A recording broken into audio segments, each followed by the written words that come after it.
Long ago, the empire expanded across the continent, and the four powers were its main strength. The House of the Golden Lion embraced martial arts and swordsmanship, and consistently supplied the best swordsmen to the army, protecting everyone. The Protestant Union united all the priests and their communities who worshipped the many gods of the empire, and they inspired everyone. The Bureau of Inspectors, the best detectives and spies from all corners of the empire, they kept an eye on everyone. The Magic Tower, which for over 1,000 years ruled over all the continent's mages, surpassed them all. The Melvinger Seed, the Master Seed, had been the tower's heart since its founding. 30 years ago, a brutal war with demons broke out, and the Melvinger Seed led the charge. They won. But at what cost? When the boy was 8, his father died from the terrible consequences of this war, along with his mother, who was a simple magic teacher. Of the once great family, only 2 remained. They huddled together like sparrows on a rainy day, and their grief was unbearable for 2 small children, a brother and sister. The main family fell, and there was no one to keep the vassals in check. The great heritage was stolen away faster than leaves fall to the ground in autumn. Looking at this, the 8-year-old boy swore to himself that he would become a great magician and revive the greatness of his ancestors. Unfortunately, their troubles did not end there. The boy was considered a disgrace and a failure of the family, as he could not even summon the first magic circle. A rare illness struck his body, stripping him of his magical abilities. Rebuilding his family had to be postponed. He devoted all his energy to overcoming the illness. But no matter how hard he tried, everything was in vain. Magic can work miracles, but there was no miracle to return his magic to him. But the boy didn't stop praying, and then the sky heard his call. Amidst the rumble of thunder, his armor glittering with scales, he met the dragon. The center of magic, the power of the heavens, is his only means to revive the family. And on the other hand, he saw how the demon's paw was holding a rift in the fabric of the world. Light and darkness clashed in a great battle before his eyes, and the demon plunged his spear into the dragon's strong skull. The boy saw a shadow as dark as the night itself. In the chorus of the blows of the elements, he heard a chilling voice. The demon's eyes sparkled with coals. His mouth cracked into a crooked, malicious grin. He met the one who would free him from the tiresome seal, his new vessel. The boy froze in front of the clot of darkness that the demon had turned into. "Give up your body and let us rule the world," the devil rumbled. The darkness hit the guy like a surf, its waves enveloping him completely and dragging him to the bottom. If he had known earlier that he would fall into darkness, he would not have looked for the dragon, the boy thought, while evil was looking for a way to his heart. But then he remembered who he was. Elric Melvinger, the last of a great line. He would not allow himself to be consumed in such a way. Snapping his fingers, he dispelled the darkness. Dragon veins, meridians, mana pathways. They have many names, but the essence is the same. Normally, the flow of mana is thick and full-flowing, like a river, while its vessels resemble a dried-up stream. A blocking disease, Elric had long been accustomed to hearing about his affliction, as well as to the fact that healers helplessly shrugged their shoulders, just like this one from the Royal Magical Infirmary. Time did not cure the congenital disease, nothing had changed over the years, and no one knew how to cure it. Elric stood there, drained from his doctor's appointment, like a compass without a needle, unsure of where to go. His sister called out to him several times before he responded. They spoke through a magic sphere at Euston Academy, where Elric studied. With excitement in her voice, she wanted to know how the examination had gone and promised to give him money if needed. Elric lied that everything would be fine, and he would soon be cured, and hung up. He couldn't tell his sister he wasn't coming home. The academy looked more like an ancient castle. Thick walls, narrow crevices of windows. He always felt like a bird in a cage here. And yet the boy studied diligently. His grades were the best in the year, with the highest score in all subjects except those related to the use of magic. Elric trudged down the corridor with a heavy heart. He had failed these tests for the 4th time, and the Academy's rules were quite strict about this. Expulsion with shame, and the end of his dream of bringing glory to his family again. He studied harder than others, wore books to holes, slept at the table, and ate a crust of bread from his pocket so as not to leave the library. Now he knew every magic scheme in the academy better than the back of his hand. And of course, the theory exams became a cakewalk. Elric always felt special. He could not and did not want to accept the fate that was prepared for him. Illness and poverty. His self-image wasn't entirely unfounded. Gifted with intelligence, the boy possessed a unique, profound sense of mana. He had everything it took to become a great mage, Tension filled the air in the training hall as dozens of students drew the first circle of mana in their hearts. All the younger students immediately showed signs of improvement, except for one older student. He continued to come here even after years of study. The professor suggested that he give up the path of a magician and become a scientist. He promised to put in a good word with the director. But could Elric agree to the fate of a bookworm, even if the cursed disease cut off all other paths? To reflect, the boy went out into the garden to the statue of his outstanding ancestor. He was a hero of the Great Demon War, when a black sun rose over the earth and the sky was filled with winged creatures. The darkness gave birth to many ugly and terrible creatures. But the magician who fought with her only snapped his fingers. The magic of the stars ignited a second sun, a blinding flash followed by a shockwave like the slap of the universe. Euston Melvinger smiled with the edges of his thin lips as he looked at his creation. His image in stone preserved the shadow of that smile in the academy he founded. And now his descendant will be expelled from it in disgrace. While he stood in the garden, he overheard the caustic ink of gossip about himself from other students. They tarnished the honor of the heir to the founder of the academy. Their caustic laughter painfully wounded Elric's dignity. Anyone else would have kept quiet and pretended they hadn't heard anything, but the boy called out to the first years. They had just left the training room where they had been training together.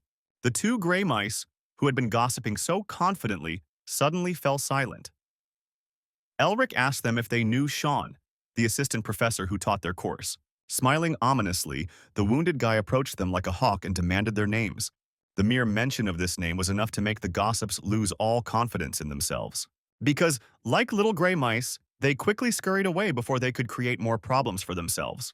His ancestor still shone in the rays of unfading glory, and Elric really wished at that moment that his father was with him now. Having thrown away unnecessary thoughts, the guy returned to his normal state. Even if his compass was broken, he would definitely solve everything. For lunch, Elric went out to a nearby cafe, holding several sheets of paper in his hands, which were just trying to escape in the light autumn breeze. The Academy's archives contain no mention of the blocking disease, and the boy dug deeper than the most diligent mole, but all in vain. Bam! His forehead slammed into the table, thoroughly shaking off the dust from the old papers. The first-year students shuddered in horror at such a massacre. Elric jumped up from his seat and showered his attacker with a stream of curses. His face went numb and seemed to become flat. The third son of the Narrister family, Sean, looked at him like he was a piece of rotten meat. A handsome, copper-haired high school student, he didn't like it when his name was taken in vain. Elric ignored all the angry cries because Mr. Friendliness and Perfection had come to him, so he opened his arms theatrically. But his flattery didn't work, and Sean didn't stop grumbling even when they sat down at the table. The little weasel was constantly using his name, and now he was also trying to get money for a nose job. Elric looked at his friend. After the fall of the Melvingers, the academy was divided between 6 families. Narrister was one of them. The guy quickly graduated and became the professor's assistant. The elitist could be angry as much as he wanted, but Elric forgave him everything as long as he was on his side. Sean pulled a few folded sheets of paper out of his bag and placed them on the table, still puffing like a chimney. But he still handed the papers to the guy with the haystack on his head. Long, unkempt hair as shaggy as a haystack, a small figure with narrow shoulders like a junior, and a thick medallion with a cross and flower intertwined on his neck. This is how one can describe Elric, an impudent, overly proud brat who bullied students and argued with professors, but he was the only one you could come to for advice. Sean told him about the diamond dragon, a species thought extinct, but explorers had discovered its nest. He wanted Elric to join them on the expedition. At first, the guy's bored gaze lit up with an emerald fire as soon as he got acquainted with the materials. The dragon's nest is a center of magic. Looking at his reaction, Sean was pleased. If Elric found the artifact, the Academy would definitely hold off on expelling him. And all this was thanks to his modest participation, so he honestly expected praise. The guy's thoughts galloped like a herd of steppe stallions. To cancel the exile, to find a cure for the disease, wealth, fame. Elric jumped up from his chair and slammed the table. Even if he found something, the current headmaster could take it away. But what doubts could there be? The heavens themselves were giving him a chance, and he laughed devilishly. Even though Sean was used to his friend's quirks, he immediately frowned and hissed like a kettle on the fire. The little rascal had made too much noise where the wrong ears could hear them. Flashing a radiant smile, the sneak pointed to a point on the map and said in a voice as piercing as a bell, "Here." "There is no nest here," Elric declared. The conversation was serious, So Sean looked around sullenly to see if anyone was listening, but the students were chatting casually at their tables. Sean lowered his voice to a whisper. Many eminent scientists had signed this study, and the bold fellow was challenging them with his loud statement. The impudent boy simply brushed off his words and sat down. But still, Sean decided to at least listen to his brainy friend. He ran his hand over the magical seal that was on the card, and it responded with a blue light. It was a special map of the world that only professors could use. A regular sheet of paper can only hold so much, but this one was like an ocean. It swallowed them all in one fell swoop. The world around them disappeared, and stars sparkled around them like grains of rice. And below, a blue sphere stretched out. The solid land of the continent was cut by a deep fault canyon.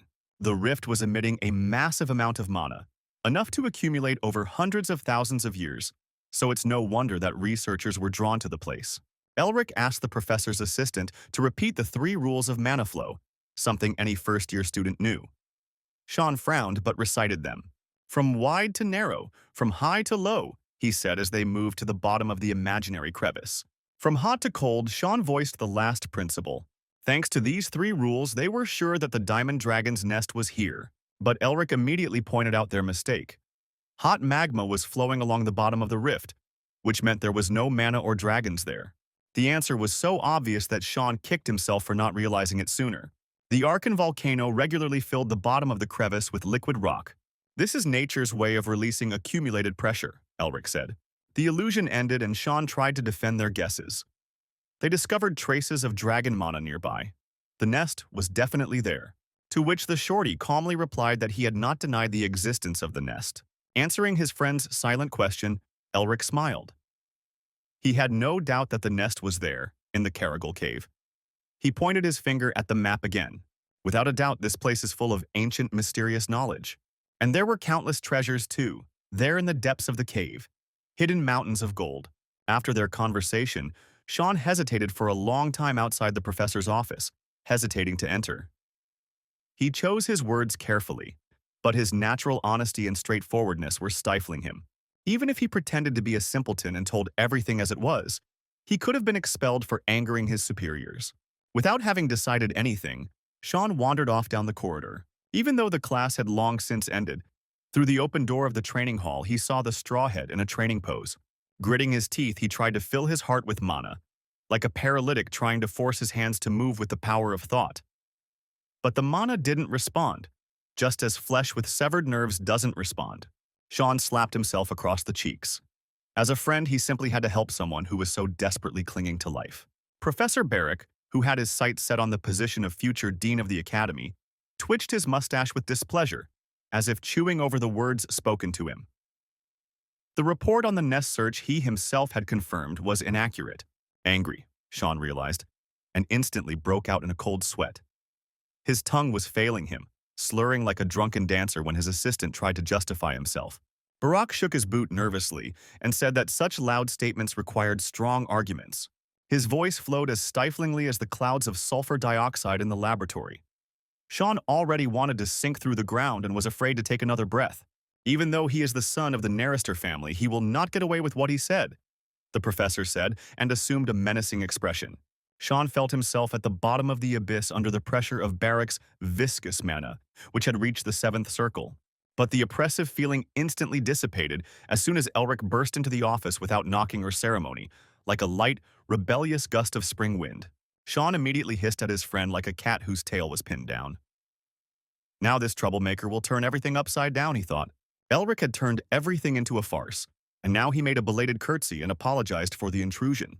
The professor immediately understood where the crazy ideas of Sean's assistant came from. Dean Barrick glanced at his pocket watch and twitched his mustache again like a satisfied walrus. Even though Elric was smarter than the others, he had no proof. The naughty boy responded with a sarcastic grin. Even a 3-year-old child would have understood everything without further arguments. Sean couldn't even bring himself to breathe out, wondering why this madman was tugging at the whiskers of a tiger that would eat them both without choking. But despite all of Barrick's pompous self-importance, he laughed a croaking laugh like an old crow. He was amused by the bravado of the little puppy, who couldn't even muster up his mana. It sounded so ridiculous that the future dean could not take such insolence seriously. Few people are lucky, the bald old man grumbled to the self-confident youth. Certainly not to such trash, Barrick croaked. and Elric felt his insignificance in this world. Then, the professor scratched his temple, a brilliant idea for how to get rid of the splinter under his fingernail.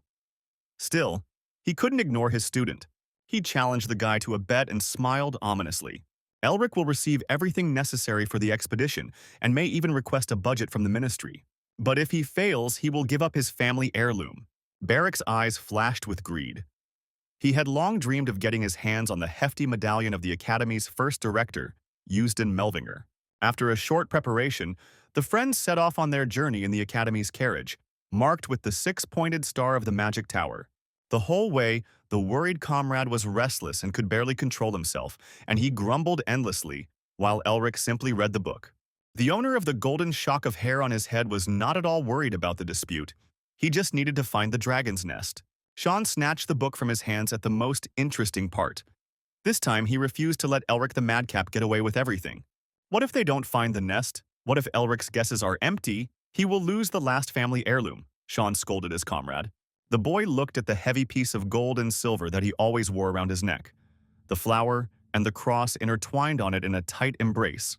The cheeky boy just laughed. The greedy professor had always wanted this subject. But Sean only puffed harder at him like a chimney full of wet coal because of these jokes. And then Elric smiled sincerely and warmly. His friend supported him until the very end, and he was grateful for it.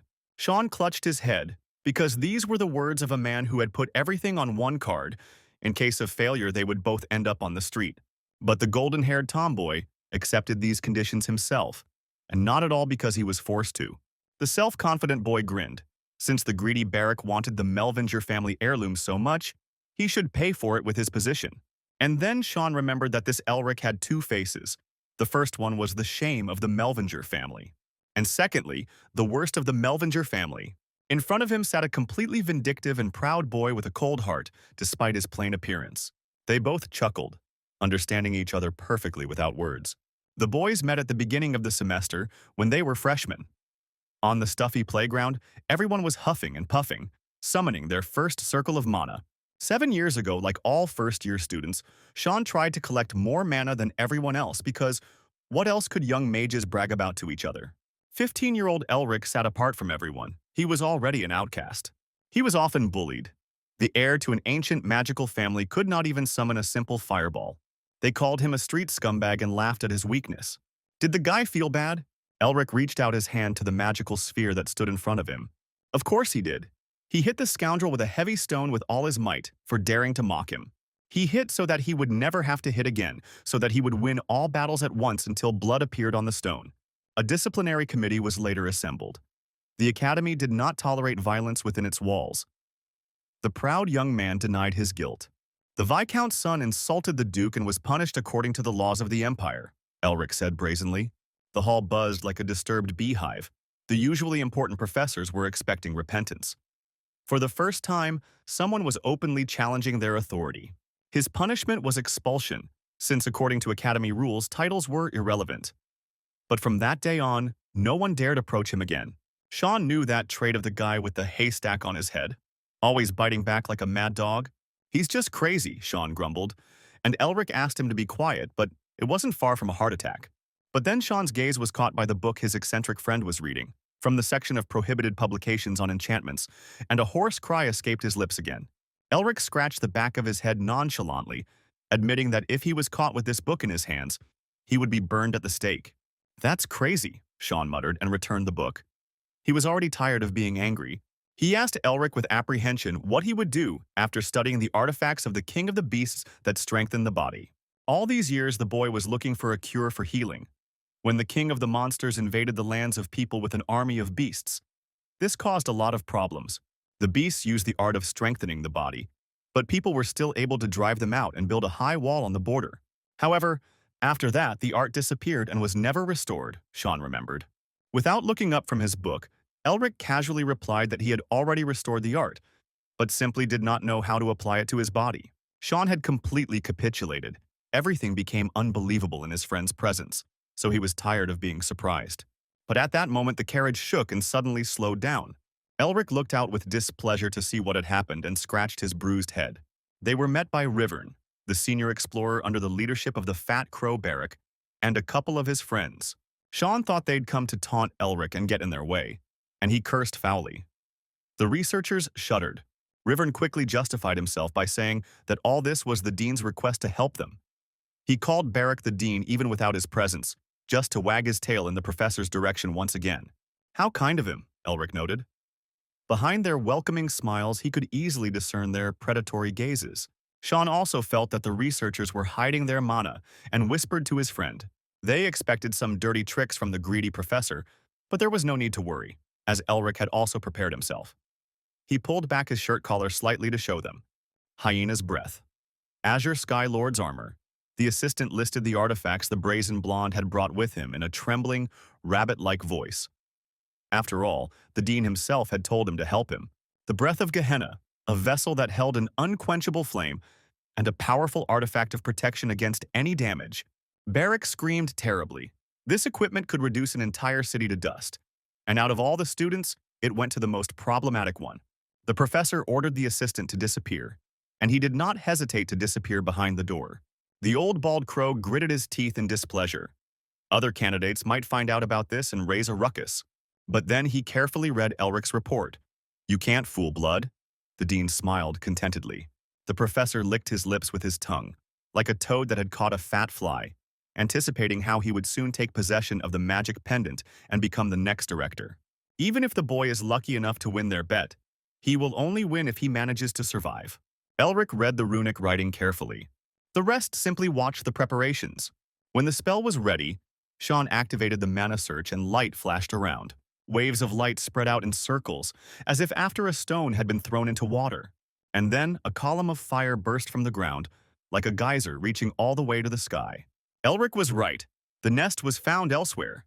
He always knew this, so he was the first to shout for everyone to move their hooves before the pillar of flame went out. Sean grabbed the short man, even though he knew it was embarrassing, and rushed towards the signal fire. He left the other researchers behind in deep bewilderment. They climbed the mountain breathing heavily. Unlike Sean, they did not possess exceptional physical and magical skills. But when they reached the flat plateau, they discovered that the light was fading into the ground, and there was no cave there. They immediately began blaming Melvinger for the failure. Rivern grinned evilly and muttered that now he could smash the guy's skull in. Someone had to pay for everything. But Elric's ringing voice interrupted his thoughts. He shouted there and pointed his finger. If there is no way out, one must be made. The guys again understood each other without unnecessary words. The air was filled with a haze of mirage from the dense heat that Sean had summoned. He was reciting a spell in an ancient language. Blaze! The spell escaped his fingers. There was an explosion as if someone had set fire to a barrel of gunpowder. The thin crust of the earth cracked, revealing a deep depression. Other researchers noticed that even a dragon could crawl through such a rift. And then they were almost blown away by a gust of thick blue smoke. Only Elric remained standing and told them not to worry, as it was just the release of accumulated mana through the breach. After everything had calmed down, he ordered them to come down. As befits the leader of the expedition, the fair-haired boy walked ahead. The deeper they went, the colder it became in the cave, so even warming spells didn't help.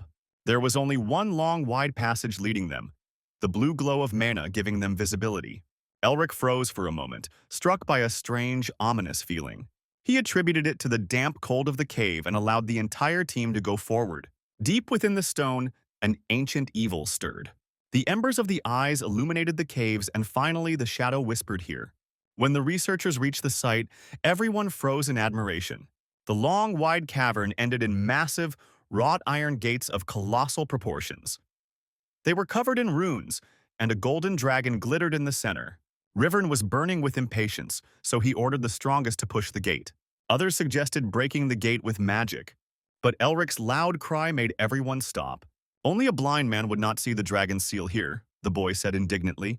Rivern bit his lip in anger, once again being made to look like a complete fool. While everyone was gathering to discuss how to remove the seal, the professor's assistant discovered a round protrusion. He sat closer to take a closer look at it.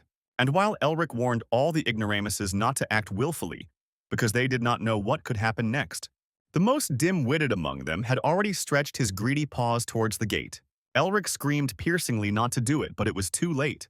As soon as Rivern touched the sphere, a fireball appeared from the ground next to him. The trap was triggered and would have almost turned Rivern into a barbecue if he hadn't jumped out of the way. At that very moment, the gates were covered with letters as red as hot steel. The fireball exploded, hitting one of the researchers, and then a hail of such blows fell upon them. The magicians managed to put up shields, but the nightmare did not end there. Sean covered himself with his shield and asked his big-headed friend what to do now. While he was covering for him, Elric desperately tried to decipher the runes.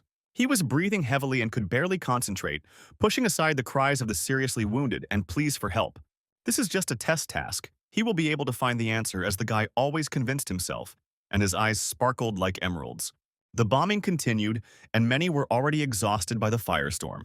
Elric spoke words in the dead language and touched the orb on the gate. God definitely loves him, he thought when everything became quiet. Sean breathed a sigh of relief. He himself almost died holding back all the blows. Seeing his friend fall, the shorty ran to him to check if everything was okay. The faithful friend survived, but there were casualties among the magicians. He chuckled, once again admiring the power of Elric's mind, which nature had deprived of magic. He chuckled contentedly. Reason is a real superpower. But before the searchers had time to rest, something was approaching them again. A razor-sharp shard of ice whistled past, cutting clean off the arm of one of the seekers. Elric's stomach sank. He didn't understand what was happening. As soon as he looked up, his mind screamed in alarm. Hundreds of ice spikes were already aimed at them. Before they had time to recover from the previous shelling, the seekers raised their magical shields again. Unlike flame, ice had greater penetrating power. Then the team's brain grabbed the scrolls again. Copperhead was on his last legs and was shouting at him to hurry up. But Elric didn't hear him. He felt himself in a snowy wasteland, and he saw a flying dragon. The source of magic is the dragon's language, he thought. Elric, shrouded in a green glow, rushed towards the gate, ignoring the rain of ice arrows. Touching the gate, he spoke the words of a dead language. Rivern stood there with his mouth open in surprise. He recognized Barrack's artifact, the azure sky armor that covered the shorty. This time it will definitely work. Elric closed his eyes. The trap detonated just before a sharp spike pierced the back of Sean's head. The traces of residual magic dissipated like morning fog, and it became quiet. The blonde daredevil survived thanks to his armor, although he lost his shirt. The stern faces of the magicians showed anxiety and uncertainty. They were expecting some more meanness from the dragon's lair. But then the gates opened by themselves, and the dark cave was filled with a warm, milky light. They discovered a treasury, flying cabinets with ancient scrolls and folios, and countless mountains of treasures, more than could have been collected in the entire history of the Empire. The searchers' eyes ran wild. Their hands didn't know what to grab. Dragon-scale armor, magical tools, everything valuable and high quality. Of particular interest were the ancient books in excellent condition. Magicians remain magicians, Elric thought with a smile. After all, the main trait of true researchers is boundless curiosity. One of them clapped the short leader on the shoulder. What he did was surprising, the seeker admitted. For the first time, Elric received praise from other people, and it made his skin crawl. Sean also came to congratulate his friend on his success and asked what had happened earlier. It was just as simple as the test, because he always got the highest score in theory, Elric boasted. But then he was struck by a painful suspicion that he was really being tested. Sean clapped him on the shoulders. On such a beautiful day, Elric Melvinger should not frown, because no one could ignore his family anymore. He really did it after so many years, the thought flashed through the straw head. Hand patted his unruly haystack, though he was worried. But it was worth savoring this moment. Elric had found freedom. Meanwhile, Rivern spoke into the magical communication ball, but his quiet voice was drowned out by the echoes of the treasury. Someone grabbed the short leader and asked him to look at the laboratory. Sean wanted to follow them, but Rivern called him to look at the remains of the dragon that lay behind the mountain of gold. What boy hasn't dreamed of seeing a dragon with his own eyes? Sean immediately perked up. Rivern grabbed his arm tightly and told the shorty to join them later. The dragon's skeleton made him forget all his suspicions. Even after death, it looked majestic with its huge mouth open. Judging by its size, the Dragon King had lain here for at least 4,000 years. The scoundrels tore off his armor and threw him to the ground. They had planned this in advance, whether he found the dragon's nest or not. Elric cursed foully. The discovery made him dizzy, and he let his guard down. Nothing personal, said the long-haired scoundrel from the team. They even liked the talented and brainy shorty. Sean watched the remains of the dragon without looking away. Only for a moment, but it seemed to him that the ancient beast moved. Like a cornered rat, Elric looked around anxiously for help, but everyone was too engrossed in examining the treasures. The boy tried to scream, but a blow to the solar plexus trapped his cry inside. It was not worth trusting anyone after all this time, Elric thought, looking at the fiery dot in his sentence. Away, came a shout. A blue wave of mana cut through the air where the conspirator stood. Elric's insides were twisted into a tight knot, and all that remained of the villain was the hand with which he had held him. The guy turned around to see what had happened. There is no more terrifying sight in the world than an enraged dragon.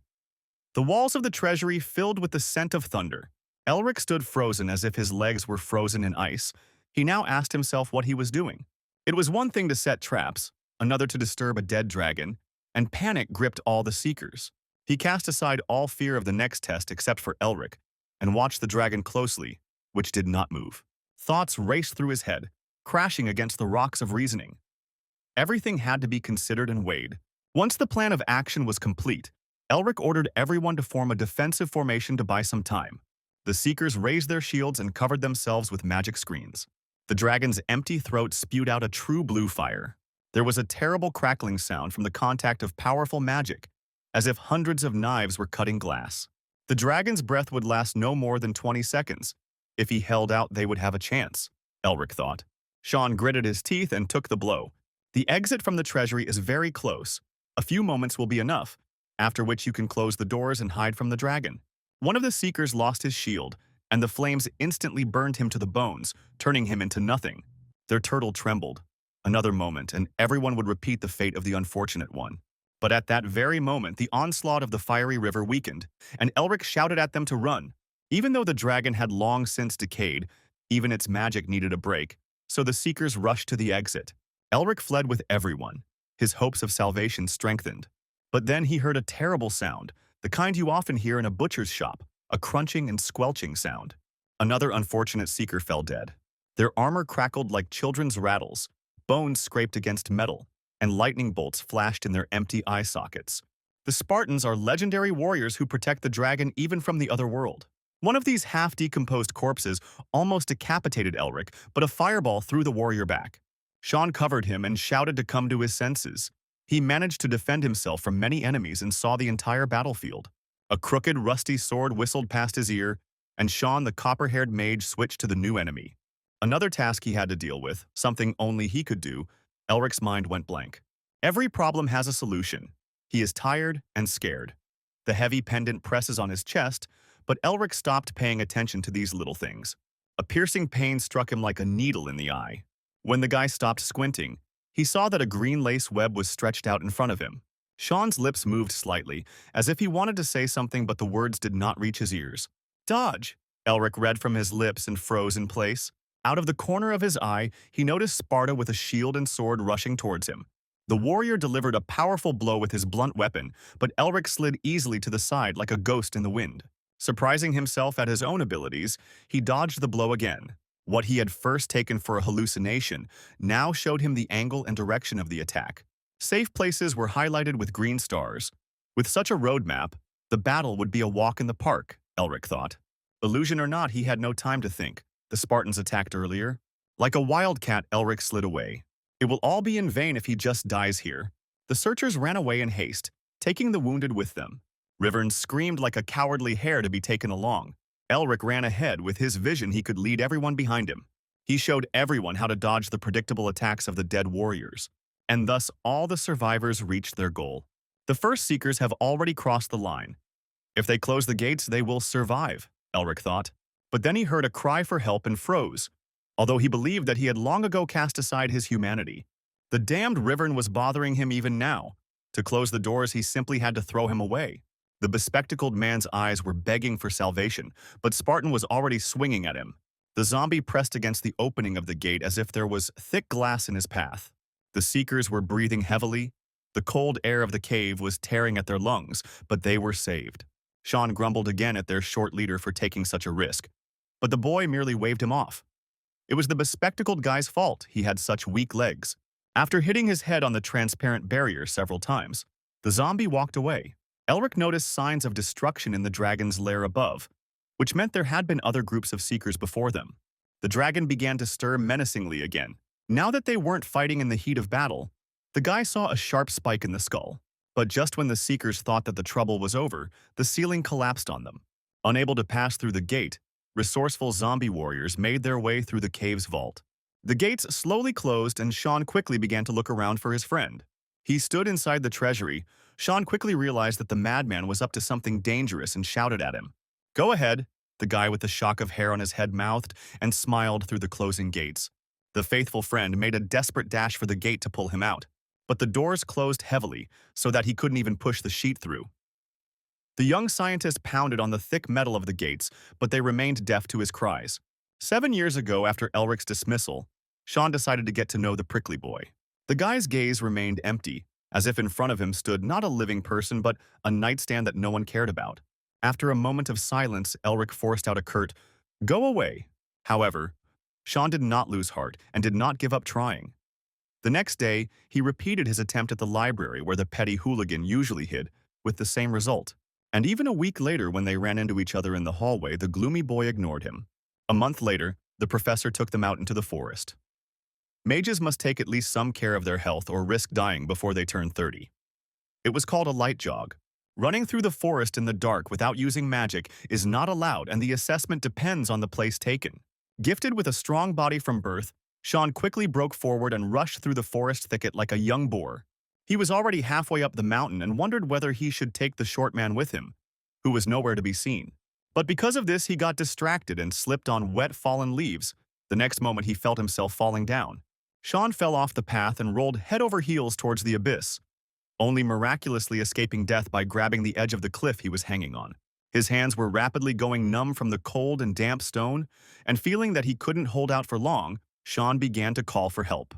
The skinny Rivern and his buddies ran past. He had always disliked the tall, strong guy from a famous family, who was also gifted with magic. They suggested Sean use his talents to escape on his own, and left him hanging from the cliff. But that meant certain failure of the run.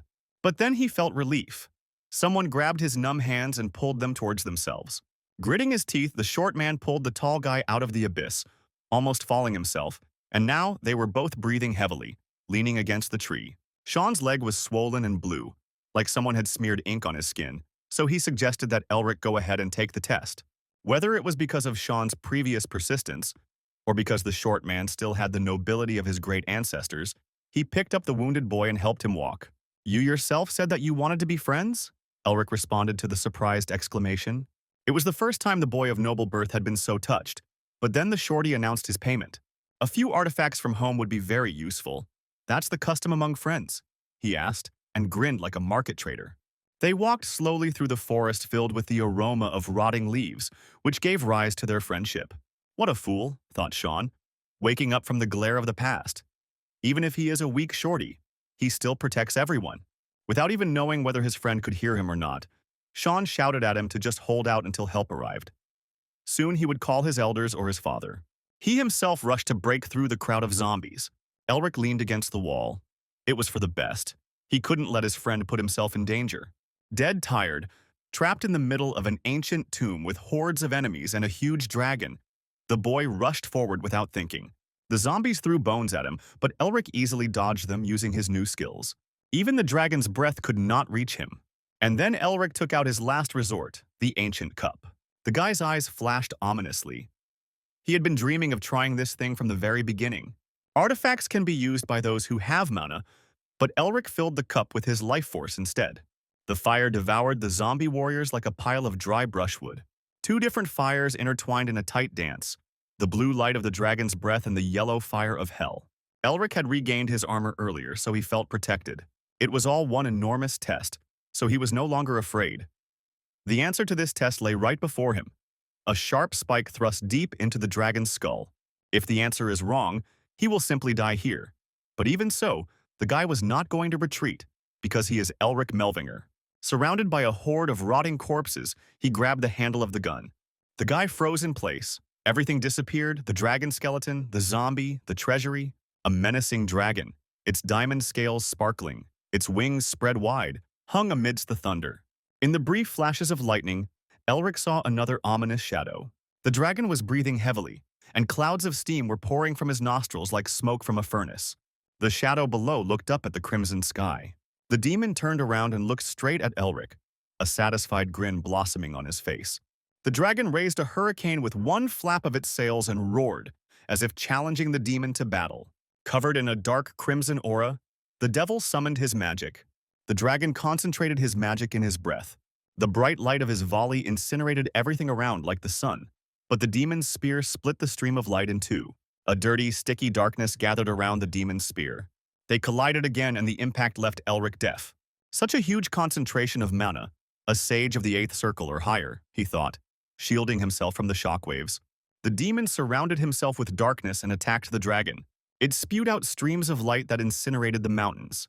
The demon enjoyed the battle as if it were a game. The fabric of the world could not withstand the tension and cracked in half under the demon's power. He plunged his spear into the dragon's thick skull. The creature that single-handedly defeated the dragon turned to the boy.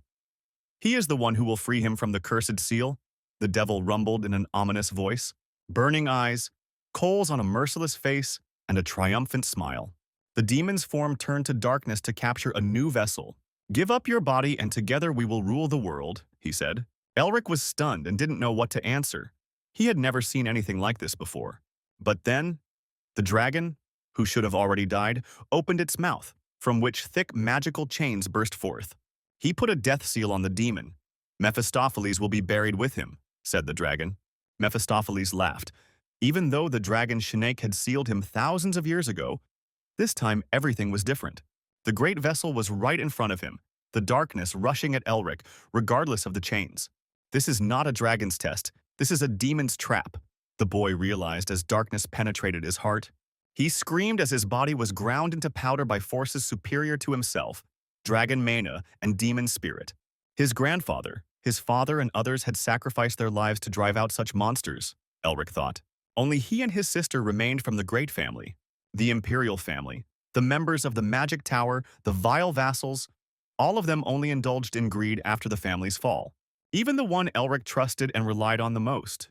The uncle took the inheritance, taking advantage of the fact that they were minors. The demon easily found the darkness in his heart, and waves of pain pierced Elric with even greater force. When they had nothing left, they were simply abandoned. The whole world turned its back on them. The little boy understood everything without further ado. They were enemies. A stone thrown by a child's hand could do no harm. But he was filled with pain and anger. Only his sister held him tightly, hugging him on the edge of the abyss beyond which there was darkness. When everyone left, they were left completely alone in a huge, dilapidated mansion. But despite this, they survived. Through all the hardships that befell them, Elric dreamed of healing his body and rebuilding his family. Darkness filled his mind, and he was drowning in it, as if in an abyss. "No, Melvinger cannot be consumed by such a spawn," Elric said, and felt within himself the strength that had always been with him. His emerald eyes dispelled the darkness. The demon recoiled as if struck by lightning. An irresistible force gripped him more tightly than before. "Right here, the first demon will be consumed as ordained," Elric said, words he didn't understand, his hair fluttering in the currents of power. With a snap of his fingers, he dispelled the darkness as easily as if he had been doing it all his life, as if he had been born to do this. And then everything went silent, and only white light remained. It was as if the ink mark on his hand had left the mark of the beast.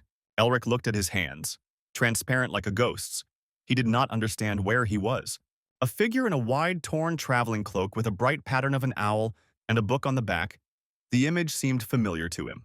He heard a voice speaking into the void. They were a group of scientists who were pursuing perfect magic without looking back. Elric couldn't remember where he had heard this voice before. From a distance, it was impossible to make out the stranger's face, and he continued his story. A thirst for power consumed the Seekers, and they allowed the demons to conquer them. A black sun lit up the sky. Having realized their mistakes, the Power Seekers created a family to repent, the stranger whispered, golden hair peeking out from under his hood. Before them appeared the Demon King, a giant greater than any dragon or creature, or rather, the god of demons who held the black sun in his hands. The family created by the Seekers must destroy these demons. This is their direct duty. But in the endless cycle, demons will never disappear. Kill one and another will appear. The only way is to absorb them again and again until they are completely destroyed. The Mage Seeker was alone against the army of monsters that rushed at him. But his magic, filled with the light of the stars, was unparalleled. One day in the distant future, their descendants will inherit their eternal wish. The vision of the demon army disappeared into an ocean of fire. The image of the Star Mage was slipping away, and he tried to grab hold of it. But Elric's hand grasped the air, and he was surprised to find that the vision had disappeared. He got up from the soft, warm bed. Everything that had happened seemed like a distant dream. Dragons, treasury, demons, and magicians. His faithful friend sat next to him in his blue assistant professor's robes, his shoulders trembling treacherously a second ago.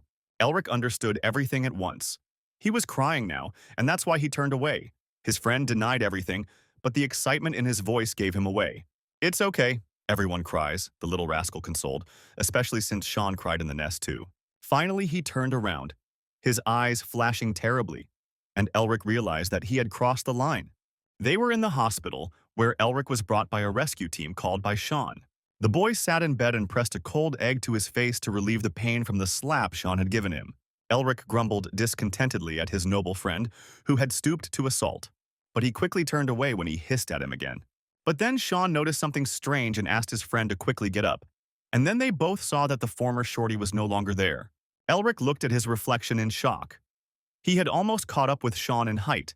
His shoulders were twice as broad, and his face had lost its former gloomy and sickly look. Past memories came to mind. He had changed there in the dragon's nest. Sean asked him what had happened there and where the dragon had gone. The fact that his friend had survived was a miracle in itself. Elric smiled sheepishly. He didn't want to lie, but he also couldn't tell the whole truth, which he wasn't sure of. Sean gave him a nobly shake of the shoulder, saying that he understood everything, but his offended face said otherwise. While he was cleaning the egg, he told the ugly duckling that the seed of Nerrister was now watching over the nest. Elric expected to find it already being studied in full swing, but was surprised to learn that it was still untouched. After all, the find legally belongs to the seeker who discovered it, so Sean did everything to prevent others from getting to the nest. Various scientists and explorers could acquire excavation rights. Sean grinned. The greedy rats from the Magic Tower and the scoundrels from the Academy were dying to get their hands on everything. Although Elric's face was transformed, he himself remained the same and smiled sincerely, touched by such concern. Words of gratitude so rare for this scoundrel embarrassed Sean, so he looked away. Of course, Sean's family wanted their share, but they were patient. Elric laughed and they bumped fists as was their custom. However, now was not the time to celebrate. Barrack had most likely already pulled all the strings to take control of the nest. He dared to attempt on his life, Elric thought, and a cruel grin appeared on his face.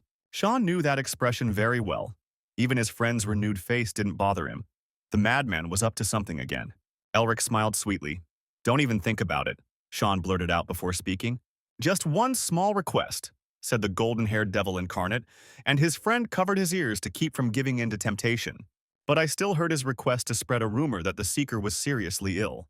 The guards of the 7 Narristers stood in leather armor, wearing crimson cloaks dyed with red ochre and with a golden floral emblem on their clothes. The honor guard guarded the gates and the peace of the Imperial Hospital, and there was someone from whom the old bald professor of the Yustin Academy, Barrack, had been besieging these gates for several days already. He needed time to think about his answer, so he asked the man from the hospital to repeat his words. Elric Melvinger was in a coma due to his injuries. Along with this greedy vulture, others in expensive waistcoats and top hats also flew in. The rights to the dragon's nest were the only thing that concerned these old men. Dissatisfied with the fact that they were not allowed inside, the vultures began to buzz indignantly like a hive. Elric couldn't hear them at such a distance, but he knew perfectly well what they were saying. It wasn't the first time he had seen such a picture. Carl Dennitz, the servant of the Narrister family, wished him a good rest and closed the doors behind him. Now that Elric was finally alone, he decided to speak to the one who had been silently staring at him all this time. Mephisto grumbled in displeasure. A pathetic mortal human was addressing the demon lord with no respect. Mephistopheles is the great lord of demons who plunges the whole world into terror. But now it's just a lump of coal-black mud. Elric decided to call it Mephi for short. The 1,000-year-old demon was instantly enraged by such disregard. True, now it was just an evil spirit. Even a cotton ball would have pressed harder on him, Elric thought. Late in the evening, when the hospital was quiet, he touched his chest, like a boy, and thought that everything that happened was not a dream. The dragon certainly died the moment the demon lord pierced his skull with his spear, but the power of his heart entered Elric. The concentrated mana of these ancient beings now pounded loudly in his chest. But there was something else here. In ancient times, the gods ruled the world. The Lord of Demons, who was a symbol of darkness, had four servants: the serpent of the end times, winged bird of madness, the beast of adultery, and the last, original sin Mephistopheles, the strongest king of demons. And now, this annoying evil ghost latched onto the boy and demanded respect for his person. Like all aristocrats, he cared about his status above all else. The annoying ghost was talking utter nonsense and was getting on Elric's nerves. The demon never recovered from his fall. He was shaking all over with anger, like a leaf in the wind. He waited 1,000 years for his rebirth, but all his mana was stolen by a pathetic mortal, the Demon King. Mephistopheles, the world is destined to fall at his feet. This is the meaning of his existence, to rule over a mountain of bones made up of defeated enemies. But the Dragon King Shanaik prevented this and attacked him. The damned lizard imagines himself a god, Mephistopheles smirked. They fought to the death. Their battle was legendary. But instead of simply dying, the diamond lizard cursed him. The dragon placed the seal, paying with his mana, and he arranged a joint funeral for them, not the name of the opportunity to kill the demon. And so he languished for thousands of years in the cold stone buried under the mountain. He waited for his release and counted the seconds to keep from going crazy. Imagine his rejoicing when the demon sensed the intruders, and they were led forward by a talented guy, an ideal vessel. This boy easily passed the test that was intended for the demon. Mephistopheles practically took his body and soul, but all efforts went to waste. Of all those who could have found the cave, he was given a seeker with unusual powers. And now all he has left is particles of spiritual energy, a miserable existence and unbridled pride. What power had consumed him, Mephisto wondered, frowning his long, thin eyebrows. Elric studied his pendant, the flower and cross entwined together, and the black agate in the middle. I hope that in the future our voices will reach our descendants, he recalled the words from the vision. Could it be his grandfather's voice, he wondered, as he examined the ancient relic. Right here, as prescribed, the first demon will be absorbed, said the ancestor. And Elric was struck by a guess. Could he absorb the demon's power then? He jumped up from his seat in excitement. This item in his hands, an old worn pendant covered in cracks, undoubtedly absorbs demons. Elric looked at his grim and noble enemy, wondering if he could continue to absorb the powers of his kind. Besides the first demon, there were other creatures full of darkness. It was like hitting the jackpot. A smile worthy of the King of Greed blossomed on the guy's face, making even Mephisto shudder. Later, Elric stood on the edge of a cliff, looking at the glacier slowly licking away the mountains. Mephisto kept asking him why they had come here, but the boy simply waved away the refuse. Before using the pendant, he had to make sure of one thing, so he found a secluded place. Having assumed a comfortable posture for meditation, Elric directed his gaze inward. Suddenly, he felt life in its hundreds of tiny moments. A ladybug on a velvet rose, a light and fresh mountain wind that carries petals, the aroma of many herbs and flowers that fills the mountain air. He could see and feel all this without opening his eyes. Elric extended his hand and felt what was always next to him. But what he could not command, as if a paralyzed hand had regained its sensitivity, he directed mana into his heart. Blaze, Elric said, opening his palm, and the low hum of fire filled the air. The demon froze in surprise and did not dare move. He recognized dragon magic. A pathetic mortal human used dragon magic. Even for a Melvinger, this was too much. Elric watched as the sparks of powerful magic slowly faded. Now he too could use magic. And finally his serious illness, which had caused the persecution and life of an outcast, was healed. He watched as the fiery sunset burned out. Just a little more, and the sun would kiss the earth. And then all who despised and betrayed the Melvinger family will regret it. The shutters of the magical cameras kept clicking. The news of the discovered dragon nest spread like wildfire and attracted journalists like moths to a light. Carl didn't tell the journalists anything new. Elric is in a coma, and they should wait for the official announcement of the Magic Tower, which will happen soon. When he returned to the empty room without a patient, he asked Mr. Sean with a trembling voice and trembling legs not to ask him about this again. The young gentleman praised him for his good work. But Carl did not stop whining that he would soon kick the bucket due to the problems that the group of friends had created for him. He was worried that if their deception was discovered by the Magic Tower and the Imperial family, they wouldn't let it go so easily. Sean pulled a handkerchief from his pocket, and he handed it to Carl to wipe away the sweat. Elric promised to sort everything out, so all they could do was trust and wait. The higher the stakes, the higher the reward, the golden-haired madman considered. But if only this wretch knew how he suffered while he waited, thought Sean. The madman left without telling where. Even to his close friend, he just up and disappeared. He left a ridiculous note asking for everything to be sorted out, which was unthinkable for someone undergoing treatment. After looking at the note carefully, Carl reported the problem. But the problem needed no introduction. The door of the chamber swung open with a loud bang, and a whole sheaf of fiery sparks flew inside.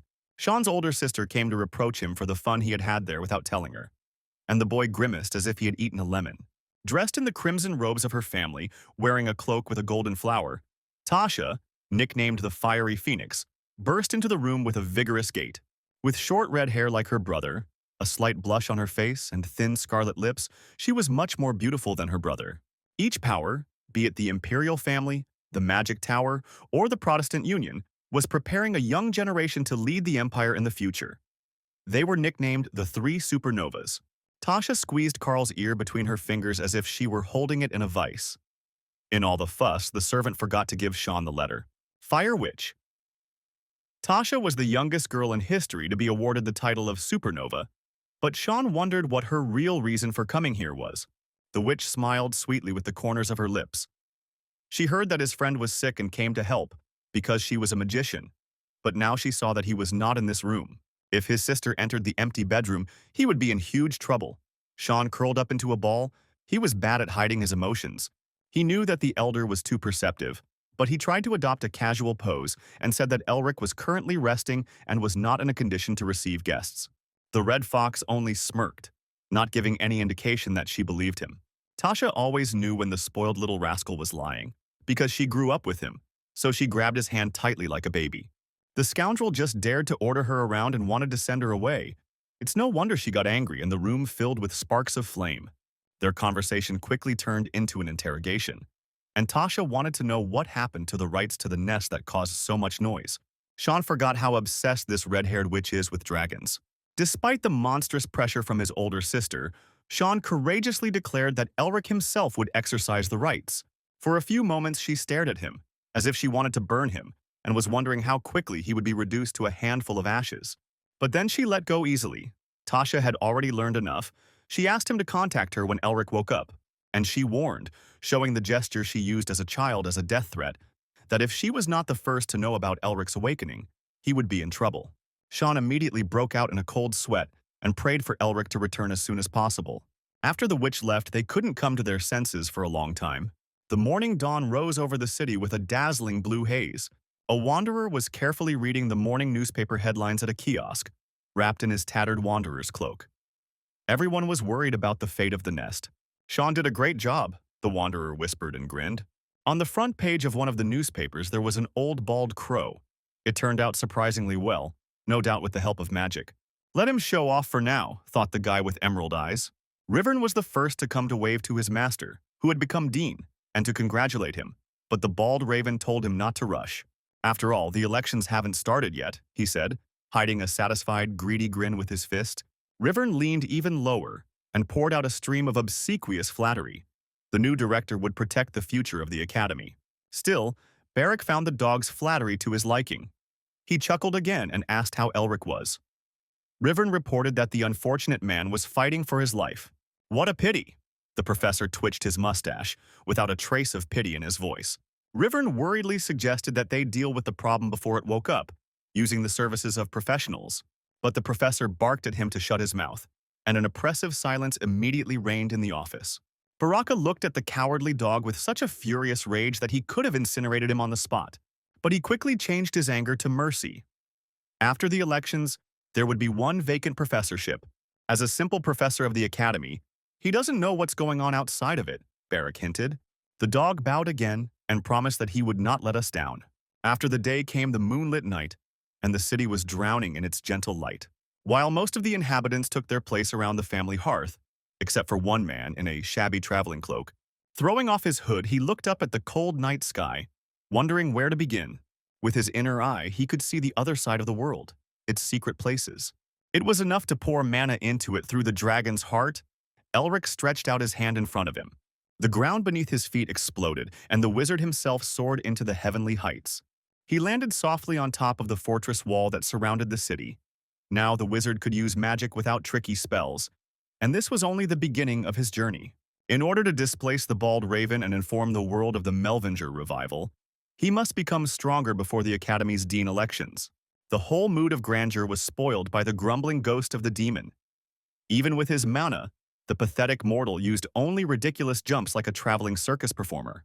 There was some truth in the demon's barbed remarks. Elric needed to become much stronger as soon as possible. The mania of grandeur still hadn't left the pathetic demon, so he continued to grumble about the past, like the demon's people, and even the dragons trembled in fear at his name. Elric thought about the dragon's magical language. There is something called soul speech. To create an image and express it in words, the guy brought his hands together and a powerful golden aura surrounded him.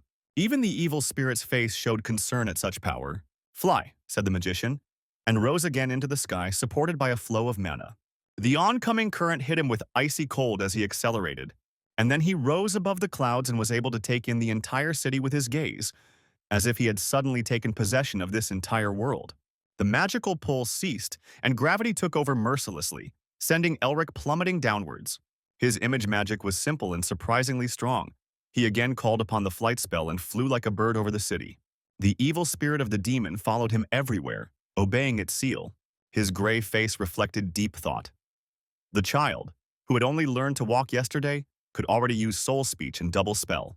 It was as if the shadow of the demon's true enemy, Melvinger, had descended upon Earth. He who could turn an army of monsters into a pile of flesh with a single flick. Among the monstrous offspring of this family, there was no one with such talent. Or rather, one remembered the demon, their indomitable progenitor. The leisurely flight of man and demon continued in the starry night sky. The worried ghost flashed his red eyes. Before the boy grows into something unimaginable, his body must be taken over and his dreams trampled. The speech of the soul is amazing, but Elric sensed it was impossible to master it alone. He needed a teacher who would keep his secret. Barak has taken over the academy and is controlling everyone. And besides, there is no one talented there to teach him anyway. Elric completed his flight at dawn, landing softly on a sunlit, dew-drenched clearing. If only his ancestors were alive, his outstanding grandfather, or at least his father and uncle. Thoughtfully, the guy turned his gaze to his involuntary companion. He looked for legs with which he could trample the boy's dreams, discouraged by his own metaphor. The ghost didn't have them. Elric smiled and casually asked Mephisto to teach him magic. If you think about it, you couldn't imagine a better teacher. He's ancient, he knows a lot, he wields magic, and he won't betray him to anyone because of the cursed seal. He hadn't expected such a proposal and cursed foully. However, he immediately asked what he would get out of this, making it clear that he was interested. The guy solemnly spread his hands and offered to create a vessel for the Horned One using alchemy. Mephisto hissed contemptuously. A pathetic human couldn't do that. But Elric dismissed it. He just needed to get stronger. But even this was not enough for the demon. But if nothing is done, then everything will be as before, the young wizard objected. Realizing that Mayfi was not so easy to talk into, he told him to state his conditions. Long-eared, in a proud and arrogant manner, declared that if the boy became his servant, he would think twice about it. The boy's confused face pleased him. He will know how to mock. The demon laughed mentally. If you weave a drop of dark magic into the training, it will eat away at the boy's soul like mold as he grows stronger. Then he will absorb him. Mephisto grinned at his sinister plans. And now let the mortal fall on his knees and beg to be taken as a student. I don't care, the guy muttered to the demon's horror. There was a limit to how much he could allow a demon to bargain, Elric said calmly. If you play hard to get, you won't get anything. The guy suddenly approached the ghost. Suddenly, he felt like a small and insignificant clot of darkness in the hands of a real monster. The pathetic little man with a rotten soul blurted out Mephisto and rushed towards him. Shut your mouth, Elric said the words of power, and a stream of curses caught in the ghost's throat. It worked even better than he expected, the wizard chuckled. The demon puffed and panted as if he was about to burst like a balloon, but he didn't make a sound. Despite this, the demon was confident that with the power of speech alone, the soul would not be subdued. Become a cutie, said Elric, and the ghost obediently turned into a bunny. The sight of this made the guy immediately lose his breakfast. My tongue is my enemy, the guy whispered, and just one look made his stomach twist into a knot again. He handed the demon a notebook and offered to write down everything he knew about soul speech if he suddenly changed his mind. Elric left the proud spirit to ponder and decided to exercise himself and stretched his entire body. Until the evening, he practiced simple magic and experimented, and Mephisto continued to feign defiance. It was a battle of attrition. The boy calmly practiced ice magic the next day, and the demon bit his nails. After all, he had been locked up for thousands of years, so he was dying of impatience while the naughty boy was throwing fireballs for the third day in a row. After a few days, there was no trace left of his former pride, and the demon decided to pretend to obey. He was going to teach the boy anyway. The wizard could barely contain himself from bursting into laughter as he heard the scratching of coal on paper. He looked tired, his hair tangled, and a long stubble sprouting on his face. Anger and immeasurable pride choked him, so he gave in to the little man like that. But in the end, he obediently handed over the notes to the young wizard, wagging his tail. The basics of soul speech, knowledge that cannot be found in ordinary books. After reading the demon's squiggles, Elric thanked him, and he took off his sweet appearance. In return, he asked for clarification of several paragraphs and promised to restore the ability to speak. Each time the impudent boy's demands grew like a snowball, he wanted more knowledge. He endlessly tested the demon and bargained with him cheaply, receiving valuable information. The vile boy tormented the ancient demon with his mockery, but the demon had already sown the seed of evil in his texts, which would tear the mortal's body and soul apart. However, the next day the guy was completely fine. He had learned only a few bits of knowledge and could already summon an entire glacier. Mephisto nervously furrowed his brows. So many days had passed and no signs of darkness had emerged. And the young wizard noticed this anxiety. He knew what the demon was waiting for. He pretended to be uncomprehending and innocent, but Elric was not so stupid as to blindly study the demon's magic. Yet, thanks to this evil spirit, he raised his level of skill. The boy turned to the notes again and the disappointed demon asked where his humanity was. Elric was already thinking about shutting the ghost up again, but he honestly admitted that he had nothing else to teach him except true speech. The stunned gaze of emerald eyes froze under thick, long hair. The demon was referring to the highest rank of soul speech, excluding, of course, the voice of God. At his current level, he won't be able to understand more, and if he tries, he'll go crazy, Mephisto said. The wizard scratched his head thoughtfully, and then the demon said that magic could be perfected on the battlefield, as the Melvingers always did. Elric remembered his father saying the same thing back then, sitting on the bed with a deathly gray face that was already covered in cadaverous spots. Then he taught them the pride of the Melvingers in the lands destroyed by demons. Father didn't say anything about his illness, but it was obvious that it was the result of his battles with demons. Sitting in his wheelchair, his face exposed to the warm wind, he looked with a bored gaze into the distance, to where he fought side by side with his father. Little Elric dreamed of following in his father's footsteps and using the same powerful magic as his grandfather. These words made the father tremble. He understood everything even then. To distract the boy, his mother reminded him to study hard, and then he would become a great magician. The boy studied. His heart sank as he imagined sitting at a table with boring books for endless hours while the hands on the clock crawled like snails. He wouldn't have the same stupidly powerful magic as his father, and besides, his grandfather had been a great scholar before he became a famous wizard. His mother's words cut like a sword. The father frowned and looked at his wife uncertainly. He was still the head of the family. Despite this, she strictly ordered him not to bring children here just to show off. Even if that's the case, magic still needs to be improved in battle, his father whispered quietly in his ear, thinking his wife couldn't hear him. But she heard him perfectly well and dragged him into the house and told her son to read a book with a long and boring title that immediately made him sleepy. Sister Hayes pulled him by the ear in the other direction, cutting off all her brother's protests. She followed her mother's example and took care of the unbearable boy. Studying is important, but children should be children, dear, said the tired man with a look of regret on his face. If you spoil the boy too much, he will develop a bad character. He will grow up just like his father. The faithful wife objected with a heavy sigh. That time was difficult for Elric, but despite this, it remained the most vivid and warm memory. But everything was washed away by a cold autumn downpour that tap-danced on the tiles and drowned out the quiet children's cries that made the heart clench. My father's condition worsened, and my mother also collapsed from unbearable pain. They shared the last of their life force and died on the same day, as if in a fairy tale. But this was a fairy tale with a sad ending. Before his death, the father cried and said that he was sorry. His dear wife was the brightest light in his life.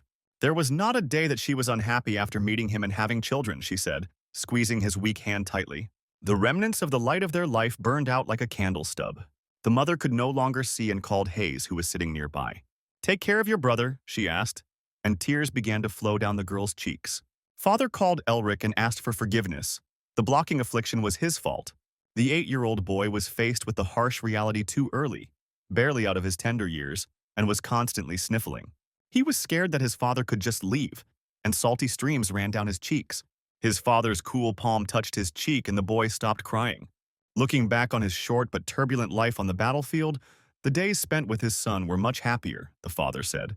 You don't have to be a magician, just be happy with the people around you, he said, and his voice disappeared into eternity. Walking along the forest path, Elric thought that his father was wrong. If you're weak, you're walked all over and thrown out. That's the reality. Because he will become stronger, and no one will ever be able to ignore him again, Elric thought, clenching his fists. Magic is perfected on the battlefield. He was wondering where to go. The ghostly Crimson Forest was too dangerous a place. The mysterious Goblin Cave is always full of people. Scattered across the continent are shelters left by their ancestors, their father said. Mephisto asked him where they would go now. Before Elric's eyes arose the icy wasteland of the mountains, the land of the Yeti. The young wizard walked towards his goal with a firm gait. He washed his body in the silvery waters of a stream that was fed by melted snow from glaciers far in the mountains and still carried their cold. The cold bit him like a school of piranhas, but despite this, Elric washed himself thoroughly. He used magic to let the water jets do everything themselves and then cut off the hair that had grown back and changed his face. Only the sparkle of the green eyes revealed the true identity of their owner. With this, Elric could set out without fear of being discovered on his journey. Snow dusted the gray stone of the fortress walls and dressed the roofs of the houses, huddled tightly together as if to protect them from the cold. Winter was coming into its own in the north before anyone else. The Seekers Guild gave him shelter after many days of travel. The innkeeper told the new guest that he was lucky.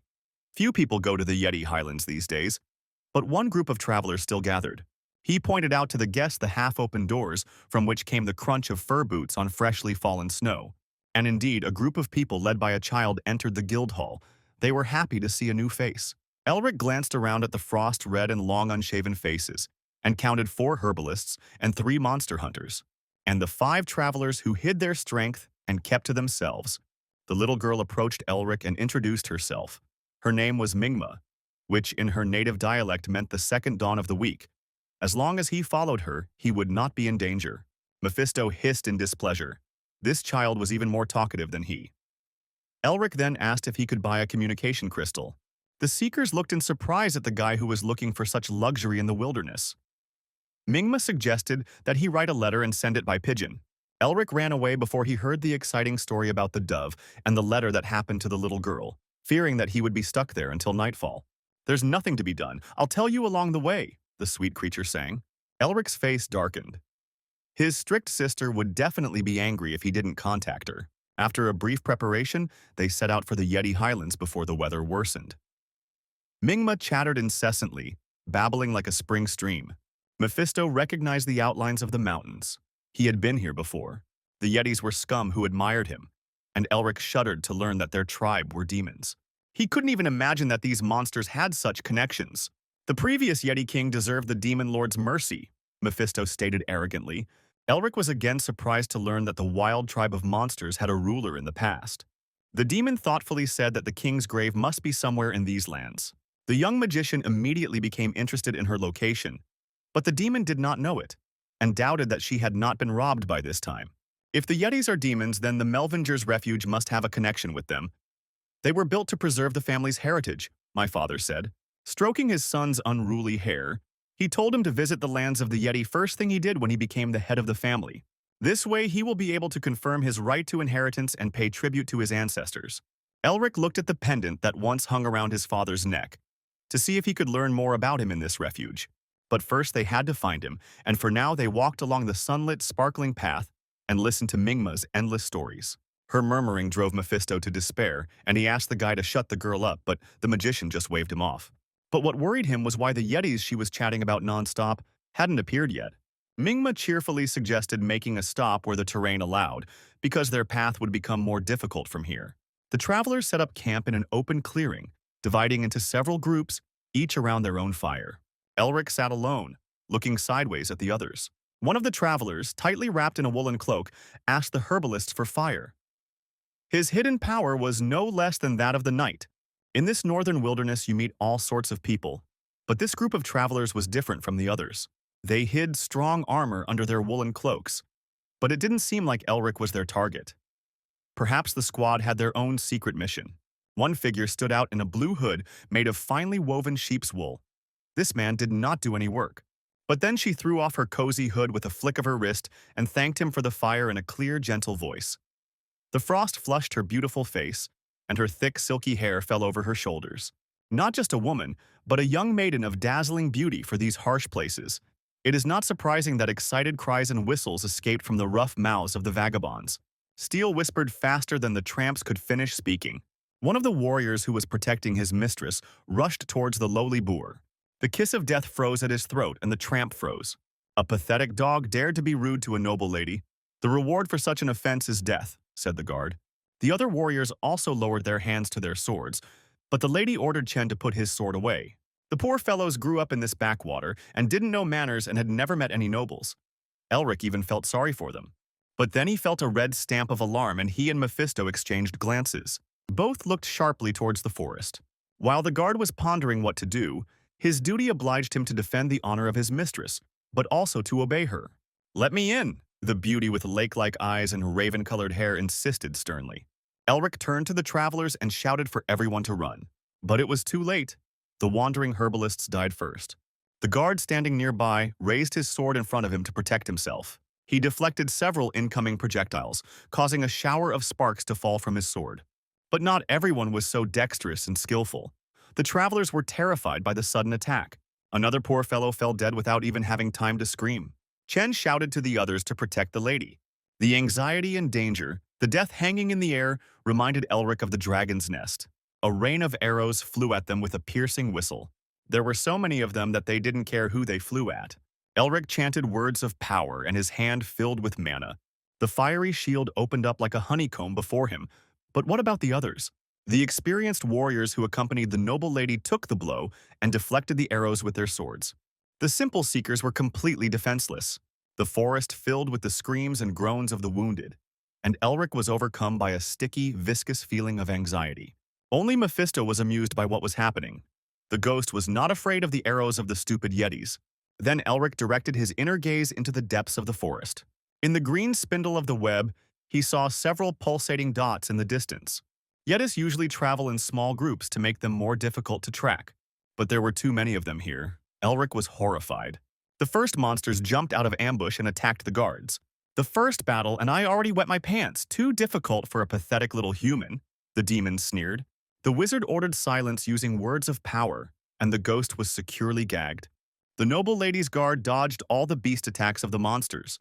Still, the knights were amazing. Using aura, they instantly chopped the yeti into a salad. Elric would have liked to see more of their abilities, but the first squad of yetis was only the beginning of their problems. The main problem is that the main forces of the tribe were hiding in ambush under the cover of the forest. One wrong move and everyone could be in danger. The guy canceled his transformation, as it was of no use in battle, and jumped higher than the fluffy fir trees. From a bird's eye view, he could easily spot the furry monsters. Elric wasn't sure if his attacks would work, but he activated his power-up and landed his boot on the yeti's head, causing the skull to crunch like an overripe pumpkin. The monsters rushed at him from all sides. At least he would distract them, the magician thought. An explosion. Words of power escaped his lips, and a gust of flame blew away all the enemies that surrounded him. But the yetis didn't end there, so Elric sang "Burn." The pungent smell of burnt wool and charred meat hit my nose. Following the fire, he gathered dozens of swords in front of him, made of ice and therefore sharper than steel. "Pierce," the magician waved his hand. The swords whistled shrilly in the cold air of the wastelands. Dozens of yeti warriors fell, mown down like grass, but many more remained in the ranks. Sensing a formidable enemy in him, the animals wavered and began to retreat. Elric grinned. He didn't let anyone go. He ordered to tie them up, moving his fingers. It all ended quickly. The magician sighed with relief as he looked at his work. The entire plain was strewn with the bodies of yetis. Mounted on the captive, Elric called Mephi for questioning. He belatedly remembered that he himself had shut the demon's mouth and canceled the order in order to listen to the stream of his indignation. The magician asked to be his translator, since he himself did not know the Yeti language. Without further questions, Mephi began to translate. Elric promised the prisoner his life if he showed where their village was. The demon assumed an important air after several unsuccessful attempts to negotiate with the prisoner, and advised not to intimidate them. Elric followed his advice and freed the Yetis so Mephi could speak with them privately. Because of their connection to the demons, these creatures could see him. They spoke quietly to each other in a conspiratorial tone for a few moments, and then glanced sideways at Elric. He applied the words of the soul, and the mage ordered the translation. "Let's send this vile man to hell," the demon whispered, not noticing the trick. The Yeti realized that their plot had been exposed, even though he didn't know the human language, but he immediately rushed at the magician. A snap of his fingers and a thin piece of ice pierced his skull like soft clay. Another moment and the beast would have torn his throat out. No magic would have saved him from such a wound. Elric glared at the devil and the other captive, who were trying hard to look as innocent as possible. "Let's talk," Elric suggested to them and smiled affably. The dense forest, where only the spruce trees crackled, was filled with cries of despair and pain. "So many good Yetis have died," the wizard reproached the long-eared demon bunny. After he got the captive to talk, they headed to the tribe's lair. The dragon's heart was filled with the demon king's mana.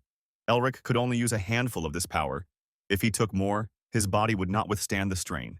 They came to the Yeti village, surrounded by a palisade with many wooden houses and planed logs. It looked more orderly than expected. Elric knew that if he continued to fight as before, he would find himself on the brink of death. But he could not retreat. Meanwhile, the noble maiden's guards had finished their battle, covered in blood from head to toe, breathing heavily in the icy air. All the ferocious Yetis who had attacked lay dead, hacked to pieces by the knight's swords. The young lady counted all the travelers who were with them and survived, and noticed how one person was missing. Either he's dead or hiding somewhere, thought Guard Chen, but he could not give such a cruel answer to his lady, and assumed that the traveler had simply run away and was safe. The girl was sincerely worried about the guy's fate, so the guard felt ashamed. And while she hoped that their companion would be okay, a horde of fierce warriors of the Yeti tribe had already lined up in front of him. Using magic, Elric suggested that they not shed blood and call the chieftain. The warriors grinned menacingly at him, showing their long fangs and standing on end, but then a commanding voice roared at them to disperse. A mighty leader, huge and covered with scars from past battles, appeared before the magician with heavy tread. Elric himself shuddered at the sight of him, yet he didn't show it, and told the chief that he had a question.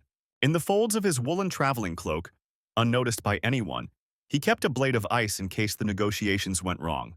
Green eyes and blonde hair, the leader rumbled and asked his name. Elric Melvinger, the magician, introduced himself, heard this, and the huge Yeti ordered him to follow him. The surprised guy did just that. The leader told him about a legend that is passed down in their tribe about a king who ruled this mountain in ancient times. Elric glanced sideways at Mephi to see if he knew what they were talking about, but the demon remained silent. Legend has it that King Yeti recognized only one person as a friend, a man with hair like the sun and eyes like emeralds, whose name was Melvinger. The magician was surprised to learn that his family was also connected to the Yeti, and the leader told him about a human home that he promised to guard. There he pointed his finger at the leader and pointed to a deep black hole where the last ray of sunlight was lost. Elric carefully leaned over the edge of the crevice, to the bottom of which not even sound could reach. What kind of madman would live in such a place, he thought? And yet, when he directed his inner gaze there, he noticed that there was something at the bottom. A powerful stream of air came from the bottom, which prevented even the tenacious paws of the Yeti from descending. They watched the house only when it died down. Mephi grinned. With ordinary magic, the guy wouldn't even be able to maintain the warmth of his body. "With the current level of strength, it is impossible to descend," the demon sarcastically said. There was some truth in his words. The risk was indeed high, but if he stopped here, he simply wouldn't be able to take a step forward. Since the ancestors wanted to see the strength of their descendants, it was worth showing them, Elric said, and stepped into the abyss. The madman smiled and fell down like a stone. The oncoming stream of frost tore the skin from his bones like ice nippers. Mephi shouted anxiously for the guy to concentrate.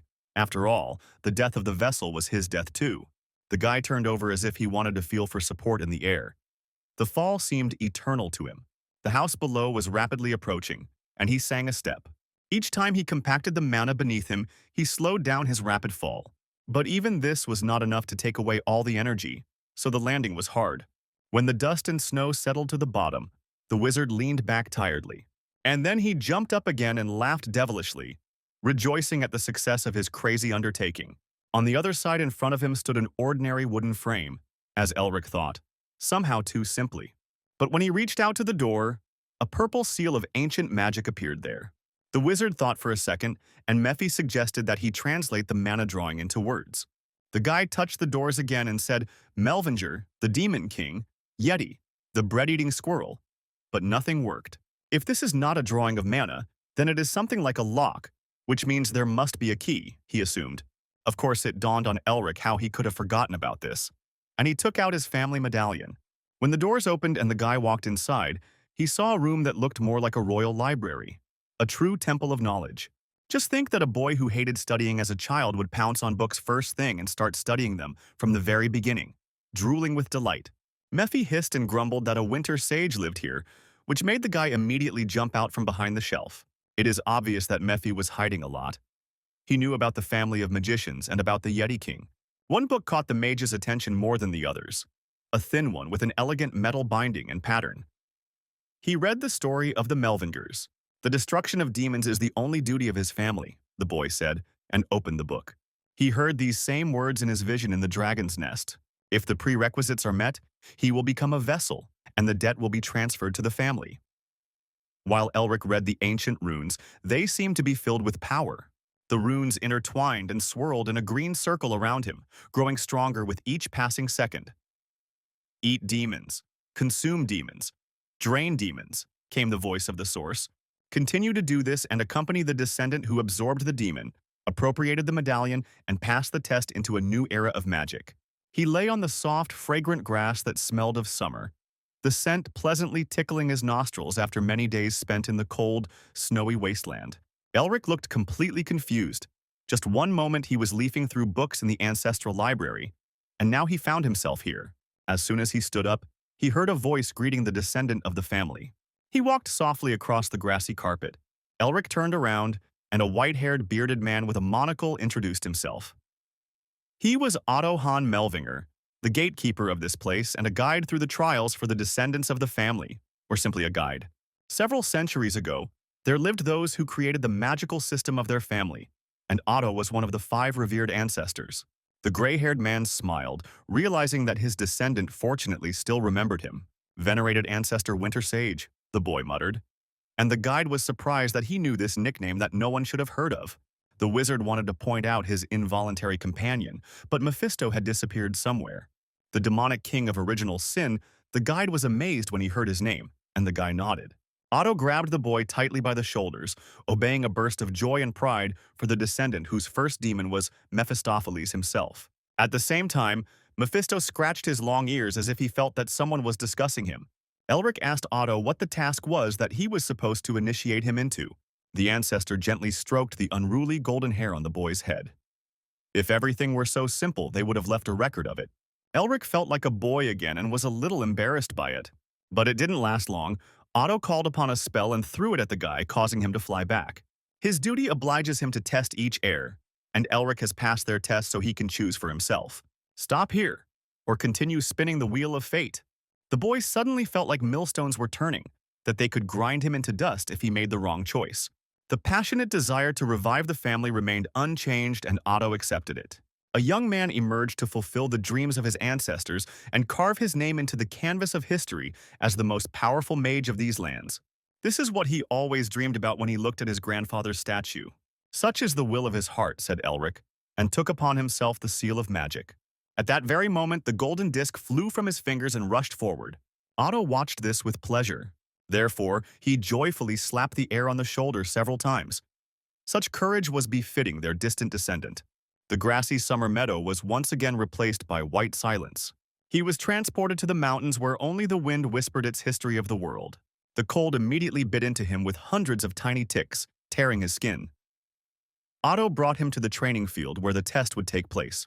The guy grinned. He always liked to test himself. The more difficult the test, the stronger he could become when he passed it. Otto was pleased with his attitude and pointed his finger into the distance. Elric did not immediately notice the darkness. Only by directing his inner gaze there did he sense the presence of the king of the icy mountains, the first and last ruler who managed to unite all the Yeti tribes and longed to elevate his people. But eventually he was consumed by ambition and became a demon. The second demon that the guy had to absorb stunned him. Otto. Elric indignantly pointed at the menacing shadow, shouting in surprise, "Finish this creature." "Devour it," Otto calmly corrected. From now on, he must absorb demons and take away their seals, the guide said.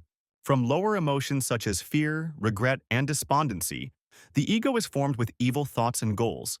This is the essence of demons. Every demon has a source where their evil thoughts are locked away. This is their seal. The mark on their hand is the essence of Mephistopheles himself. From now on, he will hunt demons and take away their powers, Otto repeated.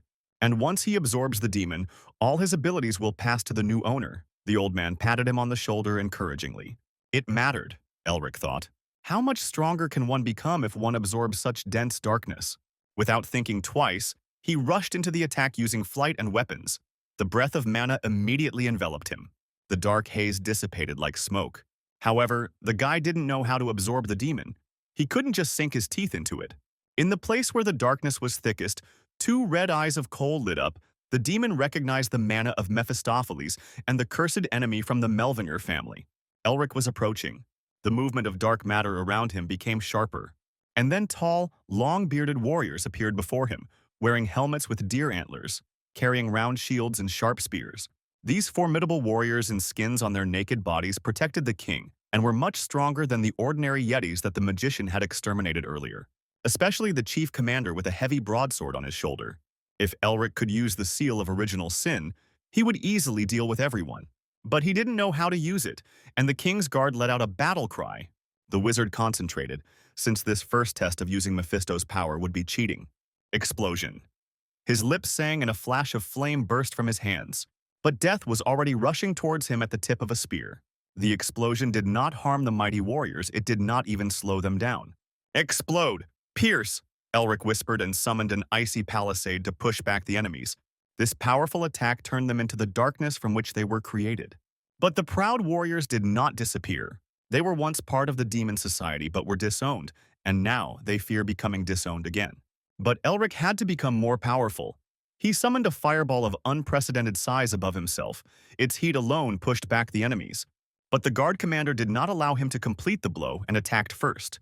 Even though the wizard dodged, he still received a cut wound. The warlord had already regained his balance and was ready for the next blow. He towered over the boy like a rock, but his opponent, a pathetic and weak boy, could not even get to his feet. Elric felt a pang of pride at the shame of losing the very first test. He couldn't stand it. The power was overwhelming him. This time, he himself rushed into battle with clenched fists. The magician just needed more mana. The warlord sang over his head and almost cut the guy down. The wizard gently slid behind him and whispered, "Blossom, disperse." Two spells turned the warlord into ice crumbles and he fell apart. Even for a first test, this was too much, he thought, as the warriors dissolved into the shadows. Elric felt his heart almost jumping out of his chest, and the warriors began to appear again. The darkness reached out to him. But when he raised his hand, nothing happened. And then the seal on his hand filled with power. Even though this seal was weaker than the seal of original sin, the Dragonheart mana somehow balanced itself out. Otto told him that in order to use the demon's power, he needs to know his true name. But how can he find out since they are not very sociable? The guide replied not to worry about it. When the time comes, he will find out for himself. Elric turned inward and gathered a dough-thick lump of mana between his hands. The Yeti's true name is mercilessness, like the cold mountain peaks in which they were born and live. Elric himself could not explain it, but now he possessed their seal. Hundreds of ice blades cut through the stone warriors. They formed a shield wall in the hope of preserving themselves. And then there was an explosion of mana that covered everything. Elric was breathing heavily. His head was spinning, and his body was shaking from the high consumption of magical powers. When he looked ahead, he saw all the Yeti warriors bound in ice. And even those who stood at a distance, such was the power of this seal. There was just a little bit left, the wizard laughed. But at that very second his legs failed him. A thin stream of blood escaped from his lips and he fell asleep. Elric woke up coughing as if someone was squeezing his throat. He lay among scattered books in the place where he had been taken to another dimension, and writhed in convulsions. Mephisto greeted him with a sly smile, pleased by the exhausted look of the guy who had faced a difficult test. He was expecting something like this when the guy lost consciousness and his medallion started going crazy. And yet the guy was glad that he survived. He became too carried away by the power of the seal, and as a result, he lost consciousness, having exhausted all his strength. But that power exceeded all his expectations. If even an unfinished seal possessed such power, what could the mark of original sin be capable of? Elric rubbed his hand.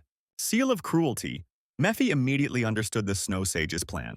Looking at the demon, the guy asked how to use his demon seal, to which he sharply replied that no matter what humiliation he had gone through, he would never reveal his true name. "Big deal, I just asked," the guy muttered, scratching the back of his head. He had hoped it would be easier, but seals were important to demons after all. If the demon entrusts him with its seal, he will have nothing left, so Elric will have to retreat for now. Besides, even the Yeti seal was barely within his power, let alone the sign of the Demon King. But he could help with one thing. Mephi knew the Yeti King who needed to be defeated. Hearing this, the devil laughed. Otto Merlinger, a madman, for entrusting such a being that even he recognized. Elric immediately became inspired and asked if he had any ideas. The demon immediately moved away coldly, and the wizard began to coax him. They no longer had anything in common. The Yeti King wasn't even a demon. Mephistopheles exploded in a torrent of indignation and curses. What demon would reveal such a secret? He wondered what about his honor. But the boy offered 3 days of freedom. When that didn't convince him, the guy gestured for 5 days. So be it. But only because his kindness knows no bounds. Mephi agreed when the magician was about to stop the bidding. Later, the demon warned that with the current seal, the guy might simply forget about his goal. But then he chuckled and said there was a way. After a little preparation, the wizard returned to the icy wasteland, surrendering himself to the piercing wind. The shadow of King Yeti sat in the same place. He attacked first, and the darkness stretched out its tongues to meet him. To defeat the enemy, Elric must improve his own skills.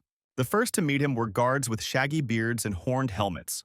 The guy immediately used the power of the seal and dealt with them in one fell swoop. And finally, he met the king face to face.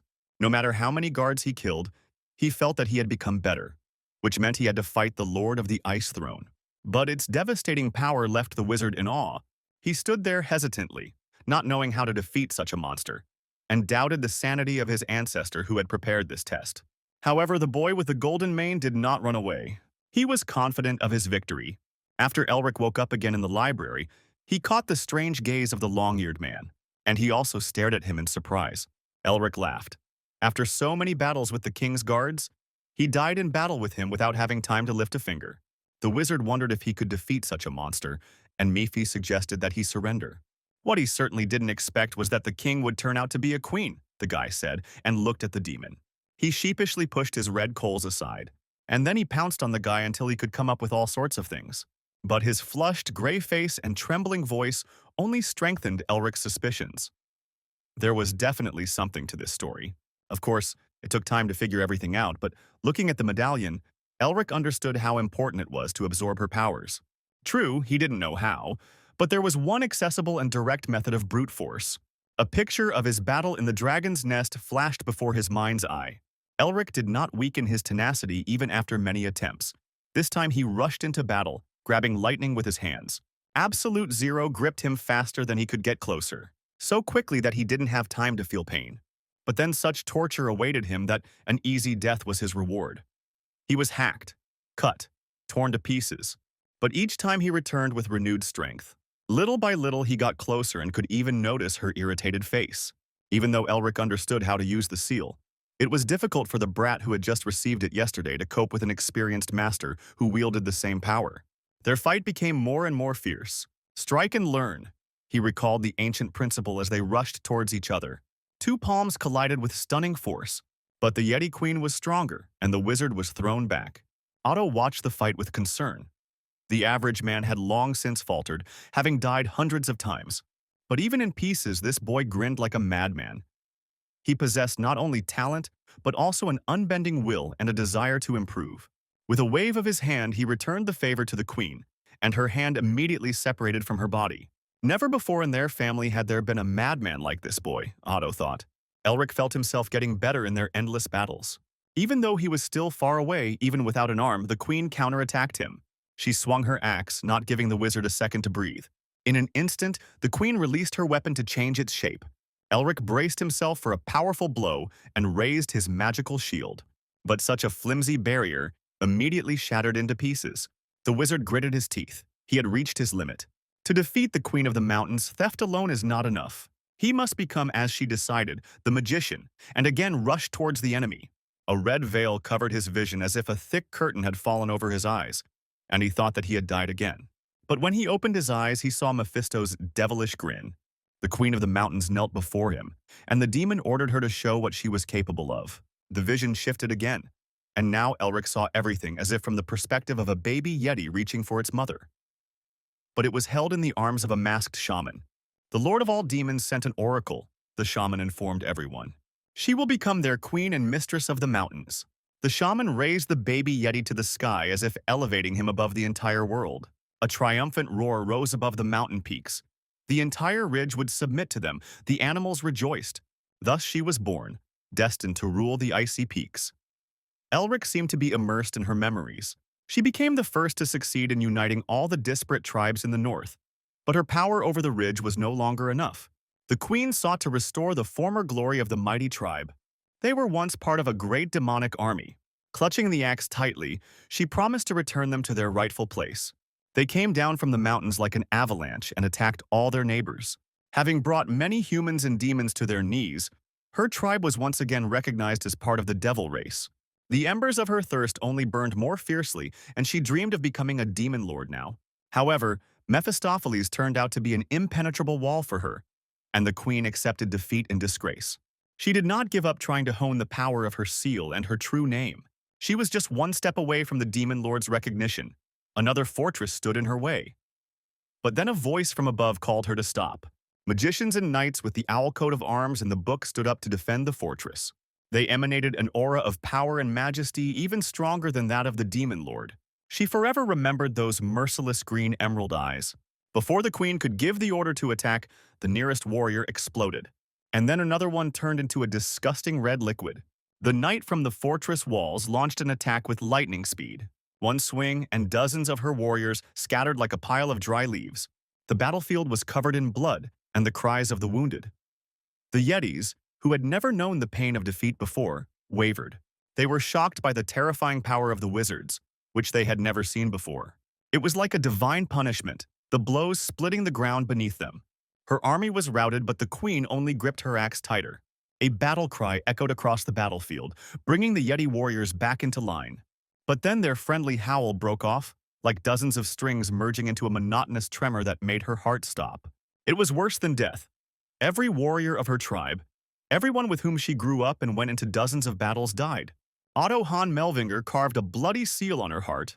That day the war was lost. People burned their settlements and drove the Yeti back into the mountains.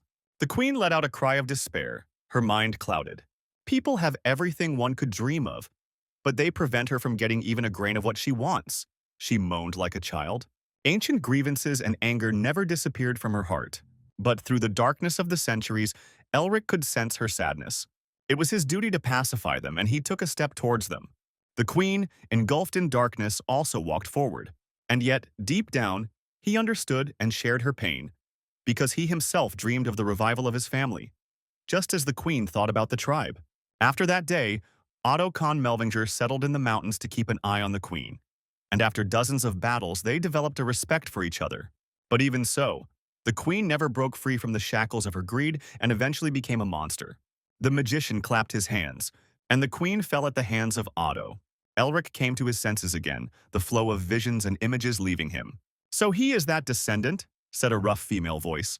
Considering that the boy had burned most of her mana and taken away her arm, Otto's words were not bragging. The mountain queen chuckled.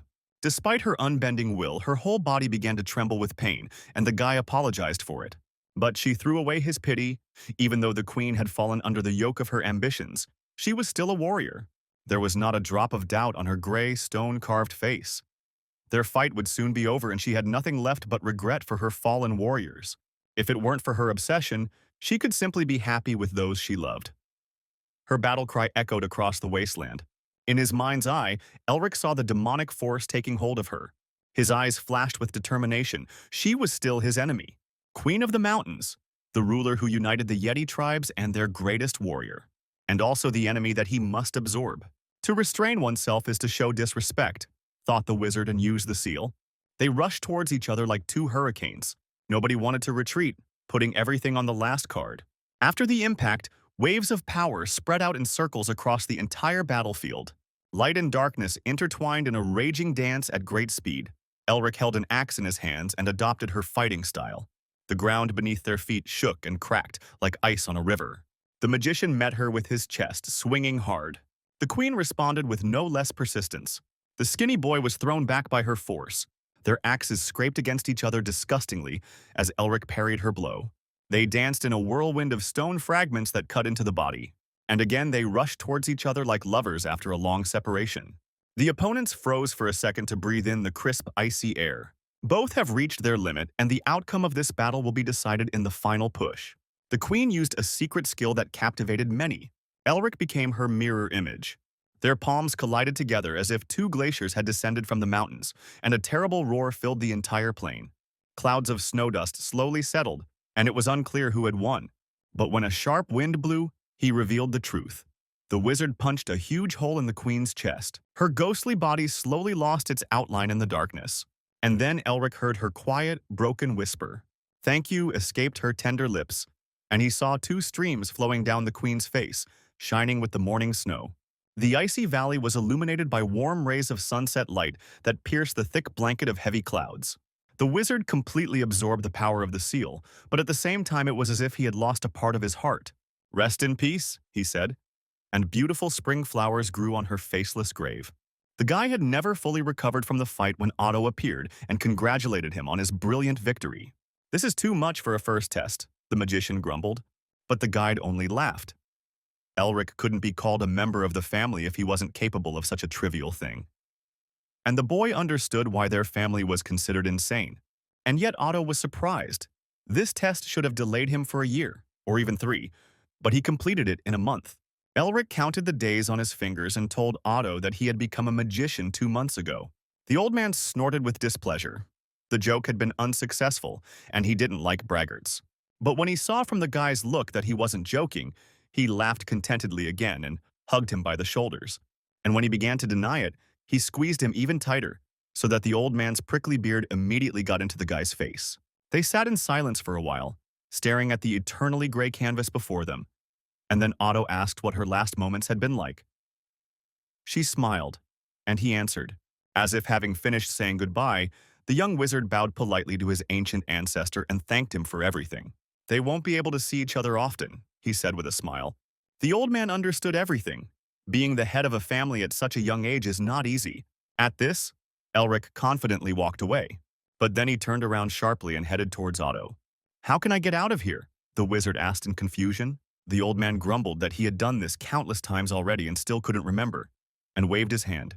And he was immediately overcome by the familiar feeling of death. The guy woke up on the floor in the library, where his real body had been all this time. The damned old man killed him with one blow and did not even spare the beautiful face of his relative. Mephisto laughed at this joke, and the wizard immediately justified himself by saying that this attack was sudden. In a haughty tone, the devil asked him if he had succeeded in absorbing the Queen of the Mountains, and Elric pulled up his right sleeve. It was all thanks to his help. The demon broke into a vain grin, and the magician remained reservedly silent. But in reality, Mephisto understood that he had suggested a mere trifle. But this genius still managed to cope. Still, Elric wondered why Mephisto didn't let her become part of the demon army. The devil was embarrassed by the fact that the boy penetrated his personal secrets through the queen's memories. That time he was simply bored sitting on a throne of bones in the middle of a crimson wasteland. He heard that someone in the mountains said that he could become a demon and decided to take a look. Although her will and skills were good, she was clearly far from the level of the demon queen. Mephisto smugly declared that the queen was lucky to have met such a magnanimous ruler. In his place, Azazel or Lilith would have torn her to shreds, but he simply told the mountain queen to find him when she became stronger.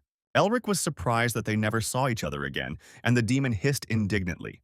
And the guy understood what was going on, and another one filled the queen's heart. A shadow of sadness crossed the face of the demon, who was remembering the past. "Okay," Elric slammed his fist into his palm. "He's just a brat who picks on the girls he likes. That's why he has no one even after 1,000 years," the guy mocked, looking at how the demon puffed sulfur from anger. The centuries-old library resounded with youthful laughter and angry hissing. What an interesting kid, Otto thought as he sent him away. He hoped that the Ice Queen had forgiven all the insults. She held the newborn Yeti in her arms and cried. Her entire tribe was exterminated by one man. Her scream of pain caused the mountains to burst and the skies to rain ice. Darkness swallowed the queen. She prayed to him for death, which was the only cure for this pain. The magician brought his hands together in a ritual gesture. Now she could entrust her regrets and sorrow to this child. "See you in the next life," said the ancient ghost. "Let it be more beautiful than before." Even though the young magician completed the test, he did not leave the library.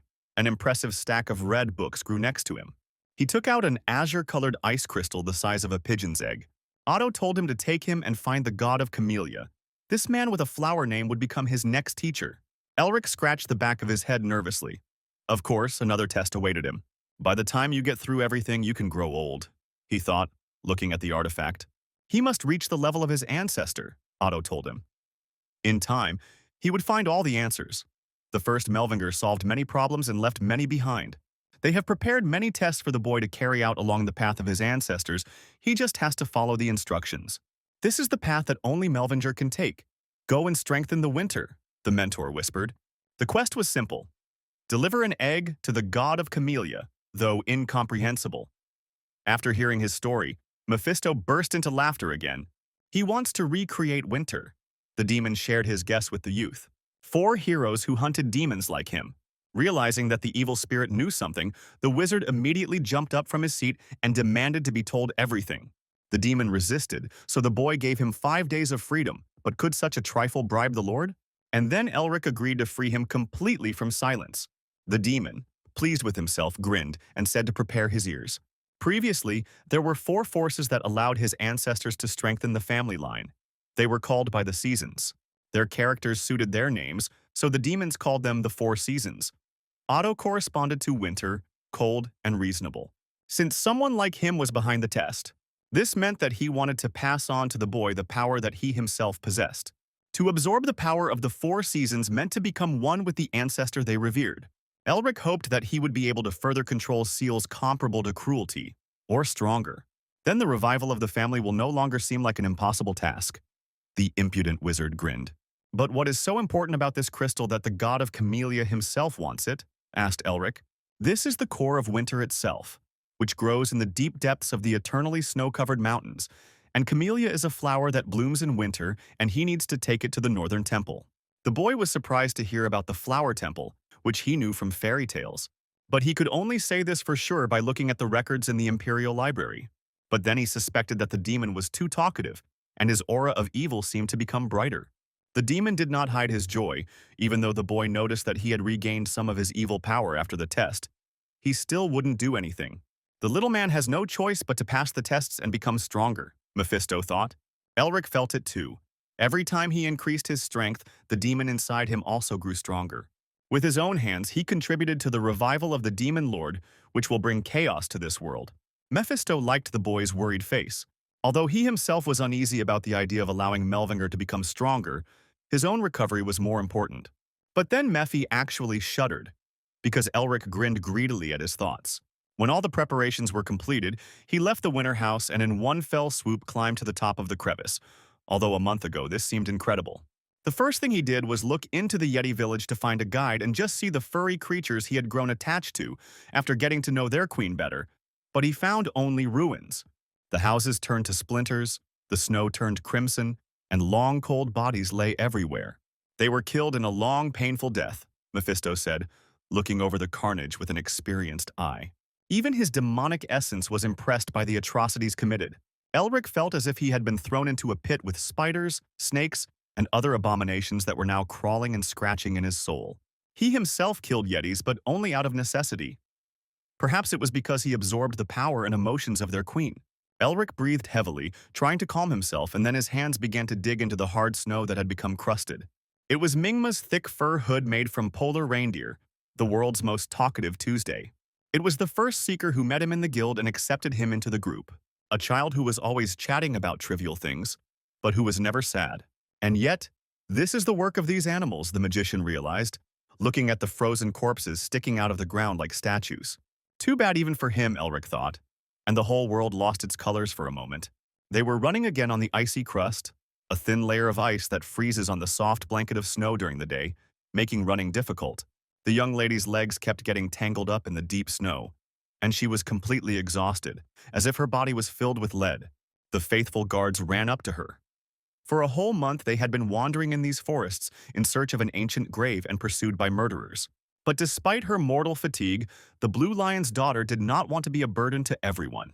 Chen had trusted his mistress and followed her, but now her common sense had clearly abandoned her under the weight of their hardships. Many innocent people died at the hands of the assassins sent after her, and clutching the scroll in her hands, she did not want their deaths to be in vain. The young lady unfolded the tattered map in her hands and again trudged through the snow in search of the ancient grave. The frost had long since gnawed away her cheeks. The thin, velvety skin had become chapped, and the wrinkles had become deeper on her emaciated face. The Blue Lions of the Wild clan were a great family and lived in a huge castle, in which the young lady spent her life, endlessly listening to the whispers of courtiers behind her back who doubted her strength. And so, to justify her position, she exhausted herself endlessly with training in complete solitude. But it was all in vain. The girl did not have any special talents. Despite this, she trained until late at night when only the stars were her silent witnesses, and then her father came. Herman Weil is tall, stately, full of strength despite his advanced age, majestic like a true ruler. He regretted that his dear Isabel had such a hard time bearing the role of heir, but the girl blamed only herself. "Darling, there is no need to follow in his footsteps and become a blue lion," her father told her softly. "She is not a blue lion, but an honored daughter of their kind. Besides, he's still in good shape," the father boasted, showing her his muscles. His raven-black hair shone in the moonlight and stars as he promised Isabel to continue pursuing his dream of becoming the continent's best swordsman. 2 drops of dew involuntarily appeared on her soft lilac eyes, and then she smiled the way good girls smile so as not to upset their parents. But later, anxiety hung in the empty corridors of the family palace. "My father didn't wake up. The doctor said it looked like a vascular occlusion disease. The flow of mana has lost its direction due to the patient's excessive efforts to use the aura. Soon, his muscles may atrophy. To cure my father, I needed to restore his raging mana flow, but this task was akin to combing a hurricane." Isabel listened to the doctor's words, echoing from the bottom of a deep well. "Magical artifacts could help," the doctor said. Since then, she has been rushing across the continent like an arrow, accompanied by her faithful guards. In despair, the girl turned to the magic tower for help, but they refused her right away, citing that their items are useless in such cases. Then she rushed across the continent, looking under every stone. But her search was in vain, and so she found herself at the edge of the land. The tired traveler listened to gossip and fables of the same wanderers as her, until she caught the legend about the grave of the only king of the Yeti. Even though it was just a local legend, Isabel listened to them attentively. The girl grabbed onto this story like a drowning man grabs a straw. Having started researching and reading the archives, Isabel finally discovered that the grave exists. But rumors of her search reached her treacherous uncle. And there are no enemies worse than relatives. Isabel had to run away, forgetting about everything. Paul Weil had been eagerly awaiting the moment to lead the family. And now his older brother was ill, and the main heir was wandering around the empire. That's why he sent assassins after her to make it look like a small traffic accident with a tragic ending. The girl's lips trembled, not from the fierce cold, but from anger at her uncle. Chen's scream tore her from her thoughts. The guard told her to take cover and drew his sword. Before she knew it, the other knight stood beside her to defend her. The mocking voices of his pursuers could be heard from the side, and Chen stood up like a bared dog. The 6th squad of Blue Wolves recognized the guard's coat of arms and the uniform of Paul White's elite knights. Even though Isabel was hiding, the killers had already caught her scent. Chen swung his sword sharply and shouted at the knights that they would pay for the death of his comrades Isaac and Zard. The guard urged his mistress to flee, but she refused. Chen was her support, and Isabel could not simply abandon him. Then the guard squeezed her hand tighter. Chen risked his life to save her, otherwise his sacrifice would be in vain. Isabel understood everything, but her feelings inside took over. They had been together for too long, but it was all over faster than they could blink. Chen was lying under the boot of the scoundrel who was calling her out of hiding. The lady was already far away, Chen muttered in a strangled voice, and the killer plunged the tip of the sword into his back. "How cruelly the young miss abandoned her faithful dog," the scoundrel mocked. "Then it's time to put an end to the torment," he said, and swung. She shouted stop and came out from behind the stone that served as her shelter. They wouldn't be able to escape anyway, Isabel realized. She could at least save her people since they weren't the target. With feigned regret, the leader of the scoundrels informed her that he had received an order to kill everyone. "If she hadn't run for so long, so many innocent people wouldn't have died," said the scoundrel, and Isabel caught her breath. A pitiful sight, the killer mocked her. Because of her, so many people died and the young lady realized it was all in vain. That would have been the end of it. But an unfamiliar voice was heard nearby. Both the knights and the guards turned sharply at his unexpected appearance. The faces of the killers were invisible under their hoods, but he understood everything anyway. Elric donned his adventurer's disguise and smiled sweetly at the entire gathering. He sat on the tree like a wandering raven. The scoundrel in the cloak advised the madman to flutter on and stay safe. But Elric, on the contrary, fell into the thick of things by jumping from the height of the fortress walls. The knight noticed the effect of magic and recoiled from the unknown enemy. Isabel was no less stunned by this appearance, asking if they were okay. Elric was frozen in an awkward position after slipping on the ice, making his intervention even more bizarre. Do magicians always land like this, the knights asked themselves, and were confused. Elric trembled with shame and abruptly rose to his feet. He urgently needed to save the image of a hero.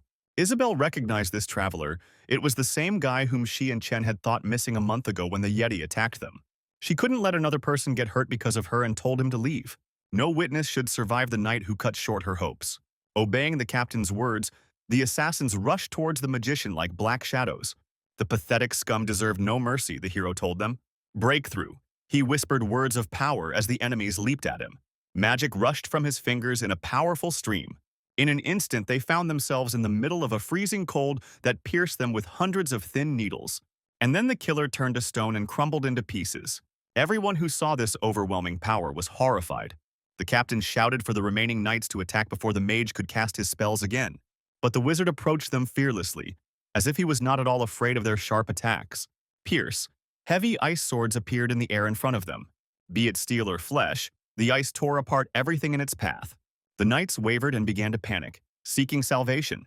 They could not parry such an attack. Another wave of the wizard's hand and their screams died down, leaving only one enemy left. The knight captain gasped for air with his mouth wide open in fear. Only now he wondered who was in front of him and whether the magician knew who they were. The wizard grinned mercilessly. He didn't care which master the dead knight served. He ordered the captain to fall on his face. Isabel took cover behind a tree. The second guard took Chen. And together they watched the duel, or rather the carnage, from afar. The girl realized it was dangerous to approach this mage. The captain of the knight squad gathered all his strength for a dash and swung his sword. His movements were indeed very fast, Elric noticed. Isabel screamed at the wizard to hold on. Elric did just that. Using strengthening spells, he broke the distance in 2 jumps. And then he struck with a spell of cleavage, raising an even palisade of ice. But the sharp teeth did not stop the knight captain. He dodged this direct attack. His sword, enhanced by aura, cut its way towards the wizard. But when he already thought that he had reached the enemy, a thick block of ice grew in front of him, which the sword did not take but bounced off with a loud ringing sound. Elric ran his hand through his hair with glee and grinned as he toyed with an enemy he was superior to in both attack and defense. The killer realized that he was facing an insurmountable rock and his whole heart trembled.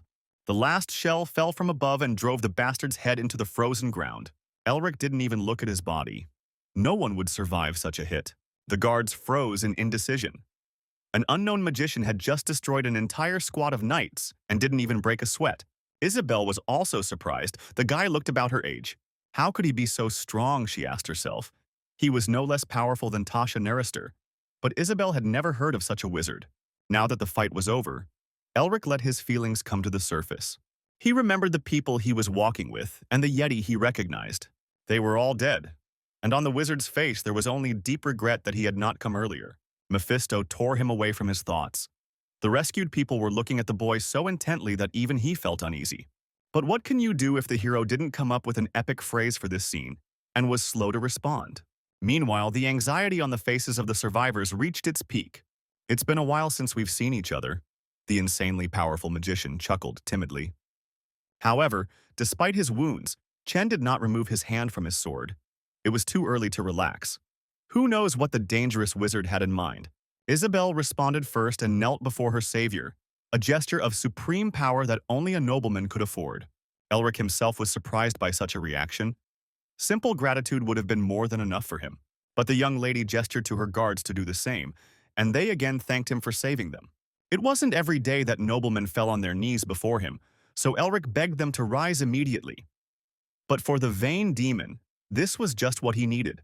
The girl stood up and, without taking her clear lilac eyes off the wizard, asked him for a favor despite his rudeness. Elric hesitated, and then Isabel grabbed his hand and asked him to serve her for a fee. A small sun flared up in her hand, and its rays played in the emerald eyes of the magician. The full moon illuminated the traveler's path no worse than the sun. The carriage, drawn by a pair of horses, creaked as it drove along the road. The guard Chen was the coachman. The three inside maintained a tense silence and did not know what to say. But despite all his efforts, Elric failed to hide the overwhelming greed. The demon grumbled at him to try harder. But what could he do if the gold coin in his pocket warmed his chest more than the sun? This is not just a coin, but a blue lion cast from the highest grade of gold. It pleasantly weighed down the hand to the ground. So Elric realized that in front of him was a lady of the Weil family, although he did not delve deeply into the noble families. This origin explains the graceful features of the beauty, which have not faded even after a long journey. A lifeless flower of the Weil family, Isabel was beautiful and noble enough to be considered for the role of crown princess. But she was rejected because evil rumor called her a lifeless flower simply because she did not possess any special talents from birth. A lion without sharp fangs and claws is more of a scarecrow than a formidable predator. The walls of the Euston Academy that, after the breakup of her engagement, Isabel became a recluse in the family castle, and now this noble girl obediently awaited his answer. Elric introduced himself with the false name Rick, and made a polite curtsy in her direction. It was an honor for him to meet such a noble person. Isabel was embarrassed. She did not consider herself worthy of the high name, and then the wizard, with a smile on his face, wished her to be more confident in herself. These words caused a blush to flare up on her pale cheeks, and the noble maiden became even more embarrassed because his words sounded sincere. Elric decided to get back to the main thing and asked about hiring. The lady had nothing else to offer him, but she asked him to accompany her to the imperial capital, despite Chen's objections that their mission was not yet complete. Continuing to search would only ruin oneself through greed, Isabel said. First, she had to deal with her uncle. Looking at the coats of arms of the slain again, Elric realized that he had gotten himself into a family feud, which was quite common in their times when the external enemies of the empire were defeated. Elric thought, he was told about Hermann's illness because it was similar to his blocking affliction. Helping the head of a great family in a difficult moment would be the same as making him your debtor. A selfish thought flashed through the wizard's head. If the reborn Melvinger house becomes an ally of the Blue Lions, the picture will be wonderful in the eyes of society. Isabel looked with alarm at the guy who was quietly whispering under his breath and grinning greedily. Seeing his hesitation, the young lady decided that such a fee was too little considering the wizard's skills, and offered twice as much upon arrival. Elric looked up from his plans and at the golden sun in his hands. She took his long silence as a refusal and wanted a refund, but with unexpected zeal, the wizard firmly grabbed her hand and agreed to accompany the dear client. So they found themselves in the cramped cockpit and involuntarily listened to the dismal creaking of the wheels. Mephistopheles was perplexed why the boy had agreed to work for pennies, since there were countless treasures in the family's shelter. It was unlikely that the demon understood the need of people for drink, food, and shelter. Right now, Elric did not have a penny in his pocket. He was lucky that he could talk to the ghost using voice transmission, using only a tiny amount of mana. Mephisto was simply bored to death, so he taught this technique to a young man. It was understandable that he had been languishing in solitude for hundreds of years. No wonder the silent spell was so tiring for him. The wizard laughed. Isabel looked with alarm at her eccentric companion who was staring out the window and grinning periodically. But the guy still didn't say anything. Perhaps he wasn't at all happy that he was hired, the lady doubted. But she still needed his help. If Uncle Paul sent his elite knights after her, she wouldn't have a chance of winning. Their carriage had been riding non-stop all night. Paul White's castle was an impregnable stronghold whose towers scratched the sky and allowed one to see all the lands around. Despite the late night, light poured from the narrow loopholes. A man knelt down before the Duke, bowing to the ground. He brought bad news and knew what awaited him, but still hoped for the mercy of his master. He was indeed merciful, but in his own way the Duke's hand snatched the sword with an elusive movement. The servant's head rolled away like a ball. The Duke was already thinking about where Isabel might have gone. The servants carried away the body and reported to the master that the niece had left the icy peaks, and judging by its direction, its path lies to the capital. The leader of the Blue Wolf squad, Hilton, stepped forward. He knew that most likely Isabel would try to contact the Duke. The pathetic and stupid girl is hoping for negotiations. The Duke chuckled contemptuously and returned his sword to its sheath. They have only one chance, the Duke told them menacingly. and the knights knelt down. The will of the Lord is law. After a long journey, Isabel was nodding off until Chen finally informed them that they had arrived in La Senta. The castle town on the way to the capital, tall, thick towers of white stone, triple enclosure of walls, temples, and mills, gave it a majestic appearance. They had been on the road for 2 days without stopping for the night, only changing horses and racing as if the devil himself was chasing them. So their bodies had become thoroughly stiff, and Isabel was glad of the rest. Even Mephisto was glad to stop, feeling his ghostly body take on the shape of the cockpit. Elric chuckled. The demon had only himself to blame for riding upside down the whole way. However, at the gate they noticed a guard of knights in blue uniforms with a lion coat of arms on them. Dark figures in cloaks carefully inspected each traveler and their cargo, despite their protests. Their captain assigned this task to the second squad of blue wolves. What surprised the knights was that they considered the return of their niece a capitulation. It was surprising that it was necessary to raise the elite for this. Hilton cut off the traitor's hesitation with a swing of his sword. The pack always acts as a single unit, he told the others. Elric was worried that there was not much time left to prepare, and the gloomy faces of the elite knights had already noticed the crew, which had clearly been on the road for a long time and had arrived at the northern gate. All the travelers became worried. Isabel knew that they would be expected, but she didn't think that it would be so quickly, Chen suggested, turning back. But the young lady refused. It was already too late. They should have scouted everything out first, but the fugitives hoped to slip through without wasting time. But now their hopes were dashed, as the knights were already pointing fingers at them. Isabel suggested slipping out of the carriage unnoticed, but the wizard calmly said there was no need. Transfiguration, he chanted. Words of power. The young lady shuddered at the terrifying sight. They were riding through a barrier of knights who were looking straight at them and could attack at any moment. But fortunately, Elric's illusion magic worked flawlessly, and the carriage entered the city. Here, narrow and elegant fortress streets with rich shops, seekers' guilds, and taverns awaited them. Isabel asked in surprise what kind of magic it was, and Elric explained that he had simply cast a fragile shell of illusion. The noble lady politely thanked him for saving her, and with that they decided to part for a while. Rick wanted to settle his affairs, and the girl needed rest. Along the way, Mephisto grumbled that the boy could have simply finished off all the enemies, but the wizard decided to be careful because he did not know the exact number of enemies. The demon snorted. All this was just an excuse for his laziness, and he studied the food stalls with interest. In any case, shouldn't the boy have been rushing to the academy? The ghost was surprised. Of course, even though so much time had passed, the past had not been forgotten. But first it was necessary to find out what was going on with Barrack before a touching reunion. Elric grinned.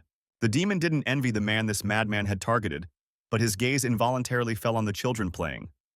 One was a mage, another a knight, and another an archer. Even such small fry exuded something similar to mana.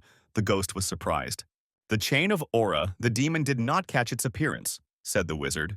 In ancient times, mana was available only to select magicians, but then they discovered a way for even ordinary people to absorb it into their bodies. Magicians use circles of power in their hearts. At the same time, martial artists strengthen their bodies by wrapping themselves in chains of mana. The power of a mage is determined by the number of circles in their heart. A sorcerer has 6, an archmage 7, and a saint has as many as 8. Warriors are divided into ranks according to the number of links, from 1 to 5. For example, Lady Isabel has only 1 link, and she is a novice knight. Usually there are 5 of them, but there was one person who went beyond these limits. Elric began to talk. The Golden Lion, the strongest creature on the continent as legends say. Mephi snorted contemptuously again. People always think they are God knows what, but Elric objected that the name was appropriate to the owner. The Golden Lion is equal in strength to the Melvinger's ancestor, the boy said when they arrived at the place. The demon's eyes sparkled with excitement as the story of the great warrior whetted his thirst for battle. Elric glanced at the headlines of the newspapers at the kiosk. The old bald crow was up to something again. The first thing the wizard did was buy up all the newspapers for the last month. He needed to get up to speed. The sycophantic dog Rivern licked the boots of the future dean again. He was still unable to penetrate the hospital guarded by the Narrister family. All of Barrack's hopes were tied to the rights to the dragon's nest. Having obtained them, he would certainly be elected dean of the academy, otherwise all his efforts would be in vain. Rivern diligently polished the gentleman's boots with cheap flattery. At the same time, Sean Narester had been holding a siege for a month at the Royal Hospital near an empty ward. He was pressured from all sides. Sean took the side of a boy who did not even graduate from the academy and opposed the eminent professors. He was considered a traitor. A nervous laugh came from the red-haired guy's lips. The one who'd been twisting his arm the most was his own sister, who'd been coming here every day for a month now, while his best friend hadn't deigned to show up. Sean looked worse than a homeless ragamuffin from the market, but he had long ago decided for himself that he would see the matter through to the end, since he had put everything on one horse and there was no other choice. Judging by the number of vile, commissioned libels addressed to Elric and his friends, Sean had a hard time understanding the magician after reading the press. The old raven skillfully manipulated public opinion by feigning nobility. Elric grinned maliciously. The higher the bald crow flies, the more painfully it will fall, the wizard thought. But Sean clearly needed support. But before Elric could decide this question, the evening darkness was dispersed by a bright flash outside the window. The shockwave that rolled in made the glass in the windows shake, and the magician and the ghost nervously looked outside. From the street came the alarming ringing of bells and piercing screams. It is easy to imagine the horror of people locked in a strong stone shell filled to the brim with wooden houses where there are few wells and water storage facilities. During the day, the young lady and her guards headed to an inconspicuous hotel. They simply did not have the means for luxurious housing. Chen was worried about their new companion. Even though he had saved them and clearly didn't serve her uncle, he could have been sent by someone else. Isabel shared his suspicions. After so many months of persecution and betrayal, it was hard to trust people again. There was some sense in his words, the young lady admitted, but she still dismissed his doubts about Rick, which was like doubting her own decisions. For the first time, their mistress spoke so powerfully and confidently, and the guards were surprised. Even through the illusory mask, Isabel saw the magician's sincerity and believed him. However, now he was just a simple mercenary, Chen objected again. The young lady's face brightened. It doesn't mean anything, she said. Rick helped them from the very beginning without expecting a reward. As soon as the magician found out what kind of family she was from, his face changed. Considering the shaky status of her house, he lowered his status. Now the guards realized that Rick had agreed to the reward so as not to make them look pathetic. The young lady's beautiful face, touched with a slight blush, was illuminated by a bright flash, and then flames burst into her room. The city looked as if a dragon had pounced on it. Flames tore at its streets with their claws from all sides. Thick coal clouds of smoke rose into the sky, and the glow could be seen for hundreds of miles. The scroll with the magic of the fourth circle was worth its money. The captains of the Blue Wolf squads, Simon and Beskov, watched with satisfaction as flames and fear spread throughout the fortress. Simon was clearly enjoying the fun and paid a pretty penny for the scrolls.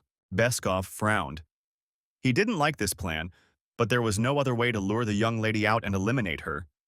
Knowing Isabel's character, she would rush to save people, and in the chaos of the fire, everything could be done quickly. He told Simon to be vigilant. There were 3 of them, and there could be a magician among them.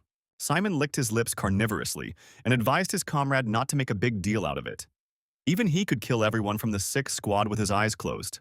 When the flames were well ablaze, they gave the knights the order to find her and take her alive and kill all the others.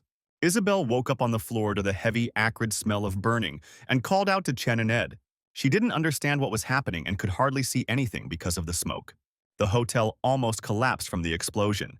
Screams of wounded and panicked people could be heard from the street. The women began to shout and call for their children.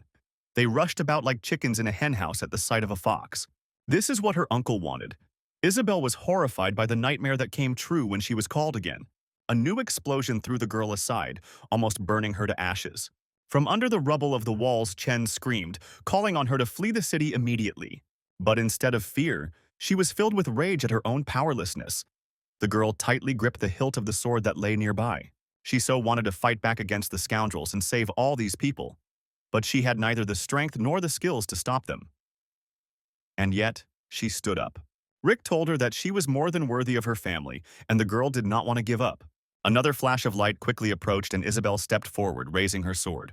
Her gray hair fluttered in the scorching heat, and her lilac eyes were filled with the determination to fight to the last. The echo of a new blow rolled through the narrow streets of the fortress. Isabel squeezed her eyes shut against the bright light, but there was no pain. When she raised her eyelids, it was as if she saw snow, as if winter had come to Lasenta from the distant northern peaks. The blizzard instantly attacked the houses engulfed in flames around them. The air crunched with severe frost, and in an instant the deadly fire died down. The girl breathed in the winter in shock and couldn't believe her eyes. He stood before her in the bright reflections of the shards of ice that covered everything around. Without saying anything, the wizard rushed forward, uncontrollable as a blizzard. What kind of knights are killing civilians? He was horrified by the sight he saw under the snow. In the dark corners of his soul, a demon chuckled. It was hard to anger the good guy, but now he was consumed by anger like the fire that the scoundrels had started. Elric flew up to the roof of the old mill and easily found his numerous enemies gathered in the square. It seems there are more of them than before, and they are stronger, Mephistopheles grinned. The wizard glanced around. The streets were crowded with alarmed citizens who had abandoned their homes and were running for the gates. He had to fight without hitting them. The demon suggested dropping everything and running away. Noblesse oblige, the situation obliges, the magician replied. That's why, in every war, the Melvingers went into battle at the point of the spear. His emerald eyes gleamed ominously. Elric made his presence known by showing his power. The air around him was electrified with mana. Simon scratched his head in displeasure. Their opponent was a powerful mage, possibly from a magic tower, which promised trouble. Beskov knew all the members of the tower, but he saw this wizard for the first time. The knights decided to get rid of the lady and run away to prevent further incidents. Meanwhile, a few blocks away from Elric, Isabel was left alone. The girl heard footsteps and rose to her feet, but her uncle's killers had already jumped on her. The wizard appeared at that very moment like a bolt from the blue and offered her his hand. Despite the desperate situation, the girl's lilac eyes did not lose their determination. Elric zigzagged through the city like a hare, leaving behind a fiery snake trail. He carried the fragile Isabel in his arms without any difficulty. There were about 40 enemies. With his inner eye, the magician saw how the dogs followed the trail. First, they had to be gathered in one deserted place. After a few jumps, he allowed himself to be cornered, and the hunters blew their whistles. But then Elric turned into a fiery phoenix and disappeared in a flash of flame. The wizard easily bypassed the assassin's barriers, and Isabel screamed every now and then from his sudden movements. It was worth giving credit to the knights, who deftly jumped over the walls and roofs of houses, and did not lag behind them. But at some point the girl disappeared from his hands. The hunters drove him into a small enclosed area with a fountain and surrounded him on all sides. Simon put his curved sword on his shoulder, stepped forward and asked where the girl was. It was the first time he had hunted a magician. "What a fool!" exclaimed the wizard, as if he could just come and tell it. "But what else can you expect from a pack of rabid mongrels?" Elric grinned. The knights burst into flames with chains of aura, so the guy had to close his eyes. He spent a lot of mana to put out the fire in the city. Fortunately, after absorbing the Yeti seal, the mana reserves in the dragon's heart increased, but the body may not be able to withstand the increased load. There in the Melvinger's hideout, he could afford the luxury of dying again and again, but now any mistake could be his last. 40 people who act in a coordinated manner despite the fact that their opponent is one person. The first thing to do is to finish off their insolent leader, Elric decided, and took out his battle axe. But before he reached the captain, he was met by 2 sharp attacks from his knights. Due to the long run, the magician became slow and could barely keep up with the knights. Mephisto did not miss the chance to quip whether he had really defeated the Ice Queen. The final thrust drove the sword into the wall next to Elric's face. "What fool thinks life is like the game Otto prepared for his descendant?" The ghost laughed. The boy told him to shut up if he didn't want to help, and at that moment the knight captain attacked him himself, forcing everyone to step aside. Simon mocked the magician who had run out of his flashy tricks because he had entered into close combat with the knights. "Cut!" Elric chanted, but the knight parried both attacks. "And that's all he can do," Simon got excited and laughed. His curved yatagan chopped no weaker than an axe. Elric was already out of breath from the many movements and felt himself weakening. A bright flash blinded the area as mana collided with aura again. The wizard slowly backed away in the thick haze of residual smoke, until his back was pressed against the wall like a cornered animal. "It's time to finish." Simon clicked his tongue again, but then the darkness of the night was dispersed by the red flash of a signal flare. Simon glanced back at the light carelessly, thinking that the enemy was no longer scary. "It took them a long time to get ready," the wizard whispered, and everyone was thrown back by a wave of power. The magic circle cut through the stone tiles like a snowdrop and filled the entire area. "Witchcraft tricks again," Simon hissed anxiously, but he felt the power of this magic with all his guts, as if a real dragon from legend had appeared before him. The captain shouted to the knights to kill the sorcerer before he cast the spell. He himself rushed after her. The magic circle, overflowing with power, burst, frozen. As if a glacier had descended from the mountain spurs, it tore apart the square and shackled everyone who was on it. Simon and his men found themselves caught in the grip of an icy tide, unaware of the trap until the very end. Ice slowly crept up to the face of the trembling bastard. "Don't even dream of a quick death," the magician whispered to him. Two whistling slashes separated the prey and the hunter, who had just swapped roles. Beskov arrived just in time and his partner was seriously injured. The wizard frowned. He was already quite exhausted. The second detachment of knights took up positions and surrounded him from all sides.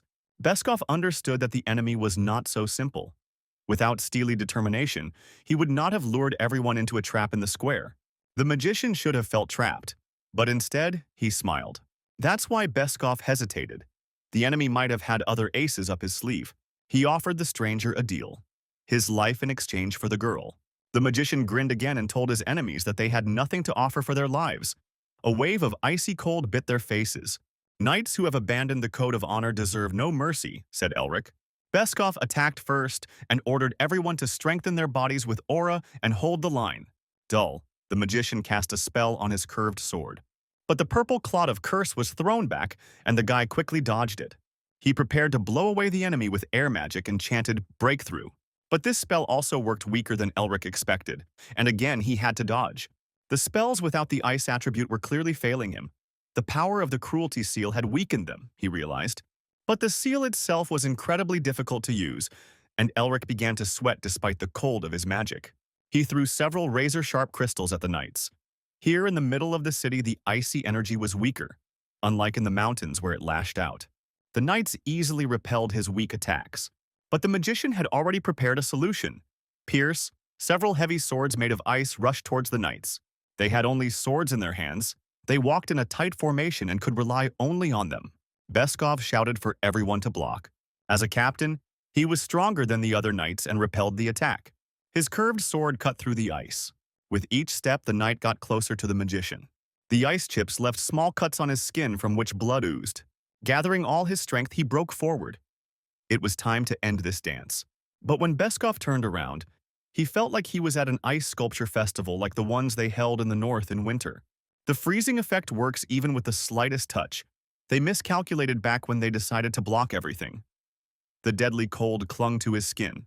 "There's nothing to be surprised about," said the magician, looking into his eyes. He simply added a curse to the usual spell. "The first commander was wrong. They shouldn't have sent only them," Beskov whispered. He wanted to blurt out his dying threats, but Elric sent his head rolling along the pavement, wishing the murderer a safe journey to hell.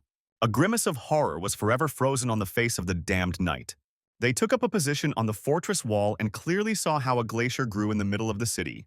Simon barely escaped with his tail between his legs and gave his men a scroll with the spell of the fire bridle from the sixth circle. Beskov bought the remaining knights time, but they could not simply flee in disgrace. He ordered them to run until their feet bled and to spread the flames throughout the city. And if that was not enough, let them cover their bodies with fire. Since they still don't know where the girl is, let the whole city turn to ashes, the madman whispered. The demon and the man assessed the scale of the spells. Mephisto was delighted. He hadn't seen such a warm-up for a long time. "They have planned something wonderful," the demon whispered to the boy. As soon as he scanned everything with his inner eye and the magician understood everything, he immediately soared into the sky like a bat. "Humans are the only ones who can surpass demons in madness," Mephisto laughed. "But they are so good at pretending to be kind," he grumbled. Elric sensed that there were 3 more enemies left, but he couldn't see any of them, but the scroll in their hands was far more important. The magic of the sixth circle will incinerate the entire city and its inhabitants. Elric rushed like a black shadow, prowling like a bloodhound that had picked up a scent. "Too late," the madman whispered, laughing at the magician's efforts, the parchment quickly smoldering in his hands. The wizard really didn't make it in time, but Simon's hand unexpectedly separated from his body. Elric noticed this back in the northern mountains, but the girl is truly fearless. All this time she hid under the cover of the Scroll of Stealth.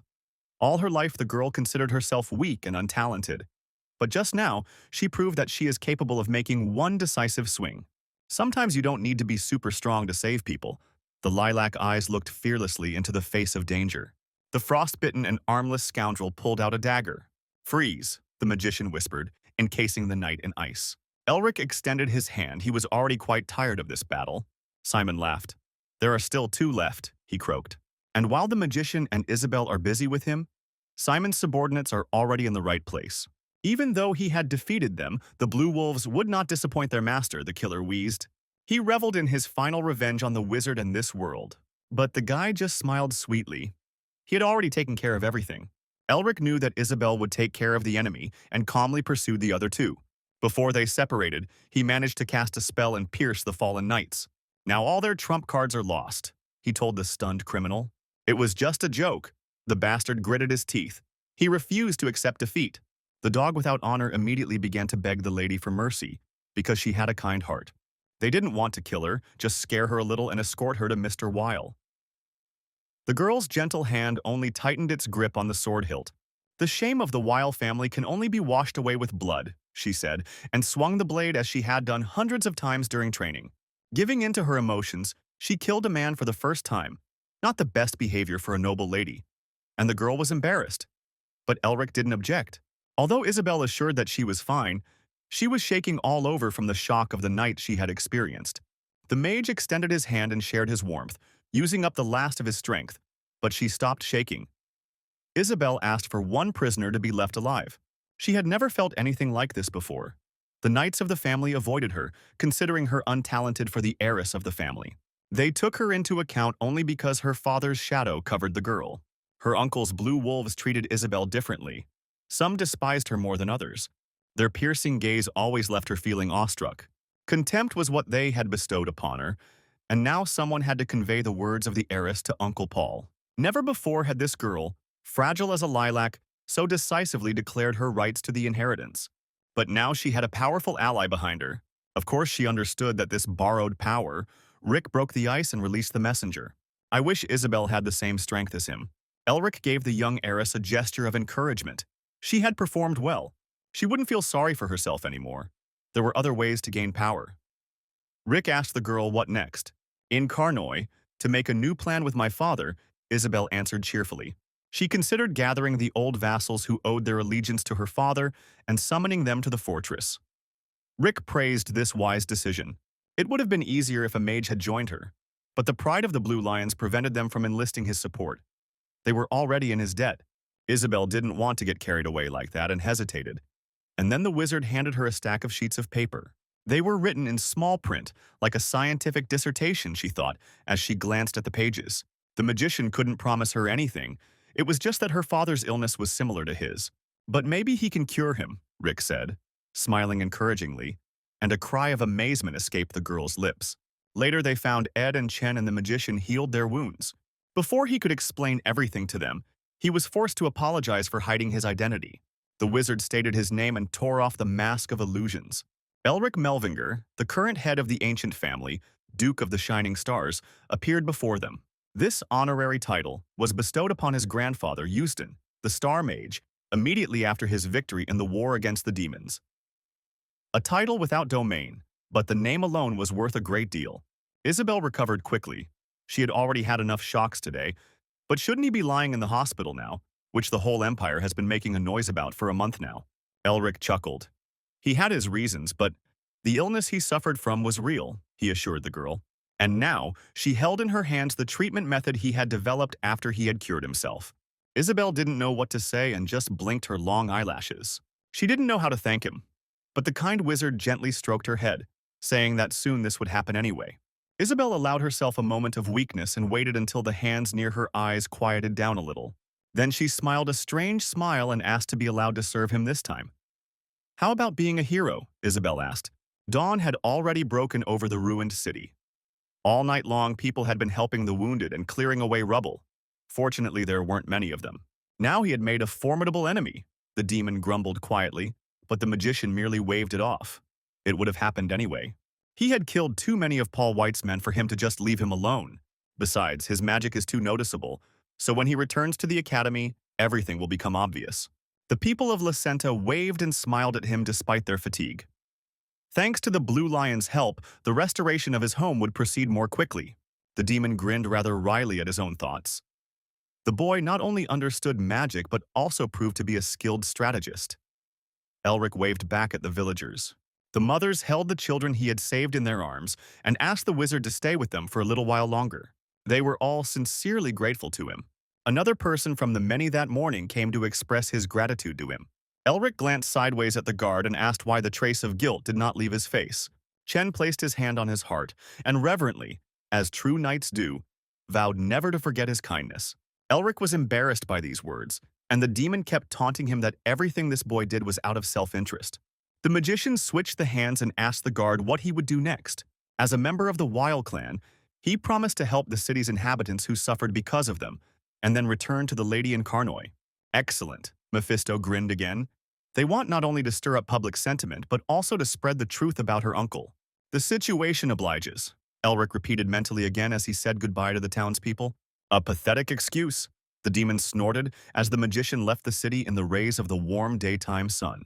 It's time to return to his alma mater, Elric thought, and headed to the academy. At that very moment, the obliging cur, Rivern bowed as low as he could. A little more, and he would have definitely kissed his boots. Barak cawed angrily and flapped his wings like an old raven because his henchman had not yet taken over the rights to the nest. He threatened to remove the youngest professor, Nerister, from his studies and position. Barak's mustache twitched nervously. Whether it was bribery or threats, Rivern could do anything but get the rights.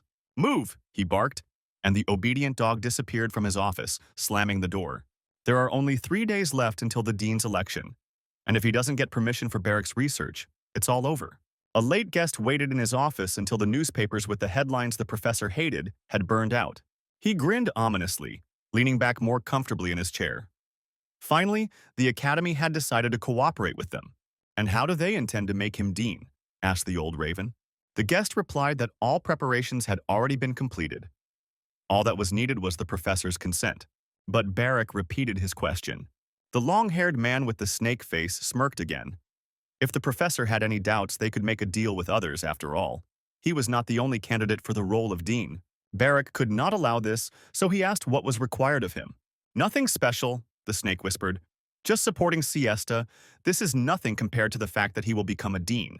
This was more than enough. The guest grinned and disappeared like a ghost. Gray-stone bastions towered over the wide river on the banks of which the empire's capital lay.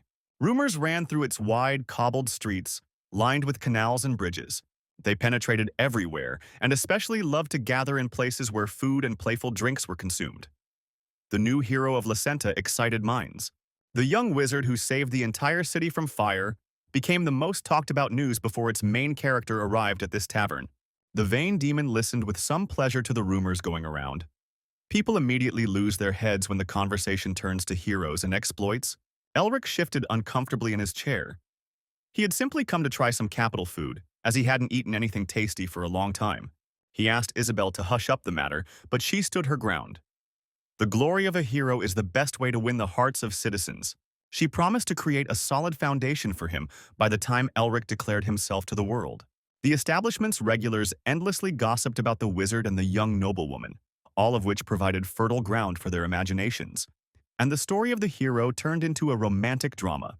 Of course, thanks to this, his name thundered in the capital. But the modest guy decided to have lunch in another, quieter place. Elric stretched wearily. Isabel's talents had served him well, and he hoped she had made it safely to Karnoi. The guy turned around to call his eternal companion with him. But at that very second, someone's fist hit him right in the eye. The attack was so powerful that it created a hurricane, and only the wizard's cat-like reflexes saved him from being hit. Residents and visitors of the capital all looked in surprise at the source of the noise. The times were turbulent, and some thought that White's people had decided to start a pogrom. Elric stared in surprise at the daredevil who had attacked him right in the middle of the city. But then he caught the familiar scent of mana. The joke went too far, the fair-haired boy said and grinned.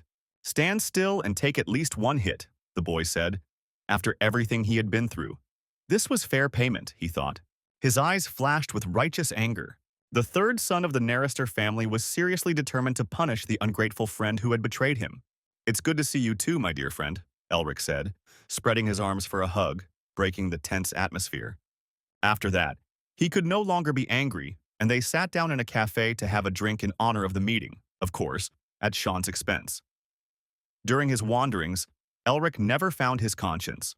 Sean agreed, but immediately returned the injection to his friend and asked how things were going with the heiress of the Weil family.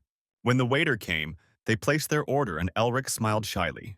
Of course, Sean caught his unusual scent of mana, but he patiently waited for his friend to tell him everything himself, and in the meantime, he offered him something to eat. They touched glasses of fizzy drink and exchanged a few more barbs, as is customary among friends. And then they got down to business. Sean prepared everything exactly as Elric asked him to in his note before leaving, but he was not sure whether their plan would work out. Now he had two tasks, to take revenge on Beric and to make his presence known as loudly as possible. Sean lamented that his servant, Carl, was having a hard time, and only then did he remember the red-haired witch and was horrified that the rumors should have already reached her. The rumors will drive the dragon fan crazy, Sean winced. There was a commotion in the Narraster's house in the capital, despite the late evening. Tasha just learned that the rights to excavate the nest have been transferred to the Academy and personally to Barkok from the Faculty of Elemental Magic. Just yesterday, public opinion was not on the professor's side, but everything changed overnight. The maid Hanabi read out the headlines of the morning newspapers that had reached her before they reached the newsstands. It was strange, thought Tasha. Even under pressure from 6 magical families, her father would not give up the rights to the nest. Tasha asked what Sean was saying, but the maid replied that the young master was silent. This also contradicted his previous actions. Before, her brother used to chatter about their friendship, but now he's gone quiet, the Fire Witch thought. Having dressed in a flash, Tasha decided to change her destination. In the end, the rights to the excavations belonged neither to the Academy nor to her family. So it's time to see the two little rascals. Dean of a Magic Academy is a title that doesn't sound very impressive, but the position has extreme symbolic significance. The Dean of the Academy has influence in political and academic circles, and his position is equivalent to the head of the 6 families or the captain of the Imperial Knights. And today, many people gathered at the Academy to elect a new dean. The Academy's huge amphitheater for general lectures was full of people. Old Raven Barrack showered false cordiality upon the opening of the ceremonial meeting. And he did not forget to mention himself and the Dragon's Nest. And then he immediately moved on to election campaigning, promising new achievements and speaking with such confidence as if the Academy was already in his hands. Sean snorted in displeasure as the vain professor began his speech before all the candidates had gathered. Sean was still worried. Even though his brave friend had thought everything through, Barrack's influence on the other professors was enormous. The scoundrel did not hesitate to use outright bribery. The snake-faced man walked past Barrack and congratulated him on his good performance, flatteringly calling him director. The old geezer immediately declared that such flattery was unnecessary and that he had decided to cooperate with them anyway, but he didn't hide the fact that he was enjoying the moment. A contemptuous squint flashed across the old crow's face. As soon as he got the position, he wouldn't need these scoundrels. Soon, he will be on par with the members of the hexagram. Why would he need an organization without patronage? And although he thought so, an ominous shadow also crossed the face of his temporary ally. This was followed by long and boring campaign speeches from other candidates, but they lacked enthusiasm and faith in victory. Sean glanced at the dean's chair, which symbolically bore the Melvinger crest, an owl holding a book as a symbol of wisdom and knowledge. But suddenly, like a phoenix, his sister burst into the assembly hall. The respected professors grumbled with discontent. Only members of the hexagram families could enter their zone. Despite their grumbling, Tasha declared that she was taking over the role of head today, in place of her father. The girl, like no one else, was aware of what was happening and smiled slyly, which made Sean, who was sitting in the section for ordinary teachers, shudder. Another man approached the pulpit and asked for everyone's attention, and the fiery maiden indicated that she would remain silent. Sean involuntarily looked away from his sister, not understanding what she was planning. Everyone who had the right to vote in choosing the dean had a crystal with information about the candidates. Rivern announced that they could then choose one of them and vote. Barrack nervously twirled his mustache. Now everything will be decided. He made many promises for which he must answer. The deal included most of today's representatives. He waited impatiently for the results to be announced and fidgeted unnoticed in his chair. Rivern began reading the results, mentioning that the Melvinger family was absent from the vote. Barrack frowned and clenched his hands tightly, and a gleam of greed appeared in his eyes. But before the name was spoken, the man in the tattered traveling cloak shouted, "Enough!" and his voice broke the tense silence of the hall. People turned to look at the source of the noise. Tasha smiled contentedly. She did not regret coming to this performance. Inside Barrack, everything seemed to break when the belated guest declared himself the head of the Melvinger family, the Duke of the Shining Star. He came here to exercise his right to vote. Having said this, Elric pierced his sworn enemy with a sharp gaze. A murmur went through the ranks of the spectators, as if someone had disturbed a hive of bees, the same scum of the Melvingers who were in a coma, they whispered. Under the flashes of cameras, Elric slowly ascended to the podium. He walked slowly and sedately, confident in himself, so that everyone had time to realize who was in front of them. The old bald raven caught his breath and his pig-like eyes narrowed in surprise. The indignant hum of the faculty grew louder. How could an ordinary intern create such a disturbance during the dean's election? Elric threw off his cloak as if it were an old skin and stood before everyone in an expensive suit. He reproached them for ignoring the laws of the empire. As the head of the family, he had every right to occupy a place of honor. Barrack controlled himself as best he could and, in a hoarse voice, congratulated the boy on his recovery, but objected that the voting had already ended. But Elric did not answer him, but looked at Rivern's dog, who stood behind the podium. According to the laws of the Academy, if a candidate has aroused suspicion, then he can vote again. Anything is possible as long as the majority of voters see the need for it, Elric said, and stepped towards the professor's chairs. As he passed Rivern, he gave him a friendly pat on the shoulder, which did not escape Barrack's notice. And then, turning to the entire assembly, the young duke announced his suspicion that Professor Barrack had forged documents, and he also accused him of attempted murder. Barrack met his words with a stony face, but his nostrils involuntarily flared, and he began to wheeze like a boiling kettle.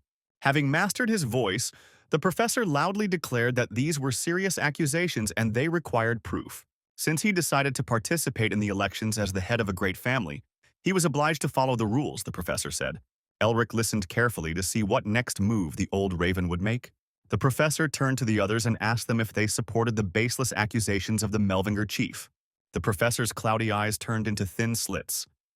The impudent boy wouldn't have come without an ace up his sleeve, but the result would be the same, Barrack thought confidently.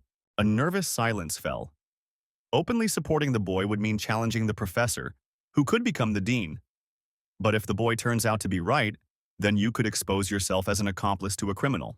Everyone took a wait-and-see attitude and no one spoke up, so Barrack asked the young duke what to do now. There is no need to hurry, Elric answered him calmly. They have time to listen to the professor's words.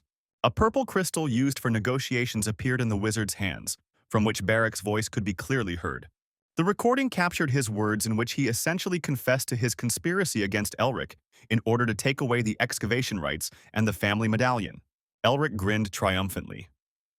Despite the professor's words, he had been interfering with the great discovery in every possible way and had always wanted to get his hands on it. A bead of sweat trickled down the old raven's swollen face. Are the accusations really so groundless? Young Melvinger asked those gathered. The professor was shaking with anger and tension. He declared all the guy's words to be lies.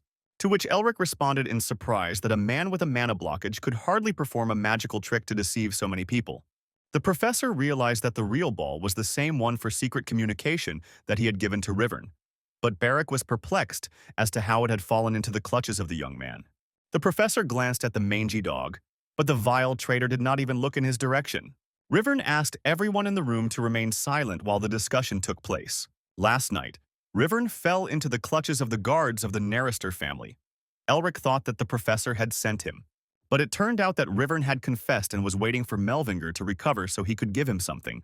In recent days, Barrack had become increasingly like a madman, lashing out at him and demanding that everything be resolved, although he himself was afraid to even stick his nose outside the confines of his cozy office. The constant stress made Rivern's gentle nature fail him, and he could barely stand on his feet. Elric smiled. The sneaky Rivern had served him well by saving the orb. They would have dealt with Barrack anyway, but the evidence made everything easier. The mangy dog made a recording for insurance, and it looks like Elric saved him for a reason back in the nest. Elric continued his accusatory speech. Professor Barrack appropriated the rights to the nest, although they belonged to those who found it. His words sounded like a death sentence to the old crow. These accusations were enough to remove his candidacy from the elections and launch an investigation. Without excavation rights, all agreements with Barrack became empty, and his accomplices immediately cooled towards him. However, the story of the young duke also raised questions among the professors. It seems that the boy was cured of his illness. They said he was in a coma, but now he looks completely healthy, and they asked Tasha if she knew anything about it. The Fire Witch chuckled. Amused by what was happening, she wished she knew what was going on, but Melvinger only communicated with her dim-witted brother. Barrack, realizing that he had already lost everything, sank to outright lies, declaring that the ball was a fake. It was no longer the dean's chair that was at stake, but his head. He darted his eyes around, looking for salvation like a cornered rat. Suddenly, the old raven received another blow. His night guest who had promised patronage was now standing next to Sean Narrister. They were together from the very beginning, Barcock realized.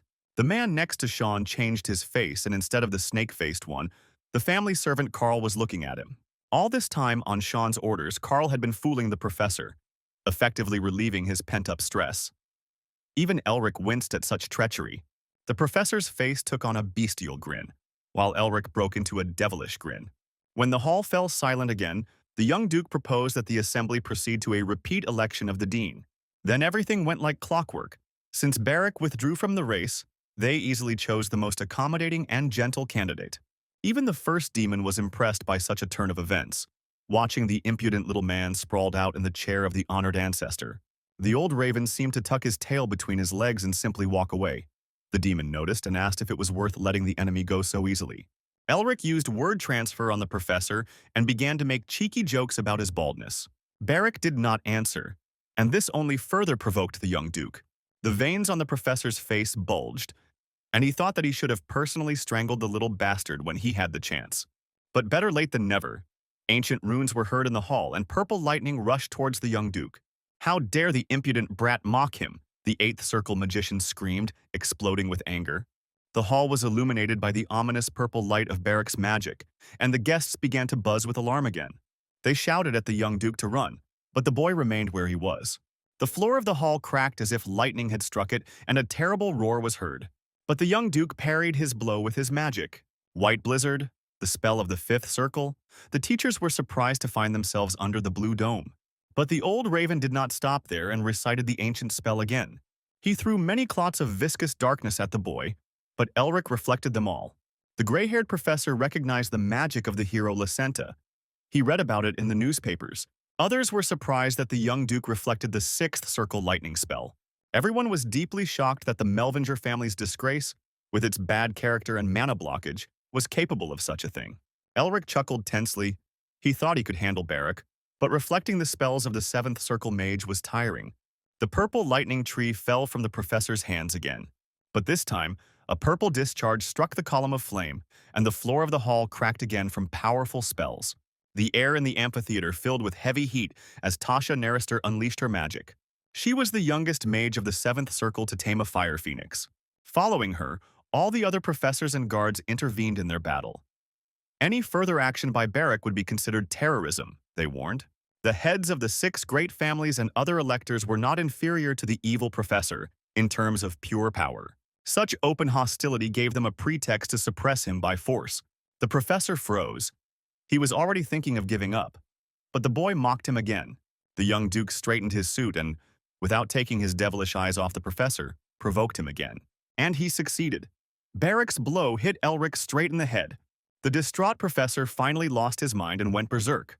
The explosion of his spell raised a pile of dust and smoke and hid the impudent boy.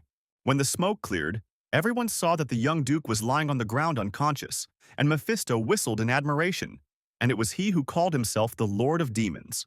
If this fair-haired demon had been born into their family, he would have definitely become the ruler. Thick chains of numerous restraining spells attacked the mad professor as if he had become a rabid beast. Rumors about this case spread throughout the capital like wildfire, flying over rooftops and penetrating into courtyards. In the minds of the listeners, 2 striking events that happened one after the other intertwined into one story, and it was established that Elric Melvinger was the hero of Lacenta. From crowded taverns to luxurious restaurants and noble houses, everyone talked about nothing else. Barrack was expelled from the academy in disgrace for attempted murder, conspiracy, and blackmail, and arrested. These news also spread beyond the capital, reaching Paul White. Unfortunately, the messengers did not survive this meeting. At the same time, in the ancestral castle of the Blue Lions, the head of the Herman came to his senses. Sean read the laudatory newspaper headlines about his impudent friend, barely containing his disgust. He couldn't stand it. and became indignant at why he had to read this at all. Elric played the sick man again. After he handed over the excavation rights to the Narrasters, they took him under their wing. Sean muttered indignantly that the reporters should know his real face, and asked Elric who taught him this. The arrogant slacker got out of bed and declared that he had not been idle for the last month, especially in Lacenta. But then he remembered Isabel, and the fire of youth flared up on his face. Sean hoped that now everything would go smoothly, but his friend answered evasively, "Who knows?" But whatever he had in mind, faithful Sean asked to leave it for the future. His father wanted to meet him. Guy Narester is Sean's father, one of the great sages of the Ninth Circle, the most powerful magician of this era, a genius among geniuses. Even Euston Melvinger wanted to make him his student. When they arrived at the Narraster's residence the next day, Elric snorted indignantly. He knew, of course, that his best friend lived well, but not to the same extent, and he was still so stingy about money. It was worth asking for more, the guy thought, looking around the Misty Hill Castle, which was a real impregnable fortress. It was not for nothing that the seed of Narraster bore the title of the strongest in the Magic Tower, Elric thought, as they approached the portal. But one day that title will be his, he chuckled. The journey to the headman's house took some time as they climbed the mountain where the castle stood. Sean said that Elric's sister would be there too, and gave him a letter that he had forgotten to give earlier due to all the commotion. The guy anxiously took the letter from his sister, whom he had not contacted for a long time, and began to read it. While he was at the Narraster residence, she asked him not to disturb his friends and to be prepared for a meeting, and if he escaped, he would die. Elric immediately broke out in a cold sweat. If he was afraid of anyone in this life, it was his strict sister. Mephisto looked at the boy in surprise. It seemed like their family had its own demon king since he was trembling with fear so much. Sean consoled his friend as best he could. His sister was an angel in the flesh if she didn't cause problems, and she worked hard to get her brother into the academy and study for 7 long years. Elric thanked him for his kind words, but if only Sean knew her true nature, he would not have said so. Sean, like no one else, knew what it was like to have a problem sister. "You don't just call someone a witch," he chuckled. "Ever since she was declared a genius, she has become simply unbearable," he admitted, completely unaware of Tasha over his shoulder. After a small scolding of the younger brother, they followed Tasha to their father's house. Elric thanked her for her help at the academy, but the witch knew that he could have handled such a trifle himself. Sean immediately jabbed his sister, asking why she was helping him, if it was not out of noble impulses. They began to quarrel like real relatives, and Elric watched this picture with some pleasure. While they were walking, Tasha warned him that there were special traps in this place from which even an average magician would not be able to escape so easily.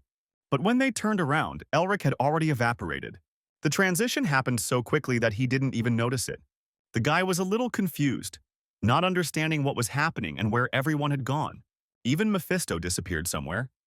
In difficult times there was no help from him. He walked in pitch darkness to an unknown destination, until a reddish eye lit up before him. An incredibly powerful magic that combined all the elements manifested itself. Elric spent a long time studying the intricacies of strange magic that skillfully combined so many different spells. And then the whole space was filled with a thick jelly fog and he heard someone's voice calling him. Someone is watching him, Elric thought and turned around. The voice asked him if he recognized the magic he was looking at. Elric was alarmed that the trap he had fallen into belonged to someone no less than an archmage. The voice called out to him again, asking why the boy wasn't answering. But there was no point in answering. He was the Narastov's guest, so he could pretend that he didn't know anything. The fog began to swirl at his feet, and the speaker realized that the guy wanted to get out. The green emerald sparkled proudly. "Mist," he said. In the darkness sat an old man with white hair and bandaged hands in a meditative pose. The old man no longer saw what was happening in his fog, as if the boy had used it to hide.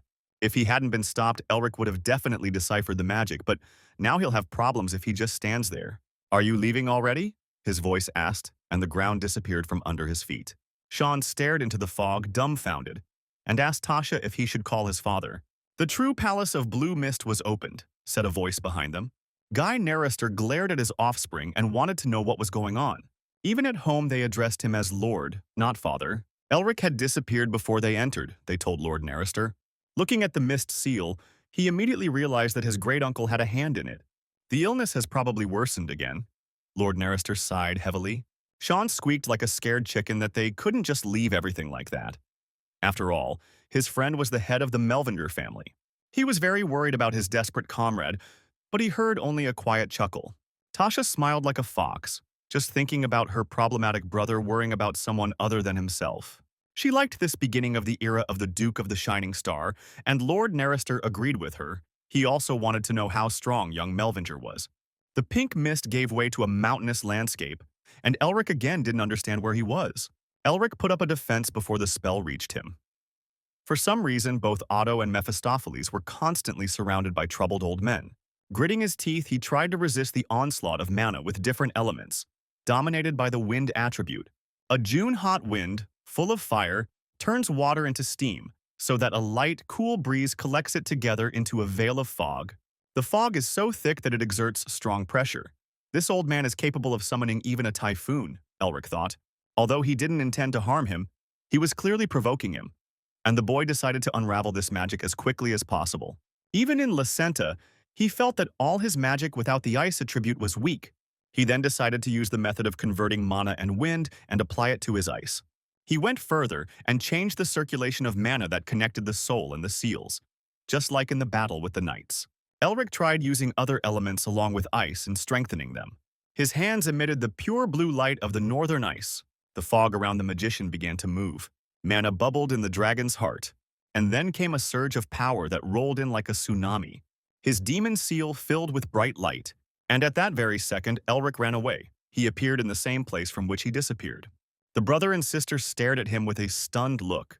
It would have taken a sixth circle mage a day to escape. Even Tasha spent several hours on this trap, but Elric managed it in less than an hour. The demon noticed that the power of the Yeti seal had increased. This high-level magic impressed Mephisto, but the boy not only escaped from it, but also managed to steal it. Guy clapped his hands.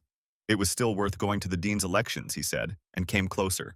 Just recently, this rascal was suffering from a blocking illness. And now a sixth circle mage stood before Lord Narrister. Listening to the surprised exclamations of Sean and Tasha, the young duke frowned. He then formally greeted Lord Narrister and they shook hands. Without a hint of regret in his voice, the lord apologized for the inconvenience. The young duke smiled and politely said that it had been an interesting experience, after which the lord invited him into the house. The ill-fated fog cleared and Elric was able to see this luxurious mansion, worthy of the emperor himself. Sean hurried his friend by saying that the whole family was already waiting for him, and the guy thought for a second. He didn't even remember the last time he was with his family. Castle Carnoy stood firm against the onslaught of the cold winds, its sharp towers constantly brushing against these vagabonds, causing them to whistle in resentment over the rooftops. After many days of being bedridden due to illness, the Blue Lion woke up and stood up. Isabel was the first to throw herself on her father's neck and hug him tightly, just like in childhood. Although he lay there, paralyzed by illness, he remembered everything, including the fact that none of the doctors could help him. So after patting his beloved daughter on the head, Herman asked how she managed it. The girl confessed, wiping away her tears, that Sir Elric had helped her with this, and that this name had made him feel vaguely uneasy, like any other father who had an adult daughter. Despite his long illness, Herman got out of bed that same day. How could he continue to slack off? Besides, he really wanted to see this talented guy, even if he had to cross the continent. For the first time in a long time, he donned his knight's armor. He was once again beaming with vigor and energy, as if he had grown 20 years younger. Meanwhile, in the castle of his brother Paul, the knights knelt in the hope that the wrath of the Lord would pass them by. The Lord nervously drummed on the edge of his throne. Isabel had escaped, his wolves were dead, his hated brother had returned from the dead, and the only surviving knight just exploded before his eyes. And all this is the work of one magician, the Lord hissed furiously. Hyson suggested that a curse had been placed on the unfortunate man's body, and he reported to the Lord that Herman had left the castle with a detachment of hawks and wanted to meet with the young Lord Melvinger. The wolf of the Weil family smiled at the corners of his lips. The lion weakened, since he did not go to him first, but galloped off to gather his vassals. The Melvinger brother and chick must not meet, the Lord ordered in a cold tone. He's only alive because he has that mark, Paul reminded the trembling knight. Elric could not get used to the luxury of this palace. It looked more like the work of a jewelry dollhouse. Sean urged him on and went ahead. The grumpy demon behind him asked if Guy Narrister was human. Elric looked nervously at Mephisto and mentally asked if he was a demon. Fortunately, the evil spirit did not mean that, and yet he was puzzled how a pathetic little man, not even of the Melvinger line, could reach such a level. And all without the help of a being from a higher race. A monstrous pressure emanated from him. Elric sighed with relief. People hadn't been wasting their time on nonsense all these years, while the demon had been gathering dust in the cave. The magician began to count on his fingers. The heads of the Magic Tower, the House of the Great Lion, the Imperial Inspectors, the Protestant Union. There were many different forces in their era. Mephisto was surprised to learn that, in addition to the Golden Lion recognized throughout the continent, there were others equal in strength to him. The demon grinned maliciously. There must be a reason why the great he awakened in this era. How long had it been since he felt a life where countless animals fight for a chance to become king, and chaos and hatred reign? The pleasure of victory that comes with the crunch of your enemy's bones under your feet? He demanded that his powers be returned quickly and growled pompously, but Elric did not listen to the possessed madman. When he entered the dining room, the entire Narrister family was assembled. The mother and the younger twins were already sitting at the table. The kids argued and teased each other endlessly, excited about the new guest in their house. The mother quietly but sternly ordered them to behave decently in the presence of the children's favorite hero, Lacenta. Despite Lord Narrister's cold aloofness, Elric felt a warmth and comfort in the family circle. It reminded him of his own squabble with his sister. His mother had said just as gently that it was not appropriate to behave like that at the table. If his parents were alive, they would still be sitting in their house having dinner. Mrs. Narrister noticed him thoughtfully and thought that Elric did not like the food. He quickly apologized and justified himself by saying that he was numb from the pleasant smell. Then Mrs. Miss Narrister sighed with relief. After dinner, they sat in the living room to discuss business. Elric was transferring the excavation rights to their family, as he was in debt to Sean. And yet the Lord could not help but ask whether the young Duke held any long-standing grudges against him. Tasha looked at her father with alarm. The fall of the great Melvinger family did not happen overnight. All these years after the death of his parents, the world seemed to ostracize him. He and his sister had tasted their fill of betrayal and humiliation. "The past is in the past," the young Duke answered evasively. "Everyone has their own circumstances."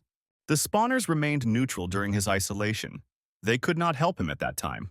Mephisto was furious that Melvinger would grovel before the descendants of those who groveled before them hundreds of years ago. "You can't pay for food with pride," Elric chuckled at the demon's thoughts. The family was weakened after devastating wars.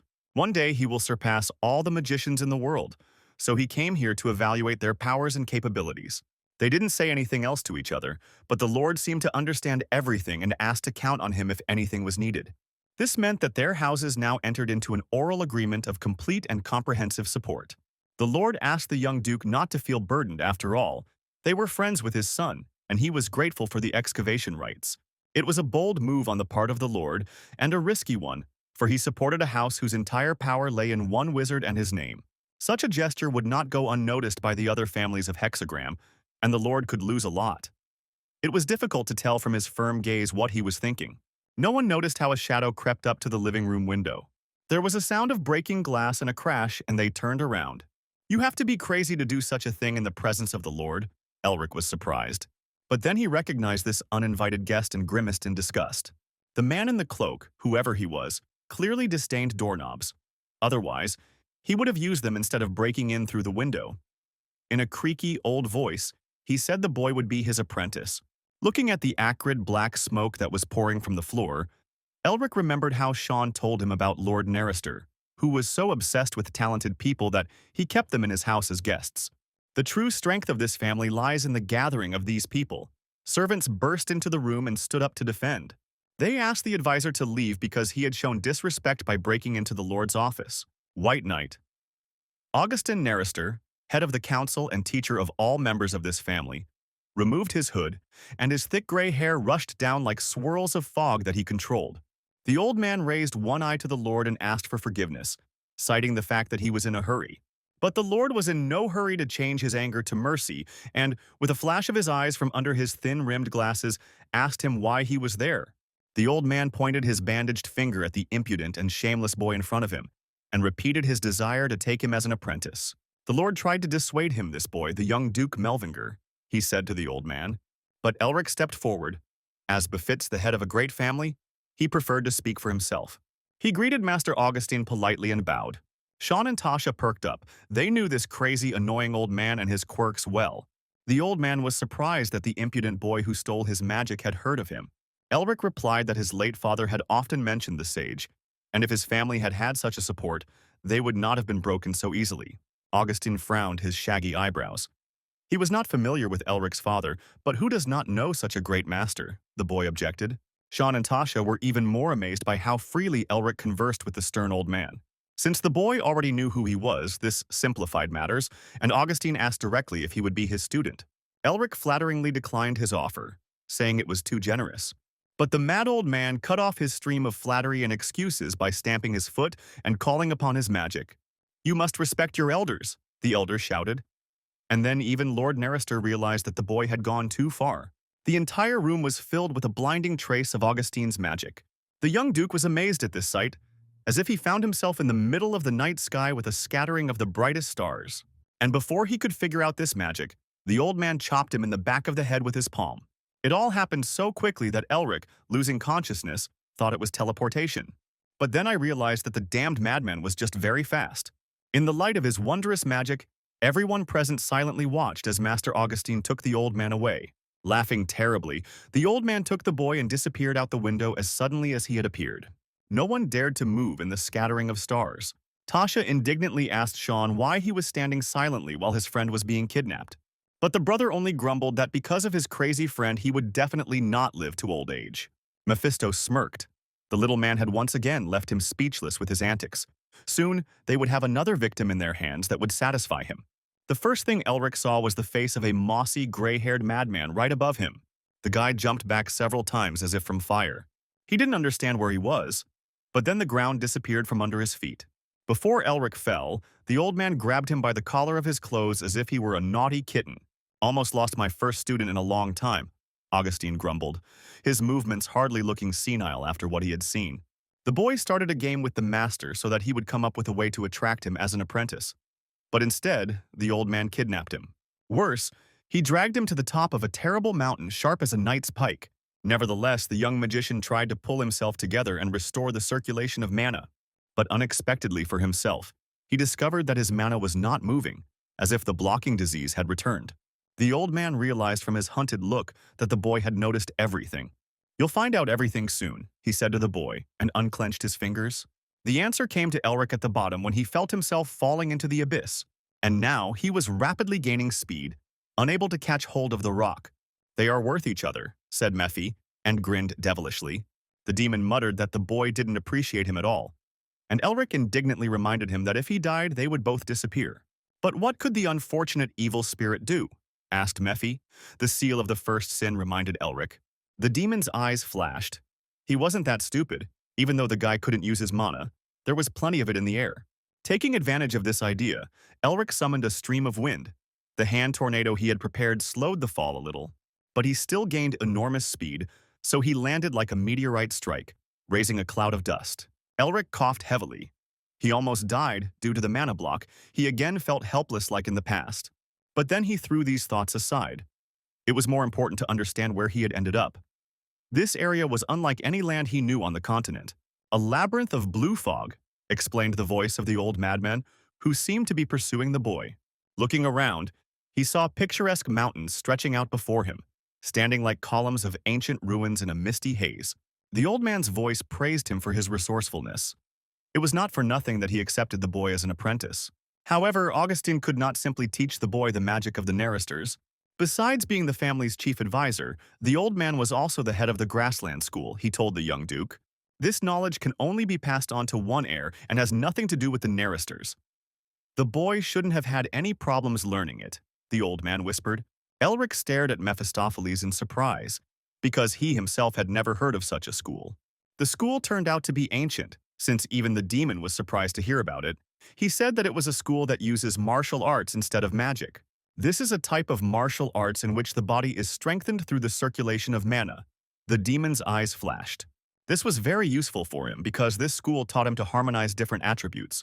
This knowledge could help the boy normalize the mana weaves. He was incredibly lucky with his teacher again, Mephi grumbled. Elric touched his chest. He was at a dead end because the different types of magic refused to mix inside him. Now he understood why the old man sealed his mana. He felt the movement of mana in his heart, different streams seething there without mixing. While Elric was chatting with the old man, He did not hear the quiet scraping of long claws on the rocks. Since the boy understood everything, it was time to get started, Augustine told him.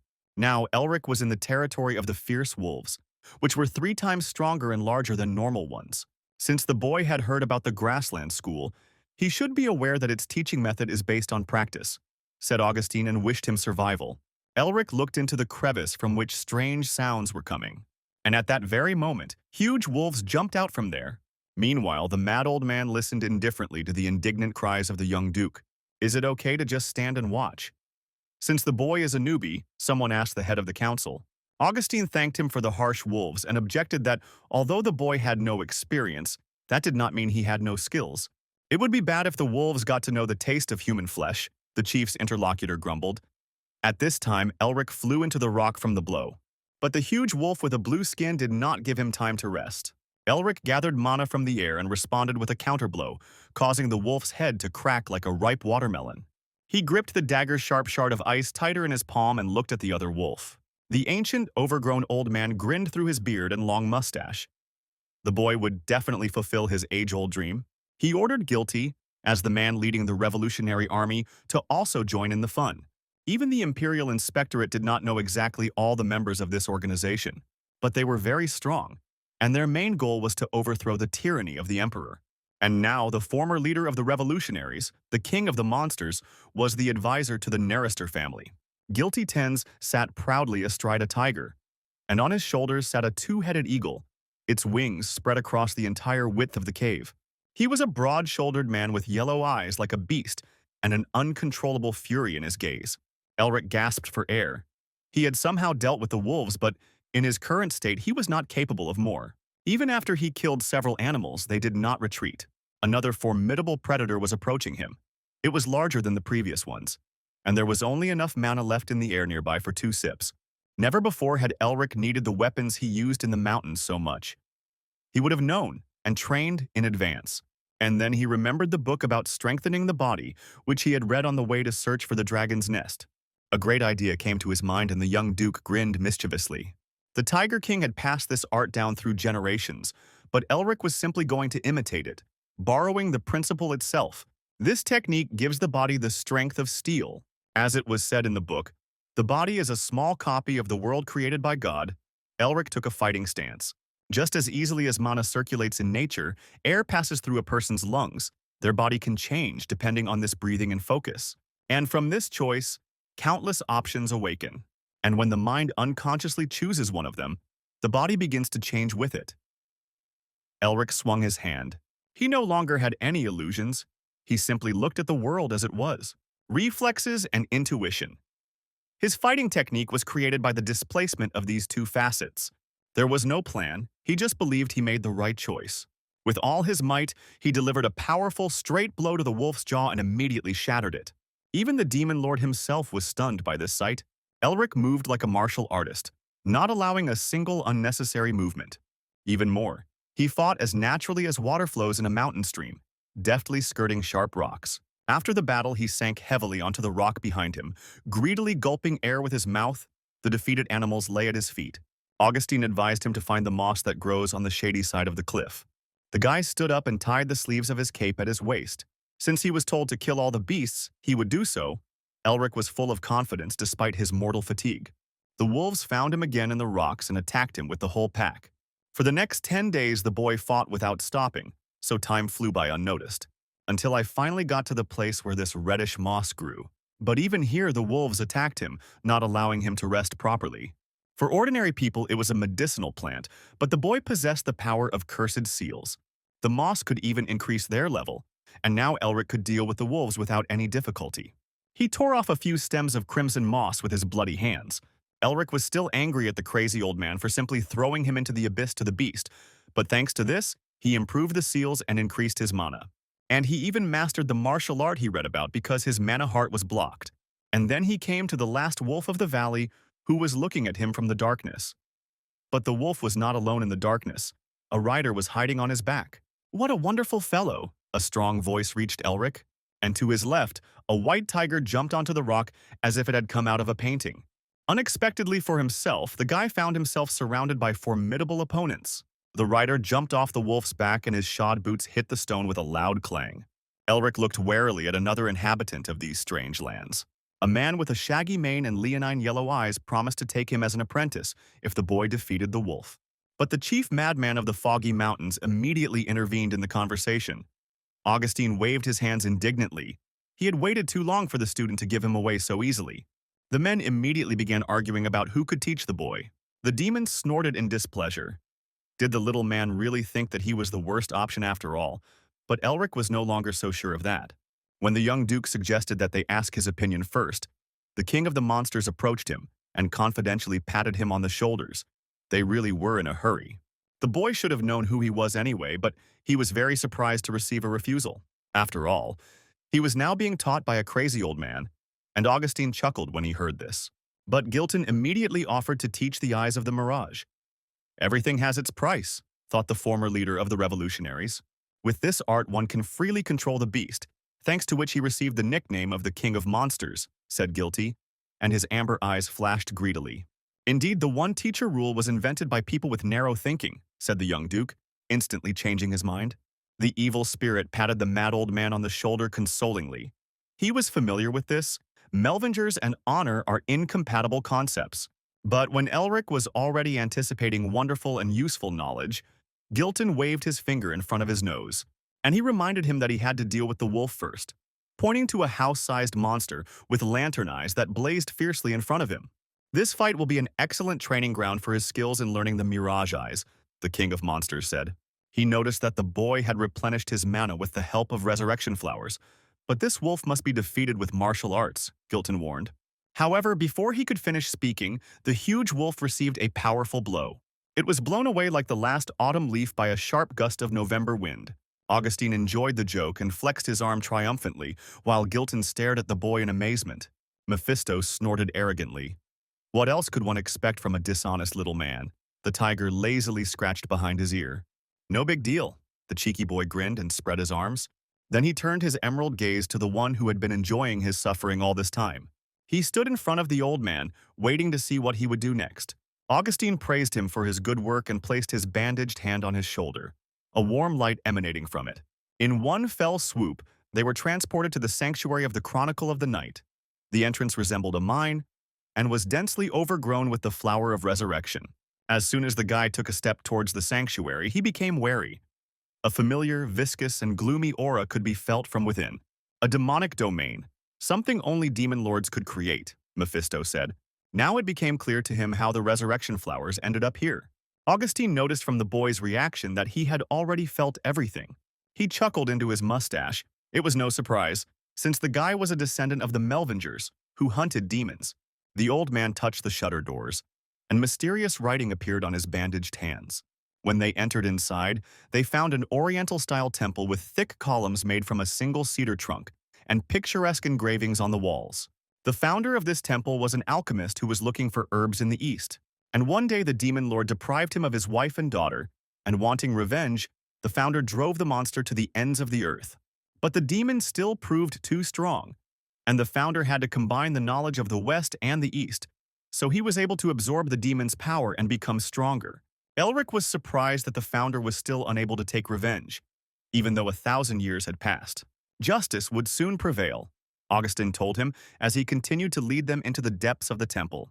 And then Elric realized that their guide was the founder of this place. The long corridor ended in a sanctuary completely covered with seals. Mephisto admired the old man's strength. The demon he had sealed was incredibly strong. Elric only now realized how much his current mentor could do. Augustine chuckled contentedly into his beard. He had already bragged enough to his student, and modestly noted that in that battle it couldn't have been any other way. Now it's time for everyone to achieve their goals, he said. Elric was speechless before the mighty demon that slumbered here in the chains of oblivion. The monster he must defeat. The old man stared at him with his sly squint of eyes. That's why he took him as an apprentice. The young duke looked at the dragon-sized fossil monster with disbelief and wondered if the old man's brain had become moldy with age. But Augustine wasn't joking and clarified that the seal needed to be dealt with. Even though the boy was an ordinary person, he was capable of it.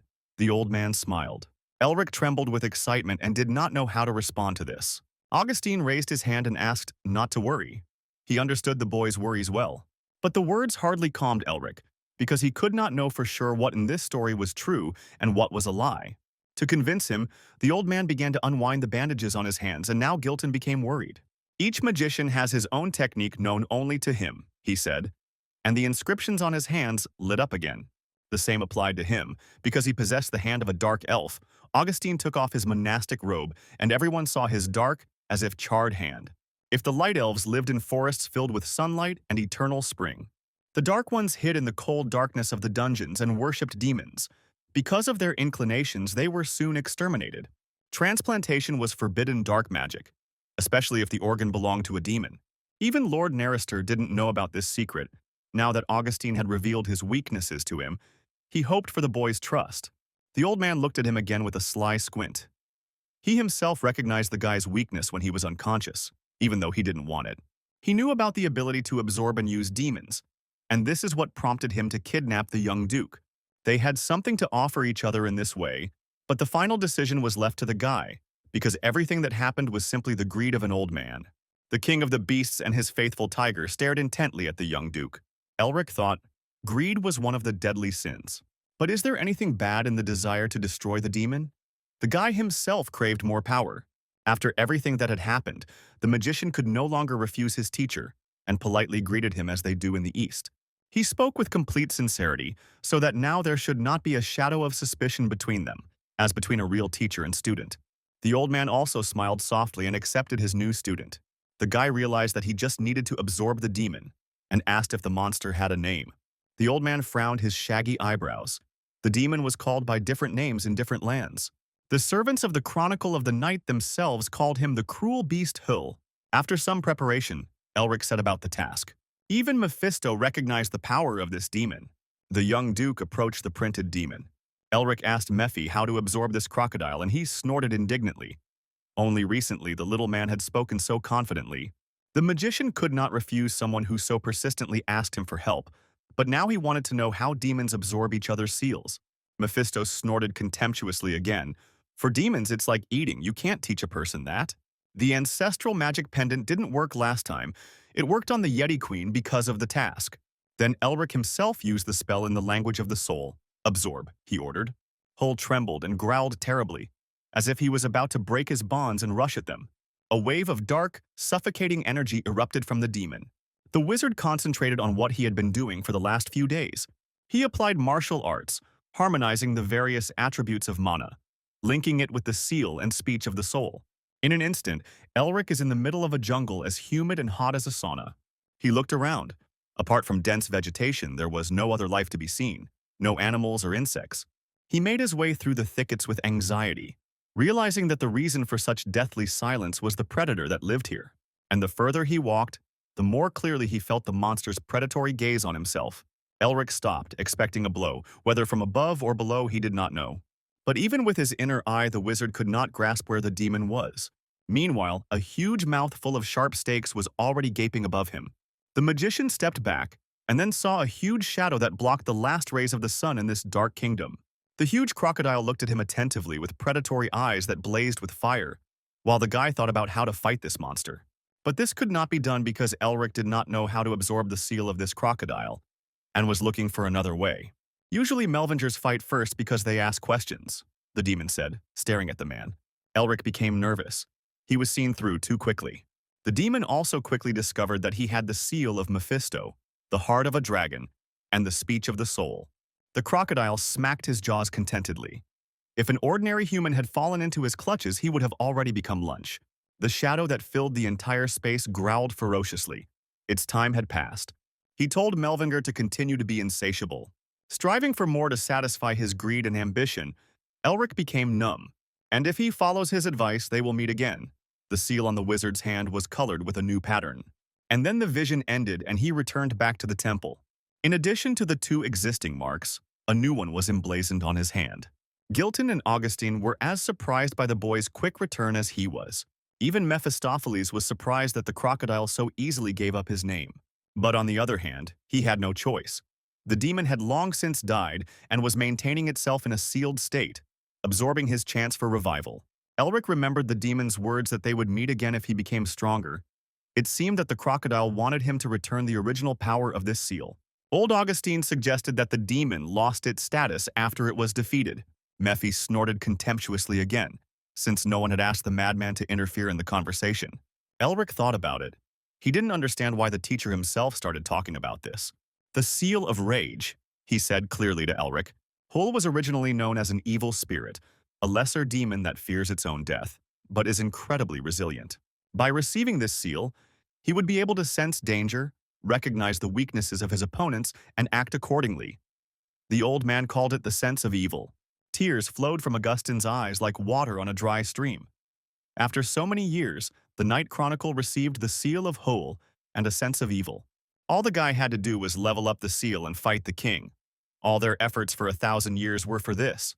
The feeling of evil is felt as a trembling in the body and a tingling in the heart, said the young duke. This is exactly what he felt when his faithful friend burst into the hall and called him. He was surprised that Sean was able to get here, but the copper-haired guy stated that it didn't matter now. He's got big problems outside, Sean said. And when he found out what the matter was, Elric broke out in a cold sweat.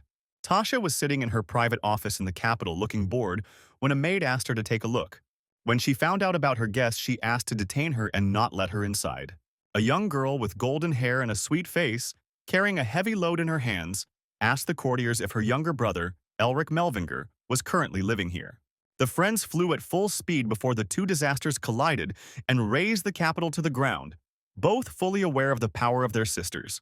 Sean admitted his complete helplessness when Elric told him that he needed to stop Tasha. But as if he didn't know the Fire Witch's character, they quickly approached the city. Tasha flew like a fiery bird over the roofs of houses, knocking out sheaves of fiery sparks. Elric's sister sacrificed herself for him her whole life. Despite his blocking illness, the boy was still more talented in magic than she was. And even so, the only one the young duke is afraid of is his older sister, so Tasha became curious about what kind of monster she is. The servants told her that her brother was there, but they could not let her inside. In this case, the girl asked to call the third son of the family, Sean, who should know about her arrival. But the stone-faced guards apologized to her again and remained standing like idols guarding the portal. And then the mistress of the house appeared on the threshold, quietly descending from the sky. Her golden hair swung sharply in the air as she turned around. The Fire Witch introduced herself formally, as befits noble people, her gaze burning with curiosity and challenge. Hayes Melvinger. The young duke's sister introduced herself in response and bowed politely. Full of grace like a blinding flame, Hayes had heard of a Fire Witch, but these words didn't capture true perfection. The torrent of beautiful flattery confused Tasha, and all in order to ask why the hell they weren't letting her in. The red-haired witch referred to checks and necessary procedures. Hayes asked how exactly she could confirm her identity, and Tasha's eyes flashed predatorily. Only a magical duel could reveal who was who, she said. Hayes apologized for the fact that magic was beyond her control, and a fiery monocle appeared around the witch's eye. She asked, "What about the aura?" And she hit the nail on the head. The young heiress of an ancient family emanated overwhelming power, Hayes said, until the first blood. Just an identity verification procedure, Tasha answered, and there was a loud explosion. The debris whistled past the guards of the idols, almost killing them. The black dress fluttered gracefully as she swayed her hips, and a heavy hammer the size of an anvil appeared in her hand. Before the rocks hit the ground, Hayes asked if the witch had played ball when she was little. The blow of the monstrous hammer threw stones into pellets. This game was familiar to her, so Tasha easily stopped the stones with her flame. Tasha recited a runic spell and, like a dragon, breathed fire at her opponent. Then, with a good swing, Hayes threw a hammer as heavy as an ogre's seat at her. He rushed forward like a burning comet. Tasha smiled tensely to think that the heiress of an ancient family of wizards mastered martial arts and easily wielded a sledgehammer weighing over 100 kilograms. A black skull, the recognizable emblem of the strongest mercenary squad, flashed on the hammer's handle. 1-0, Hayes chuckled, pleased with herself, and Tasha promised not to hold back anymore. But then they heard words of power, and a stream of air pushed the two rivals apart. They stared in surprise at the source of this power. Hayes grabbed the unruly boy, as she often did as a child, before he landed. He smiled sweetly at his little sister. This was their first meeting in a long time. "Let's chat, brother," she said in response, and her green sapphire eyes flashed with a devastating look. After the fight, the Fire Witch asked for Hayes Melvinger's personal file. Tasha tensely reread the contents of the incredible rivals document, But the information about her was mere crumbs. This was expected. The Black Skull covered its members' tracks well. The number of their enemies was equal to the number of completed tasks. The Fire Witch crossed her fingers thoughtfully. This was a great chance for them to gain a reliable ally. The Black Skull Squad did not work for anyone other than the House of the Great Lion. If this is true, maintaining good relations with the Melvingers is the right thing to do, and the Narristers will lose nothing from it. Meanwhile, the older sister spoke to her brother in the language she had become accustomed to over the long years of raising him, and which he understood best. During their separation, the brother had settled down well, had even mastered magic, and could now even resist her. For some reason, my sister's words sounded as if they were tinged with the bitterness of wormwood. The anvil struck again like thunder at the place where Elric had just stood. He was saved only by the sense of evil that he had recently acquired. Just like in childhood, his sister preferred to break his legs to keep him from doing stupid things. The demon had never seen the wizard so frightened. It was time to doubt that they were brother and sister from the Melvinger family. Hayes emitted only aura and no mana as she jumped into the sky like a bird. "The insolent boy," she whispered, "try to endure this." "Protect!" Elric chanted words of power and the spell was released from his hands. The honeycombs are arranged in a neat hexagonal tile. But he was like a piece of soft iron under the blacksmith's hammer. Her hand trembled, and she stopped before her brother became a flat, bloody spit of shreds, and looked at him reproachfully, strong and majestic. Even though the fight was over, he didn't feel any better. Rather, his conscience was weighing on him like a weight. When Hayes heard rumors that he had entered the nest, she was sure that he was suffering from a blocking disease and wanted to help him. But then a disaster happened. He lost consciousness for several days and disappeared for a month without telling anyone anything. These words fell on him like a heavy burden, and each one weighed a ton. It had been 6 months since their last conversation, and her commanding voice wavered as if steel had turned to wax. Did he know how much she worried about him? Hayes asked, salty streams streaming from her eyes. All his life, his sister looked after him, educated him, and warned him. But every time she took his side.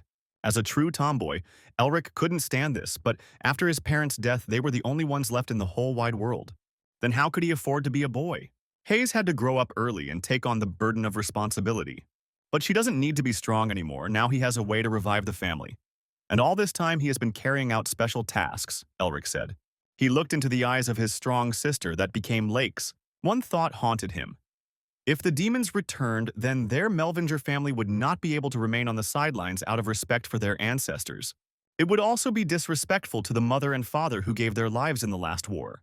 That is why now he is again going north, where another important task awaits him. In a confident voice, the younger brother declared that he could handle anything, and at that moment she realized that the boy had grown up. Elric promised to fight like his grandfather. All the memories of the last few months came flooding back to him. The soullessness of the battlefield, the bitterness of loss, and the howl of death. But also hope, warm words, and support from friends in difficult times. He has many enemies, but they will all be defeated. And at the end of the path, only the light of the stars will remain. Having said this speech, he looked at his sister again and fell silent. Next time, I'll definitely cut your head off, she promised with a smile on her face, as she always said, making it clear that she would not be angry anymore. Elric grumbled indignantly that she could have said something nicer in the moment, praised him for how he had grown and all that. The demon listened to their reconciliation with a sad expression, all the fun gone to waste, even though he'd so hoped the boy would be flattened. "People are too sentimental," he snorted. In the dark night sky, the crescent moon shone brightly, like a thin sickle for harvesting. In a field of tall wheat with ears bending from the harvest, stood a man in a plague doctor's mask and a dark cloak. In his hands he held a casket with a seal of fiery wings and a figure of a demon with a goat's head. "In the name of the resurrection of Lord Azazel," a human voice whispered, echoing the howling of the wind on the field. A bird was flying in the cumulus clouds, pink from the rays of the setting sun, its wings gliding rhythmically, supported by the rising currents of air. And on the ground sat the young duke in a meditative pose. His eyes were tightly covered with a wide strip of cloth. However, he saw everything around him perfectly well without their help. He put his hand forward and allowed the hawk to land without fear of the bird's sharp claws. His studies were progressing rapidly, Gilton told him, watching from the sidelines. The boy has mastered control skills to perfection. But before Gilton could get any closer, Elric struck him with an open palm, and instead of Gilton, old Augustine appeared before him. As well as his skill in controlling wild animals, Elric also mastered the sense of evil, so the teacher praised him. He told the boy that his training here was over and that now he needed real combat experience. Elric sighed with relief and wearily fell to the ground, right into the dust. He hoped not to see these annoying old men again, but they loomed over him menacingly, saying that a teacher is forever. After 3 months of training, he had indeed suffered a lot, but he had learned a lot from them. They had already heard that he was heading north, and Gilton was expecting souvenirs. The cheeky boy grinned and again expressed the hope of never seeing their faces again. With these words, he himself rushed into the sky like a flaming projectile launched by a throwing machine, leaving behind a fiery trail. Two venerable warriors indulged in sweet, nostalgic memories of past campaigns. Then they were young and full of strength, but now they hide in this shelter like earthworms under a stone. Would it make him happier if the unfortunate student returned? Gilton asked. But the old man didn't think so. After 100 years, students ask too many questions about his age. Yet the disciples become truly old, while Augustine felt young. After a brief meeting with Tasha, she politely thanked him, telling him the Fire Witch would be overseeing the excavations, and Elric signed the papers. He was surprised to discover she had begun addressing him formally. As a member of Hexagram, she took care of the Academy's affairs for him, so he didn't have to worry about attendance, and the requested carriage was already waiting at the main entrance. He knew, of course, that the Phoenix girl was obsessed with dragons, but he couldn't even imagine that he would see her like this, as if a leprechaun had found his pot of gold. The guy involuntarily shuddered. He could only hope for their friendship with the Narristers. Now he had one more debtor, and he thought about Isabel. The sword with a lion's head pommel returned to its sheath like an obedient dog to its kennel, quietly rustling its chain. Herman Weil looked disdainfully at the dense carpet of hacked bodies. Paul should have sent someone stronger, and the Duke felt insulted. It was just that the cunning wolf had weakened after all the battles. A voice like a quiet blizzard, gentle and cold, was heard from behind. She approached her father, stepping softly in her high leather boots. Uncle would fall as soon as the lions united with Melvinger. Her father's knights laughed and ruffled the hair of the girl, who was like their own daughter. They completely refused to see in her an already grown and powerful lady. The knights wanted to drop in on Paul for dinner and resolve all their family squabbles with one swing of the sword. But Herman refused, reminding them of their main goal, to protect the proud Isabel. Now they needed to meet with the Duke of the Shining Star and personally thank him, and only then resolve the issue with Paul Weil. The neat white houses of the small village hid in a cozy hollow between the green hills from the setting sun's rays. The figure in the black cloak quietly asked the man who approached why he was not the blue lion yet. They had previously thought that getting rid of the old, sick lion would be easy. But who could have thought that the long-decayed Melvinger family would stand in their way? But they'll figure that out later. First, they need to make the wolf the main family, the masked man said to First Captain Hilton. Once the wolf takes the title of Duke, his body and powers will be used in the name of Lord Azazel, the masked man said, and the captain shuddered at his voice, and his eyes flashed like hot beads. The sky above them was covered with black shadows of harbingers of battle. They flapped their wings, raising a storm, sensing the approaching death in their feast. The carriage was waiting for him at the foot of Misty Hill Castle as promised, the horses snoring contentedly in the morning coolness, anticipating the ride. But the road did not bring him those carefree hours of relaxed contemplation, when landscapes slowly, like water in an estuary, replace each other to the measured clatter of hooves. He thought he would drive the carriage himself, but the coachman was Carl, Sean's butler and servant. Sean himself settled into a chair nearby and grumbled that he was accompanying him on his father's orders. As if that wasn't enough, his sister also went on a trip with him, instead of protecting the home. But two more old men who weren't afraid of losing bones along the way asked to join him in the carriage. The wizard was indignant. The venerable warriors were extremely offended by his attitude and sat opposite him. The demon also snorted with displeasure. "The trip will be noisy," he muttered through his teeth. Elric laughed nervously. There were now 7 people in the carriage, so to speak, the ideal number for a long journey. This is no longer a family trip, but an adventure, the guy sighed. The interior of the carriage contained space expansion magic and was more reminiscent of a lord's luxurious study. It seemed that the Narristers loved to travel in comfort. Sean continued to stare out the window with a sour expression. They were a strange bunch. Hayes quickly got along with the wild animals of Gilton. She especially liked the tiger that stretched sweetly like all lazy cats. Thus began their true journey. Lord Narrister drank tea in his study, a shadow of a smile touching his usually stern and reserved face. At the thought of the funny company that had gone north, his mustache again trembled with laughter, and the lord took another sip of hot tea. The butler noticed his lord's mood, which he had not seen since his youth, and asked if anything good had happened. "How ridiculous this is," the Lord chuckled again, looking out the window. Fate, the villain, had mixed an explosive mixture of personalities into the cabin of one crew, and the Lord was curious to see what would come of it. While they were driving, either out of boredom or out of old memory, the sister began to comb Elric's manners. Sean laughed when they were compared together, called noble and held up as an example to the young duke. The wizard grimaced contemptuously at this. His friend had never been particularly concerned about manners. Hayes promised the old couple to improve and properly teach her brother to be a nobleman. Gilton and Augustin were obviously enjoying themselves. With all the grace of a true lady, Hayes thanked them for their understanding. Elric muttered indignantly that he was already grown up and had no need for such nonsense, but the expensive, luxurious furniture behind him suddenly cracked. "Let's go for a walk," she asked. The most terrifying creature in this world was staring into his face. Even the demon god couldn't compare to her, the frightened boy thought. He laughed nervously and asked why she needed that thing in her hands for a simple walk. In her hand, the girl clutched the handle of a heavy anvil, which she affectionately called the Skull Crusher. She grabbed her brother by the ear and dragged him towards the exit. The evil spirit laughed. Something funny was about to happen, and he patted himself on the chest contentedly. Meanwhile, the carriage driven by Carl was driving along the forest road. The butler noticed something strange and stopped moving. Elric was the first to look outside to see what had happened. 3 ragged men, holding crooked knives in their hands, blocked their path with a threatening look. The tramps declared that this was their territory and demanded payment from the travelers. Their stupidity and courage left even Charles speechless. There was an awkward silence. No one knew what to do. The oldest of the tramps looked like an exhausted old man and was surprised by such a reaction to their threats. He began to shout menacingly that now someone's blood would definitely be spilled. And then the young duke came outside with an irritated look to sort things out. But Gilton stopped him and followed him out to stretch his old bones, and also to show the guy what a great teacher he is, and at the same time to feed his white tiger. The ragamuffins cowered as soon as the predatory beast appeared before them. Out of fear, this beast seemed many times larger than it actually was. Gilton told him to watch carefully. Then he would understand why he was called the king of the monsters.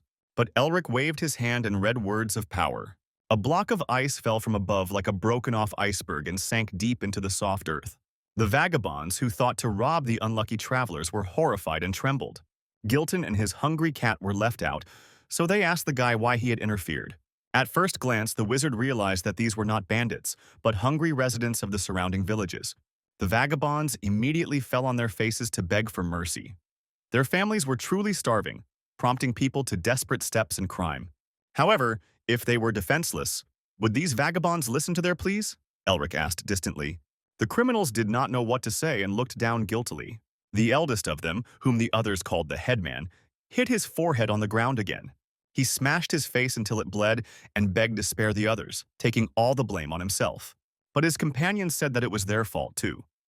After all, they wanted to help their family and friends.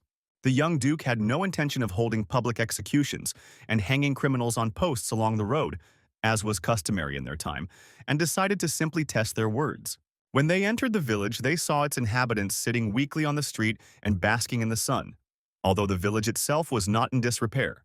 The disaster had befallen their village not long ago, but the last few years had been dry, and since everyone was facing starvation in the winter, they decided to become bandits. As they walked through the village, Mephisto pricked up his ears and caught a familiar energy. The village elder lamented endlessly about what had happened as he led them. Augustine suggested to the young duke to spare them. This region lived its own life and officials of the imperial administration rarely visited here. There was some truth in his words. Hunger is a terrible thing, and it drives people to even greater sacrifices. His noble position obliged him to help the lower classes, and Elric agreed that it was impossible to simply brush aside their reasons. Upon hearing this, the village elder perked up. He began to bow again to the young and noble wizard, and he promised never to rob people, firmly grasping the hands of the nobleman, which made Elric embarrassed, as he was not used to such an attitude, after which he asked Mephi why he was fussing. The evil spirit sensed demonic energy, albeit weak. Listening to his feelings, the wizard felt the same thing. When the travelers passed through the village, they found themselves in a wasteland. The flat strip of land was hemmed in on all sides by mountains, empty and lifeless, like the table of a poor villager. Even the birds were afraid to fly over it. Augustine never felt anything in that place. This was definitely the right place, Elric thought, and Mephisto was sure of it too.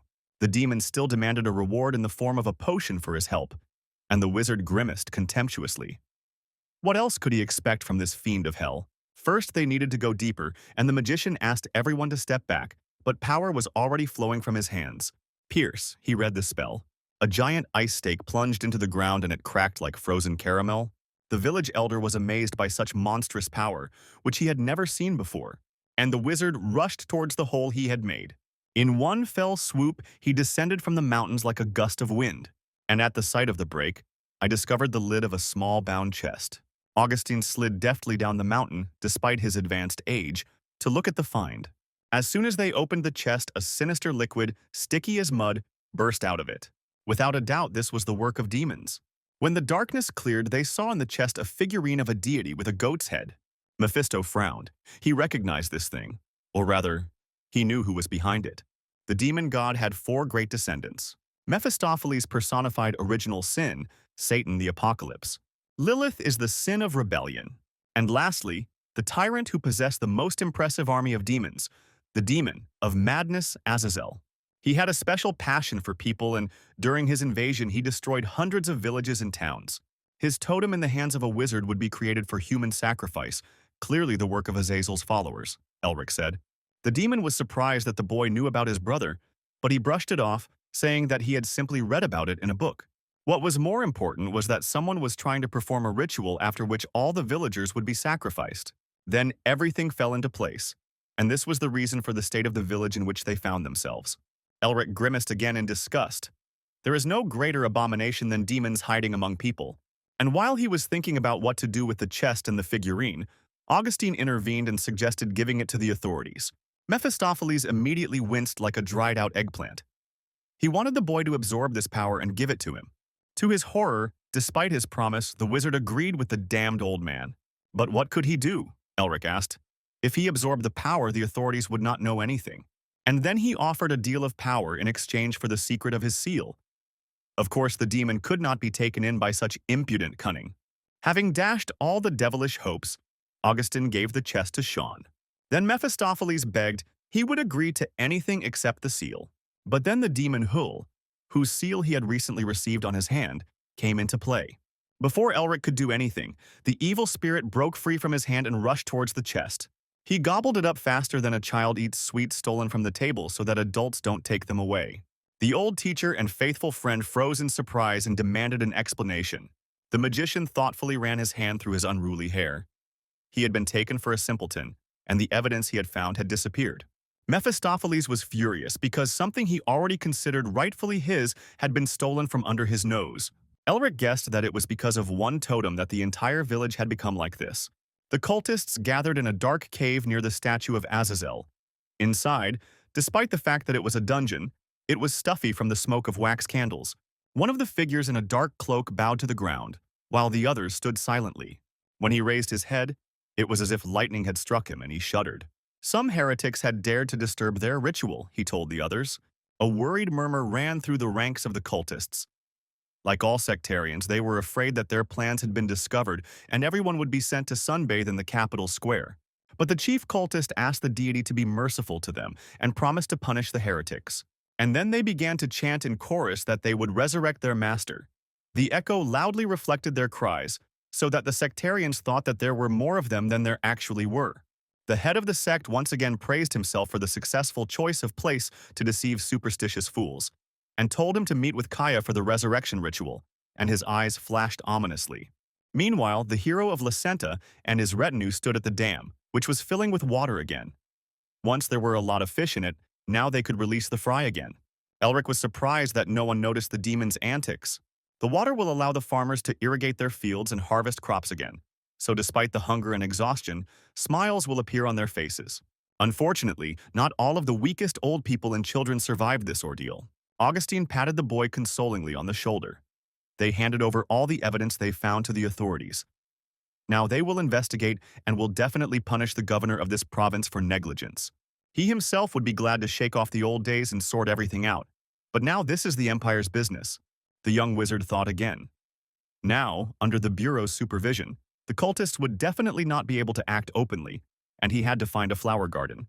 And to perfect winter, as Otto ordered him, and only then can this ball of evil be completely unraveled. The village elder again tearfully thanked them for saving him from trouble. The drought will soon end, and the farmers will be able to survive on this land. But before the young duke left, the headman called out to him. He wanted to know the name of the noble magician who saved them all. Now the boy could proudly call himself by the name that he got from his parents, Elric Melvinger said, and smiled. Surprisingly, even in this wilderness they heard different stories about him. The stars of the empire are shining again, the village elder smiled, and the hope he had long lost returned to his mind. After a little adventure, they got back into the carriage and rolled through the forest. A light silence fell between the travelers, the kind that arises when all business and disputes have been settled, stories have been told, and everyone is thinking about their own things. Carl called the boy again and asked him to look out for a second. He did just that. This time, their path was blocked by people in masks and expensive suits with the red emblem of the Imperial Inspection Bureau. These people behaved arrogantly and confidently, as do those who are given special powers by the authorities and placed above others. Their emblems featured a sword that punished criminals, and they were looking specifically for Elric. Their pomposity immediately infuriated the young wizard. Even though his line had weakened, he still held the honorary title of Duke. The entire bureau was a secret service of the Emperor's bloodhounds, and they had a bad reputation. For their own ends, they resorted to murder, kidnapping, and bribery. Their powers were equal to the Magic Tower and the Great Lion family. So it's no wonder their dogs showed up here so quickly after the report about the demons. But even if the Emperor was behind them, they were acting too brazenly. Elric sighed indignantly. He chuckled and simply nodded without answering their question. The dogs immediately reared up. No one dared to behave like that in front of them. They were used to the fact that their interlocutor was usually trembling with fear, and at the very least in chains. Because their leader demanded that they treat the Emperor's daggers with respect, he immediately showed his fangs, releasing his battle aura. But the young duke merely indifferently examined the dirt under his nails, as if letting them know what he thought of them. Even though they were the Emperor's dogs, there was no one among them of the rank of duke, and it was they who should be shown respect. His overwhelming aura made the dogs tuck their tails between their legs and bow down. In an instant, the pack lost all its confident and fighting appearance. The black haze that surrounded the wizard took the form of the demon hole with his evil mouth. In horror, the dogs bowed low and respectfully, as befits. The head of the bloodhounds thought with alarm at the same level as Magnus. Then he glanced at the masked man standing behind him and caught his eye. As if having received instructions from him, the leader of the dogs took off his mask and politely asked forgiveness for his rudeness. Mephisto smiled contentedly. The boy knew how to show himself. All because he was taken for a fool, Elric answered him. The young duke warned the hounds that next time he would speak to the House of Peer immediately. The chief of the bloodhounds was forced to bow, but still did not recognize the landless title that the impudent boy was hiding behind. But his face darkened even more when he heard the dry, old voice. Augustine Nerester said that they were lucky today. If he were the guy, he would have put their heads on pikes long ago. The bloodhound could not help but recognize Old Man White Knight. His very presence made him shudder with horror. In addition, the arrogant boy was a student of the tower's strongest monster. The chief bit his lip and promised himself to beat up all the intelligence agents when he returned to headquarters. Having finished exchanging pleasantries, they sat down at a transparent table on equally ghostly chairs. The agent who took off his mask identified himself as Patron and said that he was from the 4th Department. This department sided with the Crown Prince in the recent War of Succession, so it's surprising that he took an interest in this situation. Elric still pretended to be a proud and indifferent aristocrat, and Patron continued to lay out the essence of the matter. Although the corners of his lips trembled treacherously with anger, he said that their group had long been finding traces of the demon. And recently, they found a nameless group, but to the spy's surprise, Elric already knew their name, Grigory. Frowning, he told Patron that he had apparently forgotten what kind of family he was from. Melvinger, the detective muttered again. Of course he hadn't forgotten, but their family was considered extinct. They are the natural enemies of demons, Patron added, and the young duke raised his nose mockingly. There were 8 totems found in and around the village, but they were only given one. Then the spy wanted to know where the rest were. Having demonstratively cleared the air ducts, the magician replied that he had the totems, although this was illegal. The spy immediately read out a long article from the legal code. Elric immediately responded in kind with no less precision. Civilians are allowed to keep such items for research purposes. The Duke claimed to have already received permission and again mocked the head of the department for his incompetence. Patron decided to skip this and first find out how the young man knew about the location of the totems. He's one of their Melvinger clan. The guy waved it off again. Such an answer could hardly satisfy the picky inspector, who was used to meddling in other people's affairs. But Elric interrupted his indignation. These were the secrets of his great family. Again and again the impudent boy stepped on his tail, which made the inspector angry as a dog. At this point, the young duke decided to end their meeting. He said everything he wanted. The bloodhounds had no choice but to accept this and leave with nothing. Sean, who had come up, appreciated this performance, and the Emperor's formidable dogs left with their tails between their legs. The sister also came to praise him. If it were not for her brother's ability to negotiate, she would have answered everyone with her hammer. But these dogs, once they've picked up a scent, will never let go, Gilton objected. Of course, the worst of the Melvinger family had no intention of leaving things like that. Even Augustin, who had seen a lot, was surprised by the guy's approach. If someone was hostile to him without any reason, he could not let them go, said the young duke, and lightning flashed in his eyes. Late at night, when the full moon rose high in the sky, they went deeper into the forest. Patron fell on one knee and asked for forgiveness for his mistake. The man in front of him told him to raise his head. It was not his shame, he said, and the luxurious ring on his finger sparkled with blue light.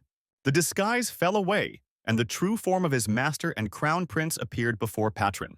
They relied on the fact that in this deep and dark thicket there were no witnesses, only wild animals, but one small bat watched very carefully. Elric saw everything perfectly through the mouse's eyes and heard everything through its ears. The crown prince was young, but older than Elric, and his movements and gestures gave off the impression of careful training. But his handsome face did not remain as serene as the surface of a clear lake, even when he was angry. However, he knew how to admit his mistakes. It was his selfish whim to see Melvinger. Envy blinded the prince and he underestimated his rival. Because of him, Patron looked incompetent and brought shame upon himself. The servant asked him not to say that, but the prince continued. Before that, it was his personal business. But their priority remained the same, to destroy all traces of the demons, and Patron bowed low, accepting his will. They already knew that Viscount Garant was one of Grigori's vassals. Patron has already checked everything. Without a doubt, they are demons, and in order to gain priority as the best heir they need to destroy the demons. Mistakes are unacceptable, the prince said imperiously, and Patron bowed lower. This is where their secret meeting ended. As Prince Patron's servant knew, he still hadn't forgotten his bride whom he had renounced. Lady Isabel was weak, and such a union would not be accepted by the aristocrats. The prince wanted to personally see the one who saved Isabel, and about whom so many rumors were circulating.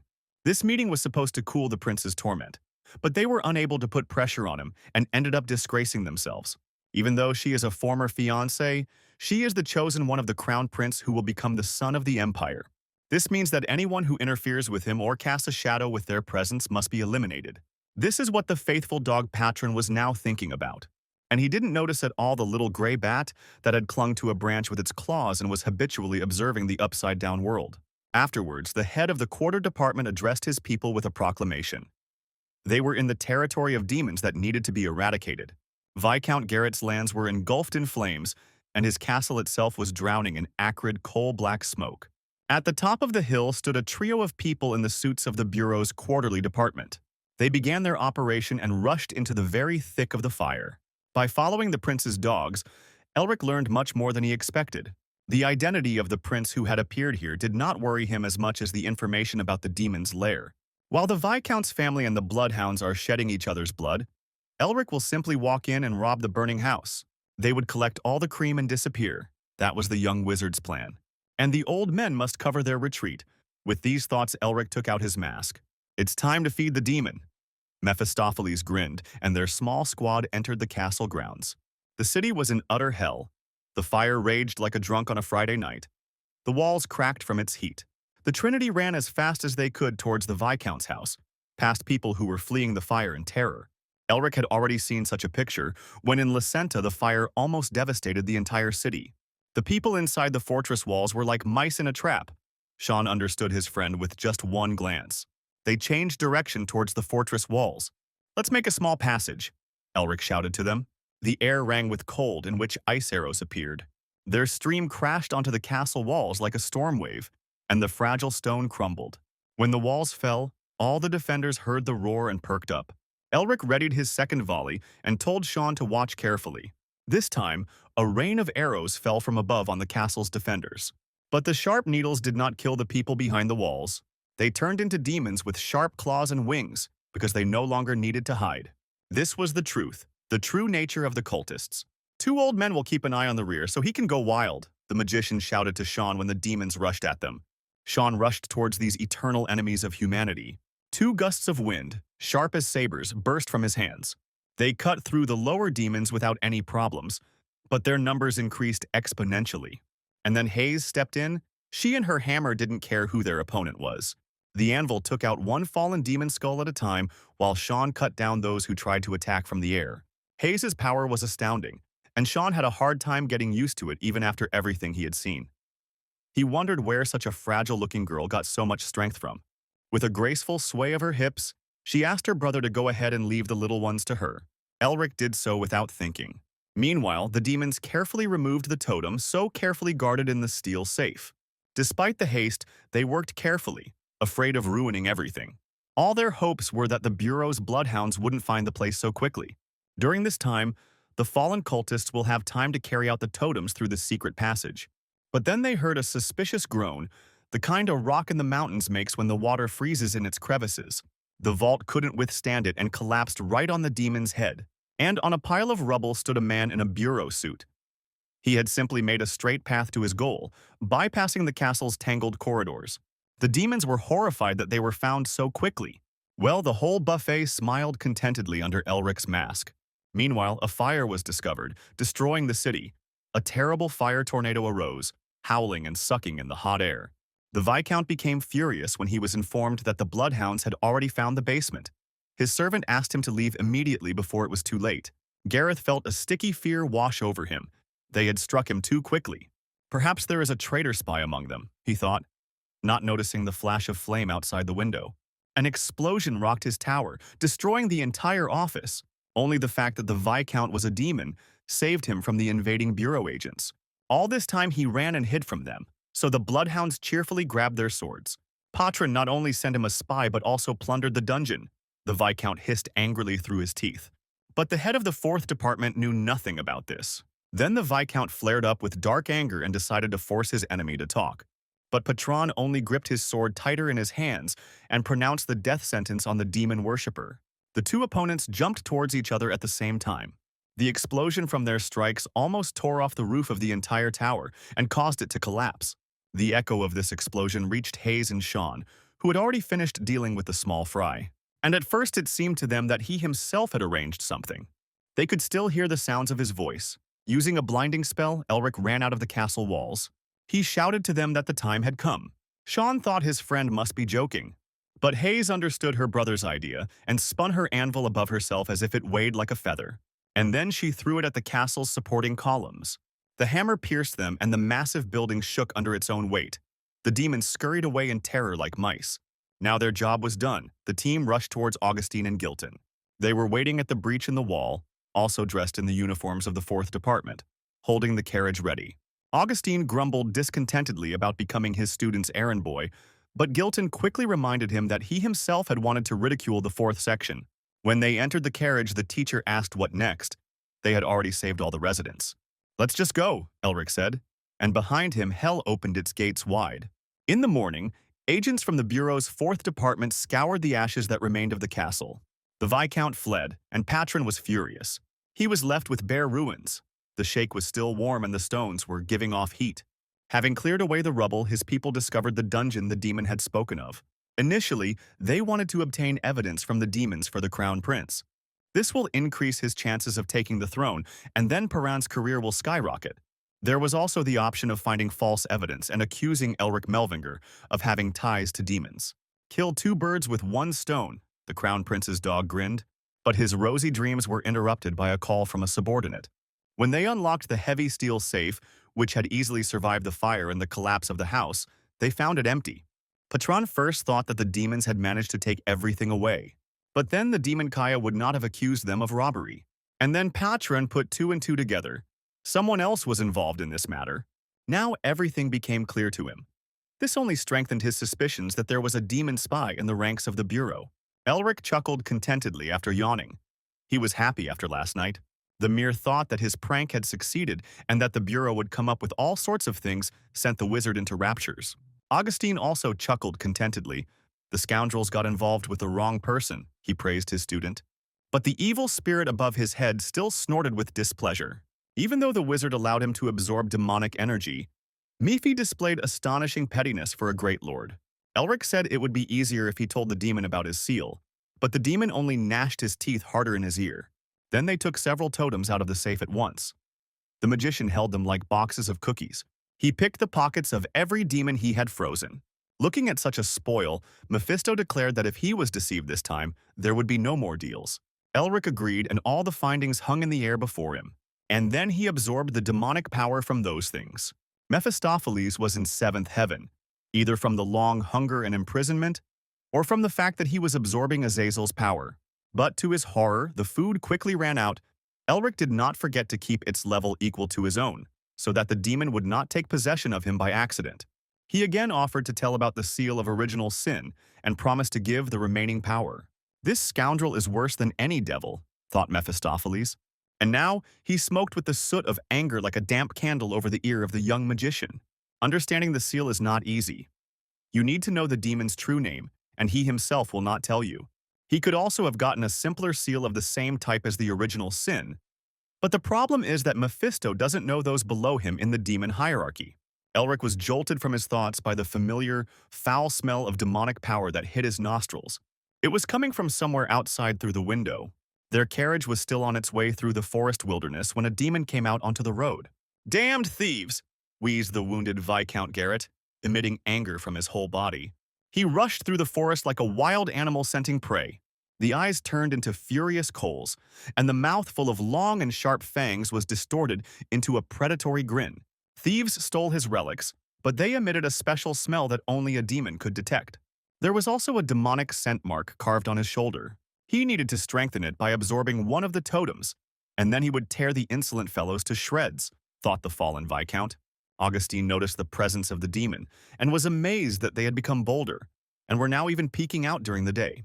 Hayes offered to go out and check, but the old man said it wasn't worth it. The girl was surprised by this decision because the one who invited him was supposed to meet with him, and Elric agreed with Augustine. Smiling, he looked at the goat-headed figurine in his hand. He deliberately left one hole. Hayes was even more surprised by her brother's greed. Totems weren't enough for him. He wanted to get another demon for his collection. Their carriage looked like such an easy target, but Garon knew it was a trap. He grinned evilly, anticipating getting his totem back, but then someone called out to him.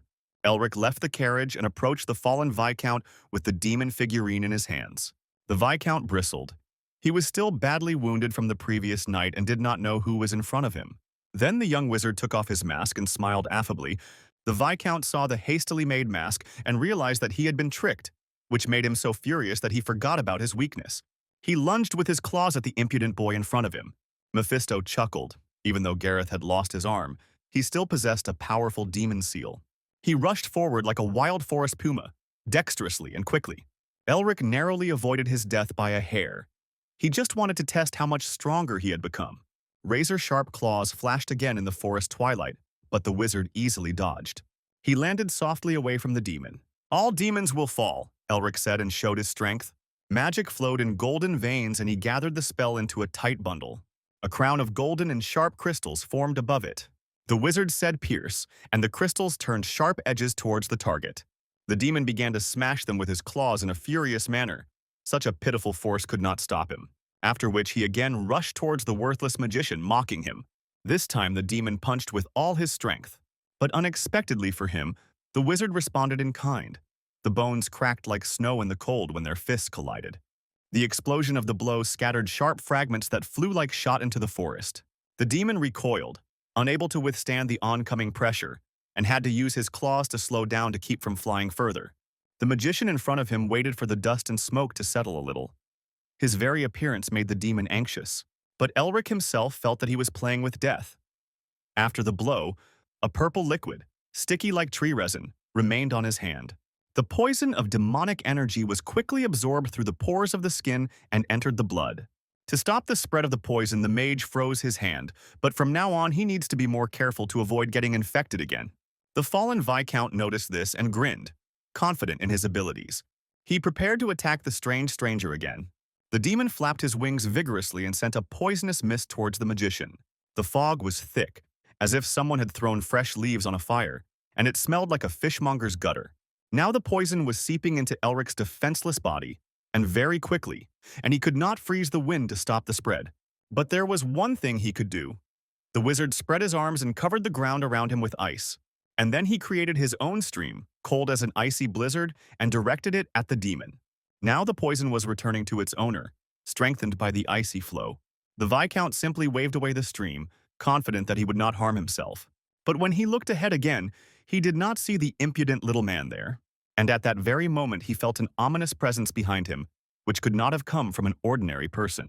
Before the Viscount could move, magical chains bound his hands and feet as if they were alive. Elric immediately struck him with an open palm right in the chest while the demon was immobilized. It was a blow from the Queen of the Ice Mountains, piercing and powerful like the blow of a battering ram. The demon fell to his knees. The pitiful man possessed the powers of Hull and the Queen of the Ice Mountains, familiar to the demon world. The wizard's hand lay like a steel plate on his skull. "Leave this vanity, all demons will fall," said the magician, his emerald eyes flashing coldly. And he began to absorb the power of the demonic seal. Squeezed dry like a lemon, the demon fell to the ground as a limp husk. Elric looked at his remains with a cold gaze. Mephisto thought about the guy's words. "All demons will fall," he said right in front of him. A crooked smile blossomed on his gray face, the boy clearly making it clear that despite their forced closeness, they remained enemies. This means they are thinking about the same thing, and one day they will meet in battle, the evil spirit rejoiced.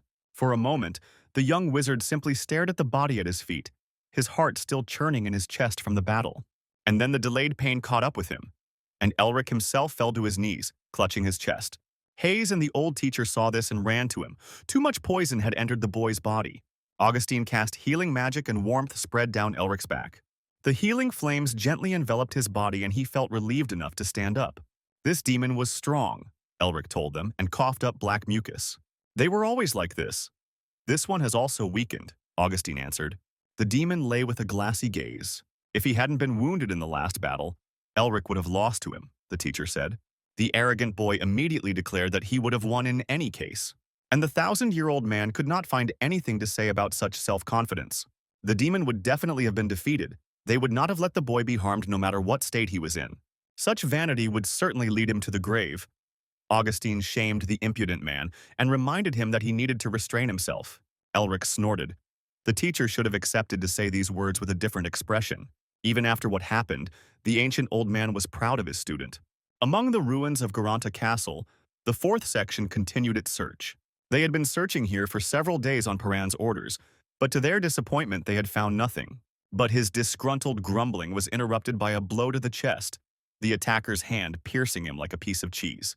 His eyes flashed with the scarlet flame of demons, and his refined face was serene. The bureau agent froze in horror, unable to move or scream like a hare in front of a wolf. Before he could let out a cry of alarm, a hand clamped a steel grip over his mouth. The man shook, raised by one hand like a rag doll, and then crumbled into ashes. Kaya lost, the demon realized after examining the ruins of the Viscount's castle. Someone third was definitely involved in this, not a demon or a member of the bureau. The demon's mind flashed with the man's memories of this place, and he immediately received all the information. The crown prince of the empire was also here, he saw. The creepy mouth cracked like a hole in the ground from a crooked smile. What luck, the demon thought. The prince listened to their excuses, and they all fell on their knees before him, admitting their failure. He told them enough. There was no point in continuing. The prince told them to remember today's lesson and the wounds they received. Patron furiously slammed his forehead against the stone, his entire back covered in wounds from the whip. The plan to crush had failed, and the prince asked the agent what he would do. According to reports, Viscount Garin was not the only follower of Grigory. Other agents were able to obtain this information. Their plan did not fail completely, although the entire operation at the Viscount's castle was a mistake for the 4th Department. The Crown Prince ordered him to sort everything out and go to the meeting place. But his words were cut off mid-sentence as their small squad attacked. Patron jumped up from his seat and ordered everyone to take up formation and prepare for defense. Lesser demons appearing out of nowhere attacked them from all sides. Now, the most important thing for the agents was to protect the prince. They ran towards him, but a black shadow rushed past like a whirlwind and was much faster. Patron barely managed to parry the blow and covered his master's back with his sword. Not bad for a human, the demon with a face as beautiful as a woman told him. He jumped back and up easily as Patron swung his sword. The demon pointed his finger roughly at the prince, recognizing him from the stolen memories. The prince kept his face even in this position. Like a true aristocrat, he did not show it in front of the enemy. All the lower demons looked at him with flashing eyes. They charged, their short wings allowing them to leap from above. Patron ordered that His Highness be taken away while he took charge of the demons. A red battle aura rose around him. He was determined to execute the fallen one who attempted to take the prince's life. The demon bared his teeth with a multitude of hungry, predatory mouths that surrounded him like a school of piranhas. This man looked delicious. They leaped towards each other, the darkness around the demon becoming a huge mouth. Meanwhile, many demons fought with the agents in the ruins of the city. Each of the monsters wanted to get the prince's head, because there was a generous reward for it. The agents rushed into the attack selflessly. They were well trained. But this did not help them. The demons were stronger and there were more of them, and the number of the crown prince's defenders was melting away before our eyes. And when the demons had almost reached him, a rain of blows fell upon them and all the demons turned to dust. The beast's aura, blue as the clear sky, filled the battlefield. "Lucky ones," said the demon, holding Paran's severed arm and licking his lips. He noticed that reinforcements had arrived. A squad of Blue Lion Knights led by their leader Herman Weil arrived to help. Herman ordered everyone to go on the attack, and his better knights began to chop up the demons like cabbage. But the crown prince was not looking at them. His gaze was fixed on the cold blue rose. Isabel, proud and defiant, walked confidently across the battlefield. When the battle died down and the demons retreated, the troops of the two detachments lined up to greet each other.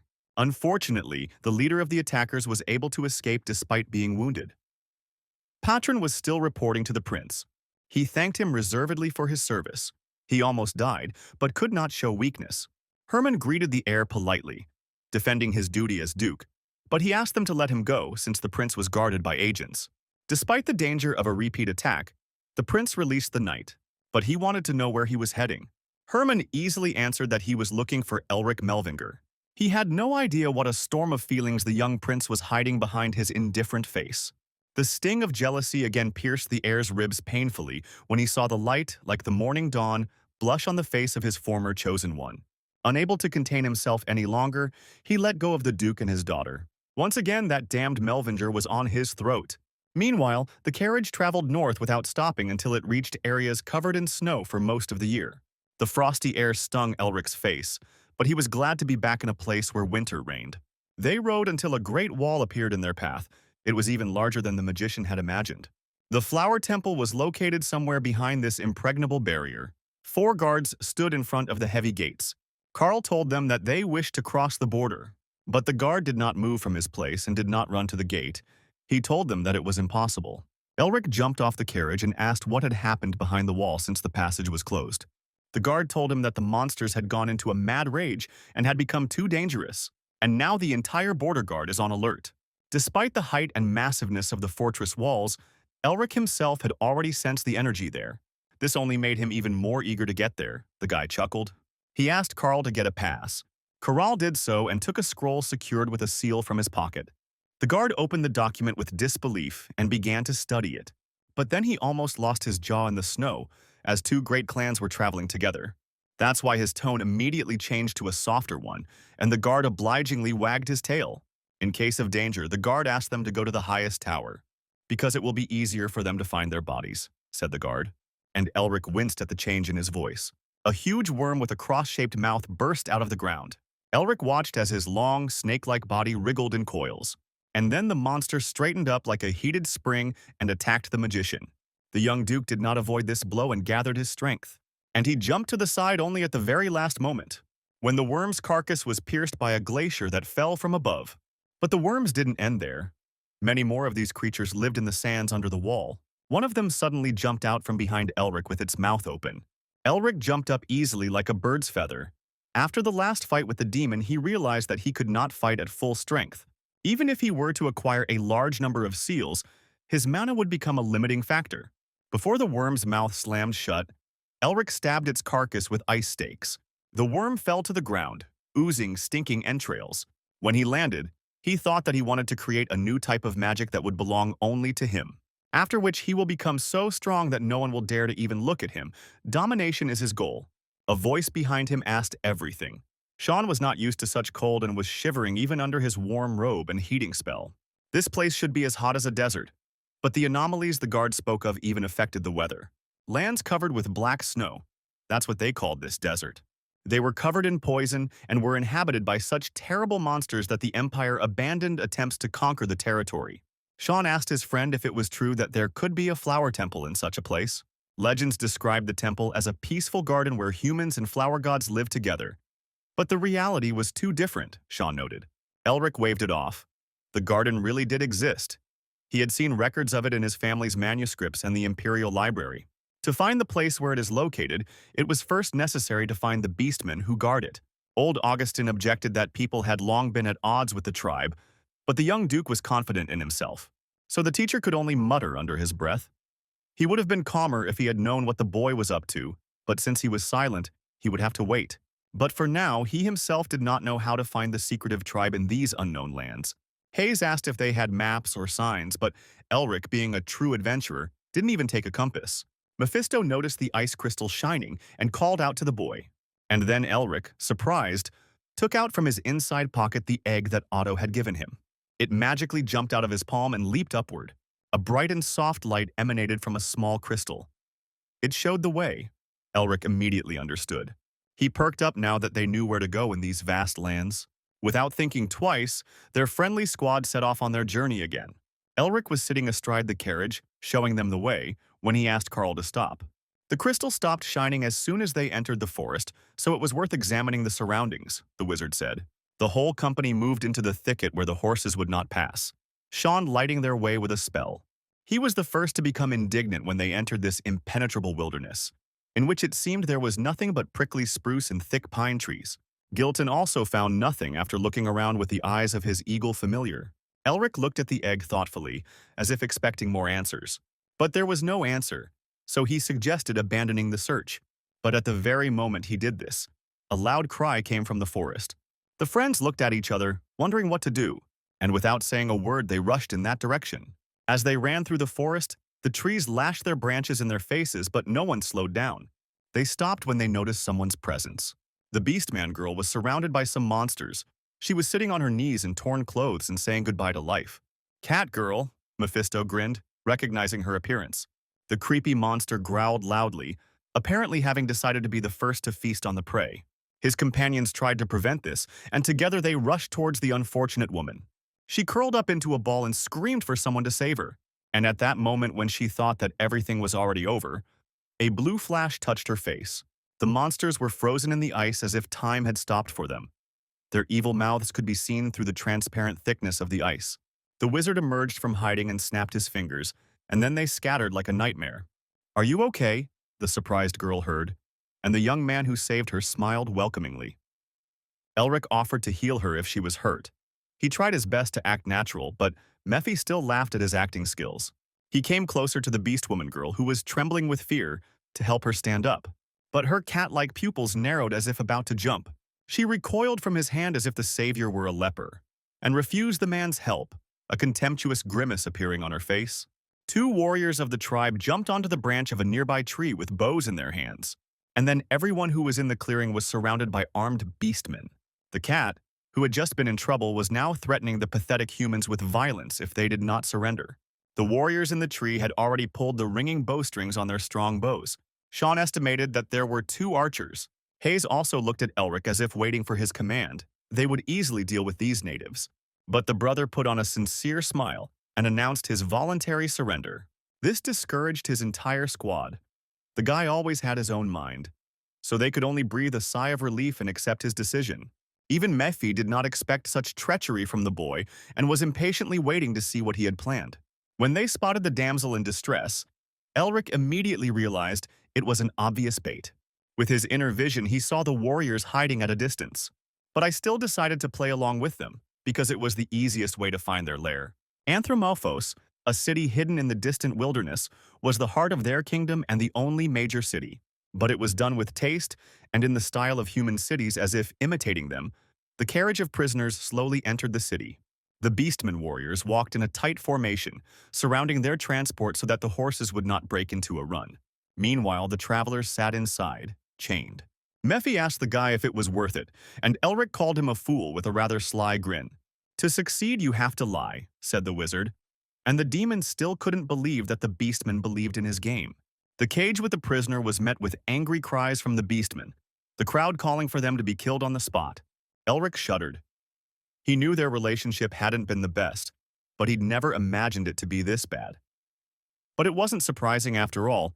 Humans had driven this tribe out and taken their lands. Her name was Irina, and she was the captain of the royal guard, and she ordered the captives to observe decency if they valued their lives. Elric nodded briefly and said nothing in response to this. They will be interrogated by the king of the beastmen himself, for which purpose the prisoners have been delivered directly to his massive castle. The doors opened. Irina the cat walked ahead and led them. Elric walked through the corridors without any fear, and even smiled. Mephisto had no doubt that the guy was up to something since he allowed himself to be led into the heart of a hostile country. Elric was confident that the beastmen would not refuse his request, even when he saw the gloomy faces of the court ministers lined up before the throne. He had something to offer them: the combat equipment of the previous king of the beastmen, the art of developing the body, the basis of the fighting power of this people in the past. The Tiger clan ruled for generations, but they are no more. But what if a martial art appeared that would give the king unprecedented authority? The demon was again amazed at how easily this little man traded such things for his own purposes. The captain of the guard bowed to his majesty's throne as they lined up the prisoners. Her eyes sparkled with determination to punish the intruders. The king's voice came from the throne, congratulating her on her successful mission. Despite the whole situation, the voice sounded soft, as if it had only recently begun to break. The king asked them why people had invaded their lands. And then Elric shuddered. Suddenly, all the plans were in jeopardy when the king came out of the shadows. The little brat menacingly threatened to kill them if they were caught lying. But this did not fit in with his cute appearance at all. Hayes's heart skipped a beat when she saw those little cat ears. It's good that the beastmen have an heir, but the fact that he turned out to be a baby was a problem. One demon chuckled from above. Elric still stood up and stepped forward to speak for everyone. It was worth at least trying to reach an agreement. The ministers did not like his treatment and their mouse ears twitched indignantly. The young wizard told the old men to leave him alone, which caused even more noise. The king growled menacingly and ordered them to stop, and his gaze became imperious. The ministers had to shut up and tolerate the prisoner's insolence. Then he told the stranger to speak if he had anything to say.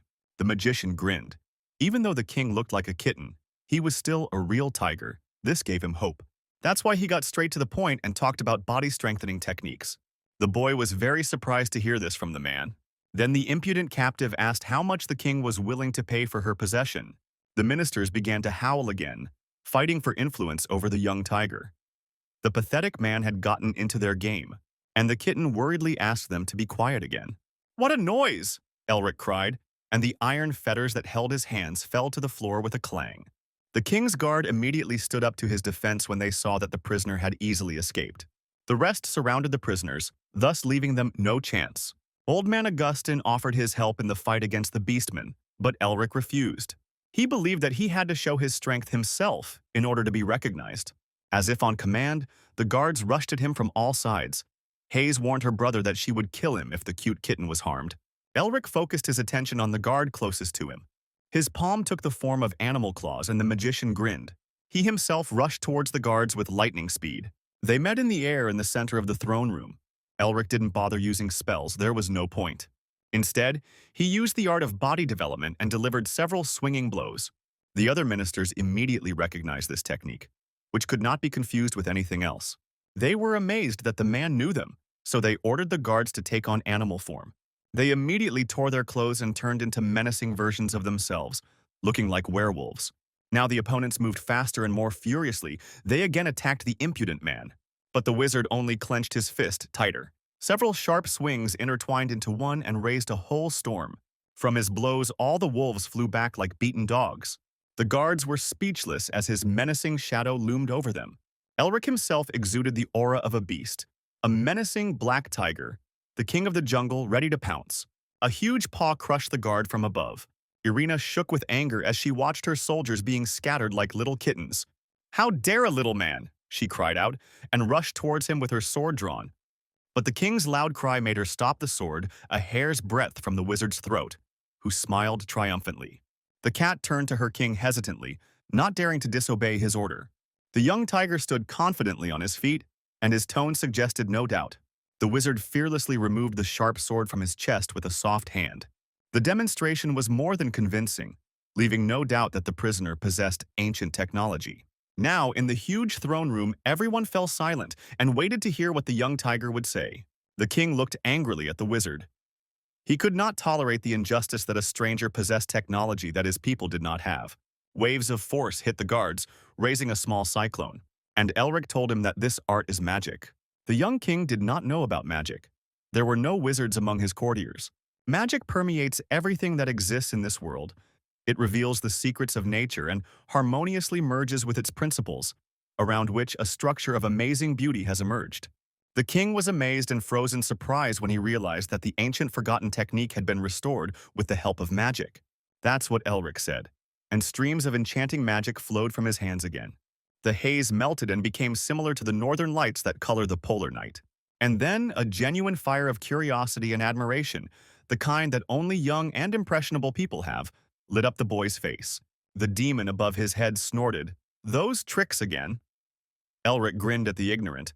How easy it was to teach something simple, but in a new way, to charm. Not only the young king, but also the learned ministers were ready to accept everything at face value. Mephisto agreed. The beastman did indeed look trusting, and the wizard grinned triumphantly. He gave the king a polite bow, and he said that although the art of strengthening the body was rediscovered with the help of magic, it should rightfully belong to those who invented it. Thanks to their union, the ruling dynasty will regain its power, the magician said, spreading his arms, but he was interrupted. One man arrived last at this meeting and waited a long time before intervening. Prime Minister Norris walked toward them with a confident stride, full of strength despite his age. All the strangers were offering them was to sell them their own heritage. Elric immediately realized that he had to keep his eyes open with this man. He didn't try to be disingenuous any longer, and stated directly that in exchange he wanted to receive information about the Flower Temple. A surprised murmur ran through the ranks of advisors, but the Prime Minister immediately shut them up. He understood the aliens' conditions, but before giving an answer they must discuss everything without them, Norris said. He ordered the captain of the guard, Irina, to escort the now guest to the palace. Everything was going smoothly until this old man appeared, the magician thought. Mephisto also frowned as if he sensed something. The Prime Minister exuded a strong, caustic aura. As if he were a demon, Norris turned around and his eyes flashed like coals for a moment. The king looked at his subjects who were arguing endlessly. Those who were younger immediately offered to accept the stranger's deal and return the kingdom's fighting power. They had enemies more dangerous than people, and technology would come in handy. This art could become a symbol that will unite the disparate tribes of beastmen into a single nation. The young king nodded his head. He agreed with these words, but Norris sharply expressed the opposite point of view, saying that this should not be done. The other advisors immediately began to argue with him heatedly. Such an opportunity could not be missed. Norris shut them up with just one menacing look from his piercing eyes, and then he turned softly to the young king. He understood his interest in technology and its importance, but they must not forget why they were in these lands. People have betrayed and deceived them more than once, and taken advantage of their weaknesses. If they agree to the deal, they will once again become a toy in the hands of people, and the nightmares will resume with even greater force. Therefore, they should refuse the offer and save their pride, Norris said. These words could not be dismissed, and they deeply affected the young king. When everyone had left, the young tiger stood and looked for a long time at the statue of the great warrior. His courtiers still trying to convince the boy to accept the stranger's offer. Revive the royal line. He remembered the words of the previous king. If they want to fulfill his will, the tiger cub understood that they need the powers of strangers. But ignoring Norris's objections was also not worth it. He had too much influence to quarrel with him. It was not for nothing that he was nicknamed the Black Sage. But when the advisor tried to say that Norris was old, the young tiger growled. He had no doubt in the honor of Norris, who had faithfully served the country all his life. The advisor had no choice but to bow and accept the master's will. Worried and confused, he left His Majesty alone. The young tiger became further immersed in his heavy thoughts about the fate of the kingdom. The Anthromophis Palace resembled a Gothic cathedral with its spires as sharp as pinnacles. Late in the evening, Carl opened the doors to the chambers allocated to the strangers when there was a knock on them. "What brought him here at such a late hour?" Elric asked, as if he had already been expecting the arrival of an uninvited guest. The Prime Minister stood proudly before the strangers as if he were the master of this place. "He came to them to make a deal," Norris said directly. The young Duke loved all kinds of deals, so he asked the minister to sit down at the negotiating table, and he immediately assumed that the minister was ready to accept his proposal. But the question of price remained. Norris answered directly that he would give him what the magician asked for and show him the way to the flower temple. Elric smiled contentedly. It was a generous gesture on the part of the minister. "But in exchange, he will have to hand over the tiger technique to him," said Norris, his eyes flashing greedily. After the greedy minister left, Elric slumped tiredly onto the table, having lost hope that anyone else would come. Both the Prime Minister and the rest of the courtiers believed that they could take the throne with just one technique, but their stupidity now confused all the magician's plans. The cunning Norris offered more than the others, but that wasn't the end of the bargaining. Elric raised his hand and emitted a golden light. There was a queue for the equipment and the price was constantly rising, but the royal family had not yet taken part in them or put forward their applications. Late at night, the young tiger came out of the far room of the stranger's quarters. He had been there all this time and heard everything. His cat-like eyes glittered with cold determination. Mephisto snorted contemptuously.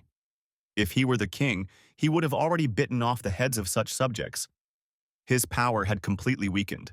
The boy could not believe that absolutely all of his courtiers were ready to betray him at the first opportunity, and even Norris, whom he trusted the most. Elric stood up from his seat and walked towards the tiger. Everything happened as he had warned him. "But it was interesting to bring them to light," the magician said.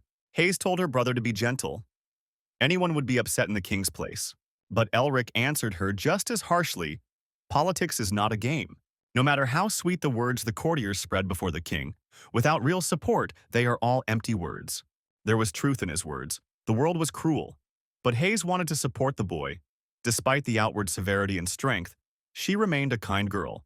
They had once experienced something similar. They were called a great family of magicians and were surrounded by loyal vassals. And then in an instant they turned away as if they were strangers. None of the major powers of the empire, be it the imperial family or the magic tower, took them under their protection. The Melvinger line died out overnight when their parents passed away. But now he was reborn again like a phoenix from the flames. Elric became the hero of Lacenta, and his name thundered throughout the land. Those who previously despised him or were indifferent to him now shouted his name in the streets. "Because the world is ruled by strength," he told the young king. "This means he will also have to grow claws and fangs." The boy frowned at these words. Still, he asked hesitantly what the wizard meant. "They must be raised in secret from everyone and use this power when no one expects it," said Elric and knelt before the king. And he sincerely promised to help the young tiger with this. The boy was fond of beautiful words and this speech immediately touched his imagination. Mephisto was amazed. Just a little more and the boy would sell his soul to him. "That's how it should be," Elric answered him and smiled. The demon chuckled. Thus the magician was pushing the king to fight with his subjects, but from then on, he would have to do everything himself and would hardly become as great as his ancestors. The boy asked him if the magician knew about the Tiger King Julius. Julius was the very king who led the beastmen to the top, Elric remembered. And from his exploits, a huge treasury has been preserved. The boy offered him these treasures and the results of their research in an attempt to restore the art of strengthening the body. However, the path to the Flower Temple was guarded by the General of the East, and it was impossible to pass through it without the help of the king. The young tiger asked me to teach him the art of strengthening the body. Elric shook his sharp-clawed paw and they made a pact. "Now it's time to sit down and discuss the details of their agreement," he said. The boy drove away his doubts. Now he could rely only on himself and wait for the moment when his claws would become sharper. The magician walked ahead, completely confident of his success. But then the young king tripped over his own foot and began to fall. Luckily, Caring Hayes was nearby and caught him. The tiger cub thanked her shyly for her help, but Hayes hugged him tightly to her warm chest, which confused the boy even more. However, when she gently stroked his head, he stopped struggling in her arms. "You shouldn't keep everything to yourself," the girl said tenderly. "Laugh if you want to laugh and cry when you want to." The tiger cub again felt like he was in his mother's arms. Her long yellow hair also tickled his face, and around her neck sparkled the purple sapphire that the young king himself now wore. And her gentle voice softly whispered his name, Valence. So much fell on the boy that he could not bear it, and his king's mask cracked and he cried like a child yearning for love. The crown is a heavy burden, especially when you have no support, said the magician, and the demon thoughtfully agreed with him. As Valence had promised, he personally accompanied them on the way to the flower temple, but the kitten didn't listen to anyone, completely surrendering to Hayes's hands, which were constantly scratching him behind the ear. Elric insisted that they needed to hurry to gather the guard and leave the palace before Norris or the others made their move. But Valence replied that the guards could not be taken. Irina, their captain, is Norris's adopted daughter, and he specifically assigned her to the king to spy on him. But this meant that the prime minister could already be aware of the king's whereabouts. The young tiger assured Elric that he had left his palace quietly so that no one would notice, but they could have simply guessed everything. Sean burst into the room and brought the alarming news that beastmen were gathering outside, and there were many of them. In such circumstances, they couldn't have gone unnoticed so easily, the magician thought. But then it dawned on him that they didn't need secrecy. His squad has enough strength to neutralize everyone and exit through the main gate. The young king waited attentively for what the wizard would say. Elric clapped his hands, a diabolical plan already forming in his head. But he was interrupted by the ringing of bells. Valence knew this signal. It indicated danger.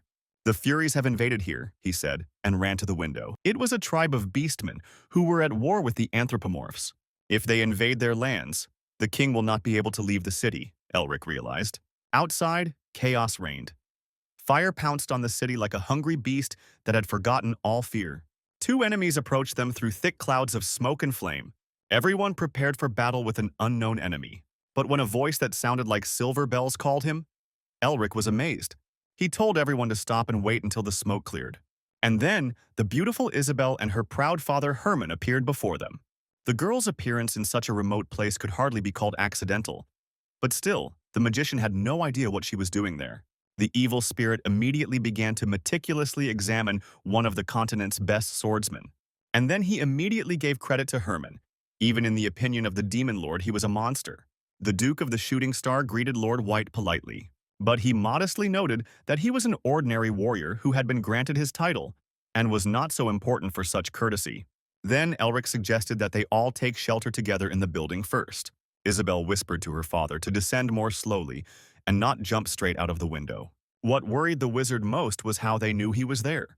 Herman replied that he really wanted to personally thank the one to whom he was so indebted for saving his daughter and healing his illness. Lord Weil went straight to the capital, but there he quickly learned that the young magician had left it. Elric was embarrassed. He should have left the news about himself so as not to cause so much trouble to good people. But Herman objected that he himself should have sent the message about his desire. He wanted to surprise the guy, so he didn't send any notifications. However, among the hero's retinue, he discovered many familiar faces. His voice became rough as he said that he expected to see the gray lion dog here, to which Hayes immediately protested that it served no one. Elric was surprised that Herman knew his sister, and the Lord, in turn, was surprised that they were relatives. He had an unpleasant acquaintance with one man, and next to him he always saw Hayes. The blue lion growled. But what's even more surprising is that it's not often that you meet the eccentric from the Narrister family on a walk, he said, and looked at Augustine. Tom also didn't like the way Lord Weil addressed him, but Herman stubbornly insisted that he could not call the ancient monster anything else. They stood so close to each other that they almost bumped heads. No one wanted to retreat. There was a smell of carnage out of nowhere, so Elric hastened to intervene. But fortunately, the two eccentrics shook hands firmly. Herman did not ignore the former head of the Revolutionary Army, Gilton, and the Beastman's child. Elric tried to calm everyone down again, and Herman looked greedily at the guy. He was surrounded by incredible people, that's why he wanted to get him as soon as possible. There is no doubt that those who can attract such incredible personalities will reach great heights. Looking at his daughter, Herman thought that leaving the hated crown prince was a good idea. And then the young duke asked him how they got there in the first place. Isabel explained that they had followed the mage and his company all the way to the wall and then crossed it. The knight they had sent to scout out the area reported that Elric had been captured, and they had gone to help. The knights had caused all this commotion to give them a chance to leave quietly, and now was the time. When they looked outside, it could hardly be called ordinary disorder.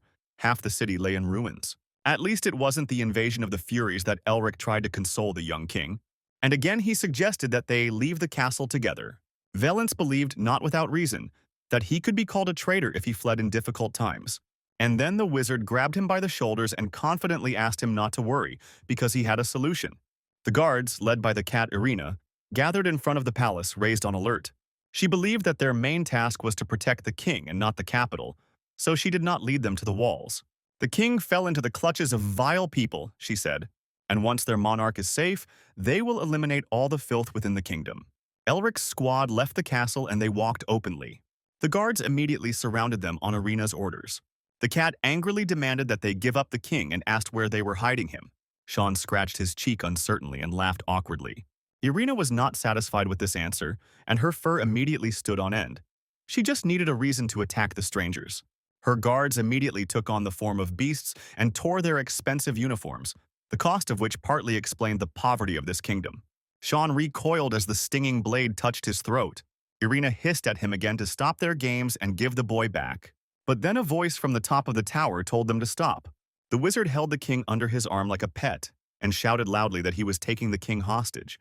A menacing and indignant murmur was immediately heard from below. Even the boy Valence doubted that this plan would work, but Elric was confident that the guard would act cautiously.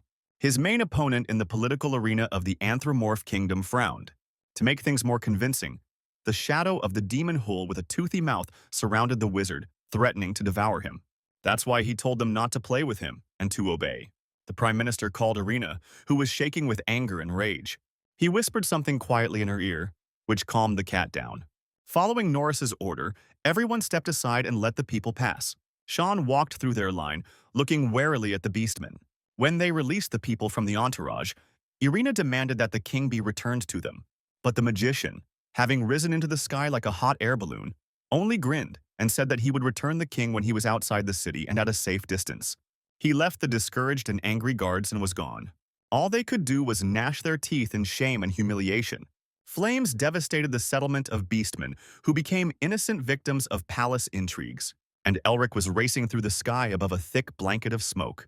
He saw the boy looking at his hometown with pain and suggested that he return. But Valence refused. He had promised to show the way to the Flower Temple. But the magician was not concerned with that. He was asking about something else. Did he want to return to the kingdom after everything? The very thought of this made the tiger cub's throat tighten, returning to a palace full of traitors and greedy people. But the people are a completely different matter. They have suffered many hardships but have always supported him. If he leaves the country, chaos will happen, especially if the Furies invade their lands, the young tiger thought, and his face became gloomy. This is no time for idle chatter, the demon suddenly said. The magician asked if he saw anything. It was hard to miss the coal-black sandstorm, the column of sand moving quickly towards them. But the young king was much more frightened than before because he knew what it was. General of the East, the catastrophe that destroyed the North, said the boy. Elric felt the power that emanated from the tornado. If he went into the storm, the sand would strip the flesh from him and polish the bones to a shine. Something else ominous was moving along with the wind. The wizard used his inner vision and looked through the sand. Under the dusty curtain, he saw a huge black spot. From a distance, it resembled an anthill on the march. It was an army of beastmen with many wolf riders, and they marched under the banner of the nine-tailed fox, the Fury tribe. The fox on their banner was the ensign of their chief. The Tiger King who ruled the Anthropomorph tribe had an old enemy. These beastmen went against his authority and had long since lost the art of developing the body. The Furies had long dreamed of capturing Anthropomorph. They had many skirmishes, but it never came to war. The news of the sudden invasion made the young king's heart sink. Elric assumed that most likely the Furies' spies had already brought news of the return of the art of strengthening the body. And it was naive to think that this was an accident. How else can one explain their invasion at the very moment when people arrived in this country? The young tiger thought sadly about the wizard's words and realized that he was most likely right. But the magician took him in his arms in front of him and asked him to answer the question he had asked earlier. Does he want to return to the kingdom after all this? The faces of his poor subjects flashed before the boy's eyes again, and this time his eyes were full of determination. He wanted to return and protect his people. The wizard smiled knowingly. He knew that the boy would say that.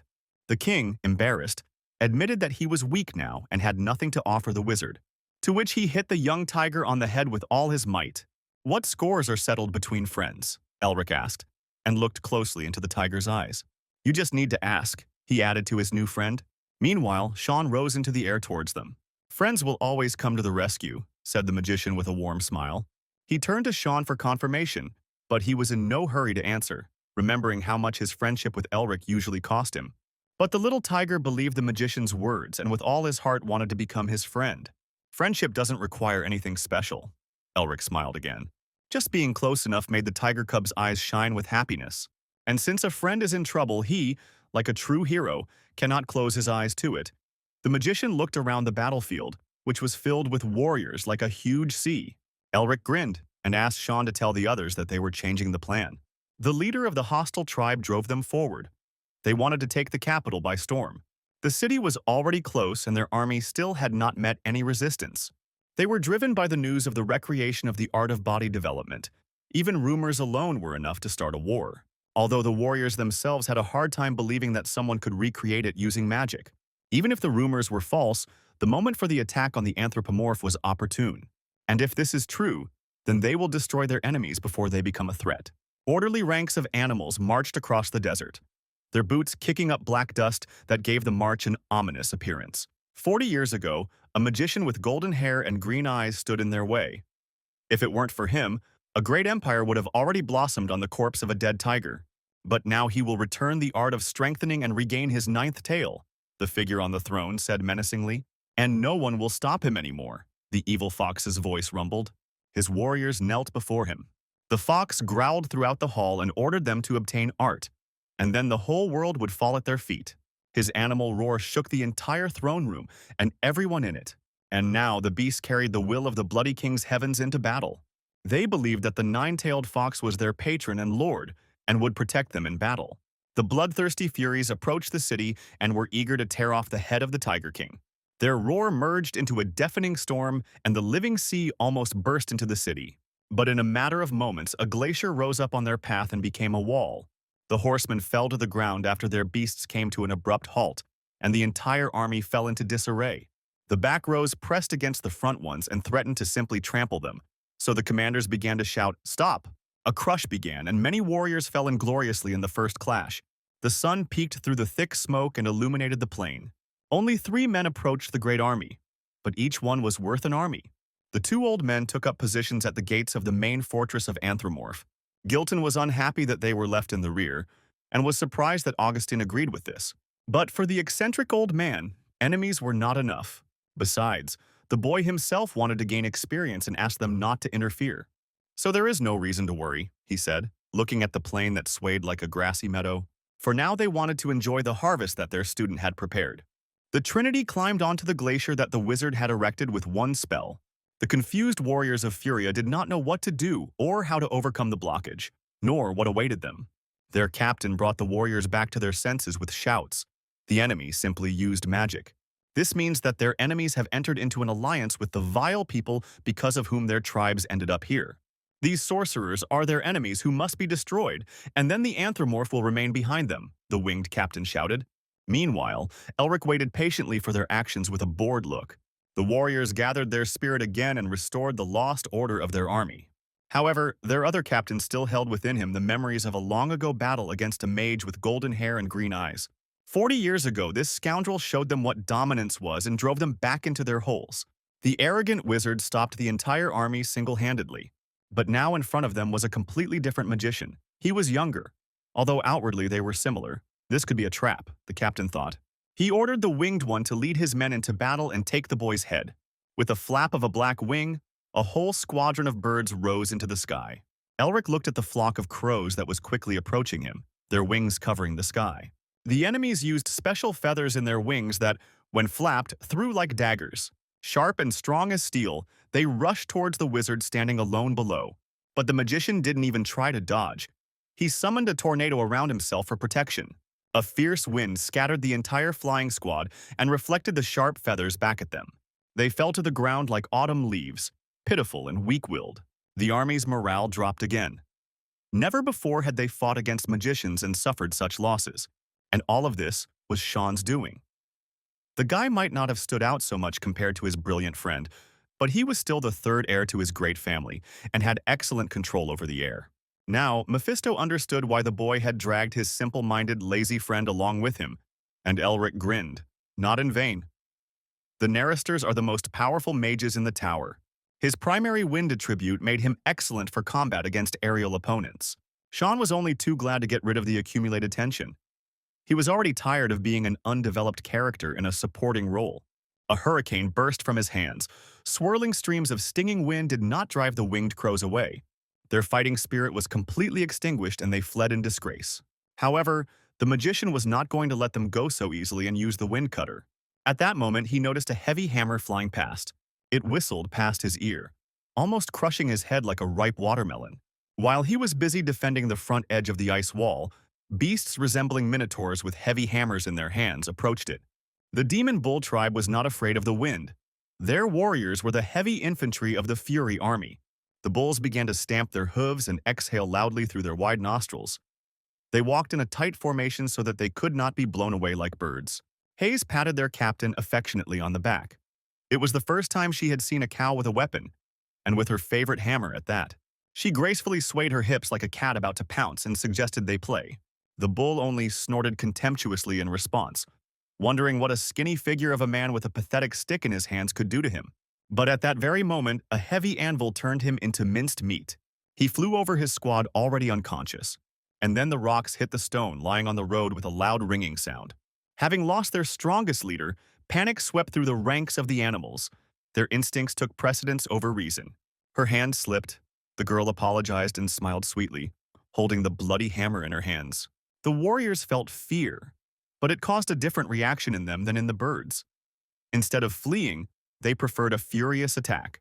They were driven forward by the thirst to avenge their captain, but the steel anvil mercilessly crushed them one after another with a terrible squelching sound. Each powerful blow she delivered caused the dress to rise and shake from the shockwave. So pretty quickly the battle turned into a massacre of the innocents. Now Mephisto understood why the wizard was so afraid of his sister. She crushed skulls with a gentle smile on her face, without even flinching, like a real demon. But then another warrior with a sword rushed onto the glacier.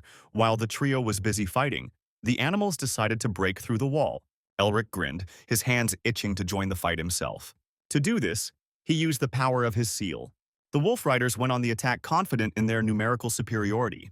But when they approached, an icy blizzard hit them in the face, such cold they had never felt on their skins.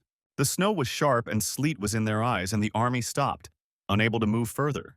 And when they looked up at the sky, they saw a magician there who had created hundreds of sharp needles. He sang words of power, and a rain of ice arrows pierced the dense ranks of warriors. They were completely defenseless against such an impact. But despite the success, there are still many enemies left. Elric landed and called upon the power of the seal again.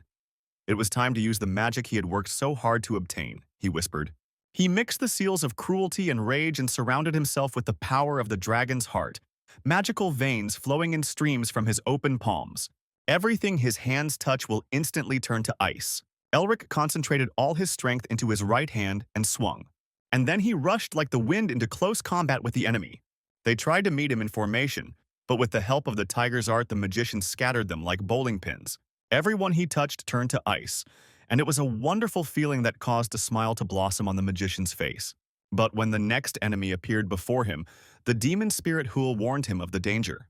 In front of him was a fourth-level master, judging by the density of his combat aura, wearing a heavy armor and holding a massive sword in his paws. A formidable wolf covered in old scars came out to fight for his warriors and master. They met eyes, testing each other's strength, and the wolf warrior pointed his cleaver at him. This was definitely not an enemy that could be easily defeated, and although it was a shame to let him go, Elric couldn't waste time here. Seeing his indecision, the Fury captain attacked first and delivered a lightning-fast, straight, slashing blow. But the magician did not avoid the attack, but moved towards it with his combat technique in his fist. However, after the collision, it was Elric who jumped back. He was breathing heavily. The speed and strength of the wolf warrior were incredible. After hitting the wizard's fist, a web of cracks appeared on the tip of the sword. The warrior looked at the damaged blade. He did not want to let the wizard go so easily and stamped his foot. The ego aura quickly spread across the ground and reached the magician. Now he was deprived of the opportunity to escape by air. The wolf ordered the feathered captain to lead the army into the city, and he himself promised to join them as soon as he cut off this boy's head. The warriors began moving again in the area where there was no ice wall while the mage was immobilized. The winged captain flapped his wings, pointing towards the city, and with cries of triumph, Anticipating easy prey from the robbery, the warriors skirted the wizards like boulders around a river stream. Mephisto laughed again as he always did in such cases. The boy underestimated the power of the beastmen. Even the demons had a hard time with them. Now they were left face to face with the warrior without any unnecessary interference. Even though the beastman tribe was weakened, there were still strong leaders among them, so the anthropomorphs were constantly expecting an attack from the Furies. The warrior, huge as a bear, grinned contentedly. Now nothing is stopping them, he growled. Elric decided to focus on one blow so as not to prolong their fight, blue veins of mana gathering in his hand. His aura took the form of a hungry and ferocious tiger. Now the guy was ready for battle. The warrior's paw trembled. For 40 years he had perfected himself to wash away his shame. And even though there was another man in front of him, this battle could be considered a revenge. The beast rushed into the attack as if a mountain had moved from its place. Elric just stood there, smiling easily and making jokes. This enraged the beast, and his blade cut through the air with a piercing whistle. However, instead of the sound of cutting flesh, his sword struck sparks from the other warrior's sword. Lord Weil introduced himself politely, stating his name and title. He suggested that the boy go further, promising to sort this out. Without thinking, the magician left the two swordsmen to find out whose skill was better. Hearing about the title of the Blue Lion, the warrior bear became interested. A pathetic lion won't be able to defeat him, he said, and increased his attack on Herman's sword. But he was not so simple either, and an aura as blue as the winter sky flowed along the edge of his sword.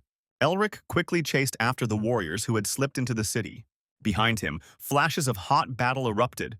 Even though Isabel's father wasn't at his peak, he wouldn't give in to the beastman that easily. Elric hoped that everything would be okay with his sister too. Sean held his defensive line and allowed the flyers to pass the wall and attack their rear. Hayes crushed skulls, plunging her enemies into terror. Their duet with Sean was doing so well that the wizard could leave them. However, the enemies split up and some simply passed by Hayes, who could not hold back such a number of enemies. But then someone quickly rushed past the magician. The Lion Knights arrived on the battlefield after their master. Each of them was an experienced and skilled swordsman, so they dealt with the enemy warriors without difficulty. They were formidable opponents who brutally chopped their enemies into cabbage. The knight saw the wizard and shouted to him to leave this place for them, calling him groom. They waved to him affably, having already arranged a match with Isabel in absentia, and promised that not a single long-eared mouse would get through. Elric shuddered in embarrassment as if he had heard something he shouldn't have. He looked around the battlefield again, wondering what to do. But he noticed that the enemies had already reached the city walls and filled all the suburbs. The gates were tightly locked and the walls were high, so it would take the Fury some time to cross them. But it is suspicious why there are no defenders visible on the walls, although their city is already being stormed by enemies. At this time, the court ministers, headed by Norris, held a council in the castle. Some demanded that the disputes be stopped and a common plan of action be developed. Others doubted that they would have anything to counter the army of the Fury if they went beyond the walls. But they couldn't just sit and wait either. Then a beastman with ears like a mouse stepped forward. He offered to capitulate and surrender to the mercy of the enemy. But the rest could not accept such a point of view from the Minister of Finance. They were ready to die fighting for their homeland. Opinions were divided, but the majority agreed with the treasurer and wanted to surrender. Those willing to fight for their fatherland to the end quickly ran out. Norris asked them sternly if they really thought that their enemies would spare them when they entered the city. Surrendering will only provoke them, he said, and a sign with an animal's head appeared on his neck. Norris interrupted their argument with a sharp cry. He stepped forward and told them that he had heard all opinions. Looking at the treasurer, he agreed with him, and he smiled contentedly. Now the majority of votes were on the side of the capitulators. The ministers cried out in horror at such a decision, which meant betrayal of their people. But then the others were strangely changed by the dark forces of Norris. The last minister loyal to the state shouted that this was treason, but the prime minister's coal eyes flashed back furiously. He ordered a handful of self-sacrificing fools to be locked up in prison and effectively usurped power. Meanwhile, the enemies rushed to attack like an avalanche. But a steep wall rose in their path and blocked the way again. The order of the beastmen was broken again, but they already knew what to do. Elric confidently jumped straight into their midst. He channeled the energy of the landing into a blow and scattered the nearest warriors. The enemies, who were already anticipating easy profit, again pressed their ears to their heads in fear. The wizard was a little upset that he was deprived of a battle with a huge bear, and now he was eager to take revenge on the small fry. If the captain here could already be defeated, an army without a leader is like a chicken with its head cut off. It can only rush about uselessly. But the horned beastmen supported their timid comrades with their hooves and called on them to believe in their captain. The goat-horned one took out his sword and told everyone not to be afraid of the pathetic little man who had escaped from their captain. His appeal raised morale and everyone roared again. Elric waved his hand and his aura once again took the form of a wild beast. And he used the art of the wild beast. A huge tiger burst onto the battlefield, stunning everyone with its power. The tiger's aura inspired fear, as the animals had heard stories from their youth about the king who was the strongest of all time. Mephisto asked him how this would help him deal with the entire horde of beasts. The magician had something else in store for such a crowd. He slowly gathered strength between his palms. Razor-sharp shards of ice fanned out into the disordered ranks of the animals. Everyone who came under attack turned to ice as if kissed by the Snow Queen. And then they melted away like smoke before the almighty magician. The battlefield became as smooth as a skating rink and was completely covered with ice. The army again lost its fighting spirit and folded its tails, ready to flee. To save his strength, the magician resorted to close combat using martial arts. At this time, the blue lion was fighting with the bear, and the shaggy one had a hard time when the blades clashed with thunder in the air. After an exchange of blows, the beast was forced to retreat. Herman thoughtfully clenched his fist several times. His movement still felt unusual because he had fully recovered from his illness. The bear bared his teeth angrily. The man was trying to deceive him. But Herman honestly admitted that he undermined his health in an attempt to move to the next level. However, thanks to his son-in-law, or rather that wizard, he now reported the swordsman to his opponent in order. And he expressed hope that he wouldn't mind a little demonstration of skill. Fury warriors never shy away from battle. The bear bared his teeth again. He was not afraid even looking at the knight's menacing aura. Both agreed to fight to the death and did not want to retreat. The two auras seemed to draw strength from this fight and the excitement of battle. And then the blades thundered again and the hellish screech of steel on steel was heard. The ground beneath their feet cracked and groaned, unable to support these warriors. But in the end, only one remained standing. Herman's face softened. "Good fight," he told his opponent, paying tribute to his skill. "People are incredible," whispered the bear, spitting out blood. Before his death, he asked the bloody king for forgiveness and admitted his defeat. And he hoped that the king would achieve his great goal. Herman sensed something was wrong and rushed towards the bear. But he had already raised his hand with a burning fuse in it. Before Herman could swing his sword, the signal fire rose into the sky like a red flower. In the light of the falling rain of fiery sparks, the warrior fell. Elric saw flames in the night sky. Their battle had lasted all day, and stars were already visible in the cold sky. This signal informed the beastmen that their captain and leader had fallen on the battlefield. Now they had to carry out his order. Death could not be avoided. The animals wheezed and their eyes became bloodshot. They growled furiously and launched a furious attack. To stop them, the wizard threw his ice needles again. But there were too many of them to take them all and stop the onslaught. The heavily armored rhinoceroses struck the ice wall and cracks appeared on it. The magic could not hold them all back. The wall collapsed and the first animals seeped into the gap. They widened the blockage to clear the way for the rest. There was only one reason why the Furies decided to storm without siege weapons and surrounding the fortress. They expected the gates to be opened from the inside. The wizard had only delayed their arrival for a short time. But it didn't matter because the ministers had already decided to surrender, or so the Furies thought. On the tower by the gate they noticed a standard, which in the darkness they mistook for a flag.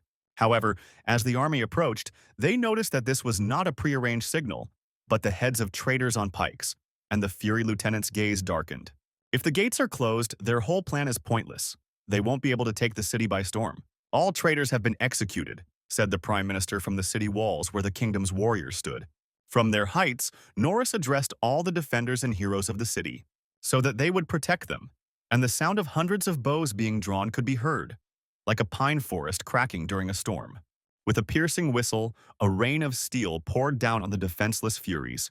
Elric watched the carnage with indifference. The battle had already been won. Captain of the Guard.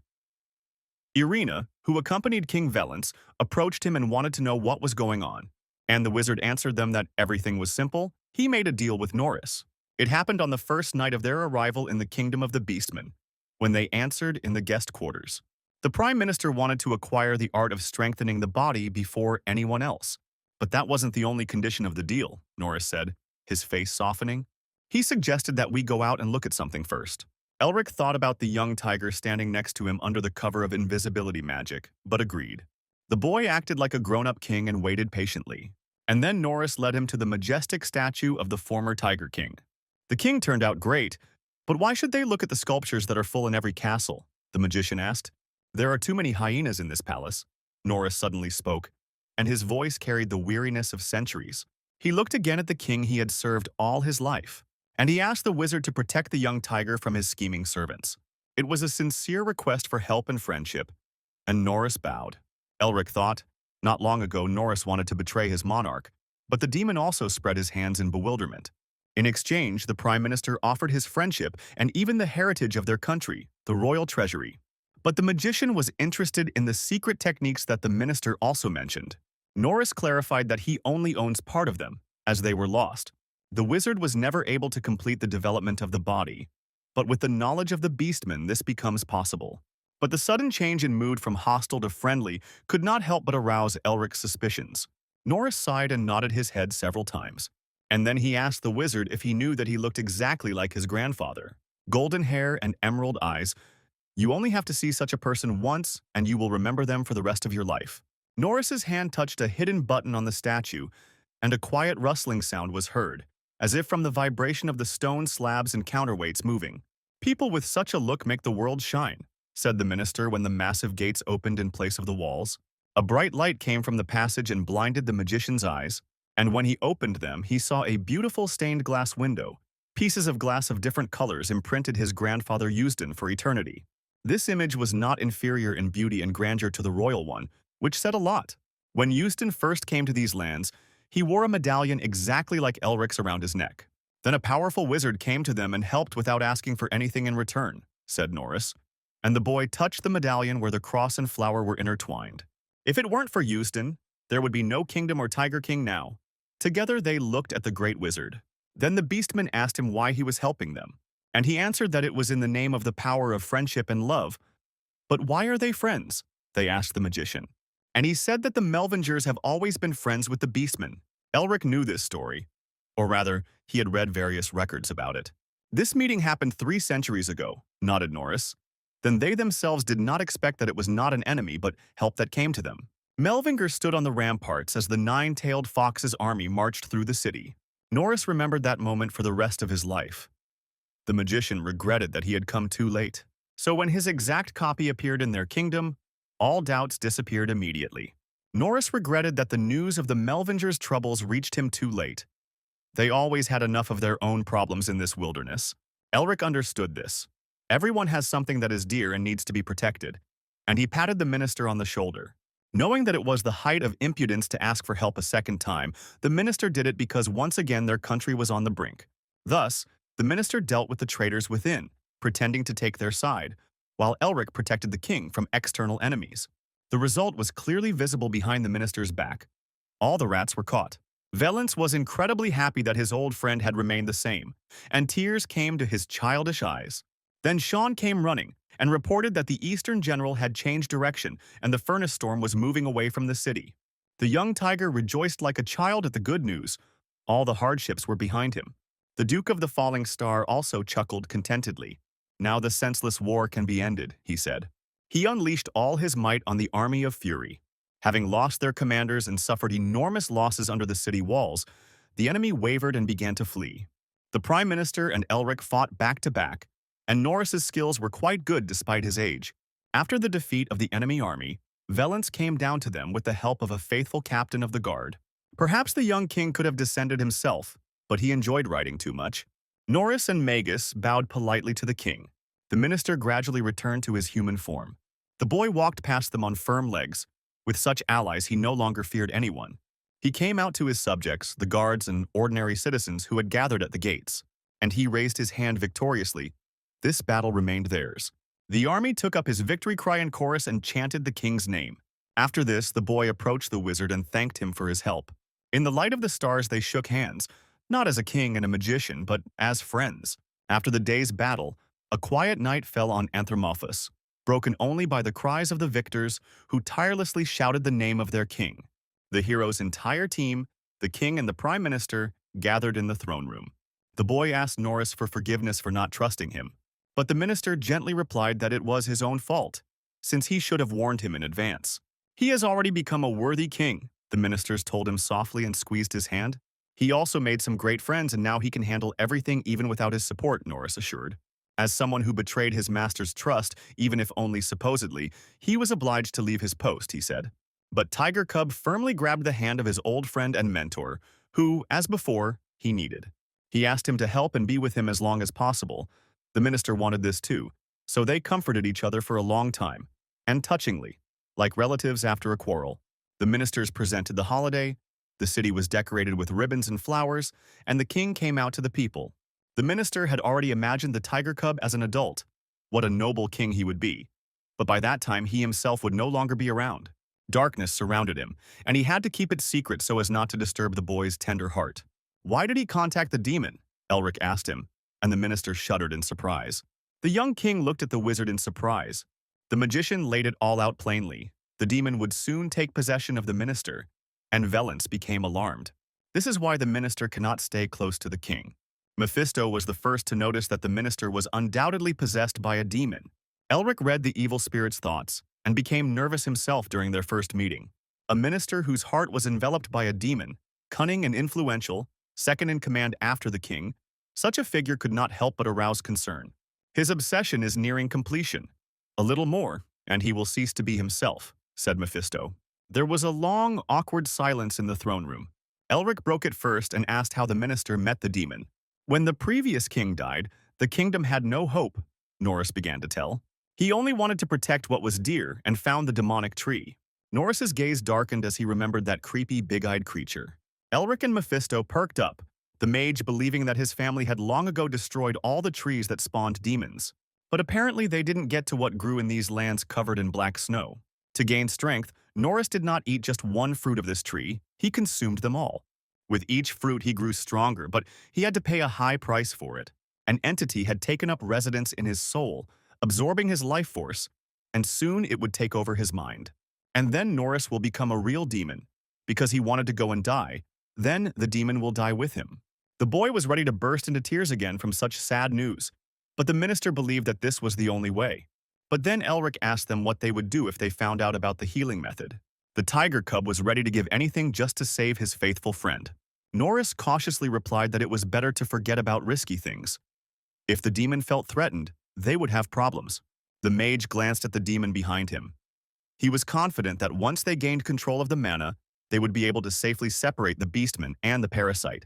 Elric needed time, but the minister could not hold out that long. Then the magician turned around decisively. There was only one way left. Looking at his teacher, he asked him for a favor, and Augustine smiled contentedly through his mustache. Only he could do this. Elric bowed and the old man agreed to help. Norris was surprised that there was a treatment that would not kill anyone, and the magician asked him not to worry. After all, even Euston Melvinger cannot compare to his current mentor, said the magician, and everyone saw how Augustine drowned in a white fog that resembled a scattering of stars. Elric needed Augustine to break the connection between soul and heart. He had to do the rest himself. The teacher understood everything, and with his magic filled the entire throne room with flower jelly. In an instant, the minister felt as if he were flying in the sky among the stars. He was deeply amazed that such magic existed. And then he felt tiny when the magician reached out to him with a bandaged hand. He grabbed Norris as if he were a toy and pulled him towards himself. The demonic entity desperately resisted and did not want to break away from the body it had come to love. But under the skillful hand of the dark elf, the demon was pulled out. He growled angrily and thrashed about like a mad dog that had been dragged out of its kennel. But Elric quickly grabbed him by the throat and activated the seal's power. Then everything went like clockwork. The demon's power began to be absorbed into his hand. He smiled contentedly, because not only was he replenishing his strength, but he was also leaving the kingdom of Anthromorph in his debt once again. The demon Hool also grinned carnivorously. The magician wished him a pleasant appetite. The main thing was that he kept the seal. The seal of Hool has finally evolved, Elric thought, as he suddenly found himself in a crimson space. It was as if he had plunged into a vision, just like in the dragon's cave. Before him again was the throne of bones and the demon lord at its top. He was giving a speech to the huge army of demons that stood below. Everything unknown is generated by him, said the Lord of Original Sin.